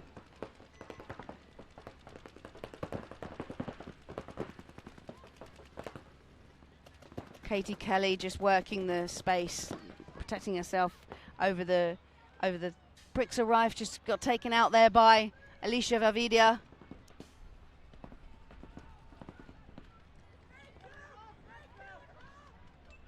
We've got Krista Gonzalez now pushed into Snake 3. So got 2 players left remaining. So it's Lauren and Krista. So Lauren just gets taken out, just leaves Krista here in Snake 3 for the heroines. So Tata Blanco, Daniela Rojas gone in for the kill. She knew it was coming. And it's playing really well this event. I think Krista Gonzalez just stepped up that another level for Nevermore's. And I'm going to invite a guest up here from the High Rollers. So Bella, up you come. And she can come and sit next to me here. And we got I'm sure you're sick of my voice back home, so you can sit with me here, Bella. No, it's good to have you. Thank you so much. Yeah. No, you get on that, Cam, my love, and then just tap these for the kills. You can do that for me. Perfect. So hi Bella, how are you doing? Hey, I'm tired. I bet you're tired. There's been a lot of paintball in the last 3 days. Oh yeah. Got more. So do you think you guys are through? You know, I hope so. I was looking at the bracket. PB Leagues was down for a hot minute, which was like the worst time because we're all trying to figure out if we're getting in. I'm so glad you've said that live because for me, I rely on PB Leagues to know what's going on, and it has been down. It is back up now. Oh, fantastic. So I was looking at it. I think we're good. They are taking 3 from the bracket, which is, you know, good for us. So it's three on each bracket. Yes, with the extra team that we had, the Bear Ridge Saints, and they are absolutely killing it. I'm like, wow, they've come in this tournament to win. So awesome to see them out here, a new team, you know, handing everyone, you know, the business. I think you're right. I think it's going to be Heroines, Nevermore's, and yourselves, High Rollers from Group A that have gone through. Yes. And then for Group B, I think it's definitely Femmes Fatale. It's going to be Saints and Dallas Vibe. I think has 1 more points than Sirens, so I think it's going to be Vibe or yourself that are just fighting for that 5th and 6th spot for tomorrow. Yeah. But here we go. But back to the game. So Angels just lost their Dorito player, their front Dorito attacker, jogging out. That's Megan, a new pickup for the Angels over here. Looks like Tiki's got Thunder Valley. I'm sorry, Thunder Valley in a great spot. I'm trying to whisper so they don't hear me. She's in the outside of that 50 snake. Yeah, nice move. So yeah, Megan has taken a walk. Megan's just been picked up from the Nevermore. She was playing for the Nevermores last season. She comes from the UK. Yeah, great pickup for Angels to have Megan. So that the turf here is getting really sticky. Oh yeah. So awesome move by the Angels brick player to identify that she had the gap. She got nice and low, let the W block her out. It's all going down here in the 5th Snake 50. Yep. I think everyone's lost each other's 1. Wow. She got 2. Got both of them. 2 for 1. Oh, she got shot by both sides then. So great move. Great move by number 12 for the Angels. Yeah, Sarah Conda. She's looking good out there. She's everyone's stepping up, isn't it? As I mean, I'm sure you're feeling it at the high rollers. You had a bit of a move around with players, and then all the other teams are starting to step up a level as well, picking up other players, old school players coming back and wanting to be a part of the WNXL. We snagged 2 of them, so that's exciting. Really excited. I love it. I love hearing it. Angels just lost their second Dorito player as they're making a nice move to take over this 50 snake. Yeah, Walker now in the snake 50. See if she can do some work. It's Jennifer Walker. Look, Paige in the Dorito 3, checking off that Viper, unaware that she's moved. Voltage also has a Dorito corner, trying to help out Paige, give her information. It's a Dorito corner, and then just push into the Dorito 50. So Voltage are just pushing, and they just got taken out. Voltage making a move. So there's a player in the bunker here for Voltage. She's just taken out as well. So it just leaves 1 player left remaining over on D side, and that's forced Mortal Angels to concede the point. They actually just toweled it on her. Yes, they toweled it on her. Yep. Yep, with Paige still alive in that 50 Dorito. Wow. Okay. They didn't know she was over there, so Mortal Angels get the point. And we'll go back to the Heroines and Nevermores. So Watson on your screen, just gun checks, they're coming through. So Nevermores, again, they've not had many changes, and they've just had pickups. Some good, like you said, some good pickups. Yep. They actually have 2 of our amateur line players from last year, which is awesome to see them out here on this stage. They look great. Nevermores are playing great, so are the Heroines. So this should be a good match with 11 minutes left. Here we go. So double up the home here for Nevermores. A lot of guns up off the break for Heroines. Yeah, I don't think any of them. You only have 1 runner usually. They always dominate. I believe Nevermore's lost that body trying to go out to that Dorito, that small Dorito on the back line. So 5-on-4 advantage for Heroines. That's a key bunker there. That's just good shooting. Yeah, great bunker. Off the bat. Definitely a deadly bunker. You can live in there long term. It's definitely the best bunker to be on the back line. Everything else is not great. That is one bunker. I like that bunker. I haven't gotten to that side yet, though. No, you've been playing Snake solidly. Oh, gosh, yeah. They threw that upon me layout weekend. They said, Bella, you're now the Snake player. Yeah, they said, welcome to the Snake. Wow, but you've been playing brilliantly. Thank you. I appreciate it. You're a standout player for the high rollers. Thank you. It's a nice surprise on the Thursday night as well, inside the stadium with your poster up. I was so excited. I know. I've been watching the points, and every once in a while I hear you throw in Bella was so excited about her poster. I was so stoked. That was so cool to see. Have you got the poster? Yes. Yes, great. Shout out to Amanda. If you are a player who has not gotten your poster, she has a bunch of them at registration. I'm just dropping so much news on this stream. Yeah. As we were yapping, Nevermore's did just drop 1 more body. I believe it's a 5-on-3 advantage for the Heroines. So Heroines aren't forcing the matter as we've just gone below 10 minutes left to play. They got the full back line. Yeah, Nevermore's in a great spot. They have that really awesome bunker, that Dorito bunker. If she was just shooting actively on the inside, she could have stopped this move up to the brick.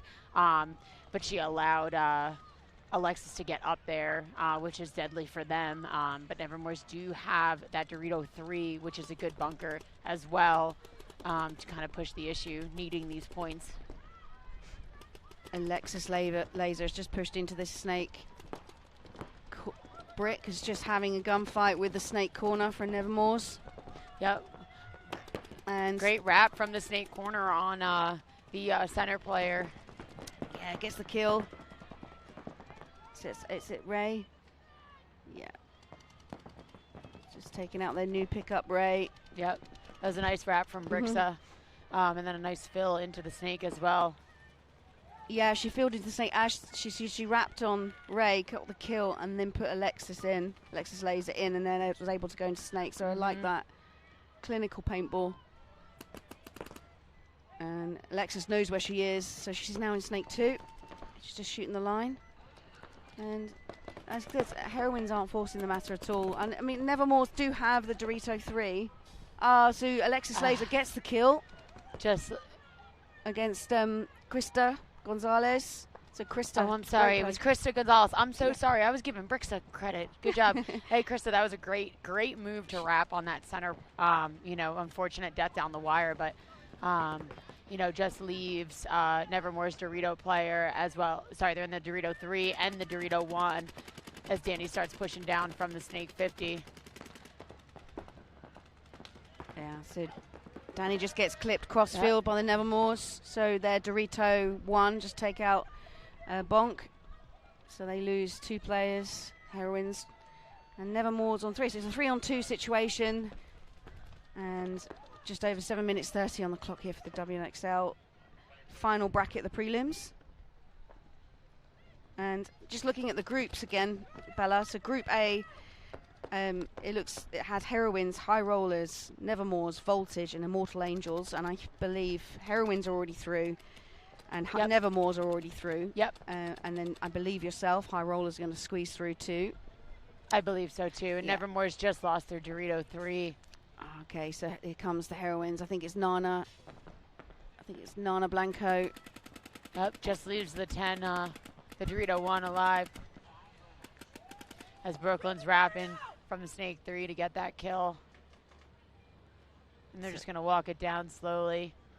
No need to run, and except these points, they do start to kind of matter how many points you win by. You know, not for the Heroines being number 1 seed in the, you know, in the bracket, they're playing great. But when you start trying to figure out ties and stuff, they are going to how many points scored. Yes. So the spread doesn't matter so much. The like the points scored, right? Am I saying that right? Yeah, absolutely. Okay. So it's all about the. So if you get a mercy rule like a 5-0, that's going to work in your favour compared to a quick, like a high scoring lose, like 3-4. Because then it's only 1 point above. Yes. So you're completely right. It's going to change the dynamic of the game. Yeah. And allowing, they've got 11 teams in the WXL bracket, and 6 are going through. Yep. So 3 from each group, and we just called out the Group A, and in Group B, with Femmes Fatale through, and the Bear Ridge Saints are through, debut, and I believe it's going to be Vibe out of Sirens and Northern Lights. Yep. So we got our 6 now. Yep, Thunder Valley on your left. Immortal Angels on your right. Thunder Valley taking a nice bite into the Snake with the little Blanco.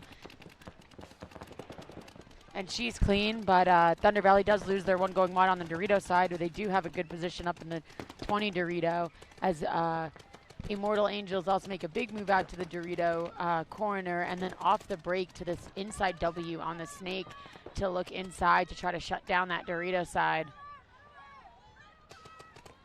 I mean, the only threat here for the 6 is Royals in Group B, because but all their losses have been tight, so they won't have the point spread that you will as High Rollers. So that's why I think you're through. Yep. And Thunder Valley, unfortunate death out of the big brick, but number 96 is going to come up, and Immortal Angels just had that zone controlled going up there. You know, that's why it's important to kind of, your player dies, you kind of read the paint, try to figure out where they died from. I would like to see this Angels player in the W try to take some little bit more ground up into possibly their brick. And I just cursed her. Unfortunate death. It always happens. Sarah Conda. So sorry. Number 17. No, Sarah Conda's been having a great tournament down here, and it's just those final moments. And the same with Andalyn. She's brand new. Rookie to the, and she's only 14. That's amazing. And you know, she's doing great, but it's just like that final knowledge in paintball IQ. Yep.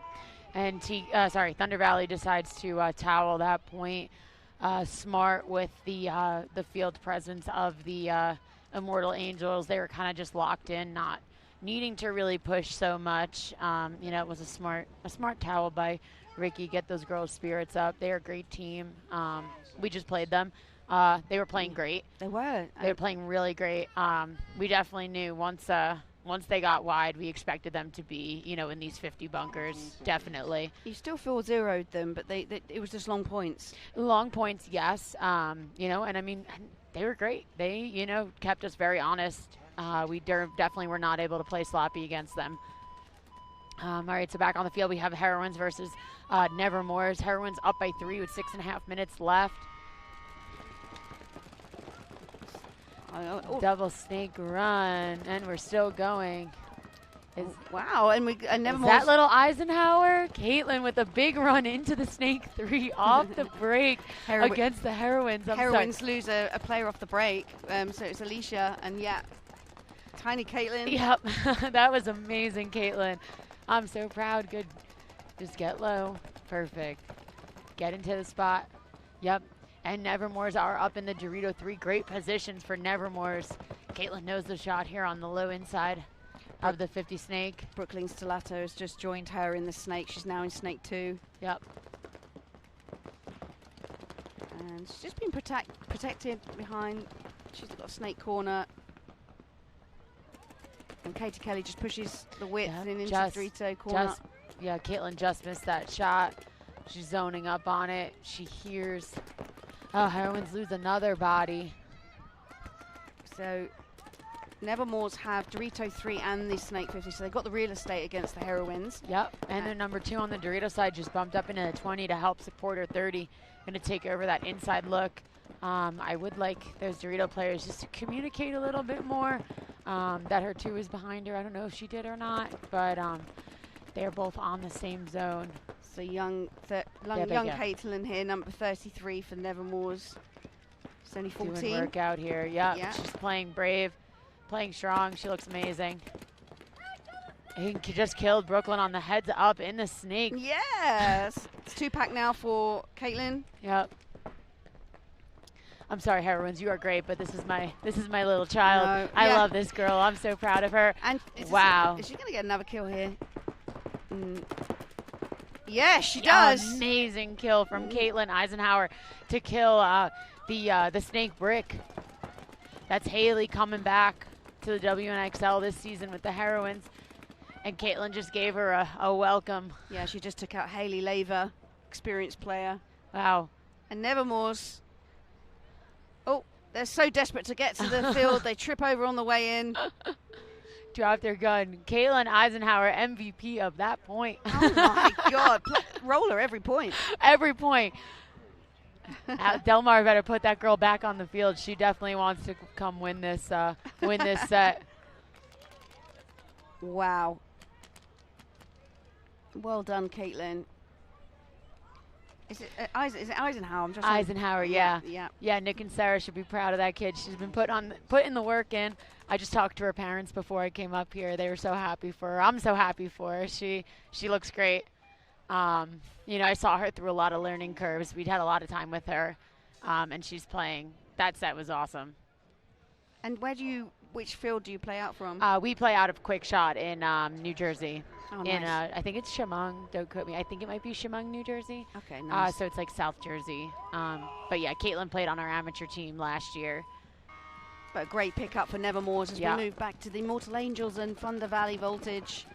Immortal Angels with a big move up into the Dorito center wedge, as well as a fill from the snake corner into the snake.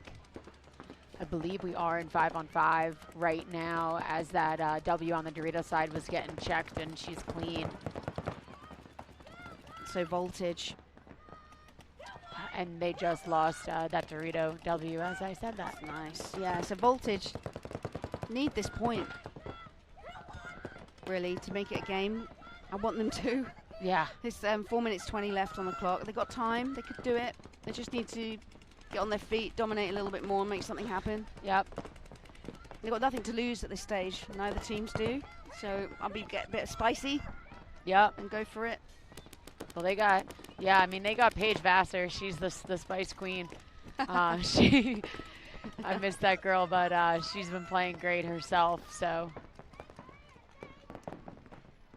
Yeah. Oh, Paige. So we got snake corner here for Voltage. Trying to put a lane down, and they push the center. That's think it's, I'm just trying to, I think it's An unfortunate penalty yeah, I saw for that. The On the Angels, loader. Yeah. On the loader, she put her hand on her head like, damn it. Stupid, yeah. And then the ref has chosen to pull out Julie Kalu on the other side of the fields rather than the second snake player. Yeah. I think he was kind of running in that direction just naturally, so he just went for it. Yeah. A good thing for Angels that they didn't lose their wide body on the snake in that penalty. Absolutely. You know, I know Paige is, I think it's Paige. Correct me if I'm wrong, but I think it's Paige. You know, looking inside, identify. I got to stop saying their names because I've been cursing everyone today. That's part of our job up here. It just happens. Yeah, Thunder Valley just lost Paige Vassar in the Dorito 2. They do have a body in both these center structures, as well as that first Dorito looking inside. And they also do have a 50 snake, while Morta Angels are kind of held up in the snake 2. So, yeah, voltage, snake 2, snake 50. And we can't see this side from when we're looking down, so that can only mean that hiding in snake 50 right now she's in there, yes. Andalyn Blanco. Yeah. She's so tiny. She is so tiny, She tiny. can fit in my pocket. Oh, yep. So she's sitting in the 50. You can just see her on your screens. Just posted to Dorito side.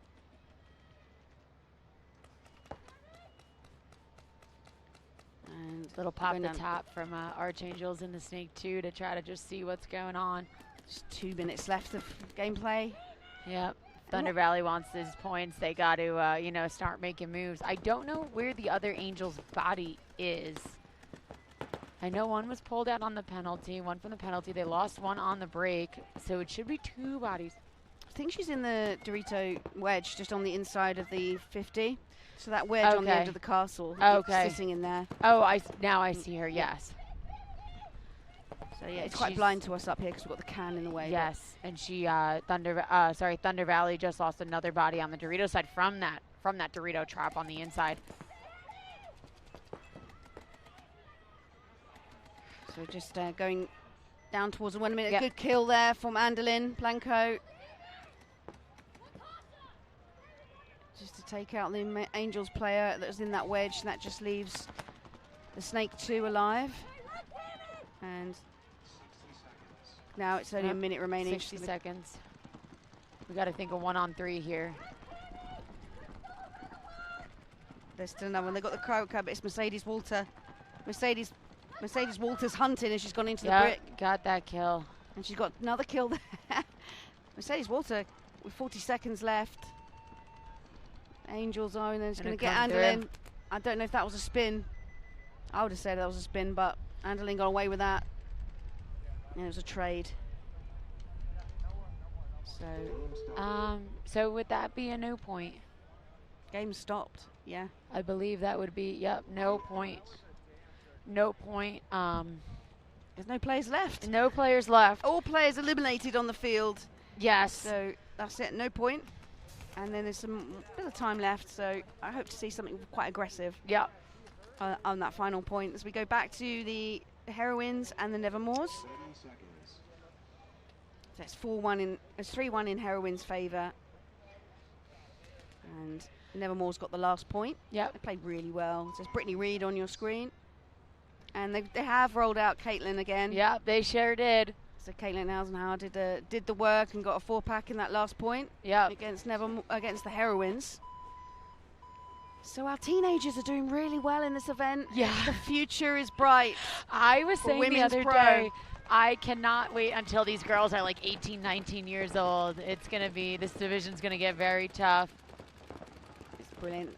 Brooklyn Stellato just made it into Snake 2. She did a little bit of a core sample, then she's going to shoot that out. Straighten out her pack, get herself all right. Yeah.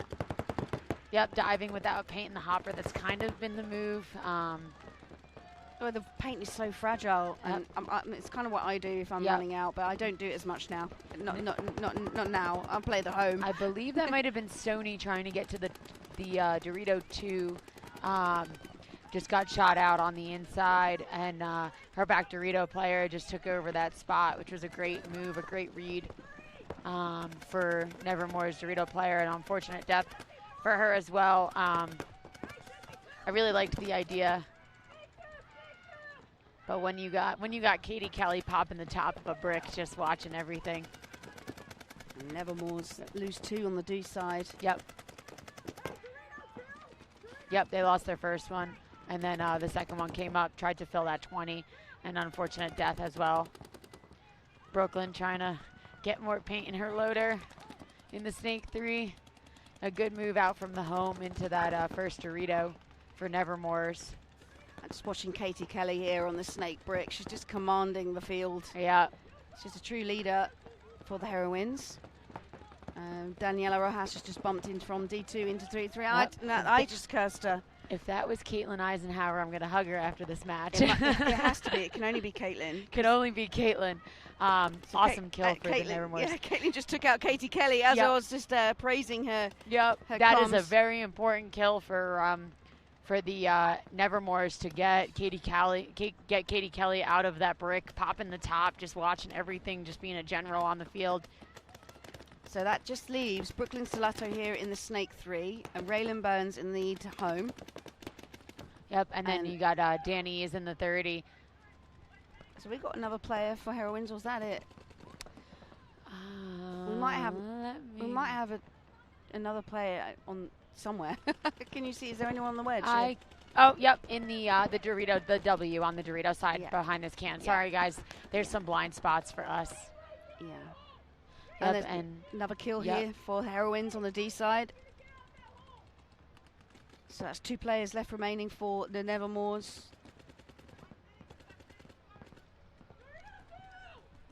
And it's Caitlin Eisenhower in Snake 2, just shooting down the line. And having a battle with Brooklyn Stellato. She won that battle last time. Yep. If I was Brooklyn, I'd be a little nervous right now to go head-to-head with little Eisenhower. She's choosing not to fight. Yeah. Smart. They're up with almost a minute left. Danny definitely just leaning on that Dorito 3, trying to get that shot in on Caitlin. I like Raylan Burns' move here. She's come round into the Snake 1. Yeah. Just to support Brooklyn. That just shows the threat that Caitlin is right now. And Caitlin makes a bump out of the Snake into the Snake brick. Sorry, I can't get the words out. I was so excited. Yeah, sometimes when it gets good up here, you end up watching rather than commentating. We're getting a little distracted up here, but Nevermore's playing great paintball. Yeah, and with this point spread, they're going to go through. Unfortunate for Nevermore's. I don't think that they noticed Caitlin had moved. Brooklyn's calling Snake 2, Dorito 2. So the Heroines didn't notice. Nope. Yeah, it's good. And Raylan Burns just listening in to start Brooklyn's comms. As Daniela Rojas pushes the D side. Caitlin's now in this brick over here. Great moves by little Eisenhower to move across that big gap. Just not enough. Just held off the Heroines and just, they've been mercy ruling most teams, and the Nevermores comes out. Star player for me is Caitlin Eisenhower. Gets some crucial kills in those points. So that's the end of that play. Yeah. 3-1 to the Heroines. The Heroines are through. And the Nevermores are now going to be through, I believe. Yes. In that group. And it brings us back to the Immortal Angels and Thunder Valley Voltage. So neither team will go through, but Immortal Angels spread here. If they can get Mercy 5-0, there's a potential, but I don't think so. I don't want that. Yeah, you don't want that sitting next to me as a high roller. I don't want that to happen. With 27 seconds left, let's hope there won't be 2 more points.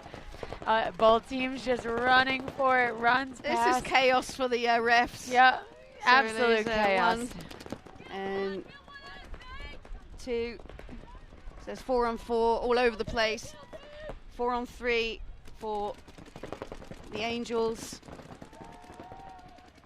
And another one. Little bit of chaos. So that's it. That's it. 1 player left. Yeah. Great effort by Thunder Valley.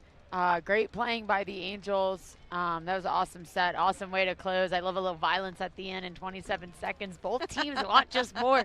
They want more points. Violence. Yeah, they all just ran at each other at the 50s. That was awesome to watch. Angels didn't really need to, go. Angels didn't So need here to. we are with the final bracket here for the prelims for the Tampa Bay Open.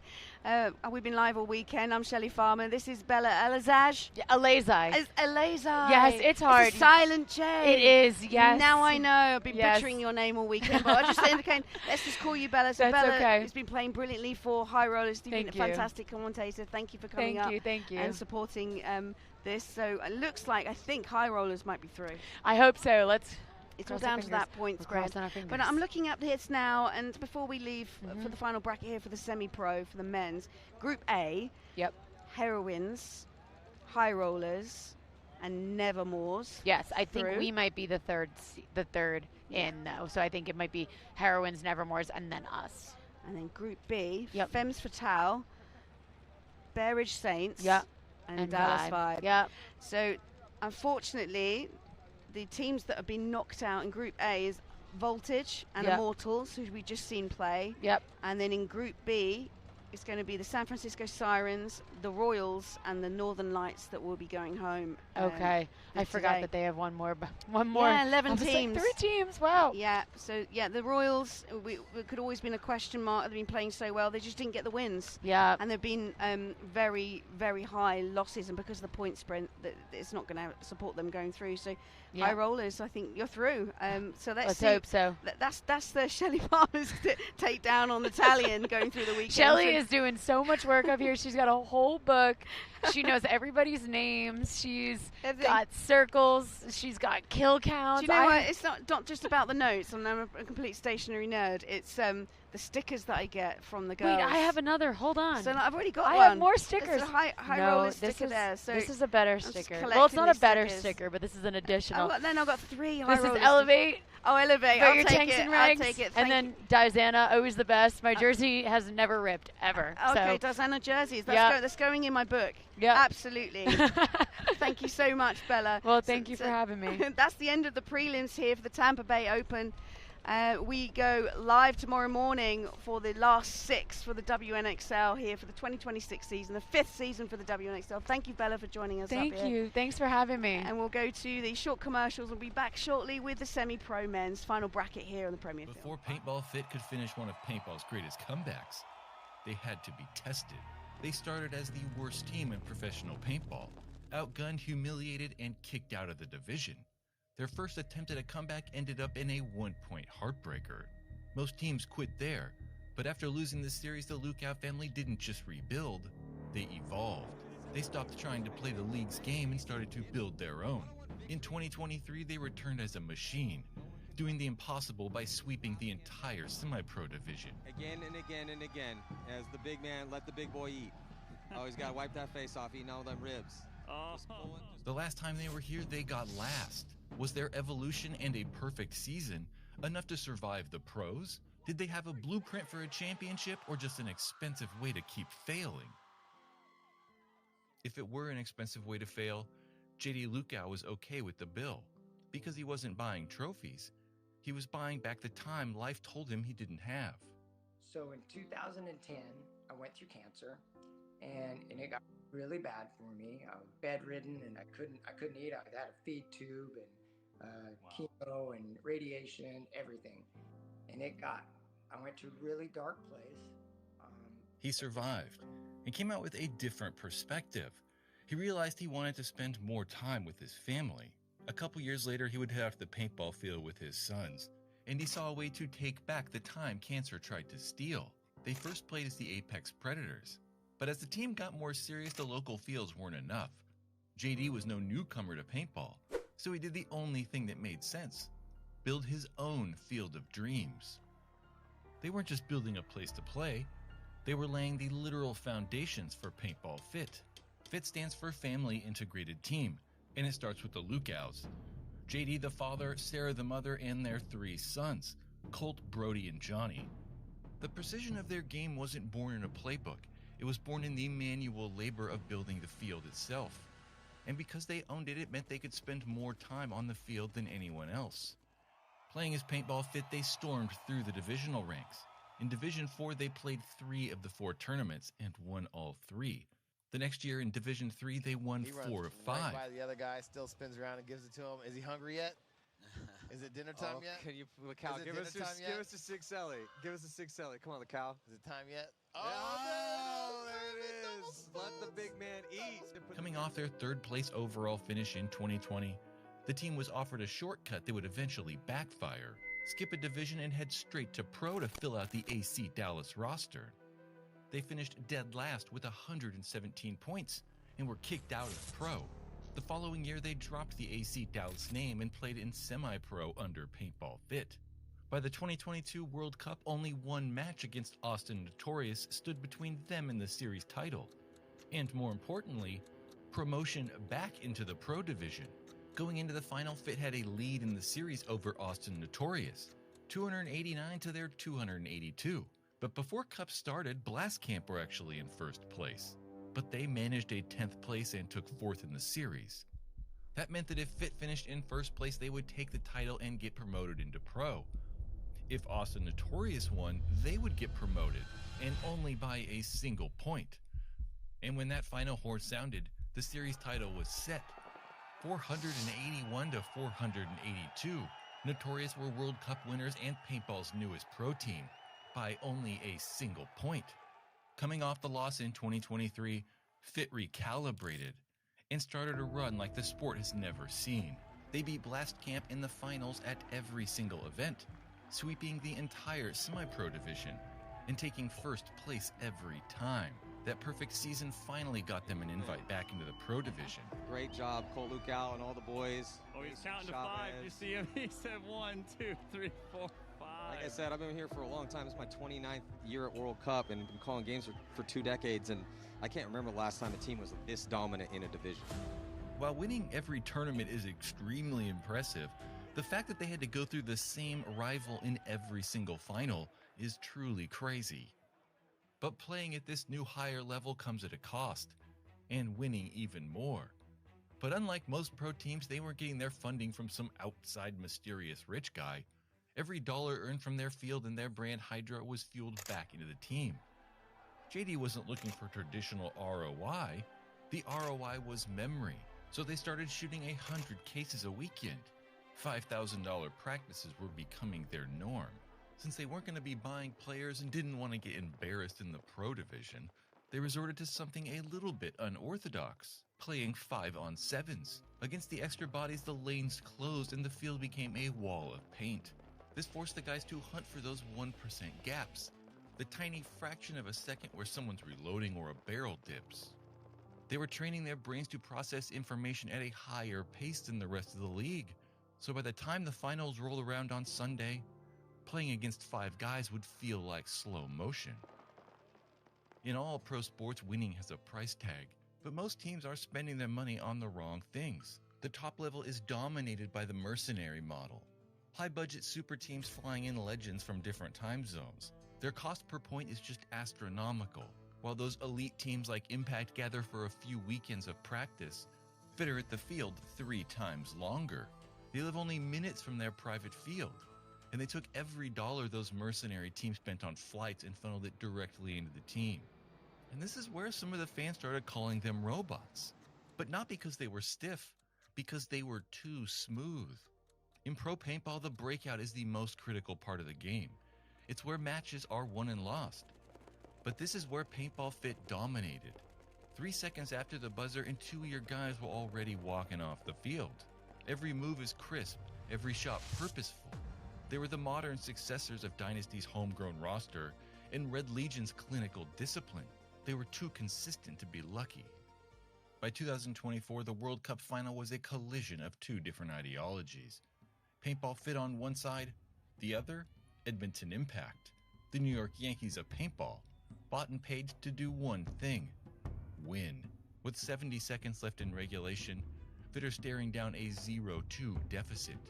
In pro paintball against a roster like Impact, 70 seconds is a death sentence. Most teams in the position fall into a desperation trap. They just go wild and blindly run into guns. 99% of the time, it's a blowout. Instead of a frantic scramble, Fit shifted into a hyper-coordinated breakout. This is where those thousands of cases of paint in those 5-on-8 drills pay off. They didn't think. They just executed a program they'd already run thousands of times before. Now, they did lose Chavez, but they do get Colt past the 50-yard line, and here comes Mason. Mason's hunting as another body drop for Edmonton Impact. Impact trying to hold the line. Mason gets chopped to pieces, and here comes Colt. Got to be careful not to get a penalty. That's a penalty on back center. That's major. Urena hits him. Oh. No penalty assessed, though, but the bodies are dropping. There's only nobody left alive, and Stewart's going to cut through the middle with 36 seconds left. He's going to put a point on the board to give PB Fit a chance. Give PB Fit a chance, and he is clean.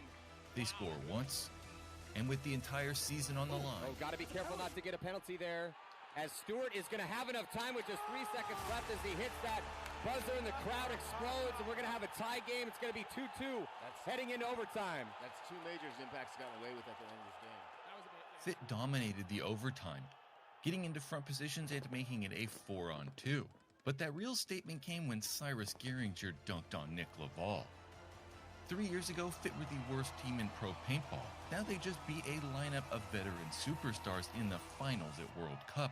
It's a loud and clear signal to the rest of the league. The hired gun is no longer the top dog. Fit closed out that point with 4 bodies alive.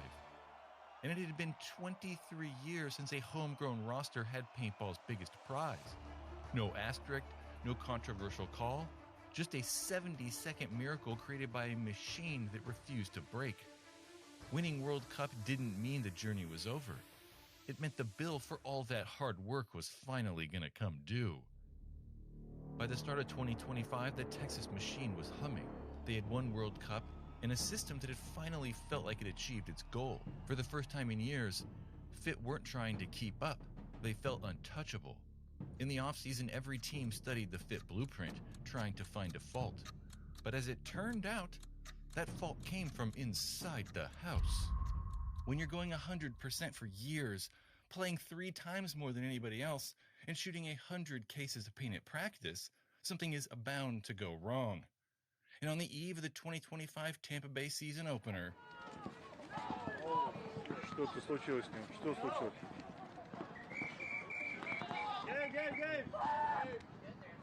Что-то ногу сломал, что ли?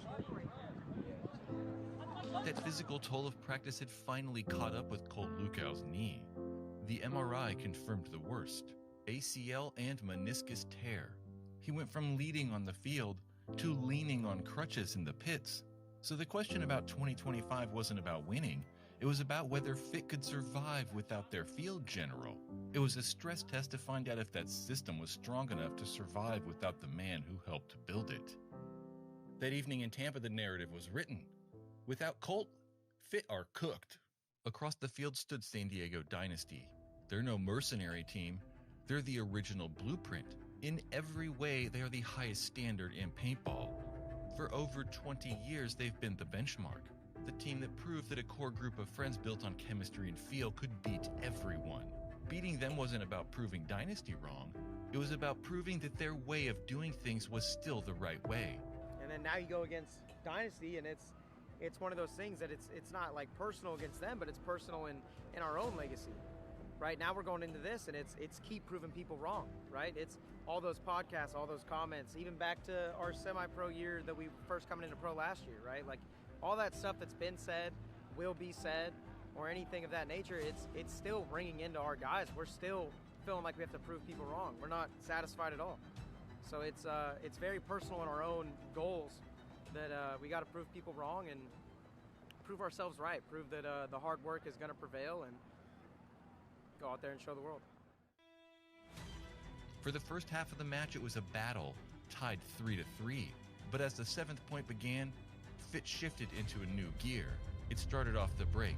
Suddenly, Dynasty couldn't keep 5 bodies alive. And with the man advantage, Fit applied a suffocating pressure. In the pro ranks, there's a hierarchy of how you get shot. Getting shot while you're moving, it happens. But getting shot out of your bunker, that's a failure. It means you lost a gunfight. It means you were in your bunker protected and you still got shot. Fit would spend the next 3 minutes systematically picking off Dynasty players. It proved that machine isn't a lack of emotion, it's Borg synchronization. They rode that momentum through the season, taking 2 at the first 4 events. By the time World Cup rolled around, Colt Luca was back on the field, leading them to the finals. They'd end up taking second place to Tampa Bay Damage, but it was more than enough to secure their series title and the #1 world ranking. In just 4 years, this group went from relegated nobodies to undisputed kings of the sport. The system didn't just survive the man, it vindicated him. Unbelievable. By Paintball Fit. They are the new team to beat here in professional paintball, and what an inspiring story. If you're out there and you're wondering, can we do it? You can do it. You can do it. They have no paid superstars, homegrown talent, dedication, effort. Unbelievable. Paintball Fit here, champion. Looking back at the numbers now, they don't really tell the story. It was never about the balance in a bank account. It was about those minutes. To JD, those skids of paint weren't a business expense.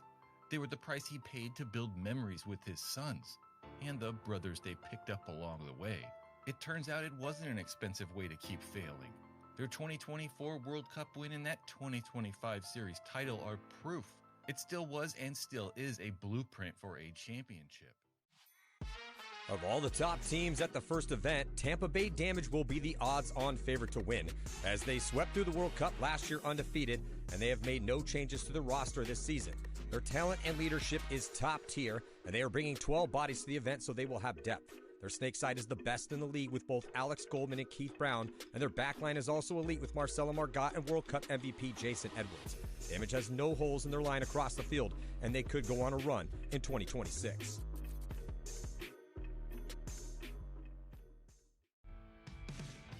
It is a new era for multiple-time world champions Houston Heat, with drastic roster and leadership changes. This will be their biggest test to date since their first season back in 2012. However, Heat has retained the core talents of former World Cup MVP veteran Ryan Moorhead, elite attacker Ronnie Dizon, and the OG Russian all-star Mishka Kiesnev. They also grabbed veterans Rob Velez and Cody Mikowski to elevate their backfield and center attack. Depth past the starting 5 could be an issue, but Heat will have a very competitive roster that could be a big problem for the other top teams in Major League Paintball.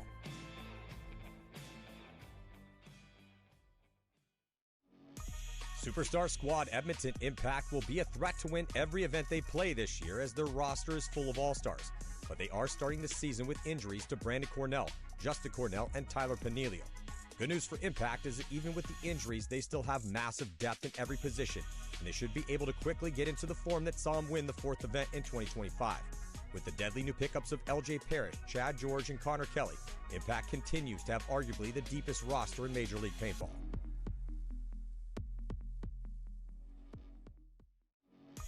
Superstar squad Edmonton Impact will be a threat to win every event they play this year, as their roster is full of all-stars. But they are starting the season with injuries to Brandon Cornell, Justin Cornell, and Tyler Panilio. Good news for Impact is that even with the injuries, they still have massive depth in every position, and they should be able to quickly get into the form that saw them win the 4th event in 2025. With the deadly new pickups of LJ Parrish, Chad George, and Connor Kelly, Impact continues to have arguably the deepest roster in Major League Paintball.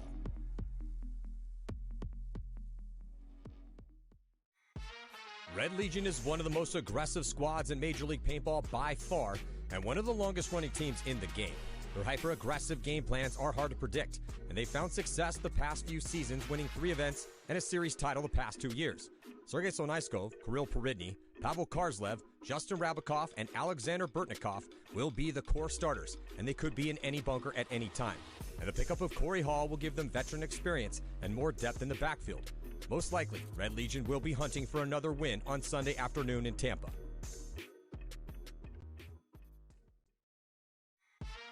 Red Legion is one of the most aggressive squads in Major League Paintball by far, and one of the longest-running teams in the game. Their hyper-aggressive game plans are hard to predict, and they found success the past few seasons, winning 3 events and a series title the past 2 years.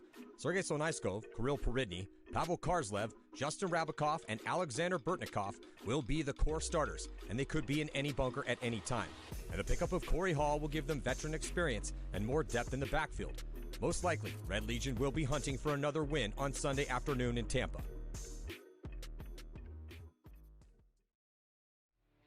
PB Fit heads into the 2026 season with the giant goal: win every event and defend their series title. They broke the mold in a relentless rise by building up local Texas talent and taking only those players who lived close and wanted to train multiple days every week. Their determination has built a versatile roster that excels at both offense and defense, with god-tier gunfighting ability and lethal off-the-break control. Core starter Trenton Mason will not be at the first event, but Colt Lukow is back at 100%. And if teams can't stop Scott Stewart in the Snake and John Chavez on the D side, it will reign supreme yet again.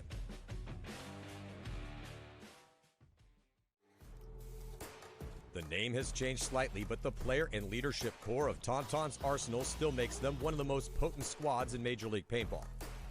The aggressive combo of Hugo Verhege and Axel Godin is one of the most consistent snake duos on any roster. Thomas Spitzma is a smart yet relentless attacker up the middle. Veteran Fabrice Colombo is a master out of the backfield. And the new addition from Arsenal, Benny Carroll, has a fluid style and creative attacks on the D side. Looks like the Tauntauns will be running a very small roster in Tampa, but the 5 starters will have another shot to go deep on Sunday. Seattle Uprising is a team with a long tenure at the professional level, as they have been in the league for a decade, but they've recently been on a run of improvement, earning the respect of the top teams, making Sundays, and they finally hit their first podium appearance with a 3rd place finish in Texas last year. Rising star Alec Holland will be missing the first event, so they will need the rest of their veteran core, comprised of Graham Arnold, Alexander Borromeo, Joel Eaton, Austin Woodward, and the aggressively creative savage known as Nate Schrader, as well as the Snake One rookie Jonah Rodriguez, to all bring their best game for them to have a chance to win in Tampa.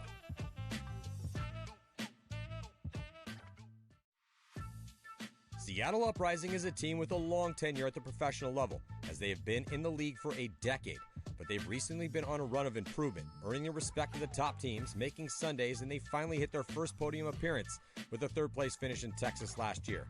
Rising star Alec Holland will be missing the first event, so they will need the rest of their veteran core, comprised of Graham Arnold, Alexander Borromeo, Joel Eaton, Austin Woodward, and the aggressively creative savage known as Nate Schrader, as well as the Snake One rookie Jonah Rodriguez, to all bring their best game for them to have a chance to win in Tampa.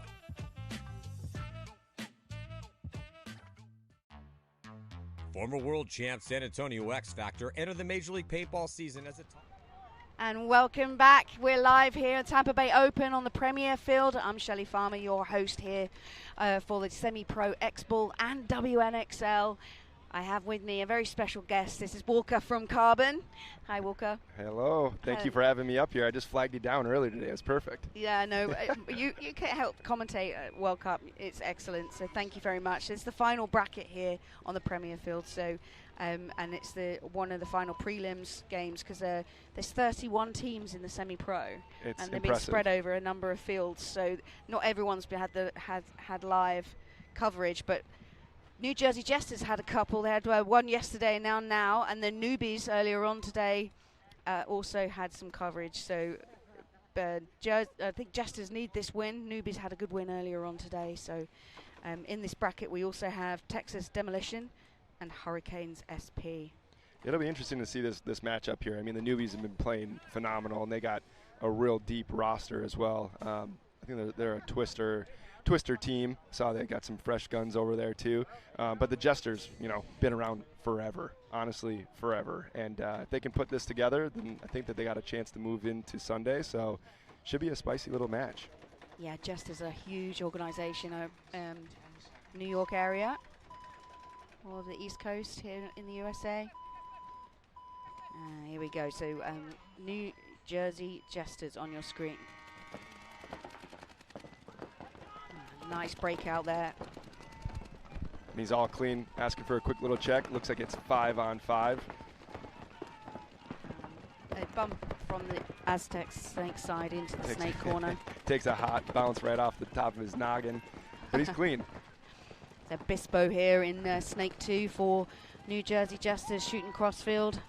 It's just there's that little mini wedge inside the Dorito 50, and it's got a lovely lane. So I've noticed as the weekends progressed, the Snake players checking that off, sits there for a while. And now he's just leaped into Snake 3. And you can just see the player cam here for Newbies home as they've launched also into the Snake corner. shooting Dorito side, and they also have the little wedge D side back into New Jesters corner. So they've mirrored in the snake. And it looks like one of the Newbies players filled out to the Dorito 2 now, and but the snake player here, number 17 for Jesters, he's got a, oh, and he might have actually caught him right on his bump, but not sure here. Looks like we might have had one elimination. Just trying to see who's walking off. There we go. Definitely one elimination there, so it's good shooting from the wedge side from Newbies. Newbies also sitting here in Snake 2, backed up by Snake Corner, all 5 alive. Yeah, the Newbies in good position here. It looks like, you know, one in, oh, actually, right as I say that, one of the Newbies gets shot up on that D side. They got one more player over there on the, I think in the Dorito 1. They're at the home as well. Looking at, oh, looks like a little switch your screen here, sorry. No, it's fine. We're blind up here in the commentary tower to this side of the field, so we just rely on the call from home. But the screen's back home. You can see it on the snake side, just posted up down the line. Bispo, number 17 for Jersey, just doing a bit of field strip. I saw he core sampled as he came in, so it's just maybe he needs a carbon barrel to help him out. He's yeah, he's got his gun in pieces right now, but he's just about to pull another pod out. And but yeah, number 33 here, kind of just getting the read on the Newbies side of the field. Good communication going across the field, but not a lot of action going on. Yeah, they're just locking it down right now. I have seen this as a pattern compared to the WNXL. The semi-pro are just more static. Yep. It takes a little bit of time. I was over on the pro field earlier today too, watching some games. And yeah, I mean, in this position right here, someone's got to break through. But, you know, I would be surprised if it isn't the Newbies. They look like they're in the position, especially with this snake player shooting down the wire here, because you're right, he is missing the tip of his barrel. And if he leaves the barrel behind, which is sitting next to him, then he'll be eliminated. So we saw that happen to a player earlier in today. So you have to take all the equipment with you. Okay. And they're hot on this, these refs. So I'm like, what's he just eliminated him for? Oh, yeah, because he has a left part of his barrel behind. And the reason why there's all this field stripping and surgery with the markers out here is because of the turf. The grass is now turned into this kind of strange, tough, bubbly, kinetic sand. Yeah. And it looks a little bit like hay from up here. Yeah. And when they go hard into the Superman dive, and if the tip goes through, it goes in, and they can't get it out with a swab. Yeah. So they're removing the tip of the barrel to make it wet. That's why the sound of that marker sounds like an actual firearm. Yeah, yeah, there you go. The silencer's off the end. Yeah, I'm looking for a little bit of movement here from the Newbies. They are in position. They have a Snake 3 and I think the Dorito 3, but I don't know if they know that they're in position. I'm also not sure. We might have missed one player on the Jesters side, but we only saw one player walk off. So, oh no, it is a 4-on-4. I see them all 4 now. Yep.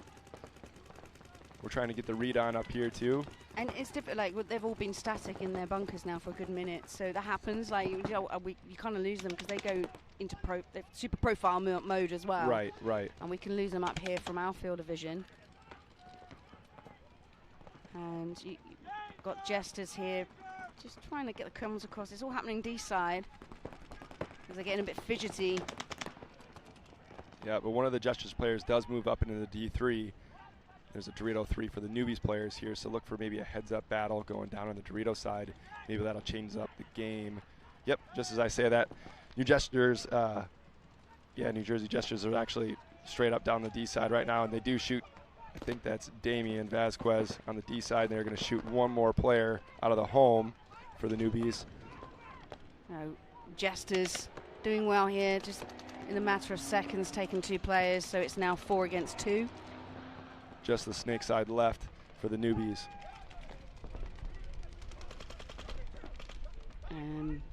Oh, but the Jesters player out of the 50 Dorito gets cyclopsed. That was a good shot. I think that's from the snake corner. It's a great shot there for Newbies. Crossfield. I haven't shot my gun without a barrel tip for a while, but I feel like this Jesters player's got to make a move if he really wants to actually hit the Newbies player that's in the Snake 3. So 3v2, we've just gone down into 6 minutes play on the first point. So the games are slowing down. As the Newbies hit the 50, Dorito looking inside. There's been a gun battle here between him and the Snake corner for Newbies.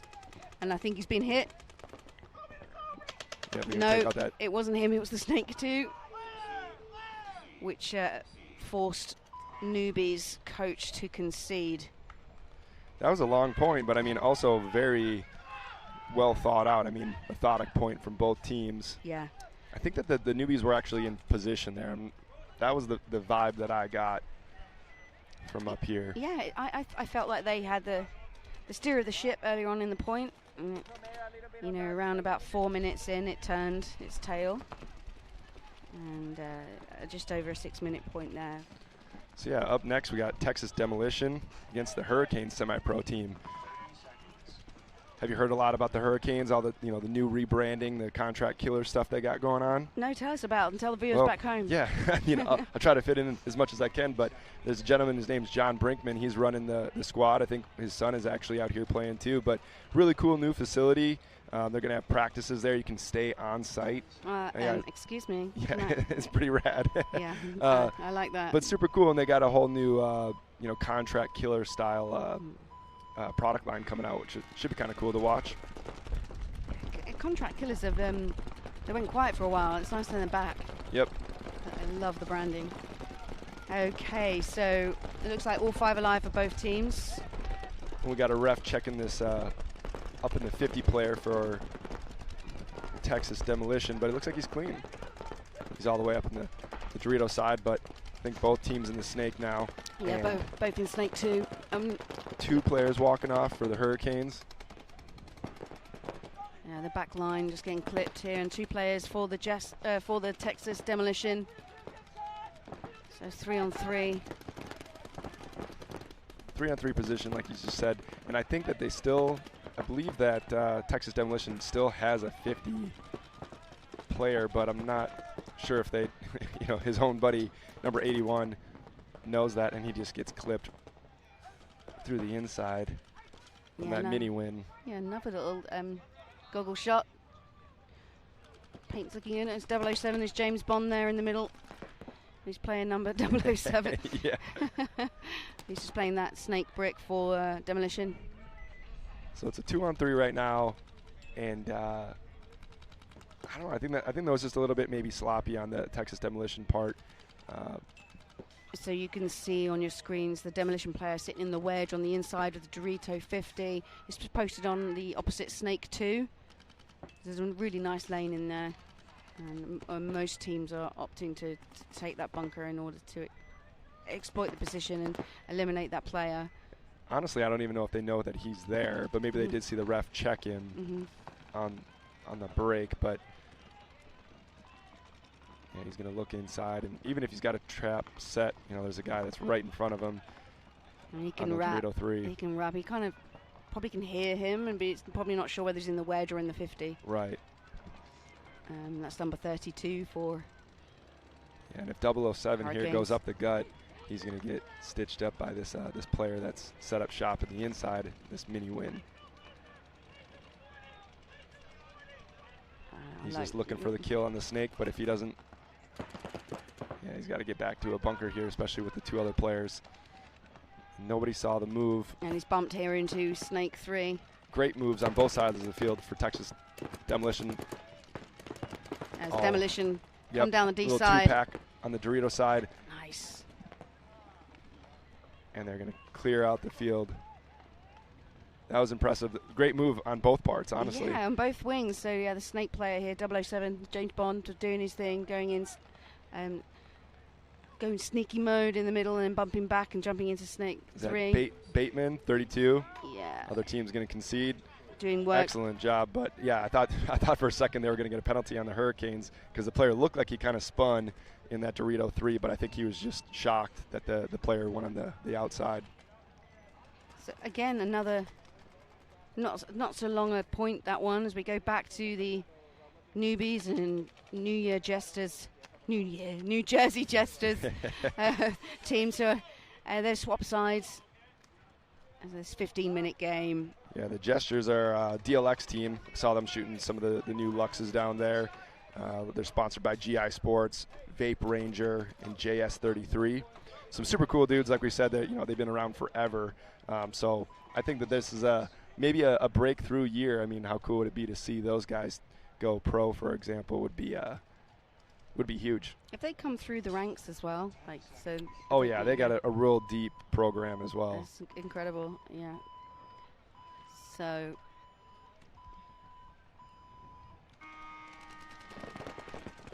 Breakout, looking good so far. Doubling up the home here for the Newbies, and Newbies are already in the Snake 50. Number 11 here just gets the kill crossfield. Yep. 2 players down for the Jesters. I think both from the Dorito side. That's what it looks like. They're walking off right now. Newbies kind of playing over top of their bunkers, communicating right now. Just stay dominant on the guns straight off the bat. Number 11 for the Newbies right now, putting in some work on the inside. Going to check the outside in his tape. Trying to read these jerseys. Devio. I'm going to go with Devio. Sorry if I've butchered I believe your that he surname. played pro for Leverage for a while too, but he gets shot in the inside. I think that was I hate to say it, I think that was a bounce shot. There's nobody that had a direct sight on him, but he gets clipped out of that 50. That's going to slow down this game. Yeah, there's no. You can't really get a blind shot in there over the top because of the shape of the bunker, and it's quite tight. So I think you're right. Maybe it was I think it was right off the beam, which is actually it's pretty impressive. Yeah, but that or Jesters calling an airstrike. Yeah, and number 33 here for the Newbies. I mean, this is how he's been playing the last couple points I've seen. He's just kind of just kicking it. But now he's going in for some blood, moving up the center of the field. For the Jesters, there might only be one, or there's 2 players left here. Snake, there you go. Going to shoot the corner out. Corner. Yeah, and a concession. Nice. Solid point. So 1 apiece for New Jersey's Jesters and the Newbies. So Jesters won the very long point. Newbies came in strong, dominant, and very offensive, and they've got a point back on the board. Yeah, and the Newbies guys, they're shooting all Planet Eclipse guns, sponsored by 33 Threads. Some super cool goggle straps, and like I said, they're a Twister team too, so they got some pretty rad guns.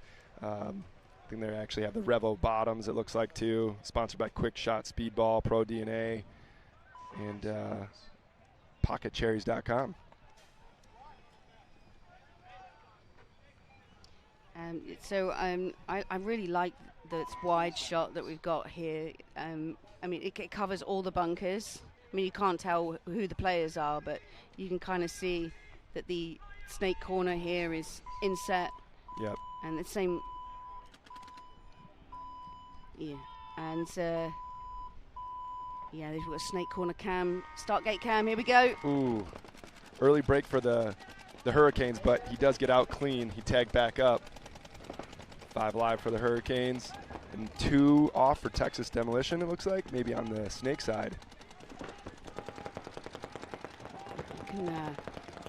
All the way up the Snake, all the way into 2 50 players, yep. 1 at the Snake 50, and they're going past the Snake for the Hurricanes. Going to crawl all the way on the side. Again, another explosive offensive point. Seems to be paying off so far. Staying alive on their side of the field. And there's Snake 2, and gets another kill. And then it's a bit of a battle here with the Snake corner. And it's a trade with the Snake corner. And a little concession. Great point by the Hurricanes. Yeah, nice.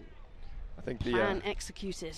I think the only other sponsor that I saw on the Hurricanes jersey was Vendetta Paintball. And I think they got a couple guys over there that are helping them out too. But like I said, look for some new products coming out from those guys. Cool little program that they got going on. And then the Texas team, I was checking out their jerseys. Demolition, sponsored by HK Army, Uno's Jerky, Maven, and I'm trying to remember. I think they play out of X Factor Paintball. Yeah, I believe so. I've heard that name for a while. I think I might have played against them a ways back as well. A lot of people don't know that, but I still do play paintball. Yeah, what do you play? Which format? Is anything that I can, but I favor the ICPLs because when I'm here at these events, I can't do everything. Yeah. But at the ICPL, I can just put my mask on and I can play paintball. Same for me over in Europe. I play the ECPL, so I like my 10-man classic now. Excellent. It's just good fun. It is. It is. Oh, and this player, I think he gets shot in the... Yeah, in the neck. Neck shot. Got a little hickey there, and they lose their Dorito side as well. Jesters, so they're down to 3 players off the break, and Newbies also lose a player off the break. Newbies is in position here, but he just saw that there's a snake wire. They're going to have a little bit of a battle down the tape here. So 3-on-4 in favor of the Newbies right now, and they're in position in the 50 snake. He's going to look on the inside. That's number 77 again.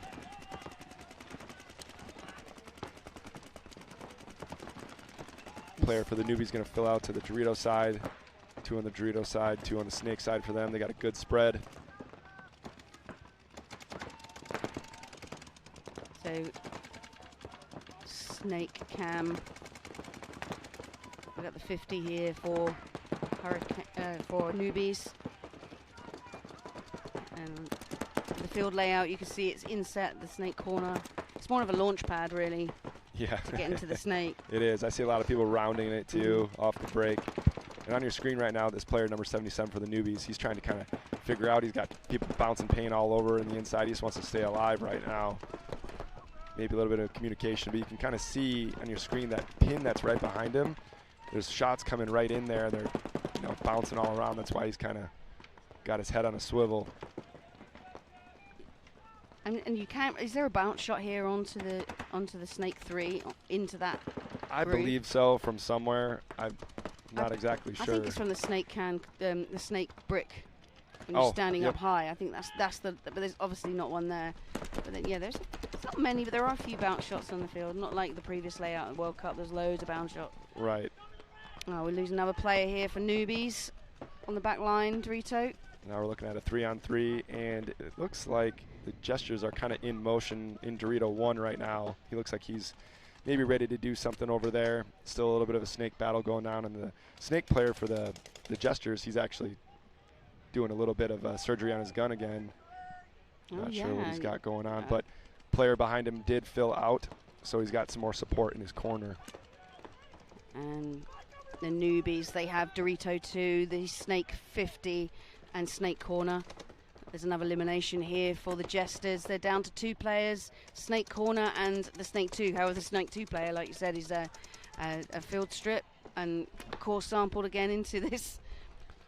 I don't know if he's got a core sample, but he's got some sort of issue going on here. But he was shooting earlier. I was going to say, he worked it all out, but I did not jinx it myself. There's just 1 gun up here for Jesters, despite having 2 players on the field. Yeah, and here comes a newbie player. He's got the read now, coming through the center, trying to just figure out what's going on with the snake. Snake player does know where he's at now, so they got communication going on for the Jesters.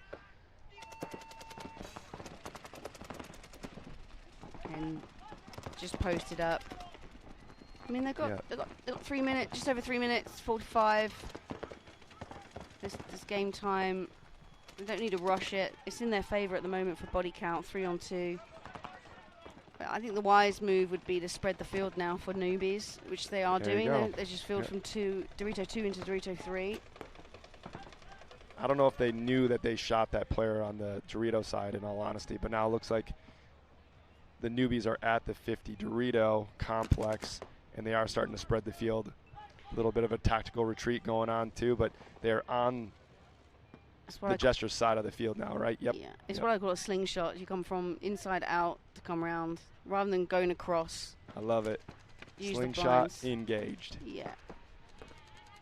Yeah, and 1 player in their Dorito now. Now they're also in their 50 Dorito. So they're going to put the pressure on this snake player. They don't know that his gun's not working right now. And if this snake player comes around, he can shoot this. There we go. Yep. Just dices this guy. So, yep. Yeah, a little bit of concession. Towed it, save him. And hopefully get a new marker for the next point. So that point then goes to Newbies. The Newbies. That was a good point. Yeah. Now it's only a 2-1 game, and there's not a lot of time left in that. So, what do we got here? 11 minutes and 15 seconds in this match. It's an eternity. Lots of time. I think we'll be going to X-Ball on this one. Unless we have another really long point now. I mean, anything can happen. It's paintball. I just want more explosive moves.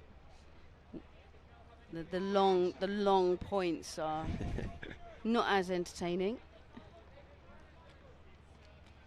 But sometimes I just have to check myself and go, look, NFL Buccaneers is just there. Yeah, you can see the stadium right here. It's pretty cool. The weather's perfect, too. I mean, this breeze is keeping this Wisconsin boy alive right now. But it is gorgeous here. Really cool venue. Everything's set up great. Really appreciate that for all the staff working here. It's a beautiful venue.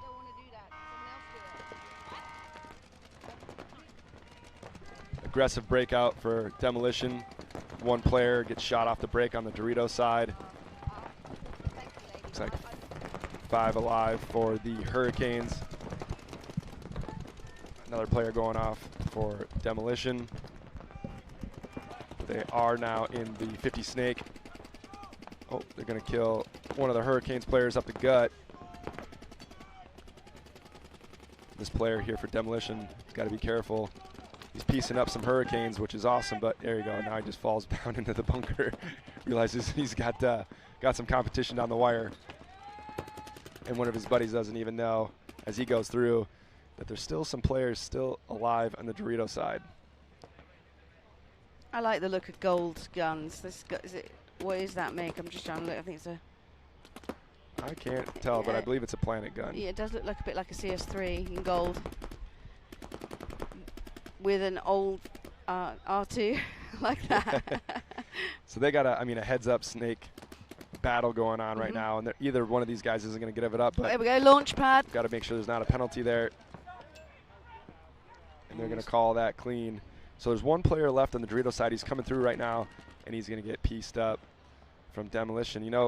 Demolition, they had the ball there, even though they lost a body off the break because the Hurricanes weren't as spread, but they just kind of threw their bodies away. I mean, look, they're talking right now like, hey, what happened to the ref? Yeah, Demolition, they had it. I mean, yeah, it's got a little bit too antsy there, I think. Didn't have the count on that player that was on your screen with the red flexes. So Newbies, they're going to be, we've got a lot of time on the clock here for the game out. So Davino is going to be playing Snake. Schumacher. Yeah, it's Andy. He's kind of the lead guy on that team. Super cool dude. Great mustache. Damian Vasquez. And then I didn't see, did you see? Garau. Yeah. Yeah. Garau. I mean, I might be pronouncing them wrong. And you should be watching for this team too. Like a bunch of these guys went and played pro, and some of them actually went down and they played D2 last year, and then now they're all kind of like the gang's back together, and I think it's maybe like one more push, which is super rad. Like they've been playing paintball together for a long time, so watch for that team. I mean, like you said, there's 31 teams, semi-pro teams. Yes, that's bananas. Like honestly crazy, but there's a lot of.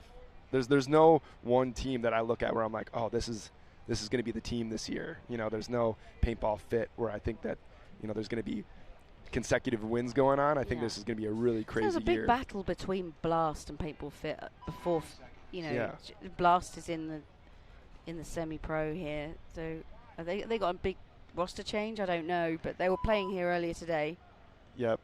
Yeah, they kind of got the band back together as well. It'll be interesting to see what they do there. But, I mean, I don't know. I think that was 2 seasons ago. What a story that was for semi-pro. It was crazy. Really good. Yeah. Really good to watch. And, but Shock, Las Vegas Shock, they did well today with their old school pros. Yep. And a couple of pickups as well. So they were impressive this morning as well. So That's quite the program too. I mean, if Yeah. you guys ever want to go try out for some of these teams, I mean, these teams have tryouts, and even if you don't think you're at that level, you should go check them out. Yeah. Like they're awesome. You'll meet a bunch of people, but the Aftershock and Shock program, it runs so deep. It's really impressive. It's different formats as well. Oh yeah, yep. You can play any type of paintball with those dudes. Here we go. So on your screens is the Jesters. They're pumping up the middle. He's fixed his marker. That player that's now in the Snake cam was in Snake 2 in the previous point. And now we got Newbies cam on the player cam. Oh, penalty going down here for the Jesters. They lose 2. I think it was from the Dorito. Might be the home and the Dorito. They just took the 2 back players. Oh man. So it was a 5-on-5 breakout. I didn't know what actually went down there, but it looked clean. So it's now 5-on-3. And Player in the Snake for each team here. One in the Snake 1. And in the Snake 2 here, it's going to round the corner for the Newbies. it's Giro. Or Giro. Number 77 here for Newbies, shooting infield. Yep, and he pieces up that New Jesters player that tries to make a move to stay alive, but he didn't know that number 77 is waiting on him.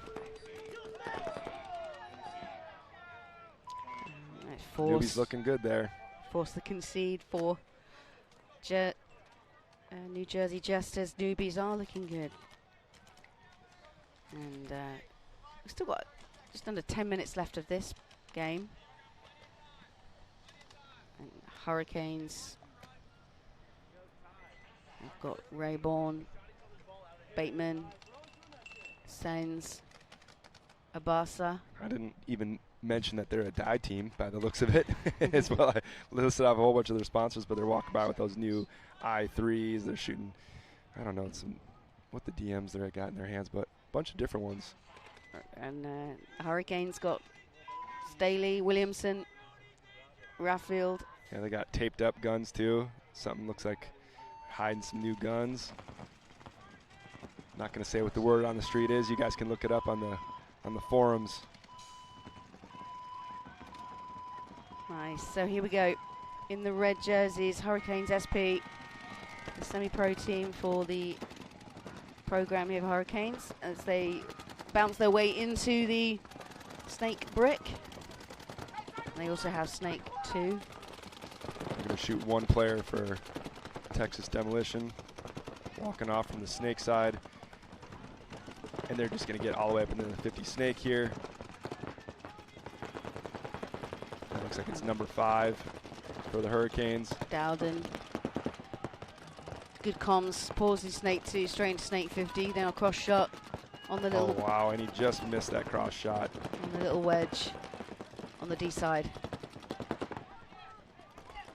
Texas Demolition on your screen right now. Yeah, they got the home shooting D side. They're pushing D side corner and into the D1. They got a Hurricanes player just filled out to the Dorito 2. He's alive. Ref checked him. So 5 alive here for the Hurricanes in great field position. One in the 50 Snake, in the Snake brick, and then in the Dorito 2. And they got good comms going on. One player down for Texas Demolition. They're going to fill out of the home. He's clean as well.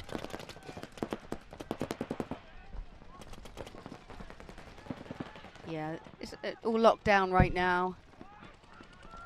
Demolition moves out to the Snake corner, though. Put some pressure on this number 5 player. And that's matched by the Hurricanes. So the Snake corners. Demolition Saints in the Snake corner. And we've still got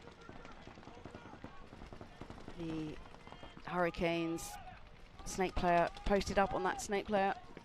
We're kind of waiting for a Snake move from the Snake 2 player. And then who's currently shooting inside. And he's got the kill on the Snake corner. Huge, huge kill. And in this position right here, I mean, the 50 Snake player doesn't have to do much, right? He's just got to communicate something to his buddies. Here he goes. Turns back. There you go, all the comms. So it's 5v3. Hurricanes looking good with field spread. As Demolition just pushed back into the home. Yeah, they're going to let them fill the home. Not ideal. Don't want anyone to get over to support this snake player if you are the Hurricanes. And then they actually had a little bit of a technical retreat from that mini win back to the Dorito 1. So Demolition have Dorito 1, the little wedge on the inside and the home. And Snake 2.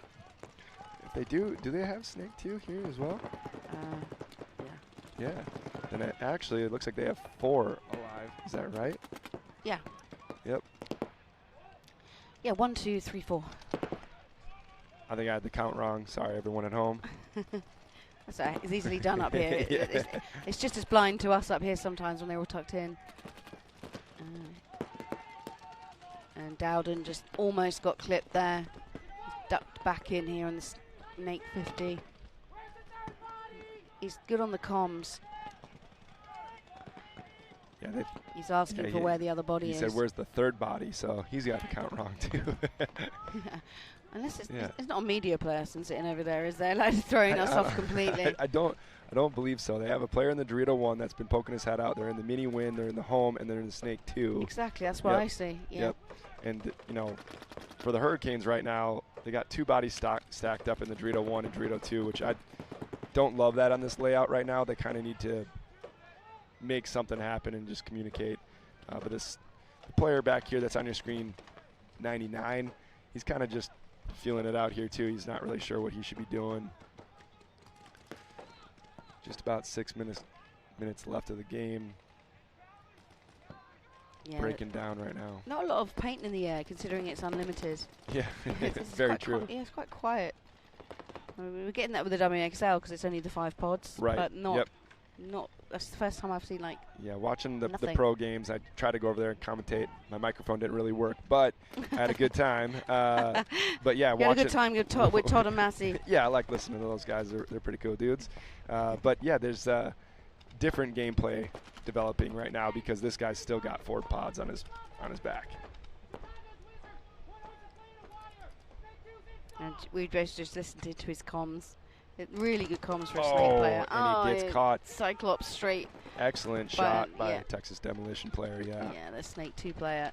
And immediately filled with Staley. Staley, number 32 for Hurricanes. He's now in the Snake 50. If he just stays on the inside, he could punk one of these guys, but he's going to kind of keep looking around because he doesn't know maybe what's going on. Just over 3 minutes played in this point. He's got he's got 1 pod on his back, looks like. But watch for this Texas player to either punk him or run him down because he doesn't have anyone watching him right now, honestly.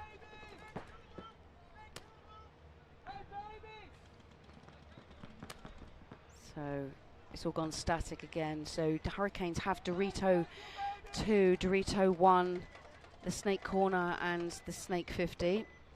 4 alive against Demolition, who's now pushing the side. So they have Dorito 3, Dorito 1, the home, and Snake. Yeah, then watch for this. 2. Oh, wow. He's playing the opposite side of the bunker now. He gets back into the bunker. Excellent job. Oh, no. Oh, we tried to get, there's a penalty. Just bumped that move. Must have been clipped before the bunker, and that's taken out the D side completely for Demolition. Unfortunate for them, they're playing really well. Yeah, that was a great move. It was a great move. Just must have got clipped by Staley here in the Snake 50 over the top. Yep. Onto his pack or something. It's now right on your screen. You're seeing Snake. Oh, and he's going to go to the Snake 3. They're going to lose him here. And if he shoots across the field right now, he should be able to see that they got. Yeah, he's just putting a lane into the Dorito 2. He's in their Dorito 3. So Hurricanes on another player. Hurricanes are on their side of the field, and then they're going to shoot this Snake player. And that forces Demolition to concede. And another point, just a very long point, about 5 minutes played there. Yeah, and now it's not going to be as crazy, I think, for an X-Ball turnaround because there's only 3 minutes left of that other match. And looks like only a minute and 35 seconds here for the Jesters and the Newbies. So the Jesters are going to come out aggressive. And I assume the Newbies will just get in, dig in, and lock it down. That's what I'm thinking is going to happen here as well. Another quick shout out for the Jesters. They are NR Paintball team. Like I said, they're a carbon team too. Wear some of our protective gear, Empire, GI, JT. You can see goggles that they're wearing. And then they're shooting Luxes. 1996. That's what it says on the back of their jerseys. That's when they must have started. Yeah. I mean, and if you do the maths, that's 30 years. That's how long I've been playing. It's my 30th season as well. Maybe it's the big 3-0 this year. It's bananagrams. Yeah. Crazy. Excellent bite here for the Jesters. Yep, and they're clean. They're going to shoot one of the Newbies players down the tape. Nice move here for Kavanagh. Kavanagh number 3. 7. Yep. Oh, yeah, number 7. He's quite twitchy as a player. Yeah, I mean, he knows he's got to go here. He's got 1 minute. He's going to put the pressure on everyone. And he actually used to play the 1v1 Hormesis battles, so he's no stranger to be under this pressure here. And he does shoot one of the players, but way under the lane. Wow. Doing really well. And he's in the snake. He's headed down here. Love it. And yeah, Jesters have got to go. They're over on D2 and the D50. Excellent moves, man. Yeah, wow. Kavanagh, 3-pack. He's still alive. We got one more player. Nope, they're going to hang it. Oh, well done. That's all on Kavanagh there for the Jesters. Excellent paintball. Aggressive. And just kind of just reacted quickly to every situation. Yeah, So popped out. There's one. Popped out. There's no one. Just like hunting next to packs all the way. Could have went differently for sure. But yeah, that's Kevin. And yeah, like I said, he played some of the Hormesis 1v1s. I watched that. Can you guys, if you can hear that at home, that's my secret weapon. Yeah, excellent point. I mean, he knew he had the ball. He knew what the clock was doing too. And yeah, now we got a little bit closer of a game. Was it 2-3? Yeah, 2-3. Under a minute left to play for that matchup. And here we go. We got just over 3 minutes for the Demolition v Hurricanes.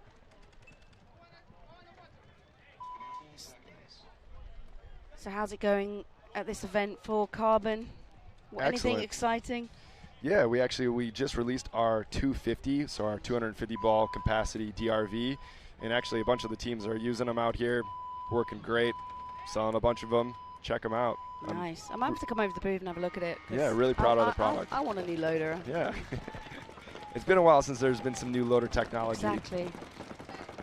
2 Texas players walking off right now. 3. Wow.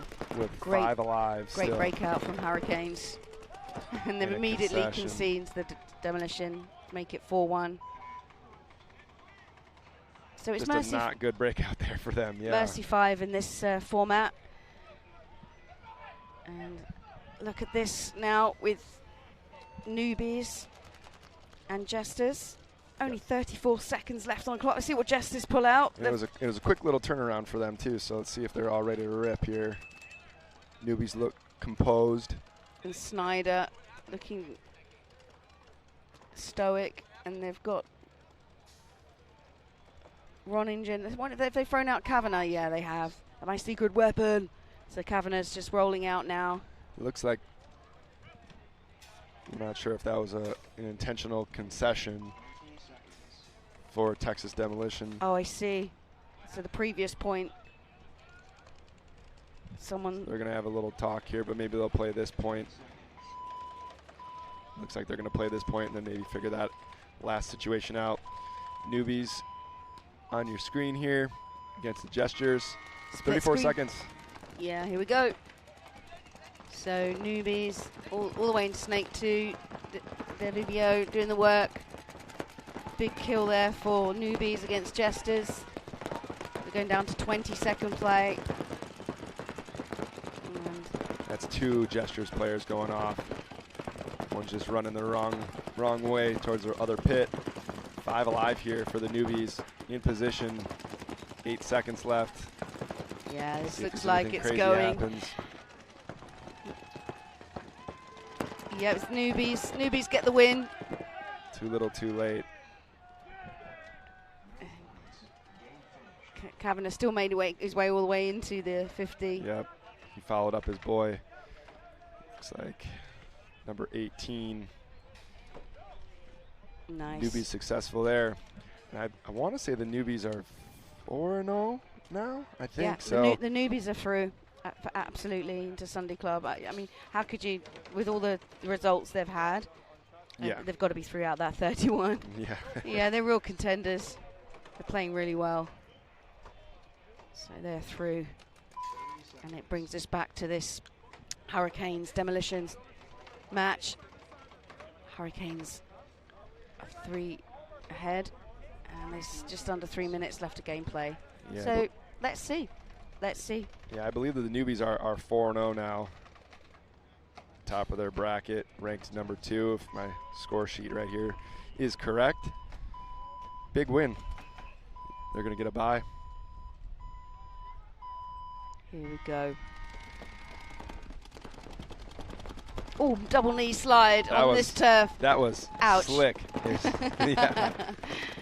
So that was Hurricanes just going into the snake corner, but the Demolition have gone into the middle bunker and on his belly all the way into the wedge inside the Dorito 50. So if he looks across, he'll get a nice shot against Snake 2 here, and he gets the snake. He's going to shoot number 11. I think that's Brinkman. And get another guy. A 2-pack here for Demolition player in the inside wedge of the D, and he's scooted all the way back. His name's Sherman. Nice one, Sherman from Demolition. And he's back in that center bunker, doing the damage. Just on 3 players alive, all in the back row right now for the Hurricanes. Watch for Texas to just put the pressure on here. They're going to shoot one out of there. Yeah, just come down one the player snake at side. the home. One just fills to the Dorito 1. It's the tiny Dorito, not the spot you're going to want to be. About to get 360 dunked on. Oof. No penalty. No penalty, and Jesters hit the buzzer. Impressive. It got a little dicey there. It did. No, I like it. Got a game. It's now X ball. So got a 2-minute break or 2-minute pause before they can go back into the pits. So now it's all down to how quick the pits are working. Okay. So I'm looking down now at the pits on the Demolition side. And they're all helping each other, looking good. Yeah. And if I look the other side, looks calm, cool, collective in Hurricanes. As you said, big organization. Right, set up. right.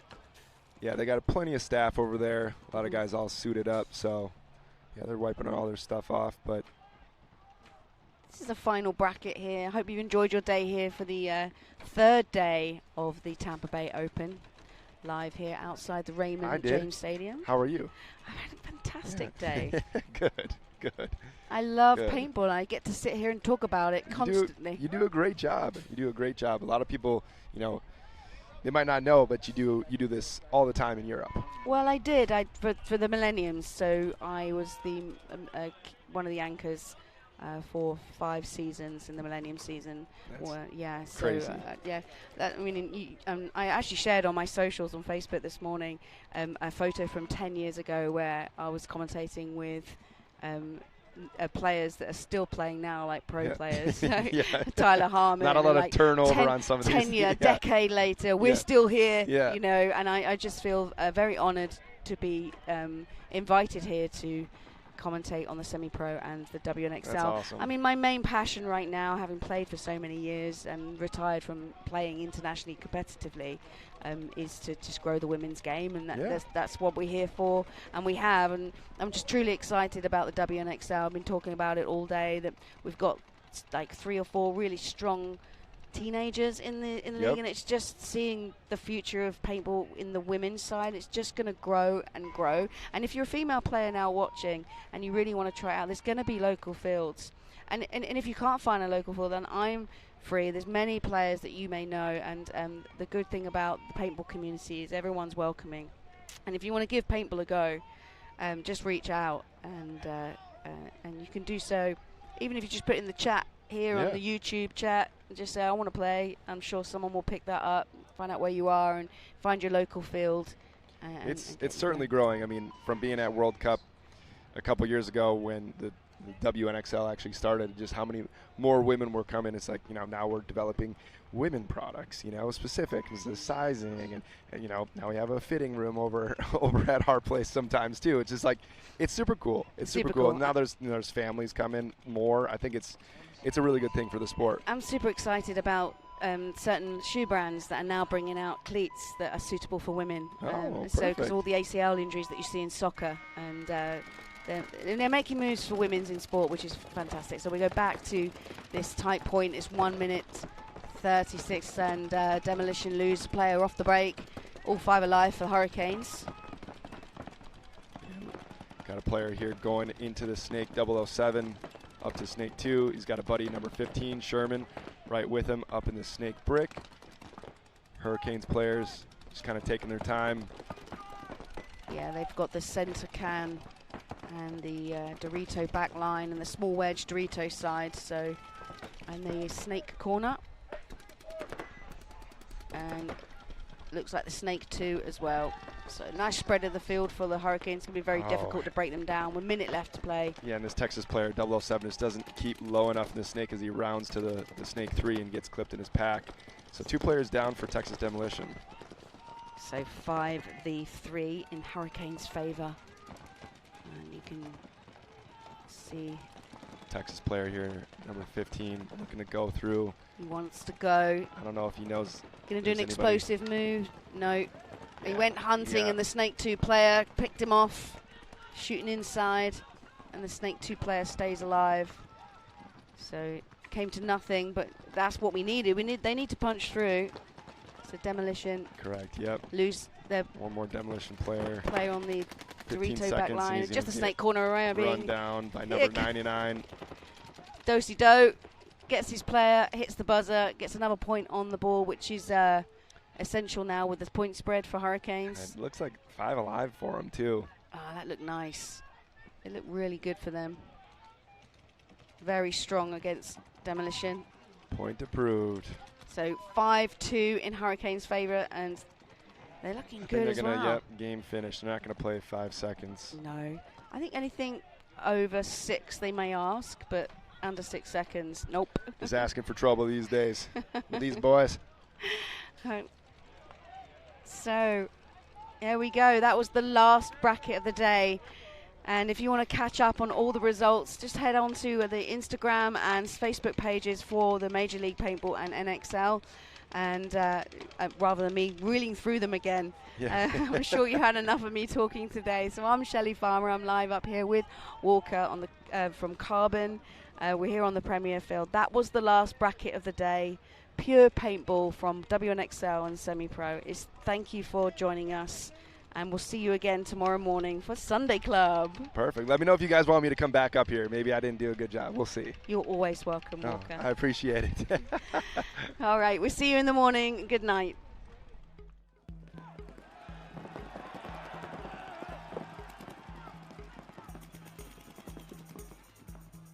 World Cup is a very, very, very hard event to win. Very hard event. Probably the hardest event to win. All Damage looking to punch their ticket into the finals, Maddie. Tampa Bay Damage, just 2 more kills for them to move on to play PB Fit. They're a homegrown team, a lot like we are, but nobody was going to beat us here. Didn't matter what they did. We were going to win World Cup no matter what. One thing's for sure, Tampa Bay Damage every year has a team that is a threat to win paintball tournaments. Going to try to knock off our new giants in paintball Fit. You know what I know? I know about damage. And that's all that matters to me. I don't give a damn about these other dudes, bro. I really, really don't. He's an amazing teammate. I love competing. I love the game. I'm a student, and I'm surrounded by great players.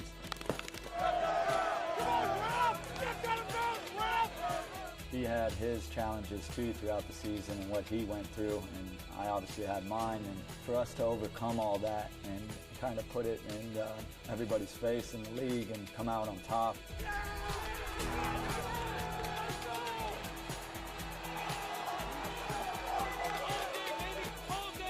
It's been a long time since Damage has won a World Cup. We needed it. Let's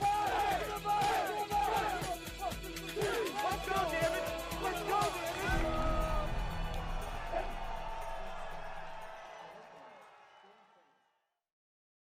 Previously on Behind the Mask. This is what I do when I'm not playing paintball. It's what my dad and I love to do together. It's our fun hobby that keeps us bonding and keeps us competitive and just has a one-of-a-kind spirit that we can share. Pops has got to get his ready too. See my dad out there? I'm gonna go look for him. Make sure he's not left out on the track.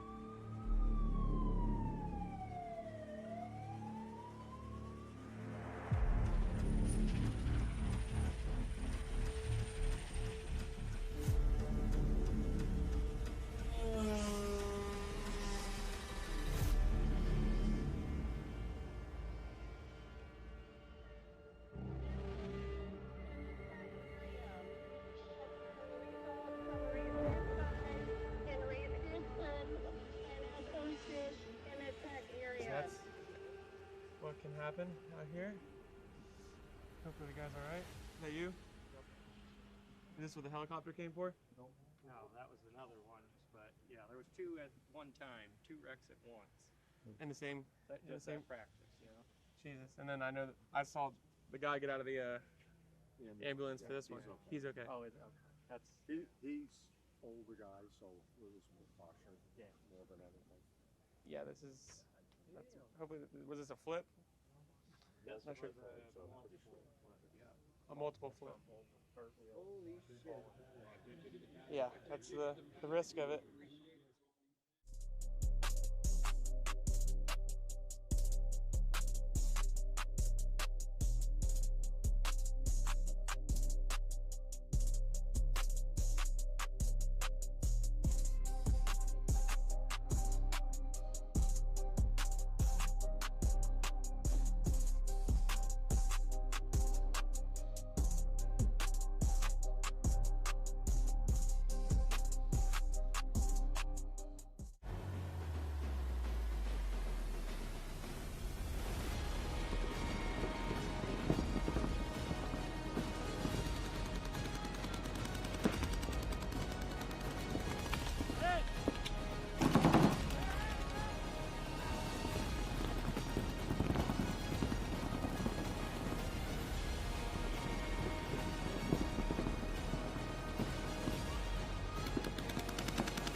HK Army Eject X harness, new pod cap padding protection, Velcro rubber straps, removable padding, stealth ejector system, durable elastic pod holsters, patented X-frame technology, available in 3 variations and multiple colorways. Eject X, available now at hkarmy.com.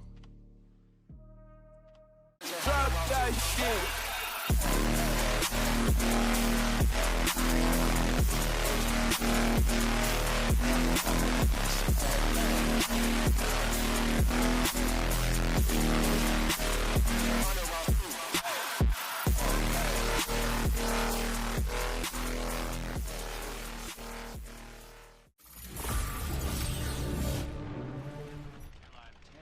And welcome back. I know I said good night, but the Premier Field has been selected for the ATK Division 5 X-Ball finals. And I mean, I don't know who's on my screen right now in regards to teams, but yeah, the Division 5 X-Ball. So we've probably got ATK v Super V, and then in this bracket we'll have Bear Ridge 5 v New Jersey Filthy 5.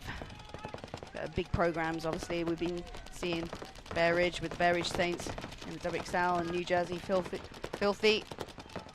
So they're their 5th team. It's great to see. So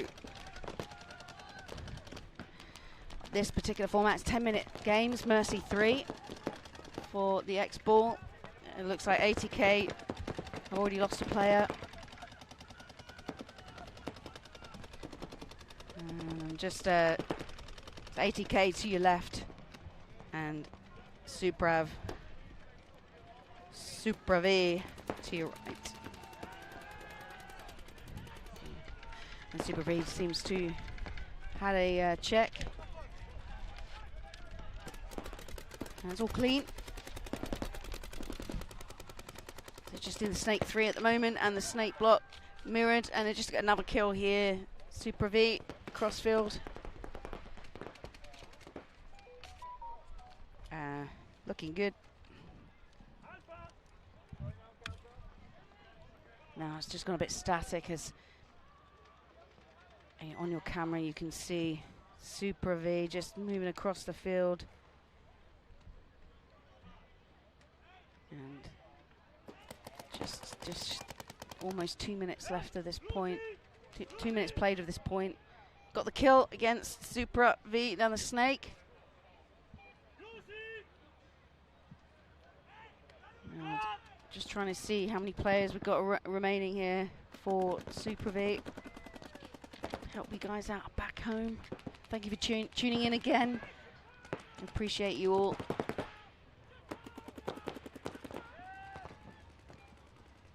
So kills coming down. Another one. And here we go. 5-man. Yeah, and they concede the point. So Bear Ridge are now up against Filthy.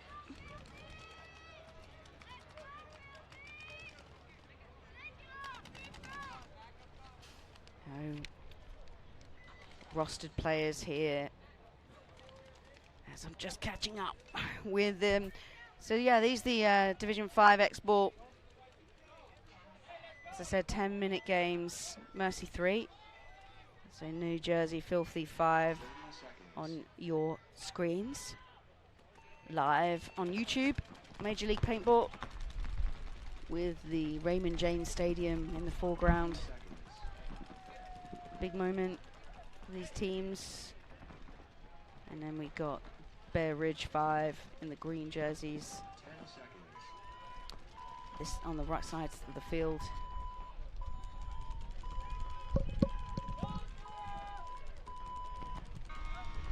And split screen.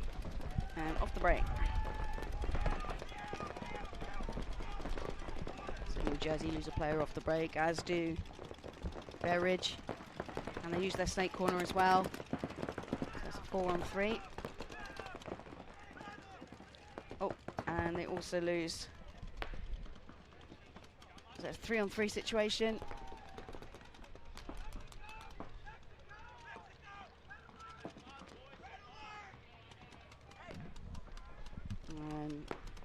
Looks like Bear Ridge has just pushed the center. They've got the Dorito back line and Dorito 2. So no on snake side for Bear Ridge, but New Jersey now trying to push the snake side. So they've got 2 snake side, 1 Dorito side, and it's the opposite for Filthy, 3-on-3. Just a minute played of this point. Yeah, the backline Dorito player for Bear Ridge just keeps shooting my tower. I'm covered in paint myself. And a nice Cyclops move there. Good shot from the inside wedge. So So it makes it a 3-2. As New Jersey have the real estate, but they don't have the body count, so they've got the Snake 50 and the Dorito 3. And another great kill there from the Bear Ridge player on the shooting on the inside. Just leaves the Dorito player and Dorito 3 alive across the field. And you can see the action going down. He gets the kill and makes it a 2-on-1. And the 2 players left for Bear Ridge are in the Dorito 2 and the mini wedge Dorito sides. It's all happening on the Dorito side of the field. And that player there on the right of your screens, he's the been able to shoot out the Snake on 2 occasions. But really, Bear Ridge just lost a couple off the break, which kind of allowed New Jersey to push up the field. So both teams just trying to work out the kill count, where they are. And they've just figured it out now, so Bear Ridge have just said there's only one, it's Division 3 only. And there's going to be a little bit of a heads-up gunfight here for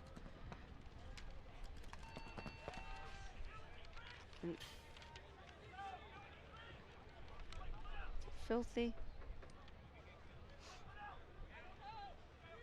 Filthy get the kill. I've been calling the wrong name here because of my score sheet's got different names on, so apologies. So Filthy.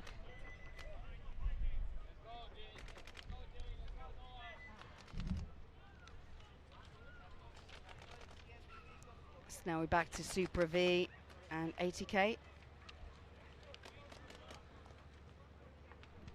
They've just swapped sides. So 7 minutes 30 of gameplay left. So it's 10-minute games. Mercy 3. In this bracket.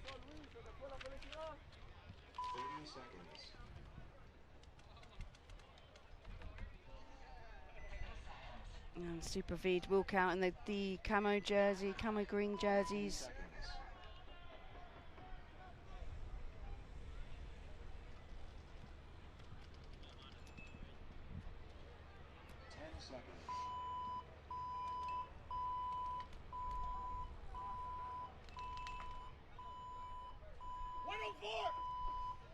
There we go, breakout time. So off the bat, all 5 alive. Both teams have the snake. And ATK have the real estate on Dorito's side as they hit the Dorito 50 and get a kill on the center player against Super V. And the back player on the home. A nice move here for ATK.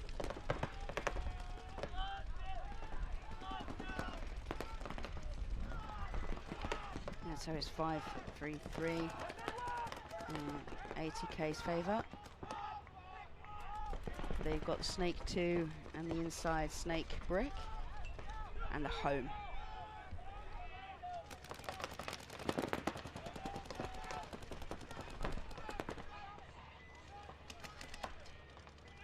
Just laying a lane down here on the Dorito side, I think. And the Snake corner's just made it, the Snake bricks just made it into the 50.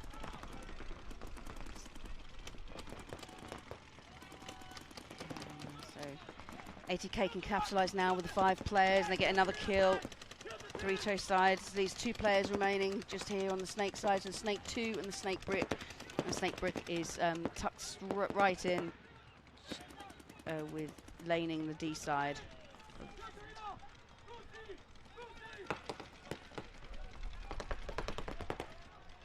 And refs just coming in to check a player on ATK is good. Whenever you see that, you think penalties come in. Nice move, just playing offensively. Crossing field. And nice move from the Snake player, gets 2-pack, runs in to get the point. Ref is following him though, because it's kind of unbelievable he didn't get shot when he tucked in and returned fire, but maybe a bounce or just miss.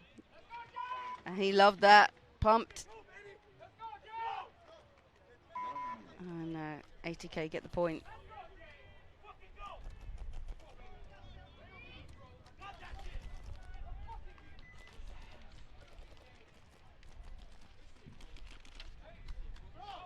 So now Bear Ridge and New Jersey finished. We're on there. Filthy and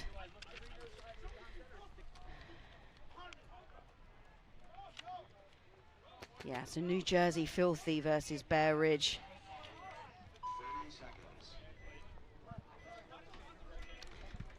Just under 7 minutes left to gameplay here. Now Filthy have the upper hand.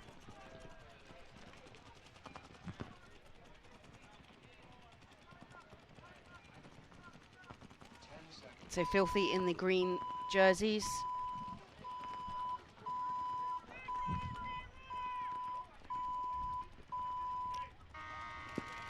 And then off the bat. And breakout time, and I'm not sure. Yep. So New Jersey didn't quite get into the snake or clip going in, and they lose 2-3 players. And there's just 2 players just in the center of the field. Looks like Hudgens here for Snake 50, just gonna come out. Is aware that the threat is right there on the center. Yeah, come inside. So all 5 alive for Bear Ridge.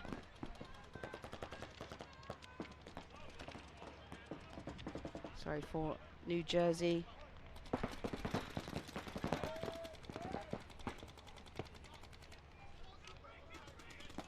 Filthy. Just get a kill hit on Snake. Nice move. And just leaves 1 player left remaining in the center of the field.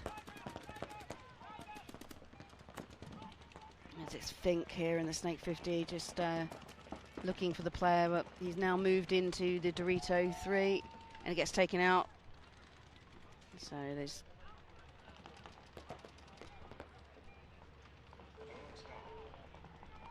looks like there's 2 or 3 players. That's 2. Game has stopped. And looks like it's some kind of penalty, swing point, I'm not sure. So I think it's going to be a penalty, so they'll have to start the next point with players down.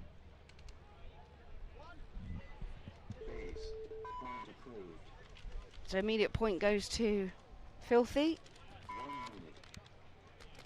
And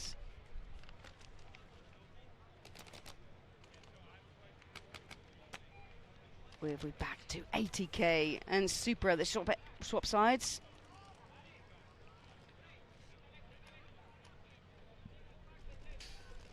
And just having a look at their jerseys. So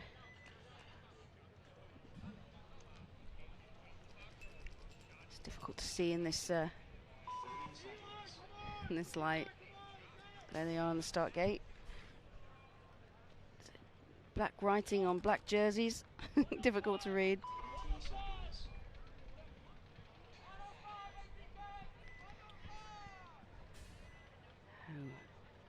Here we go. 5 minutes 28 left of this matchup. So if 80K win this point, they win the match. Mercy 3. So 80K on your screen.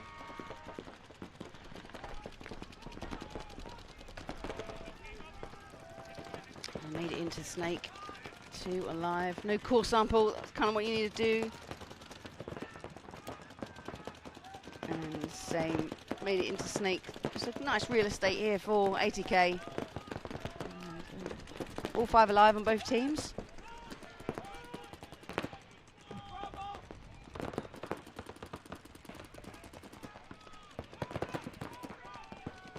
And it's all going to go down in the Snake. If you look at the Snake cam.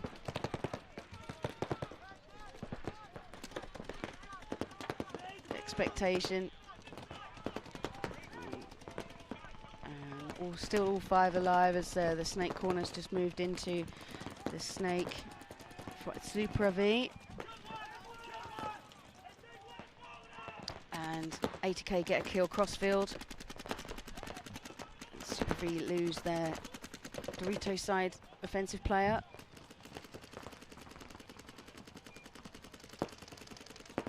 Both players went to the same bunker there on Super V. They both went to the Dorito corner and then one bump back into the Dorito back line on realizing the error, but both stay alive. And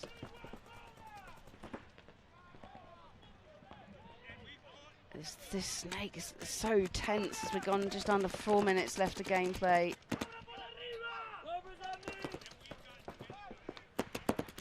I was trying to kill him over the top. He got him. He got him, and he's just asking for a check himself. I love that. Shame there was no camera on this one, like photographer. I loved it. Gets the kill. And it's stays alive. And his name's Skip. Number 3, love your work. Getting the kill here for 80K. There's 3 80K players in the snake ladder. And they're pushing snake side. As they've already got 1 in D2. And there's 3 players remaining for Super V. They have the Dorito corner and the Dorito back line. There could be two Super V, to be fair. I can't quite see the 3rd player. I might miss them, come off the field. Yeah, I think it's just those 2 on Dorito's side back line.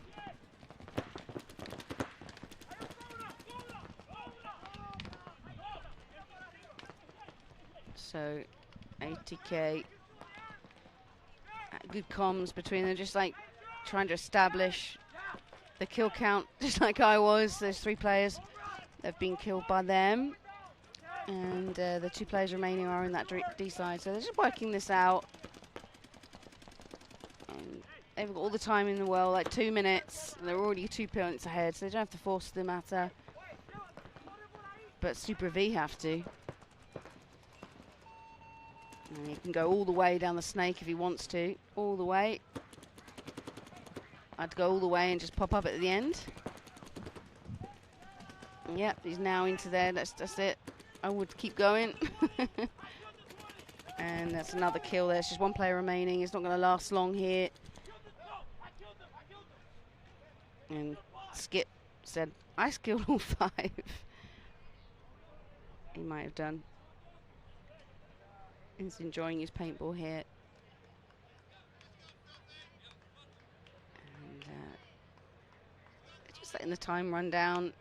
Then it's Mercy 3, so as soon as I hit that buzzer and the point is good, that's game match for 80K.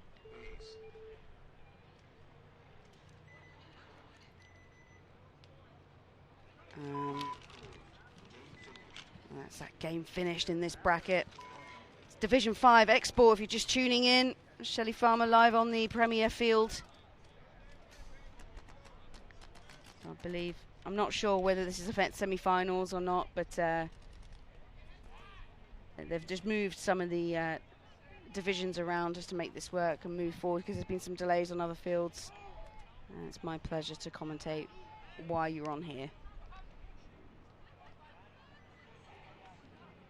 On the Premier, live on YouTube, Major League Paintball. So Bear Ridge, Filthy.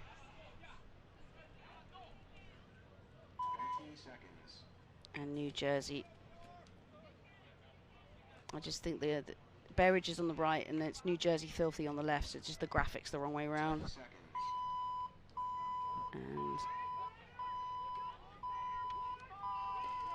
so again, race to 3. So Bear Ridge get this point.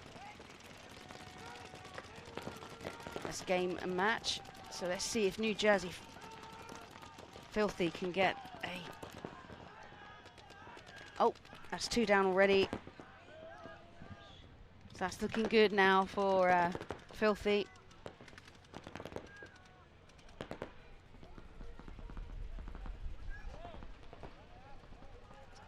Bear Ridge are in the green. That's another one. And the 1-for-1. Not looking good now. And then if Filthy are reading the field well, they'll be able to capitalise on that. The body count. And they've realised that the field is clear. And just down to penalties with Bear Ridge. And that allows Filthy to get the point.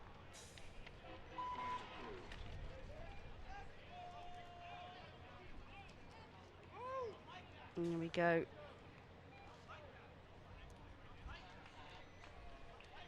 So Filthy get a point back.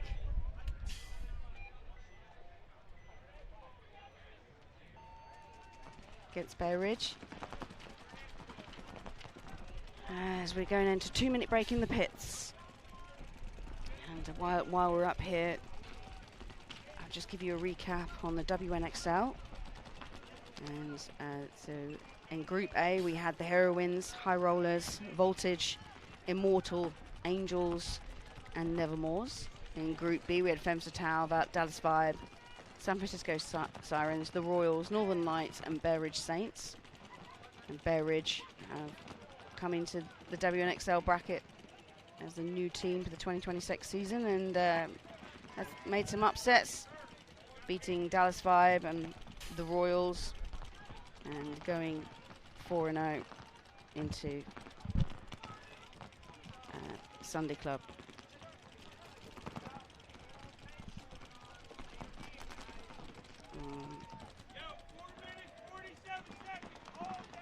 So still a lot to play for here. So if Filthy get one back, we could go to overtime point.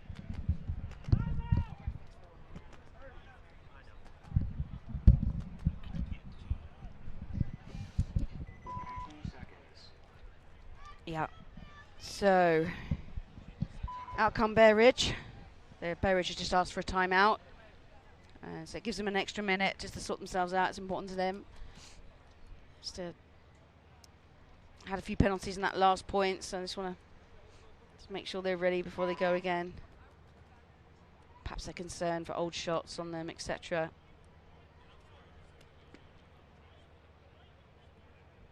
Filthy in the black jerseys on your right. And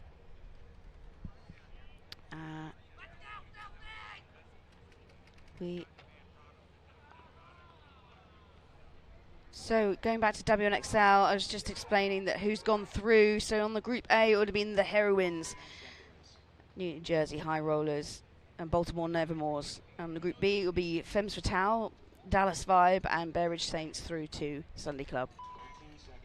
So congratulations, girls, for Tampa Bay Open. And all action on this field live on Major League Paintball on YouTube tomorrow morning with myself.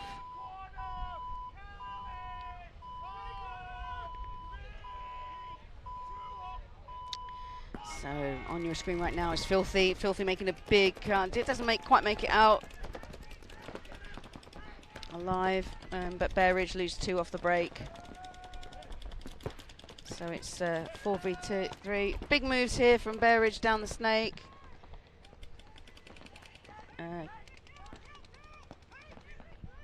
So I'm just trying to get the kill count here. It's all happened all at once. There's 2 players for Bear Ridge on the field, and 2 players for. So it's a 2-on-2. Just over 4 minutes 10.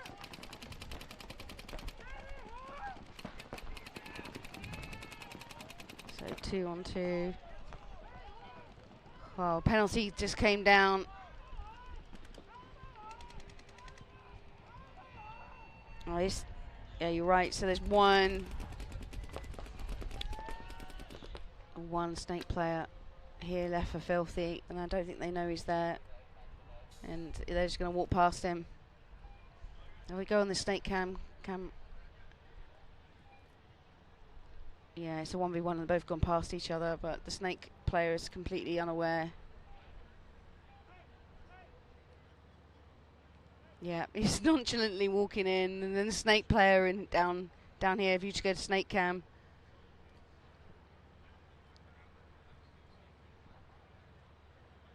Oh wow! I don't know what's going on. A penalty's just been thrown against that Bear Ridge Saints player. I'm not sure why.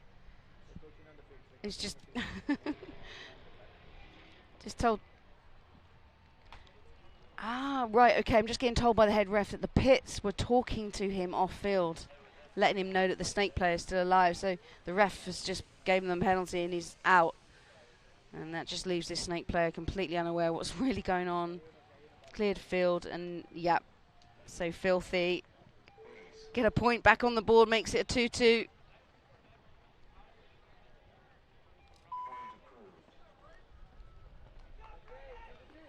Filthy. At the fates looking down. The paintball gods were looking down on him just then. And especially for that young snake player. He'll look back on that and go, oh. But he wouldn't to know. The same with the Bear Ridge player, completely oblivious to the fact that there was another player left. And that's what happens, especially this time of day. The sun, you can see the sun's coming down. There's long shadows. So, albeit the sun is on one side of the field, and actually pointing towards the commentary booth, it's easy for field of vision to be lost, especially with it's a busy field layout. So, in regards to the layout itself, it's quite open on the back bunkers, but then when you come out and play either the width on D side or snake side, it gets busier, especially with the new bunkers in the middle from Super for this 2026 season, which we've kind of been naming the Starfish, but different teams have different names for it. I'm sure at some point, I mean, it's not really a Starfish because we've got to have that extra leg, right? Then, if anything, it's the Cross. But Cross means other connotations when it comes to paintball glossary, because that means crossing up. So I can't invent a new name. So it was actually Todd Martinez, a fellow commentator on the pro field, suggested Starfish. So that's why that name's come about from Todd.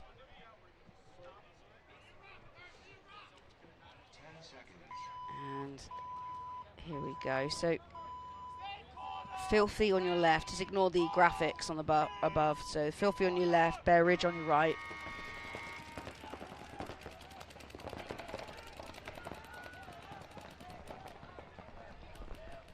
Nice move into the snake as Bear Ridge lose the Dorito side player. And brilliant breakout here for Filthy, and they concede. So swing point. So Filthy once again get a point on the board. Brilliant breakout for them, and Bear Ridge are certainly rattled after that previous call. And come out ready for that one. And spins it round for another 2-minute pit works. The pit teams are working hard on both sides.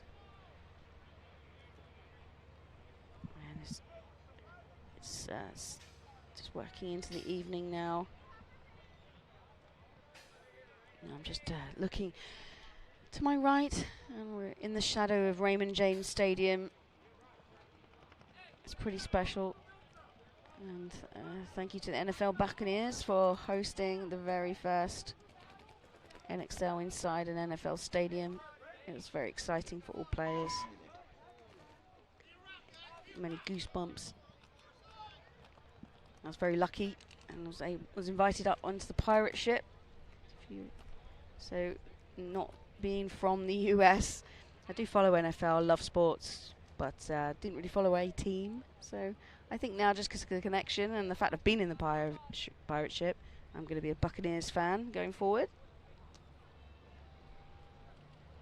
pretty special event, and I remember this one. And so were most of the players here.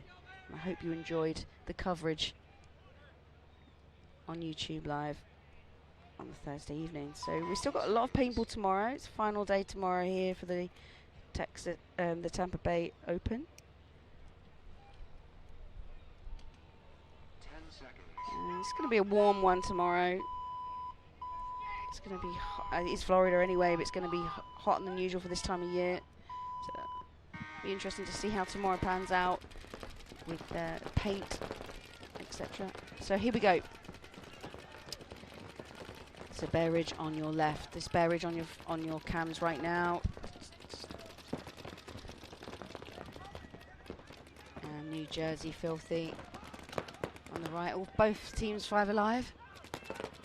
New Jersey now push into the large brick on Snake side, and they Bear Ridge have mirrored Filthy in the Snake. They get a kill, so it's 5 against 4 in Bear Ridge's favour.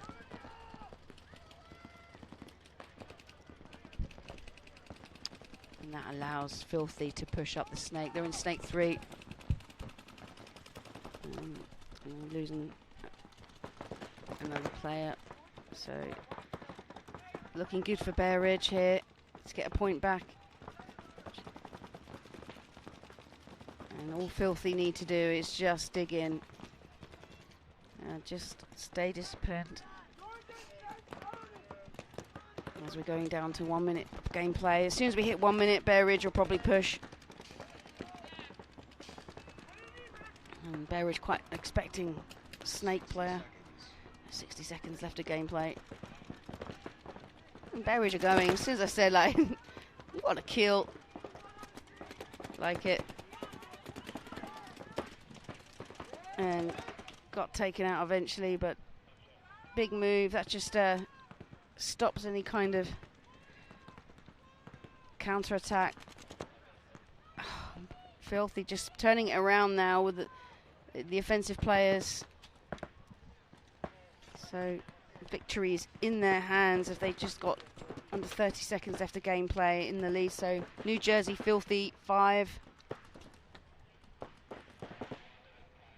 It's Cohen Spiegelmeyer here just crawling down the Snake. And Bear Ridge just back up into the Dorito. Trying to get the kill with it. You kind of want to get the kill, but you need to get down the field. Spiegelmeyer gets it, and then the point goes to Filthy. And then Filthy get it. Congratulations to New Jersey Filthy. And the pits erupt. Family and friends all around them. Congratulate Spiegelmeyer. And what a moment for them. Congratulations to Filthy. And that is the end of the day here, as the biggest team on the field is the refs. The Zebras all meeting in the middle as the sun is going down on the Premier fields. And we will see you in the morning, fresh and early, 8 a.m. live on the Premier field. And for the second time tonight. Good night. Seattle Uprising is a team with a long tenure at the professional level, as they have been in the league for a decade. But they've recently been on a run of improvement, earning the respect of the top teams, making Sundays, and they finally hit their first podium appearance with a third-place finish in Texas last year. Rising star Alec Holland will be missing the first event, so they will need the rest of their veteran core, comprised of Graham Arnold, Alexander Borromeo, Joel Eaton, Austin Woodward, and the aggressively creative savage known as Nate Schrader, as well as the Snake One rookie Jonah Rodriguez, to all bring their best game for them to have a chance to win in Tampa.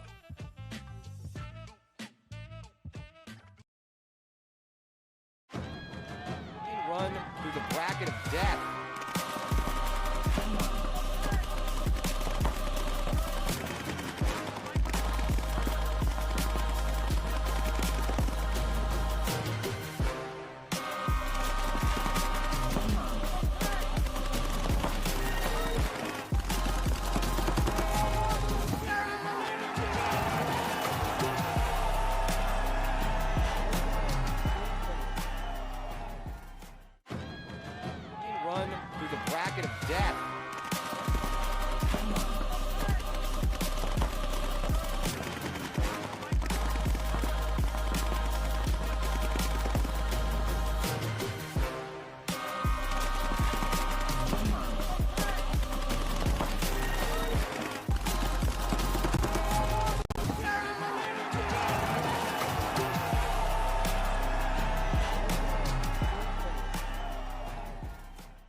Cyrus Garinger, former World Cup MVP here. Another kill on the corner. Nate Schrader eating. There's a lot of feelings on the field right now about one another. Let's see who's going to take the advantage here.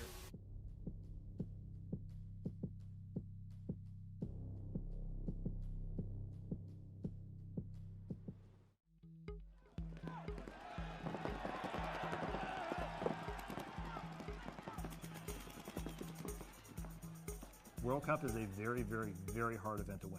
Very hard event. Probably the hardest event to win. All Damage looking to punch their ticket into the finals, Maddie. Tampa Bay Damage, just 2 more kills for them to move on to play PB Fit. They're a homegrown team, a lot like we are, but nobody was going to beat us here. Didn't matter what they did. We were going to win World Cup no matter what. One thing's for sure, Tampa Bay Damage every year has a team that is a threat to win paintball tournaments. Going to try to knock off our new giants in paintball, Paintball Fit. You know what I know? I know about damage. And that's all that matters to me. I don't give a damn about these other dudes, bro. I really don't. He's an amazing teammate. I love competing. I love the game. I'm a student, and I'm surrounded by great players.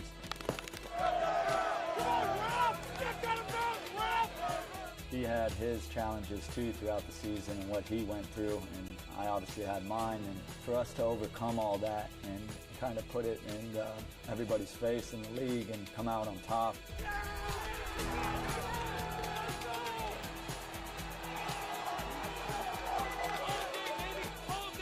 It's been a long time since Damage has won a World Cup. We needed it. Let's go, Damage! Let's go, Damage!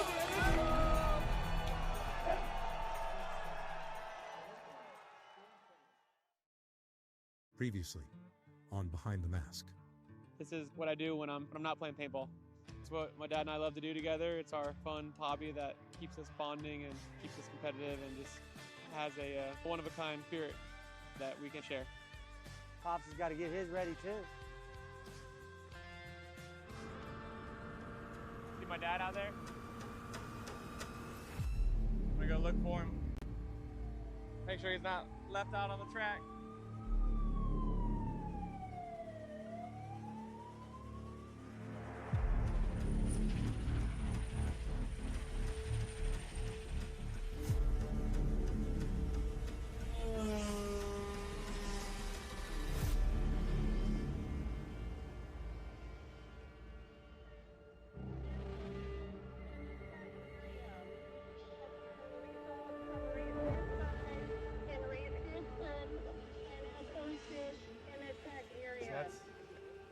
What can happen out here. Hopefully the guy's all right. Is that you? Yep. Is this what the helicopter came for? No, that was another one. But yeah, there was 2 at one time, 2 wrecks at once. In the same, practice, you know. Jesus. And then I know that I saw the guy get out of the ambulance for this one. Okay. He's okay. Oh, it's okay. That's He's older guy, so it was more caution more than anything. Yeah, this is. Hopefully, was this a flip? Yes, Not sure. A multiple flip. holy shit. Yeah, that's the risk of it.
that shit.